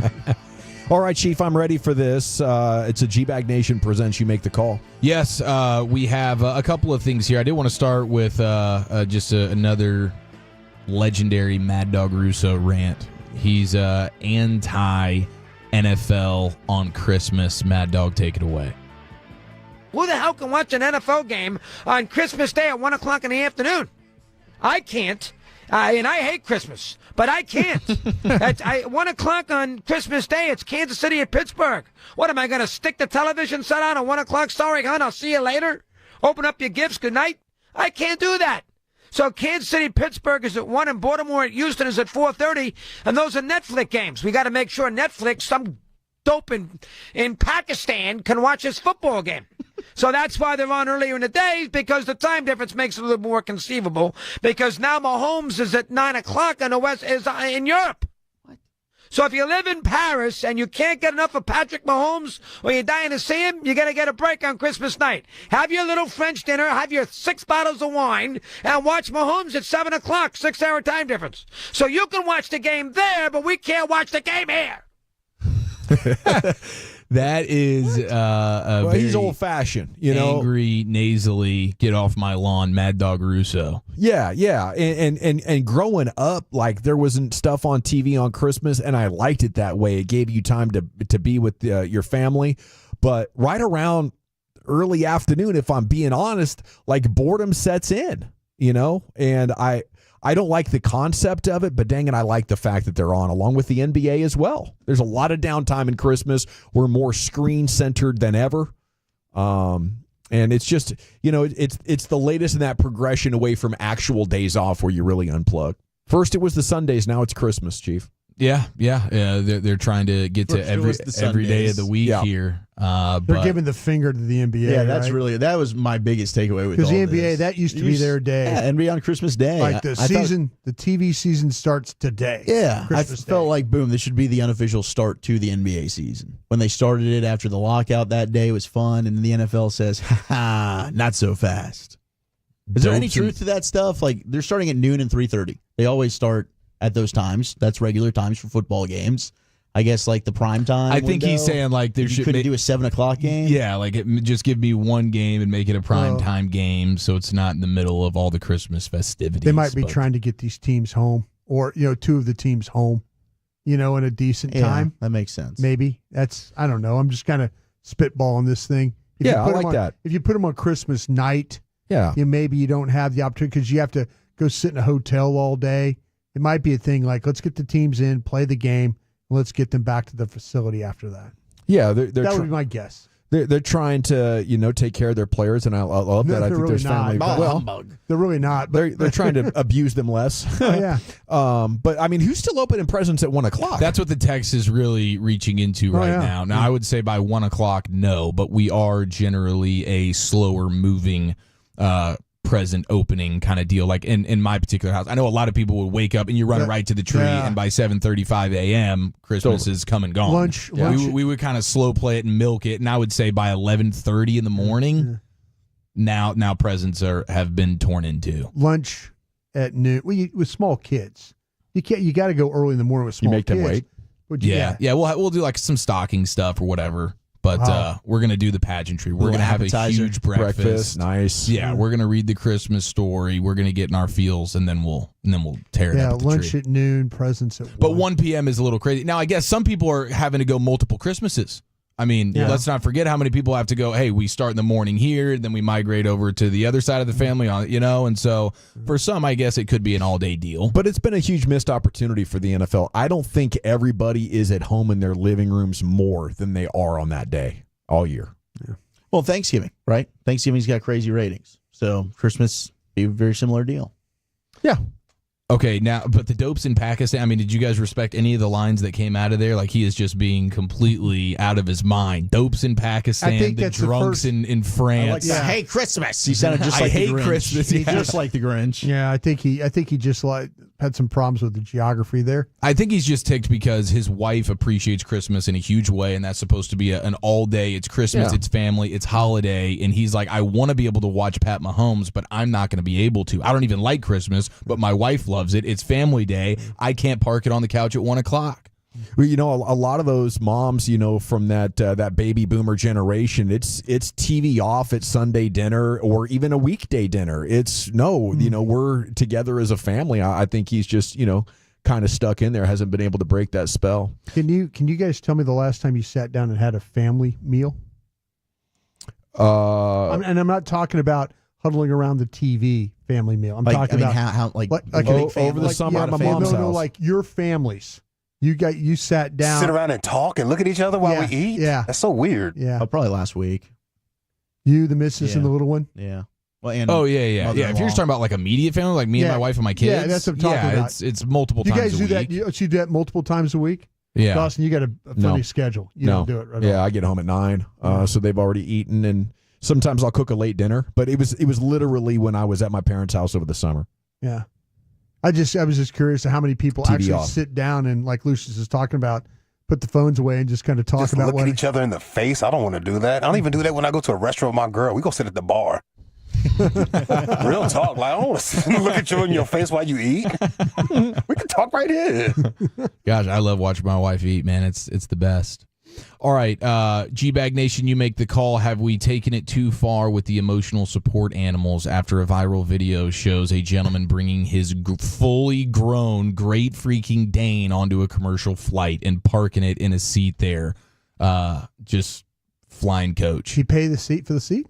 I mean, he had to because his dog had a full seat for sure. And this is a pony-sized animal that is marching through. This is a Great Dane. It's a great damn Dane. Okay, but they're couch dogs. They don't really do much moving around.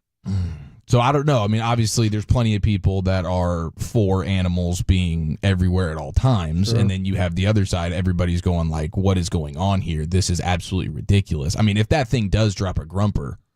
Yeah. Like, who's to say that thing's not going to just drop a deuce there on the plane? Well, like, the dog or people there. flying on the plane. You did a story about dudes dropping them on the plane that one time, the poo plane. Remember we did have that poo plane I disaster. would maybe a dog better than some human back there in the back. It should be a massive fine. I'm thinking enough to give everybody on that plane at least $20. Yeah. A fine? Yeah, if you take a dog on a plane and it poops, that's his emotional support animal. That's fine. Can you get a smaller one? Spend a lot of quality time. Do I have to get a smaller emotional support animal? Yeah, for the plane. The Great Dane supports me. Yeah. The little Chihuahua don't support me. You can fly private, there's price for everything. I can't fly private, fam. I work at McDonald's. I can afford this. I mean, I think the airlines does a tremendous job at monetizing everything, right? As we're waiting there in line for 40 minutes and we watch the rich people walk in front of us constantly, there is precedent being set that there's different prices. If I get it, You need an emotional support animal. So if you can't agree to our rules that respect the other paying customers' rights to not have dog poop on their plane, then maybe you shouldn't fly. That's the way I look at it. But he was on the plane, so that means he's a well-behaved dog. Hopefully. Yes. Hopefully. And that's all I'm saying. If you got a well-behaved dog, I have no problem with you on there. Now, if you got a nut of a of a dog, then it's not an emotional support animal. Got to be consequences for it. Big fines. Emotional support animals trained properly. Yeah, there you go. Yeah, I'm just assuming the emotional support animals are trained properly. I guess the issue here would be the allergy risk, right? Like, what if you have somebody on the flight? You have to check that everybody is not allergic to a dog. What if you had a passenger that was? Yeah, I hadn't even considered that. I was just really the size of this thing. I kind of okay with the dogs everywhere but the restaurants. That's where it's like outdoor, like patio deal. Yeah, maybe, I don't know, just around food. Patios just around food. Oh, I like my dog on the patios too. Brothers would be mad at me. No, and I knew I was going to make somebody Katy mad. Trail Ice House. I'll take my dog. It's fine. Like I say, every other place, but just around my food. So like no grocery stores. Kind of we just got a text about that. Yeah, that's the only place. But man, people with dogs, hey, all for you. I don't have one, but I mean, if you want to bring one on a plane and you pay for the seat, I can't say anything. That's between you and the airline. It's crazy seeing the size of an animal as big as a Great Dane walking. But he's a support animal. I mean, that's a wild. Where do you draw the line? Is there a line that can be drawn here? Well short of the Great Dane. Yeah, well short of the Great Dane. I'd be with you on that. I think he's trolling us with the Great Dane. I think he's trolling. He's just showing like, look how insane all of this is. I can bring my freaking Great Dane. So who's to say for the next person if they have their little pony? Who's to say they can't bring their pony onto the plane? Yeah. I mean, I don't know. Those mini ponies are shorter than a Great Dane by quite a bit. Yeah. SMU pony. Okay, football or ball sack on this, because I believe this is football, but my goodness, dude. We go to Texas Tech's now former, I believe he's with the Aggies now. Yeah, Micah Hudson. Micah Hudson, and he was a sought-after receiver, and in year one with the Red Raiders, he accounted for 8 catches, 123 yards, and 0 touchdowns. So he hits the portal. He is now landing in College Station, but the alleged NIL deal is pretty interesting. And he was the big. I mean, so what do we got? Is it big? Is it big money? Shipley's Donuts? It's not even that the money's big, yes, but it's just all the other things. So this dude, again, who has 8 more catches and 0 more touchdowns than you and me in college football, he's getting a $700K minimum wire up front for a 1-year deal. Then separate NIL deal for 3 cars for family members to sign immediately. Personal driver with Cadillac SUV for the player from spring practice through the end of the season. Family hotel and travel arrangements paid each game with up to 10 members to have travel, tickets, and costs paid for. And then medical injury, time off, and playing after injury determined only by Micah and his family. So these are some of the stipulations. I was like, man, I didn't know it got like this. You know, the money makes plenty of sense. All the other stuff, I'm like, wow, dude. And I guess the Aggies capitulated on all of it. They're like, sure, bro. Well, you'll have a full-time chauffeur in a Cadillac SUV from spring to the end of the season. And when you get banged up, it's up to you when you come back. I mean, player empowerment. We're at the height of it. Yeah, I don't He's got think 8 catches and no touchdowns to his name. That offer is going to be significantly less for next year, right? I think that's why you got to negotiate on the front end for all those guarantees, especially coming out of high school where so many of these high prospects bust. Good on him, man. Yeah. I mean, to be able to get all that, family members, you got there. 3 cars for family members, getting it done. That's MVP of the family. Would you, if you were a program, would you rather give the kid money or go through everything that Eric just read? It sounds like you got to do That's both. just phone calls. Money. You know? I mean, you could we have get a one, staff for all that. You could do one or the other. You can give the kid $750,000, or you could do all the things with the travel stuff. I'm sure all it's program to program. Most of these programs, it's nothing for them to spit out $750K, and then I don't have to deal with just all the pain of the logistics of all that other stuff. I would rather just give the kid the money, the total cost of what that's gonna. That to me is going to be a bigger headache. Something is not going to go right. Oh yeah, with this. I can't manage and that. Now I have all these players wanting potentially that deal. Just I would add it all up and just give you the money, so I don't have to deal with your parents' travel and your family travel. But a lot of those perks work with me here. We buy 12 SUV Escalades. We're running these kids around campus all day. Yeah. Now they get to tell somebody they have a personal driver. Maybe that only costs us $12,000 per kid, but they see it as a much more bigger value. Save the kid parking tickets for sure. Yeah, you know, drop them off at I'm class. flexible. I think this is an arms race for talent, and the more creative, the more things that you can offer. But you got to get a staff to run all that stuff, because you can't put that on a coaching staff's plate. Forget about that. But imagine if this guy's able to do this, and I'm sure he projects to be awesome, but like there's nothing to his on-field stuff right now that really tells you that in his 1 year at Texas Tech. Imagine what whatever the number 1 most sought-after quarterback in the portal, like what that guy is going to be able to ask for. It's just, it's crazy. Yeah, it is. Do we get pretty sack? badass. This is a ball sacking. Well, that's why I asked, football or ball sack? I'm going ball sack. I'm going butt crack. I like that. I'm going kicking the junk if I'm in the athletic department. That sounds like, to me, the kind of work I used to do. That sounds like an absolute nightmare. That's a lot of. And I used to have to deal with. I used to have to deal with parents' tickets. Fun. And that is no fun, because what happens is the players forget to submit names, and now you have to do this, and they bring an uncle, and uncle's showing up, and who's who? It's crazy. It is absolutely crazy.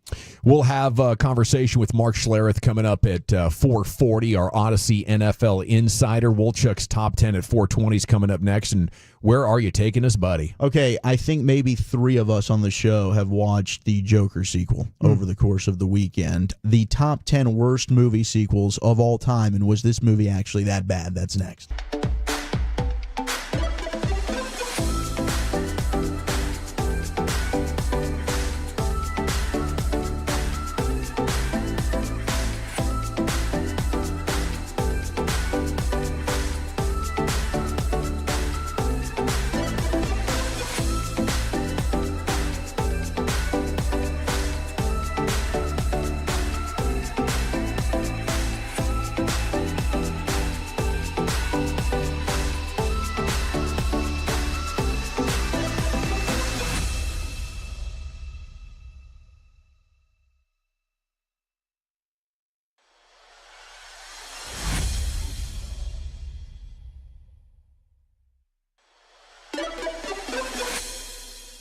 think it's true that you've got to forget something else to remember that Uber Eats has groceries? No, that's absurd.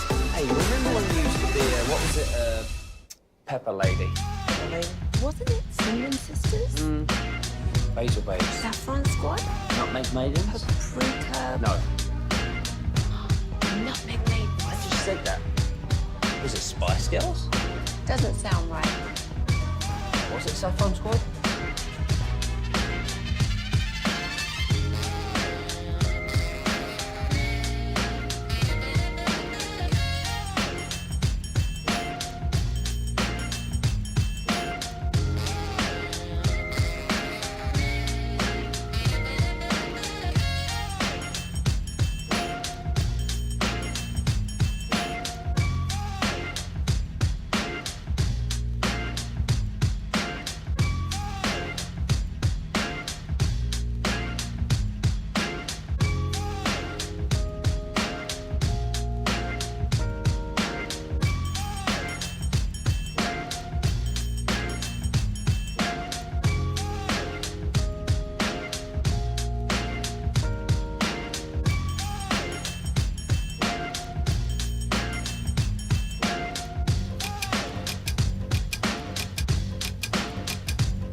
States has low liquidity products? I got to remember that. Well, you know, they say in order to remember something, you have to forget something else.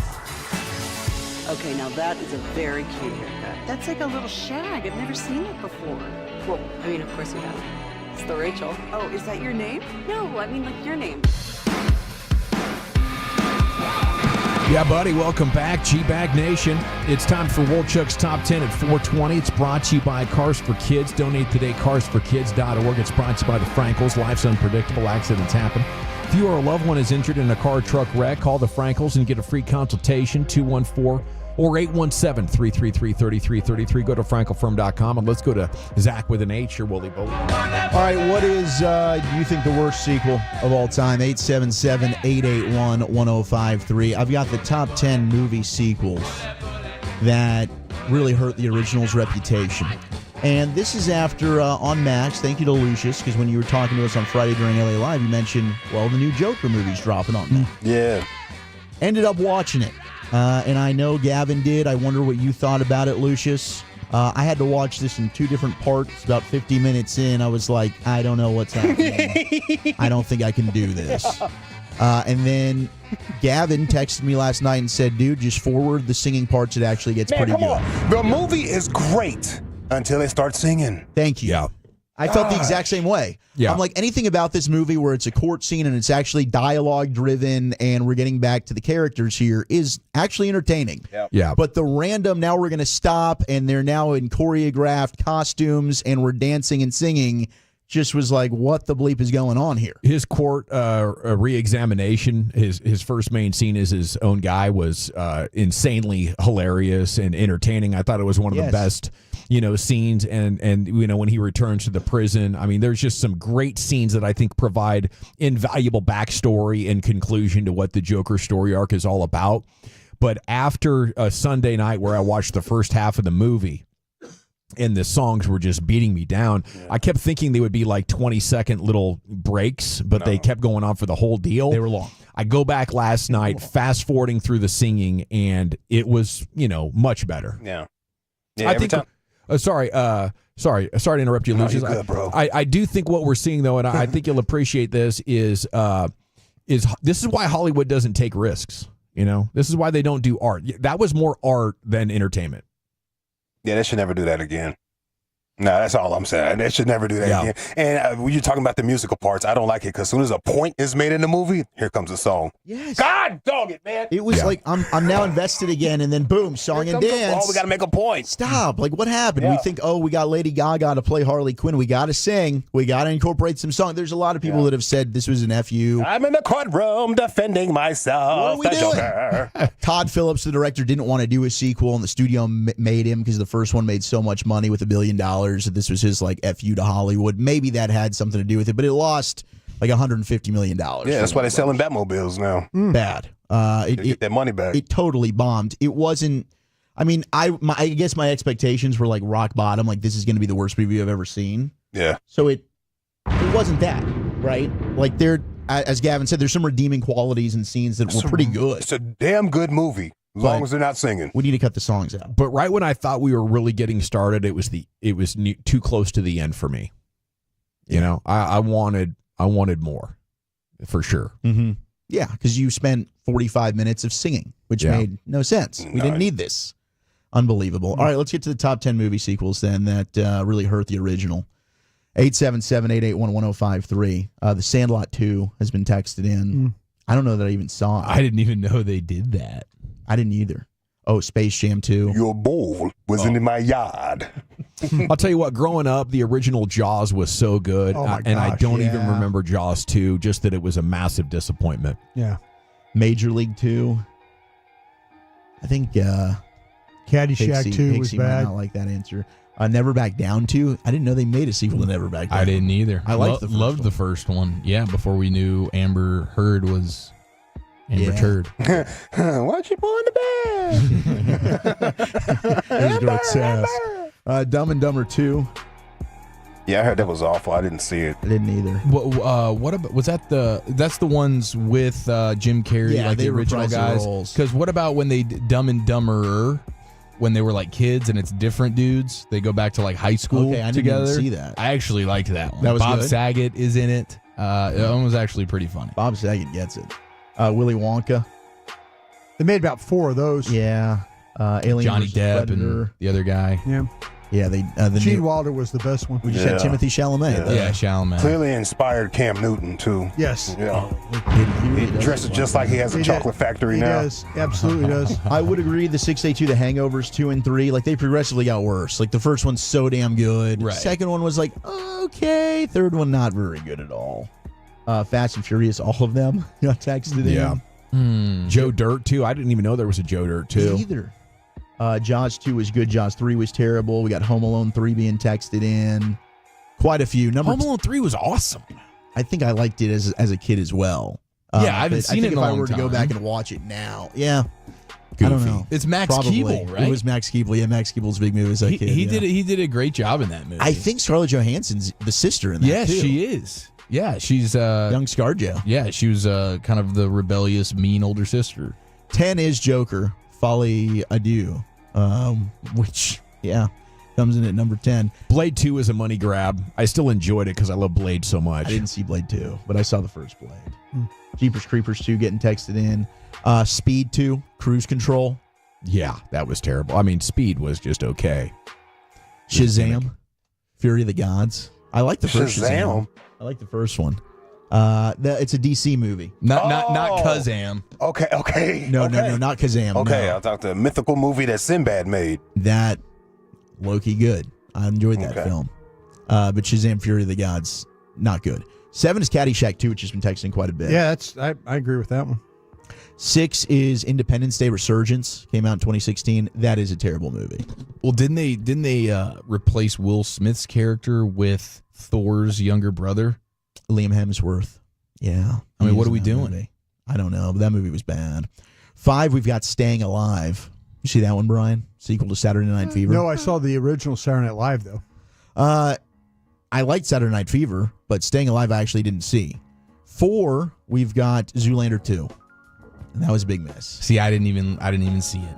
But I love the original. I heard that one was panned though. The second one was just like everybody was. It wasn't good. Really, it was really horrible, and I'm really hoping that doesn't happen to Happy Gilmore. Yeah, that's the next one on deck. That it'll be must watch, but I hope it's not terrible. We got The Exorcist 2 from 1977. I can't say I ever saw that movie. 2 is Weekend at Bernie's. I saw the original Exorcist. Good. Awesome. But the second one, I guess the sequel's terrible. Yeah. 2 is Weekend at Bernie's 2, which I didn't know that there was even a sequel to that.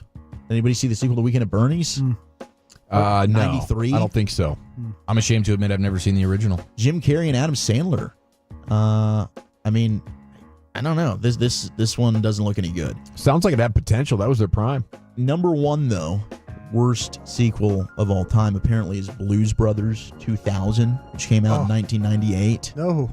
The sequel to Blues Brothers. Yeah. If you didn't know. Thank you. Thank you. That was Dan Aykroyd and John Belushi. Yeah. But I did have Ross come in here and say Baby Geniuses 2 is, and it is, it's rated as one of the worst movies of all time. It's called Super Babies, Baby Geniuses 2. I saw the original Baby Geniuses as a child. I was like, okay, this is all right. But that movie really is terrible, as was Son of the Mask was honorable mention, Mean Girls 2. I didn't know they made a Jingle All the Way 2. They did that with Larry the Cable Guy. Did you see that, Eric? No, I did not. No, and but love the the original. It's kind of original. heartbreaking that one's bad. And then Jaws, The Revenge, did get some love on here. 816 says, I Am Legend 2 is coming out soon. Hope they don't ruin that. No, please don't. I hope they don't ruin Happy Gilmore.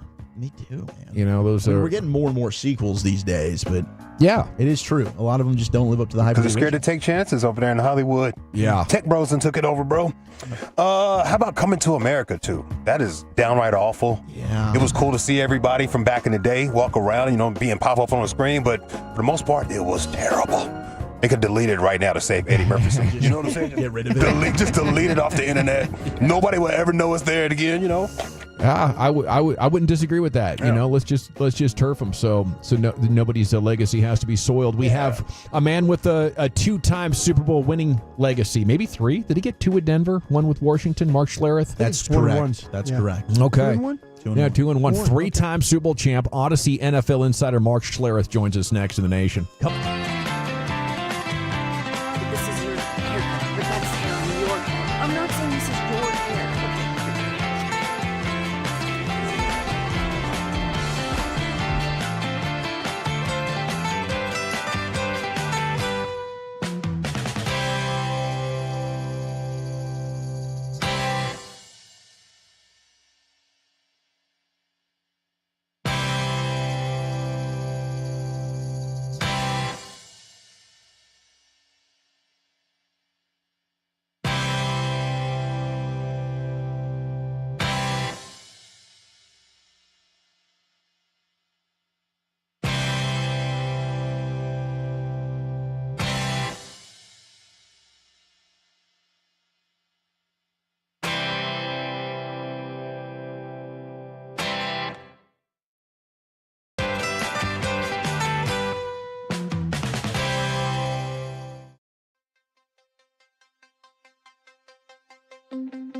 true that you've got to forget something else to remember that Uber Eats has groceries? No, that's absurd. Hey, remember when you used to be a, what was it, Pepper Lady? Pepper Lady? Wasn't it Cinnamon Sisters? Basil Babes. Saffron Squad? Nutmeg Maidens? Paprika? No. Nutmeg Maidens? I just said that. Was it Spice Girls? Doesn't sound right. Was it Saffron Squad?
Classic Chevrolet in Grapevine. They are the #1 Chevy dealer in the world with more Silverados than anyone else.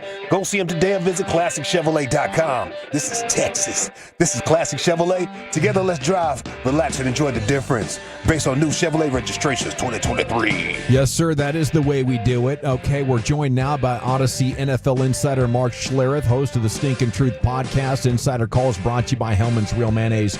May your game day be delicious. And a good afternoon, Mark. How the heck you doing today?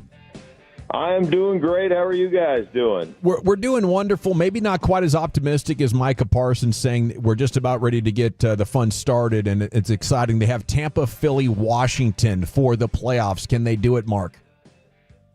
Well, listen, Tampa's playing pretty good football right now. There's no question about it. And I tell you, I had them a couple weeks ago, and you know, one of the things that I always think is cool is when you're playing for something bigger than yourself.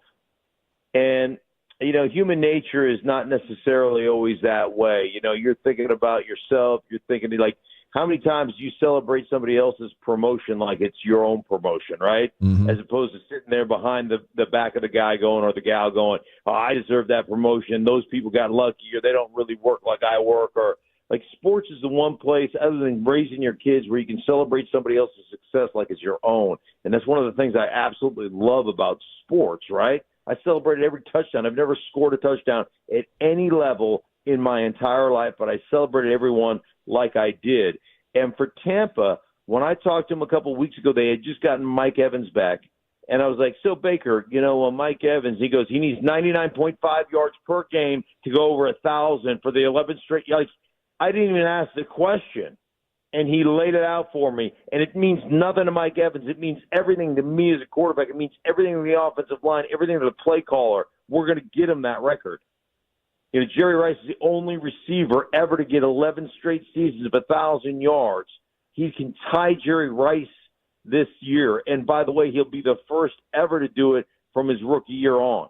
So it's an incredible record, but they are all dialed in. And when you're dialed in like that, man, I tell you what, it's exciting. But what I watched last week, and listen, man, I don't know what was going on in Carolina, but that's the Dallas Cowboy team that I think we expected to see. Mm-hmm. I mean, they absolutely shoved the Carolina defense around. And I did a Carolina game a few weeks ago. Actually, I did Tampa, Carolina a few weeks ago. And a Carolina team that played good, solid defense, and they got shoved around. I mean, like, I just sent a bunch of film clips to my guys, you know, my producer, my director, and my guys that I work with on these games, and it was an embarrassing performance. The Dallas Cowboys absolutely shoved around the Carolina Panthers defense that had been playing pretty good to the tune of 7 explosive runs, 6 explosive pass plays. I mean, they shoved them around, and I thought, man, that's the Dallas team that we thought, the way they were going to run the ball. Dowdle looked great. I mean, I just thought it was a really good performance by the Dallas Cowboys. Sting, I agree with you, and I guess some of the pushback that Cowboy fans will give is, well, it is still Carolina, and maybe they've got a lack of talent. They're not very good. The teams that they've kind of had success against, Cincinnati, bad defense.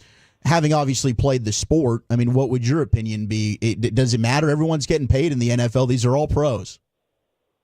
I watched them handle the Tampa Bay Buccaneers, and the Bucs are playing really good football on their playoff team. And so, yeah, hey man, like you can't play 11. You can't play 17, 18 games, you know, on adrenaline. Like at some point, you got to, you know, put your hand in the dirt, and you got to play football, and you got to defend that dirt. And the Carolina Panthers defensively, over the last about 5 or 6 weeks, just look them up. That like they have actually played pretty good football against the Kansas City team. They've played pretty decent football against, you know, I mean, I'll go up and down the teams they played against. And so, like, I thought defensively they had turned a corner. Do they have elite level talent? No, they don't. I mean, Horn is a really good player. They've kind of got a patchwork defensive line, but I'm telling you, those guys have played really pretty good football, and they've got Clowney on one edge and DJ Wanham, who they signed as a free agent on the other edge. They're pretty solid, you know, or they have played pretty solid over the last 5 or 6 weeks, and I've looked at all their games. Again, like, I don't want to throw shade. I thought the Cowboys just came out offensive line-wise and kicked their ass. And, I haven't seen that. I mean, they haven't done it to anybody else. They've run the ball better the last couple of weeks, but they haven't played like that against other people. And so, it's probably a little bit of both, but I was impressed with the way the Cowboys played. So, Mark, you talk about the offensive line there, and everything's turned over from Zach Martin. But as you said, a lot of these undrafted guys or third-day pick guys are pushing around a couple of teams here. Would you stay invested with those guys, or did they need to go back to the blue-chip type of prospects that made that great line? Blue-chip prospect, that doesn't mean anything to me. It's about development. It's about guys, playing together and having continuity. It's always nice to have a blue chip guy in there, right? Whatever. But, again, we get into the draft and we like, hey, man, is there a great offensive lineman that you think is going to play? Yeah, I'll take him. You can't get 5 of them. I promise you that. You're not going to draft 5 of them. So you still have to, regardless if you get a blue chip guy or not, you still got to develop them. And, oh, by the way, I've seen quite a few blue chip guys that aren't worth a squirt of piss. So at every position. So, it still has to be developed.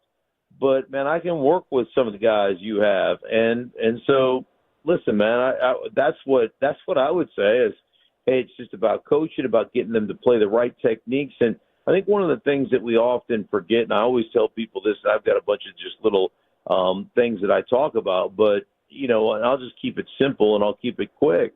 It's the most skilled position in football. Playing offensive line and blocking people is the most skill in football. And, I could play a game of catch with any of you. We could catch the ball, we could throw it back and forth to each other, we could have a lot of fun. If if a one-on-one drill broke out, I would whip your ass. And I'm old and broken, but I have a skill that I developed over many, many years, and it hasn't left me. And so, it's one of those things. You're blocking people that are better athletes than you, that are the same size and same strength. And you know what? You think about this. It's the only sport in the world where you're asked to beat a guy that's better than you, 65 straight plays, athletically better than you, 65 straight plays. If you give up one sack, that guy goes to a Pro Bowl, and you're a piece of garbage. Well said. Name one other position in any sport where the lesser athletes that is matched up against the better athlete is supposed to win 100% of the battles. It's Insider Call. Yeah, no, you're on it. Brought to you by Hellman's Real Mayonnaise. You can purchase Hellman's at your local Walmart, Kroger, or grocery store to add extra deliciousness and creamy flavor to your game day dishes this football season. Yeah, for the record, Stink, I would love to toss the pillow around the yard with you, man. That'd be a great time. But I don't know, man. It's got to be a short passing game. My shoulders are wrecked. That's perfect.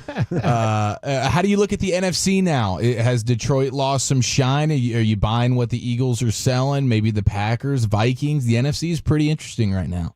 Yeah, they're pretty loaded right now. Obviously, we're back on Breakfast Ball this morning, the show I do on FS1 at 8 a.m.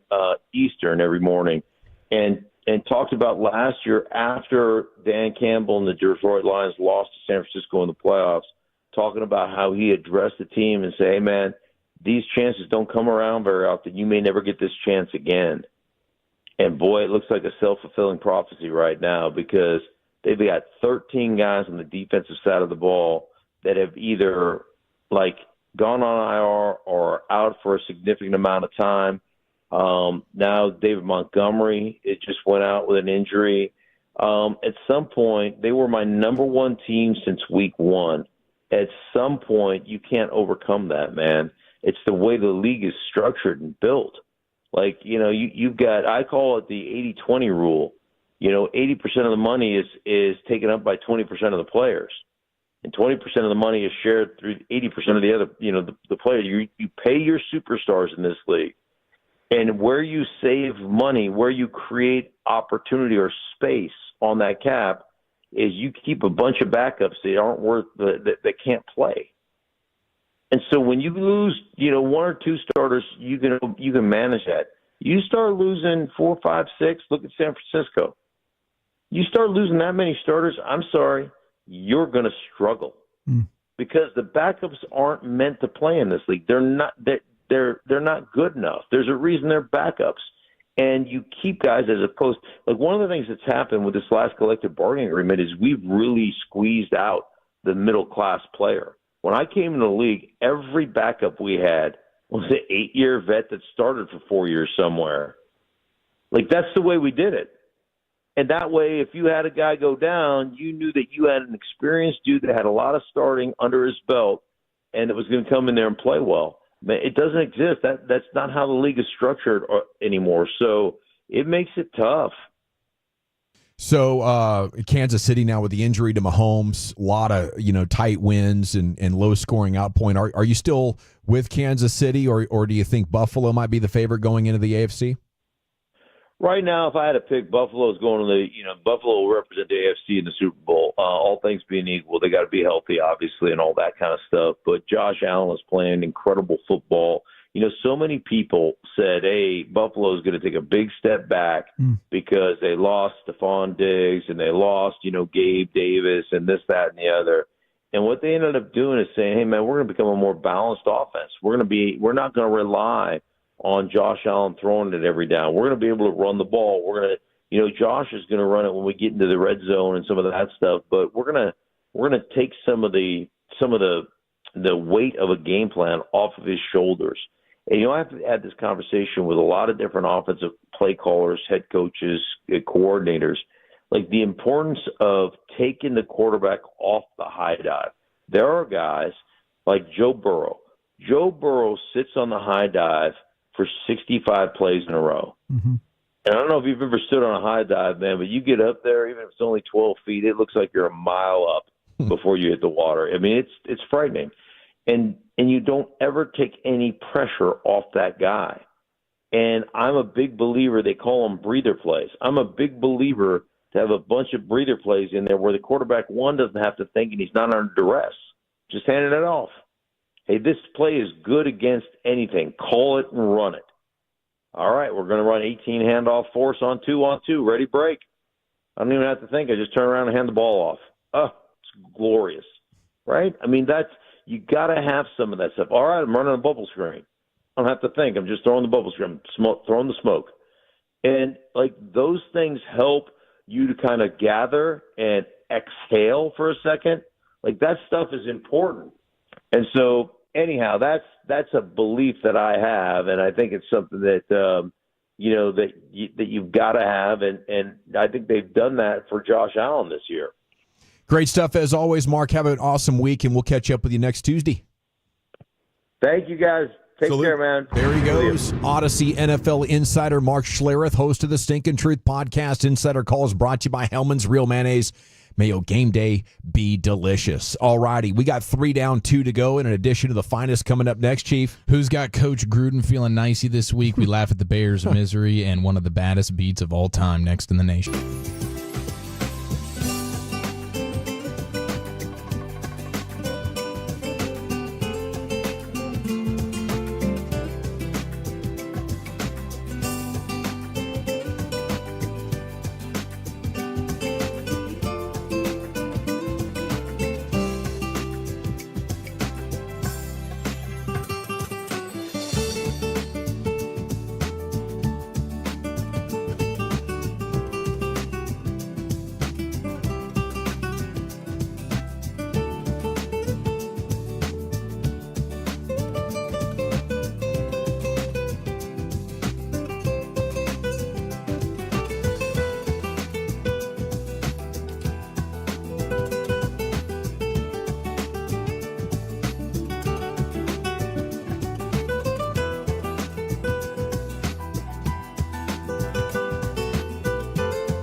a lower fee product? I gotta remember that. You know, they say in order to remember something, you have to forget something else. Okay, now that is a very cute haircut. That's like a little shag. I've never seen it before. Well, I mean, of course you have. It's the Rachel. Oh, is that your name? No, I mean like your name. No, I'm Jen. My name's Jen. Right, but I just mean like this is your haircut. But that's hair on your head. I'm not saying this is your hair. Okay. From our Highly Mazda of Arlington and Hearst studios, you're rolling with the G-Bag Nation on 105.3 The Fan. Here we go. Hour number 4, G-Bag Nation, 105.3 The Fan. Hope you're having a fantastic day. Thanks for making us part of it. Expressway's coming up in 20 minutes. We'll get you caught up on everything that's been developing in the world of sports, everything breaking. And right now it's time for an edition of the finest. Here's your chief. John Gruden's in postseason form. Perhaps his best Nicey Award clip of the entire season is on deck here momentarily. Last night's Monday Night Football doubleheader was disgusting. You now have Falcons head coach Raheem Morris declining to name a starting quarterback for this Week 16 matchup versus the Giants here. So he says, like, hey, we got in late last night from Vegas. We're still in the evaluation process here. But Kirk Cousins has been an unmitigated disaster. They, of course, draft Michael Penix Jr. in the top 10 of this past year's draft. So they have somebody that's ready to step in if necessary. And I can't get out of my mind how funny it is. Kirk Cousins maybe playing the worst football of his career for the team that his father-in-law is a diehard fan of, and the Falcons. And we talked about this in the offseason. This is a dangerous game here. This is how families get fractured, okay? Son-in-law now quarterbacking my favorite team. Yeah. And this guy is apparently built like Wolchuk with the passion. It's like Wolchuk for the Cowboys. That's like Kirk Cousins' father-in-law for the Falcons. And now for the last 5 weeks, he's watched his son-in-law throw 1 touchdown and 9 interceptions and barely scrape by against what might be the worst team in the sport, the Vegas Raiders. I wonder if it's affecting that family overall. You know, I think especially during the holidays right now. Yeah. Like this was like maybe September, we give you the benefit of the doubt, old man off the Achilles. By the time you get to holiday season, you better be rocking and rolling, bro. I feel like as a father-in-law, you rarely, there might be circumstances where, you know, the dude is so beyond reproach, he's so dialed in, he's like an Air Force pilot with a 4.0 and he's 6'3", 210. But most often, I feel like the father-in-law has a little bit of resentment towards son-in-law. You know? Totally. And this would just take it off the scale, no doubt. Yeah, this is it's pretty unprecedented. So I would hate to be at the Cousins family Christmas on the heels of the last 5 games and the Buccaneers stealing that division away. Because you know Kirk's actual dad is likely just a regular sports dad who blames everything on the teammates. Right. You know, father-in-law, that might be icy. Well, you think he's playing them old highlights of Atlanta? You know what I mean? Yeah. Why don't we put on that September game? Ever seen the Dirty Bird? October, it was so great. Dirty Bird. Yeah. Boy, Chris Chandler, that was a real quarterback. Yeah. Why can't you be like him? Matt Ryan. The opposing quarterback. I mean, it was like, who wants to be worse? You had Kirk Cousins obviously doing what he did, which was playing bad football. But then on the other side, Desmond Ridder there. He completed his first pass to a wide receiver in last night's game 100 years. with 5 minutes and 22 seconds left in the fourth quarter. Jeez. That is the point in the game where a wide receiver for the Raiders officially was able to get on the stat sheet. So it was really, really bad. I don't know. They have a badass tight end. I just keep throwing him the ball. They do. For sure. Maybe that's why you don't need to throw the ball to the wide receiver, because you got a guy that's legitimate. Yeah. Well, it's not like they certainly weren't lighting up the scoreboard. No. Avoiding receivers. But, you know, you throw the ball to that tight end, he can usually make a play for you. And then the Bears obviously losing to the Vikings, and we're headed for quite the ending for the top seed in the NFC. There's actually a scenario where it could be a 3-way tie at the end of the season between the Lions, the Vikings, and the Eagles. And the tiebreaker scenarios are pretty wild. So that is happening. Vikings look good, especially defensively, but Caleb Williams, I mean, in the first half, Caleb Williams' average depth of target on his 9 pass attempts were 0.1 yard. They tried to break him in half. You see him like he's trying to throw the ball down the field, and they decide not to block the edge, and he like jumps up in the air to try and get a little bit more on the ball. Never get up in the air. And the next thing you know, he's got broken ribs and his head slams into the turf. I mean, the Bears, Ryan Poles, I don't know. I don't think they have enough pick. They could probably pick a lineman every pick, and it would be a good pick for them. It's just nuts. They were 4-2. Stuff's like, it's pretty good, And then the Hail Mary happens. Seconds away from being 5-2, and then the they lost 2 games on field goals, didn't they? They lost in divisional games. They lost the overtime game the first time to the Vikings. Yeah. It's great. And then they got a field goal block against the Packers. They got a field goal block. So, I mean, Yeah, Caleb Williams has been hit 90 times this season. Yeah. Broke him in half. Burrow and Mahomes have actually been hit more than him. How about that? That's Mahomes. amazing. That's an interesting stat there. Mahomes, I believe and of course that. he's banged up now.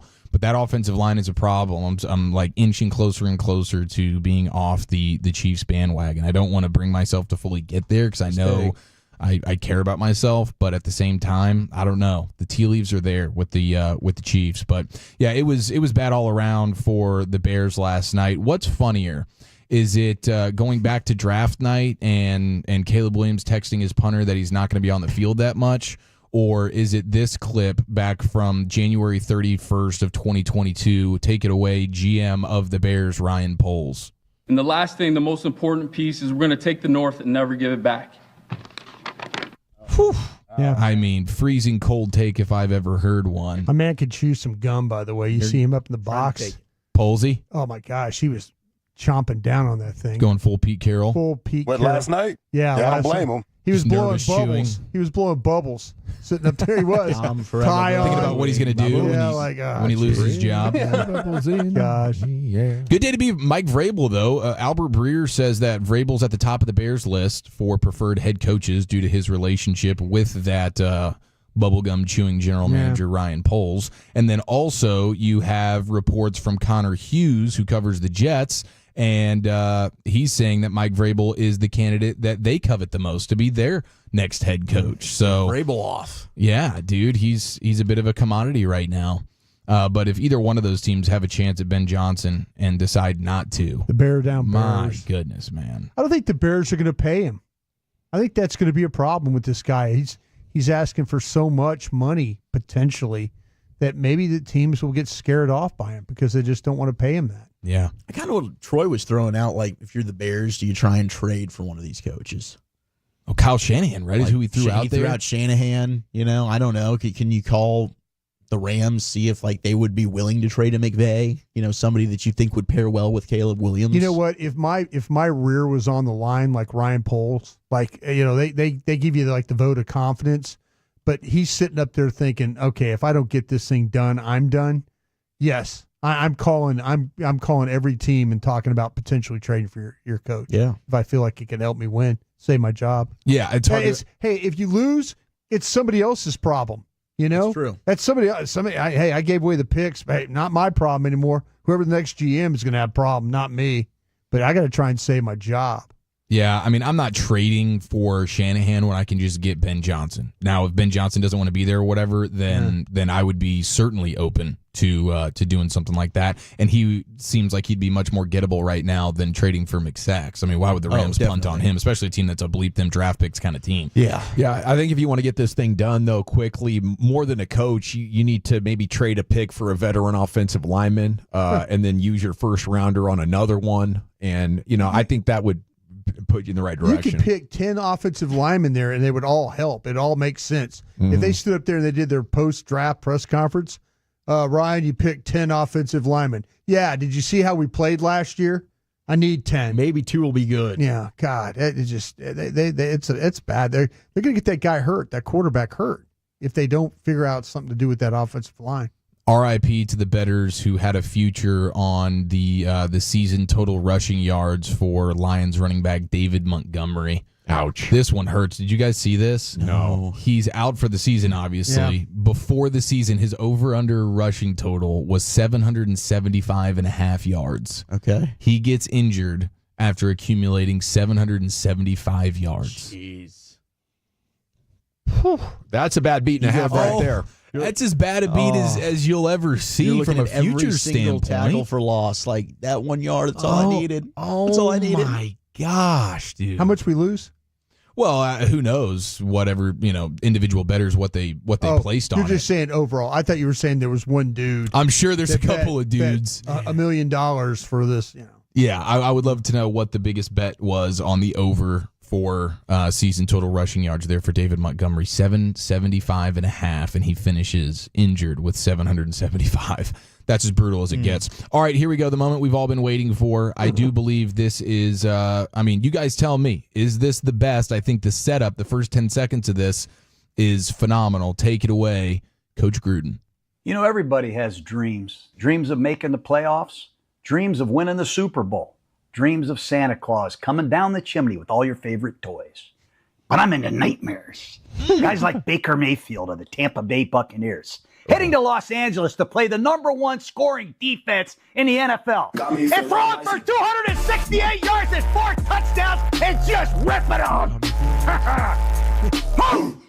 Guys like Jalen Hurts of the Philadelphia Eagles. Everybody's complaining about we're not throwing the ball. How about 290 yards and 2 touchdowns against the Pittsburgh Steelers?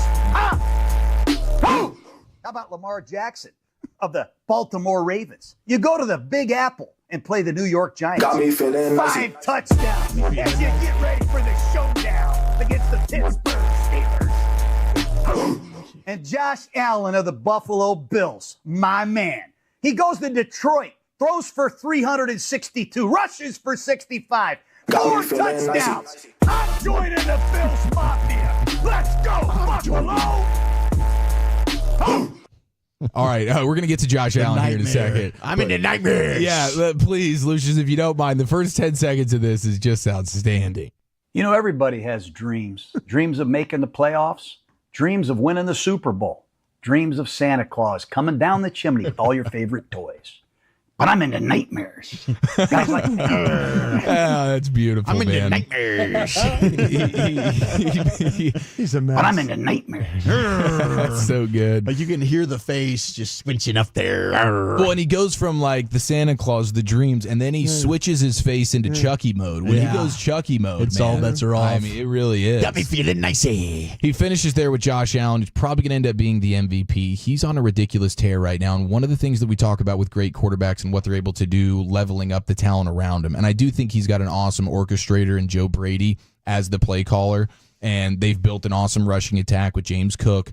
But my gosh, bro, when you look at the leaders for this offense in targets, like you move on from Stephon Diggs, you now have the built-in excuse. Part of the reason why a lot of the people, us included, coming into the season were a little bit down on the Bills. Like, who are you going to go to? They, of course, end up trading for Amari Cooper, but he's still only 8th on the team in total targets on the season. Josh Allen is putting up ridiculous numbers. I mean, it's been like October since they haven't scored 30 or more points. And his leading receiver is Khalil Shakur. Wow. Not a household name. After that, it's Dalton Kincaid, tight end. Then it's Mac Hollins. Yeah. Whew. Then it's Keon Coleman, the rookie, who's been a little up and down. And then it's Curtis Samuel, and then the running back James Cook. I mean, again, you get down to 8th in total targets when you get to Amari Cooper. It's not like he's been lighting it up post-trade. Like all of a sudden the offense took a turn for the better. I mean, this is Khalil Shakur, Dalton Kincaid, and a Mac Hollins offense, and they got the freaking MVP Superman. And I'll give him regular season MVP, but I think the threat of takeaways are looming, the need to win from the pocket in the postseason eventually, the lack of weapons. I think, you're going to face much better defenses on average in the playoffs. And that's why I won't be surprised if Kansas City doesn't get it done, but I don't think Buffalo's a shoe-in because of, the disaster of the 3 interception game that Josh Allen has had too often in his career. They don't sack this dude. No, I mean, he's so big and strong. They faced 13 sacks this year and 484 dropbacks. Think about that. Almost 500 drop-back passes, only 13 sacks. Yeah. And sacks are a quarterback stat. For the whole year.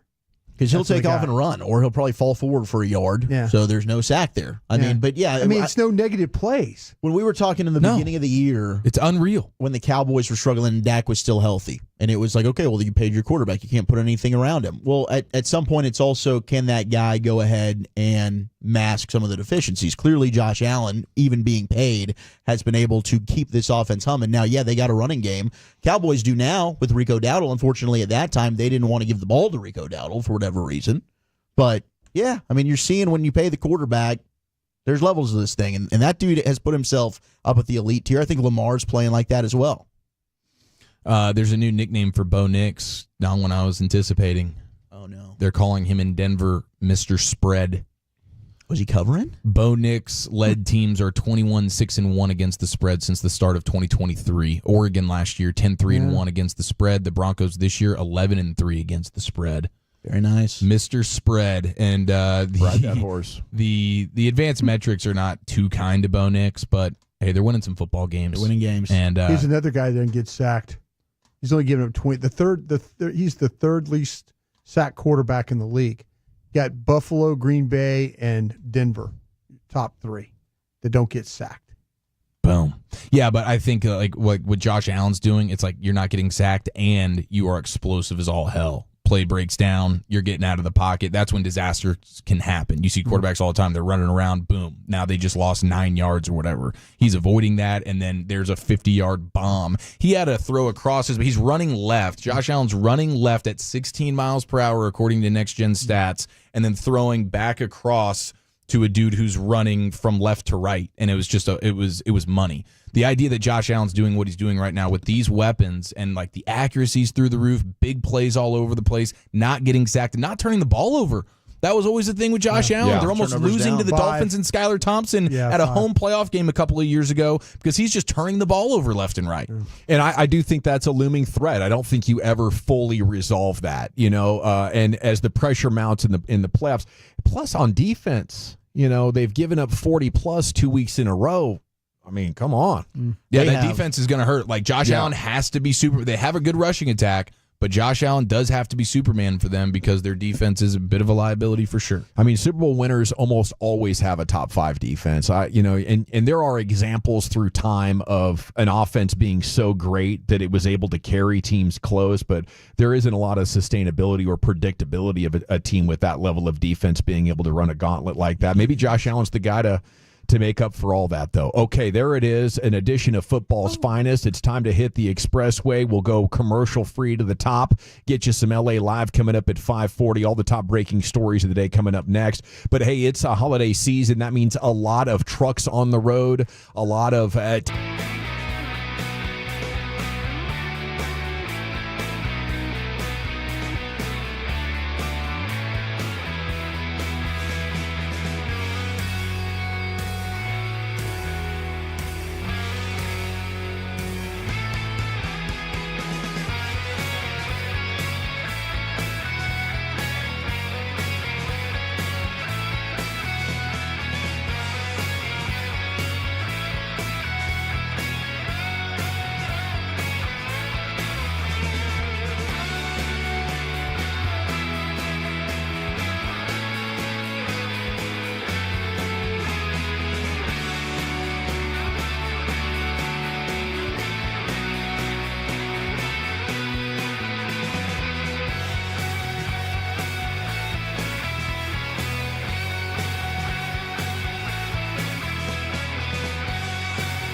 that you've got to forget something else to remember that Uber Eats has groceries? No, that's absurd.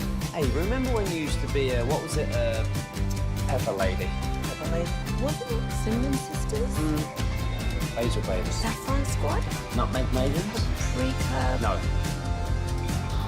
Nutmeg Maidens. I just said that. Was it Spice Girls? Doesn't sound right. Was it Saffron Squad?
Two-ounce drafts for just $4. The only beer of the Dallas Cowboys. Please drink responsibly.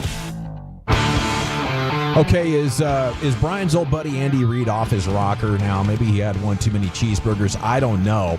A segment is brought to you by Cars for Kids. Donate today at carsforkids.org. The Expressway is presented by the On Time Experts as we go commercial-free to the top. LA Live's coming up here in 15 minutes. And, of course, this is the 5 o'clock football hour, Wolchuk.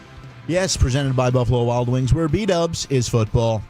Okay, so here we go. By the way, follow-up text from last segment, and I'm pretty sure this is right. The only two quarterbacks that have won a Super Bowl without a top 10 defense. Same guy, Patrick Mahomes. Yeah. 2 times. So Buffalo facing uncharted territory, but getting to the Super Bowl is a different story, and maybe they are the favorite. I know.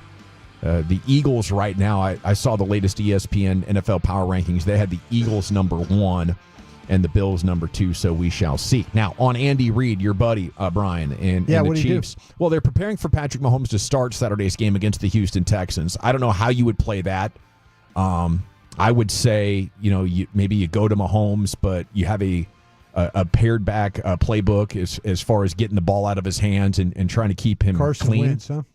Yes, and Reed says we have full confidence in Carson. If he has to step in and play, then I think everybody, coaches and players, have full confidence. Is that just lip service, or should we perhaps? Do you think Carson Wentz is that done as a player? No, if this team has played on the edge the whole year, and the reason they've been able to survive all the games they've survived is because the guy playing quarterback. Totally. So all of a sudden, Carson Wentz, capable backup. Could go out and play well. Yeah, I mean, Andy's played, he's done this before with a backup quarterback, and with Chad Henne, and found a way to kind of, manipulate the game and call a good game. But yeah, the reason why that Kansas City is in the position they're out right now is because of that quarterback. I couldn't imagine him having real confidence in Carson Wentz to go out there and win a close game like that. I mean, he started like 6 seasons worth of games. He's 47, 46, and 1. Are you saying that roster is so bad around Patrick Mahomes, he's dragging them to a 13-1 record? I think that there's things that Mahomes is doing right now when you watch these games that is clearly just, nobody else can pull this off. I think Kansas City, I'm not saying the roster is terrible, but I don't think it's where it's been in the past. I just think they're really well coached. They got a really good defensive coordinator. When they have to really buckle down, they find a way. But that guy is the difference maker. That's the guy that when I always talk about, give me a head coach, it's a difference maker. A quarterback's a difference maker. There's no question about it. I mean, it's funny to actually look at the DVOA rankings for the defenses. And this is for the whole season, so it's not to say that as of late this this isn't a little bit different. But for the season, Buffalo's 10th defensively in DVOA, and the Chiefs are actually 11th. Wow. So, but Buffalo has been getting torched as of late, and there's certain matchups that have been terrible for them. Yeah, looking through their schedule and the results, there's a lot of games around early and mid-season where they were holding teams to 10 points. Yeah, they've had some really, really good ones. Shutting down the Dolphins is twice has come to, but Baltimore crushed them. What the Rams did to them, obviously Detroit. So defensively, they do have some issues, but it's funny to see that they're 10th and Kansas City's 11th. Yeah, I think Kansas City's defense is a little bit overrated this year, which perhaps makes what Mahomes is doing, game management, risk management, even more impressive. I don't know, man. This Chiefs defense is legit. They've allowed 30 points once. That's their only loss, which was to the Bills. Otherwise, 7, 17, 17, 27 points is the other high, which was Carolina. I mean, I think a big point, yes, late in the game, Mahomes finds a way, but they're staying in games because their defense is I feel like we give that defense a disservice. We just lump it on the greatness of Mahomes, and he's deserved. No. That defense is damn good. Do you not believe in DVOA after 14 games of the season? Yeah, I mean, I do, but I think that also watching them play, it's hard to ignore. Like Chris Jones, game on the line, he comes up with a big play for you. Like Trent McDuffie is a really good player. Like this team schematically, Spagnuolo will scheme something up for him. I mean, I do believe in this Kansas City defense. Oh, no, I think you should believe in the Kansas City defense. I'm just saying the difference maker is that quarterback. One-score games, they're not winning those without Mahomes. I think that defense keeps them in it. I do think if they were giving up consistently 25 or 26 points, Mahomes would just increase the risk and get over 30, and you might add a couple of more losses at the point. But I think that's one of the best things that Patrick Mahomes does amongst a litany of things is just do what the game is asking him to do to win the game. Yeah, and what he's done with his legs in terms of stealing first downs in big critical moments, it is like he's on just not from like a running quarterback standpoint necessarily, but just like a scrambling for the first down. Like his success rate on that is historical. He understands how to do it. I do think their defense is less than what it was last year, the Chiefs, and part of it's because you move on from Snead the corner and you have Jalen Watson, who's a guy who's a beast, started the season awesome. He gets hurt and their defense has suffered for it. And because Spags wants to play man, he wants to trust his corners, but you can't do that when you don't have your horses. Steven Nelson out of retirement. Like they're dealing with some injuries on the back end of the secondary 100%. But overall, I think that their defense keeps them in football games, and that's their formula. Like Patrick Mahomes is going to end up putting the Superman cape on at the end. Yeah, and he's done a run before with a sprained ankle. This is well-traveled territory for them in a lot of ways. Okay, let's go to college football. Kevin Sherrington, Morning News commentary today, provides us the springboard for this conversation. Headline: Quinn Ewers deserves to lead Texas in the college football playoff, but Arch Manning injection could spur offense. I think because the stakes are so high, you're looking for a national championship run. Had your chance last year. We've seen Quinn Ewers struggle. We know the look of a Quinn Ewers when he's not quite on. I'm looking for a hook. I'm looking, hey, are we second quarter and we have 3 punts and a field goal? Maybe, now is the time, as dramatic as that would be, to at least have some packages, maybe a couple of series in mind for Arch Manning there in the first half. How would you guys approach this? I like what they did against Texas A&M. Now we're in the red zone. It's Arch time. Here you go. I think you've got to absolutely sprinkle more Arch Manning in. And if they're struggling, I get it. Like Texas fans, there's a lot of loyalty towards Quinn. We've seen Quinn have some really good moments. I don't think you're winning a national championship with Quinn personally. You could get to the semifinal maybe, but to me, it's kind of comparable to like Bama with Jalen Hurts and Tua a few years back. And there were rumblings that Nick Saban, before that semifinal against Clemson, wanted to just go ahead and play Tua. He didn't. He played Hurts. They get to the Natty. Then at halftime, what's he do? Benches Jalen Hurts. Tua goes out there, wins the game. Maybe there's a similar formula in play here for Texas, but I think Arch is going to have a lot to say for them to get it done. All right. Brian, do you have thoughts on that? Yeah, I watched Isaiah Bond last night, the wide receiver from Texas, and I was surprised the number of passes that were just not where they needed to be. And from Ewers.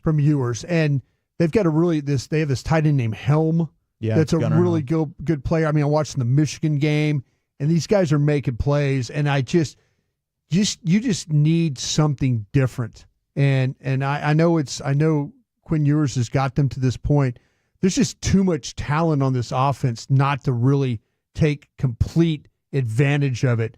And I think Arch Manning's ability to kind of move around, buy a second chance, maybe run. I mean, this team plays a ton of play action passing, and I think that kind of plays into what Arch can do pretty well. So I would surely consider starting him in this game, against Clemson. Where do you have a grade for Ewers yet? I haven't looked at Ewers. I just know when I know just studying, and like I say, you're watching their players. They've got this kid Wingo, that's a wide receiver, Golden. They got some these guys that you're just like, wow, what playmakers on the outside, and you just don't see them using them in the way they run the ball really, really well. But I mean, with Ewers, I don't see an accurate quarterback, and I think there's some things. I just don't think he sees the field particularly well with some of the things some of the throws that he makes. I don't want to gloss over that impressive take right there. That was hot. What's that? Broadus is starting. If he's Sark, he's starting Arch Manning in the playoff game. That was badass. I'm jealous of that take. I would absolutely. I just feel like, to me, I think Arch is ready for this. You got bigger balls than Dan Campbell. No, the slow starts have been a problem for Texas. I don't think you can get it. Clemson, I know, is a huge underdog in this game, but Clemson's playing better football right now. I mean, South Carolina was playing great football. I watched that game, South Carolina and Clemson. That was their quarterback at Clemson is playing. Klubnik is playing much better, and he's motivated going back home there. I mean, we saw at SMU get down 14-0 in that game. I don't know if you particularly want to have to deal with Clemson if they get behind in this game. And you're not just saying that because he's friends with your son Bennett? Not at all. If I'm a Texas fan, I think that Arch Manning gives you the best chance to win in the playoffs. SMU coach Brett Lashley lashing out against college football with some hot takes of his own, saying we need to be the adults here. He talked about how the Penn State backup left and says we've been saying this for the last 3 or 4 years as coaches with all these changes, and what happens is we just make all these random changes because we don't want to get sued. Just absolute fire from him, asking, along with other coaches, to eliminate the December transfer portal, at least for teams that are going to be participating in the playoff. And I'd be surprised if we don't make that happen this offseason. But you never know. I don't think he's wrong. I mean, and trust me, James Franklin is not my favorite coach in college football, but he made a very good point. He's like, listen, I've got players. But the way it's scheduled, if a kid is interested in going, he's like, I'm all for that. If the kid wants to move on and all that, great. But the way the rules are right now, he can't finish out this year with us. He's got to go now. He can't wait. What's the disadvantage of waiting until like January 15th to open this thing up? I don't know, Zach. Do you know what? I mean, maybe because the next semester maybe I need to get my general manager friend Mike Lombardi on and figure this thing out, because I don't know. I just think if you're a team, that has a lot to do with it. Why can't you commit and still play? You can. Yeah. Oh, you can. That's why, like what Kyle Dillingham said at Arizona State, makes a lot of sense, right? Some of these coaches, once their players commit to the portal, they're like, you want to leave the program. I don't want you part of this. Yeah. James Franklin seems like that kind of guy. Well, and Kirby did too. Dillingham had the approach of, this is what's best for Kenny, you. Right? You don't have you don't have a choice, right? So go and you got some players from Arizona State that are playing still for them, that are like, they got a tight end committed in the portal there at Florida State. But he's still going to play for him in the playoff. Now, do those players feel a little distracted? I don't know. Maybe. I think overall best thing to do is push it back if you can. Yeah. Maybe it does have to do something with the college enrollment. You're ending the first semester. You need to know where you're going to be in the second semester. That could possibly have something to do with it. But, I mean, I like the approach they have at Arizona State. Your players can still play. So go ahead and just, hey, if you want to go, go. I mean, looking at it from that perspective, it's more coaches' inflexibility and you're either with us or against us mentality. And it's weird to me, that in college they could be so dug in against what the student wants and what's in the student's best interest. But they've had it so overwhelmingly in their favor, and the majority of them have fought against it at every turn. So I guess I shouldn't be too surprised. Brian Windhorst worries the NBA is going to lose viewers. Quote, we saw an NBA record for the most threes made and the most threes missed in the same weekend. Warriors and Mavs Friday night set up the debate with the record for both of those. I don't mind the threes, guys. I'm excited by them, and I think it opens up more dunks I love when my team shoots 3 as long as it's not highly contested. But if it's Luka, I still like it, or Kyrie, So I'm with the idea that it's more of a reflection of the turning over of the game's stars, and what you have left in LeBron with the Lakers and Steph Curry with the Warriors isn't dominant. People love to watch a team that's going to win 65 games and is trying for their second or third straight championship. And, like Jordan with the Wizards wasn't a big draw on TV because they weren't winning and he was old. So I think, this comes down to marketing and development of the game's next stars. And, at what point do superstar Europeans resonate with the American sports fan? I think that's interesting as well, especially if it's a Luka or a Jokic who are kind of stone-faced or, in Luka's case, negative on the court. They're not likable stars. Giannis is a very likable star.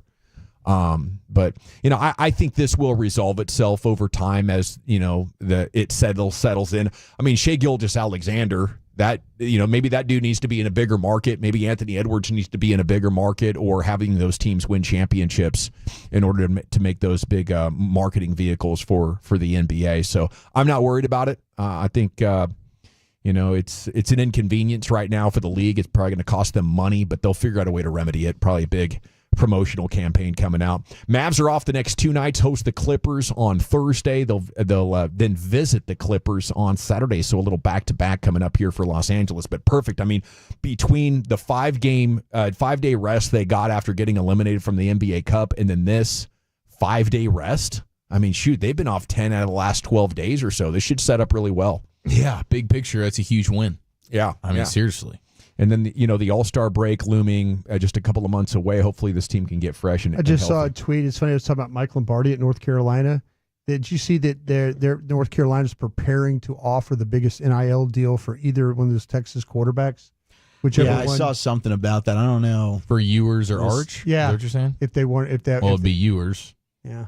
Yeah, that's what I'm saying. Like when Ewers is declaring for the draft, I'm going, dude, you could probably go out there and fetch a little something and continue to develop. Great win for the Stars last night. They're back at it tomorrow night. It's going to be an early game, a 6:30 puck drop there. So if you have tickets, be ready for that. Time now to get ready for LA Live. In the city, when you're living day to day. Eagles. Yeah, man, I love that song. Boom, boom. Somewhere out on that horizon. Man, I love that song. Let me just go, right? Keep going, brothers. There you go. Hey, it's a Toxic Tuesday. We're about to get into it right after the great Rick James. Come on. Squares, it's time you smoke. Fire up this funk. It'll make you dance to some of everything. Everybody get high. So I went to Waco, Texas. I was in this Uber in Waco, and we passed this place called Tom's Burgers. And the Uber driver was like, "Oh, Tom's Burgers, that's what Waco's known for."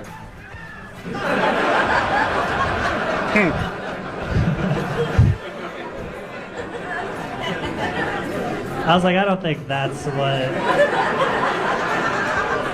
Waco's known for. And he was like, "You never had those burgers." I was like, "You've never had Netflix." There's a show on Netflix called Waco, and it's not about those burgers.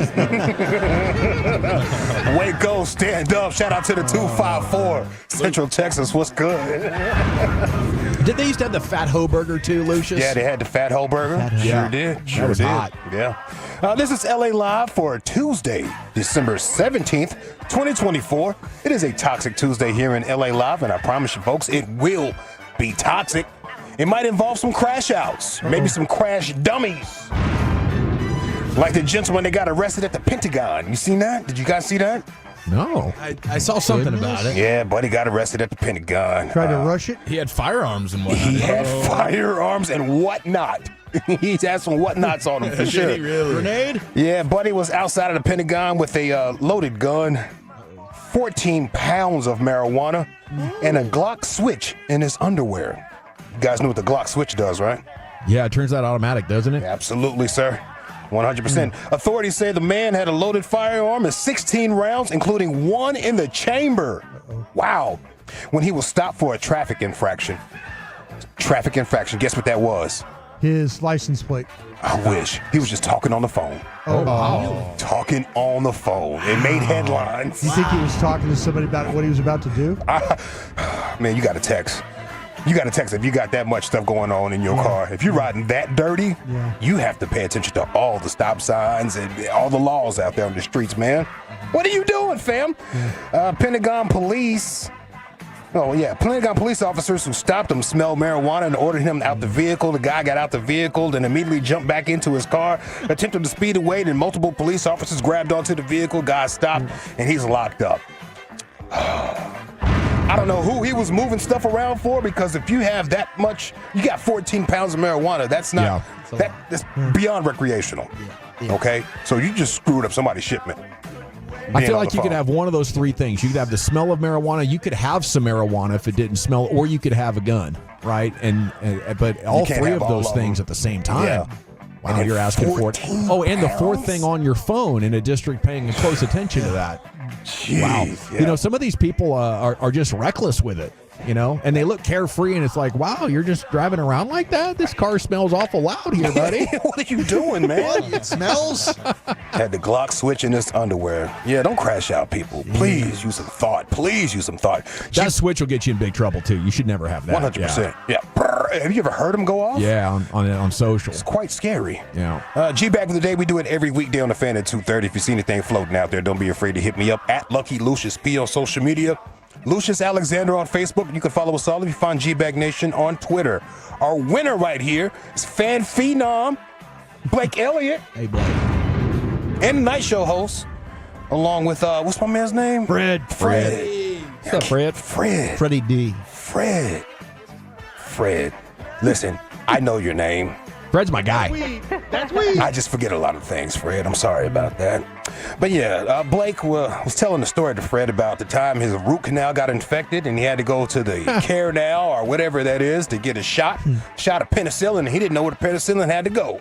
I'm complaining, sitting there on the urgent care table, whatever, with the plastic. Yeah. Next thing he knows, he goes, "You want the pain to go away?" Kind of licks his chops and said, "Yes, doctor." I'm not even looking at him at this point. Anything, please. I turn around. He's got the longest needle I've ever seen in my life. Oh, it's a penicillin needle. And he said, "Well, I'm gonna shoot you up with this, and you'll be feeling better." I said, "Okay, here's my arm, sir." He's like, "Nope, not that." He's not that mangly ass little arm. He goes, "Go ahead and drop trousers." Mangly ass. He goes, "I'm gonna need you to drop the trousers." Whoa. Yeah. What do you mean? Right up the shooter, right up the butt. Boom. And then I was like, okay, that wasn't too bad. That wasn't too bad. He goes, "There's one more coming." And it was a second needle right there. 2 needles in my buttocks, and I've never felt better right after. It's just his reaction to both injections is amazing. Yeah. No, it wasn't too bad. Sometimes I feel like he knows what he's doing. I'm going to just slightly missay this for hilarity effect, but no, man. Blake, right up the shooter. Their way through it. I think that's Blake. Yeah, I think that's Blake. He doesn't know what he's saying. Did the doctor pull your hair and everything too? Yeah, smack you on the butt. Rub this index finger down your spine. Damn tight. You might need a prostate check, son. Blake said, "Wasn't really that bad." Yeah, he said that. Can we go again? Yeah. Right up the shooter. Yeah. Toxic Tuesday here on LA Live 105.3 The Fan. Let's go to Shannon Sharp, Club Shay Shay. He was doing some high-key hating. I'm hot as hell in here. High-key hating right here. Club Shay Shay had Wiz Khalifa on as a guest, and they were talking about We Dem Boys. Wiz Khalifa's from Pittsburgh. We Dem Boys is a Pittsburgh song for real, right? It is. Originally, we adapted it because we are them boys. We are them boys. Thanks for the song. Yeah. And Wiz is not upset about that. He likes it, in fact, because, his spins go up. He makes money. Yeah, he makes money. Club Shay Shay hating, though. The Cowboys take your song, the Cowboys take your song, and made We Dem Boys. They did. But they didn't take it. They just started scoring touchdowns and saying We Dem Boys. So I'm like, all right, cool. Now I got 2 anthems. But they not. What, them boys? Yeah, they not. They are. No, they not. I mean, like, kind of. You see that record? All right, man. Don't. Hey, Wiz said that. I Wiz need said them to y'all score not. much more touchdowns. Every time they score, the song gets played. Yeah, he was doing some hating right there. Man. Club Shay. I saw he was hating on Travis Hunter's situation as well with the lady, and he didn't like it. Yeah, he didn't like it. Michael Irvin got real out of pocket on Twitter. I'm trying to correct him. Did you see Michael Irvin's tweet about it? He quote tweeted him. I hope he deleted it by now. Oh, no. I hope he deleted it. Do I need to look this up? Yeah, please. All right. Let's. I hope he deleted it because I'm not going to say what he said here on this radio. Dog with a bone with this one. I think that's what I saw. That let me know. Yeah. Code violation. Yeah. I love you to life, but stop. I've never heard Mike say it like that. He's definitely not on network TV anymore. Clearly. I like the way he spelled violation. Yeah. Mike was on one. Close enough. He got my point across. Send. Did you read it? Yeah, it's pretty wild. I seen at this point, I was like, this cannot be real. This is real. All caps, too. You know, he was screaming in that very particular playmaker scream. This is a violation. A violation with 2 A's. Yeah. I can't even believe it. Yeah. Can't believe it. Club Shay being messy as always. He even asked Wiz Khalifa about like some of the athletes he would like to spark up with and smoke because, you know, Wiz is like just a big smoker out here. And Wiz kind of snitches. Who are some of your athletes, stoners of all time? The best athlete stoners of all time. Best stoners. Ricky. What's my boy name? Who said that? What's the dude who quit playing football? Yeah, Ricky Williams. Ricky Williams. There you go. He literally quit to Ricky smoke weed. Williams. You ever smoke with Ricky? Nah, I ain't smoked with Ricky yet. Mike Tomlin. Ooh. Mike Tomlin. That's awesome. Jeez. No wonder he relates to the players so well. Here, I got a little care package for you, son. Come over here. Talk about the 4-3. We're doing some film watching tonight. That is hilarious, dude. Straight snitching right there. That Club Shay is just a bastion for just messiness. Dude, did you guys see the clip of Mike Tomlin having a very calm conversation early in the game versus the Eagles with the referees, face to face with the referees? He's just standing there, and then he just says, "Get the F away from me," and he shoos him. He shoos him. Didn't like what he heard. Be gone. Love Mike Tomlin. LA Live 105.3 The Fan on a Toxic Tuesday. Jamie Foxx, the great Jamie Foxx, was attacked while celebrating his birthday at Mr. Chow's. Oh, not Mr. Chow's. Mr. Chow's. I thought that was a safe space. Did he going after him again? No. Looked like the Jackass Boys. Oh, really? Were at Mr. Chow's as well. Okay, and they were up there in the VIP area, and they had like a laser, and the laser was a dong. Oh. And they were making like dong shapes on Jamie's face as he was celebrating his birthday with his family. Okay. And so he got tired of the dong shapes hitting his face and walked up there to go tell the Jackass Boys, "Hey man, don't put your dong in my face." We got dong lasers, bro? Walchuk, did you know about this? I didn't know about the dong lasers. Yeah. Is this news to you, Lucius, about the dong laser? Yeah. Might be a Jackass invention. That's pretty phenomenal. Yeah. So And, instead of a red dot on the wall that the cat's chasing around, it's a dong. Yeah, like a bridal shower looking. You know those little lollipops they always have? You got the balls in it. Yeah, the wiener straws. The balloons, they do the big balloons. That red dot on you, if you see that red dot, that's terrifying. Well, now it's a red dong. Until you see a I'm just schlong. saying, but I'm just saying that the dot, though, you're kind of thinking, man, somebody got a laser point. Laser. He really did get schlonged. Yeah, he really did. He really did. He needed stitches because when somebody threw a glass at his face during that little altercation, the conversation that was going on. Somebody threw a glass at him. He had to get stitches.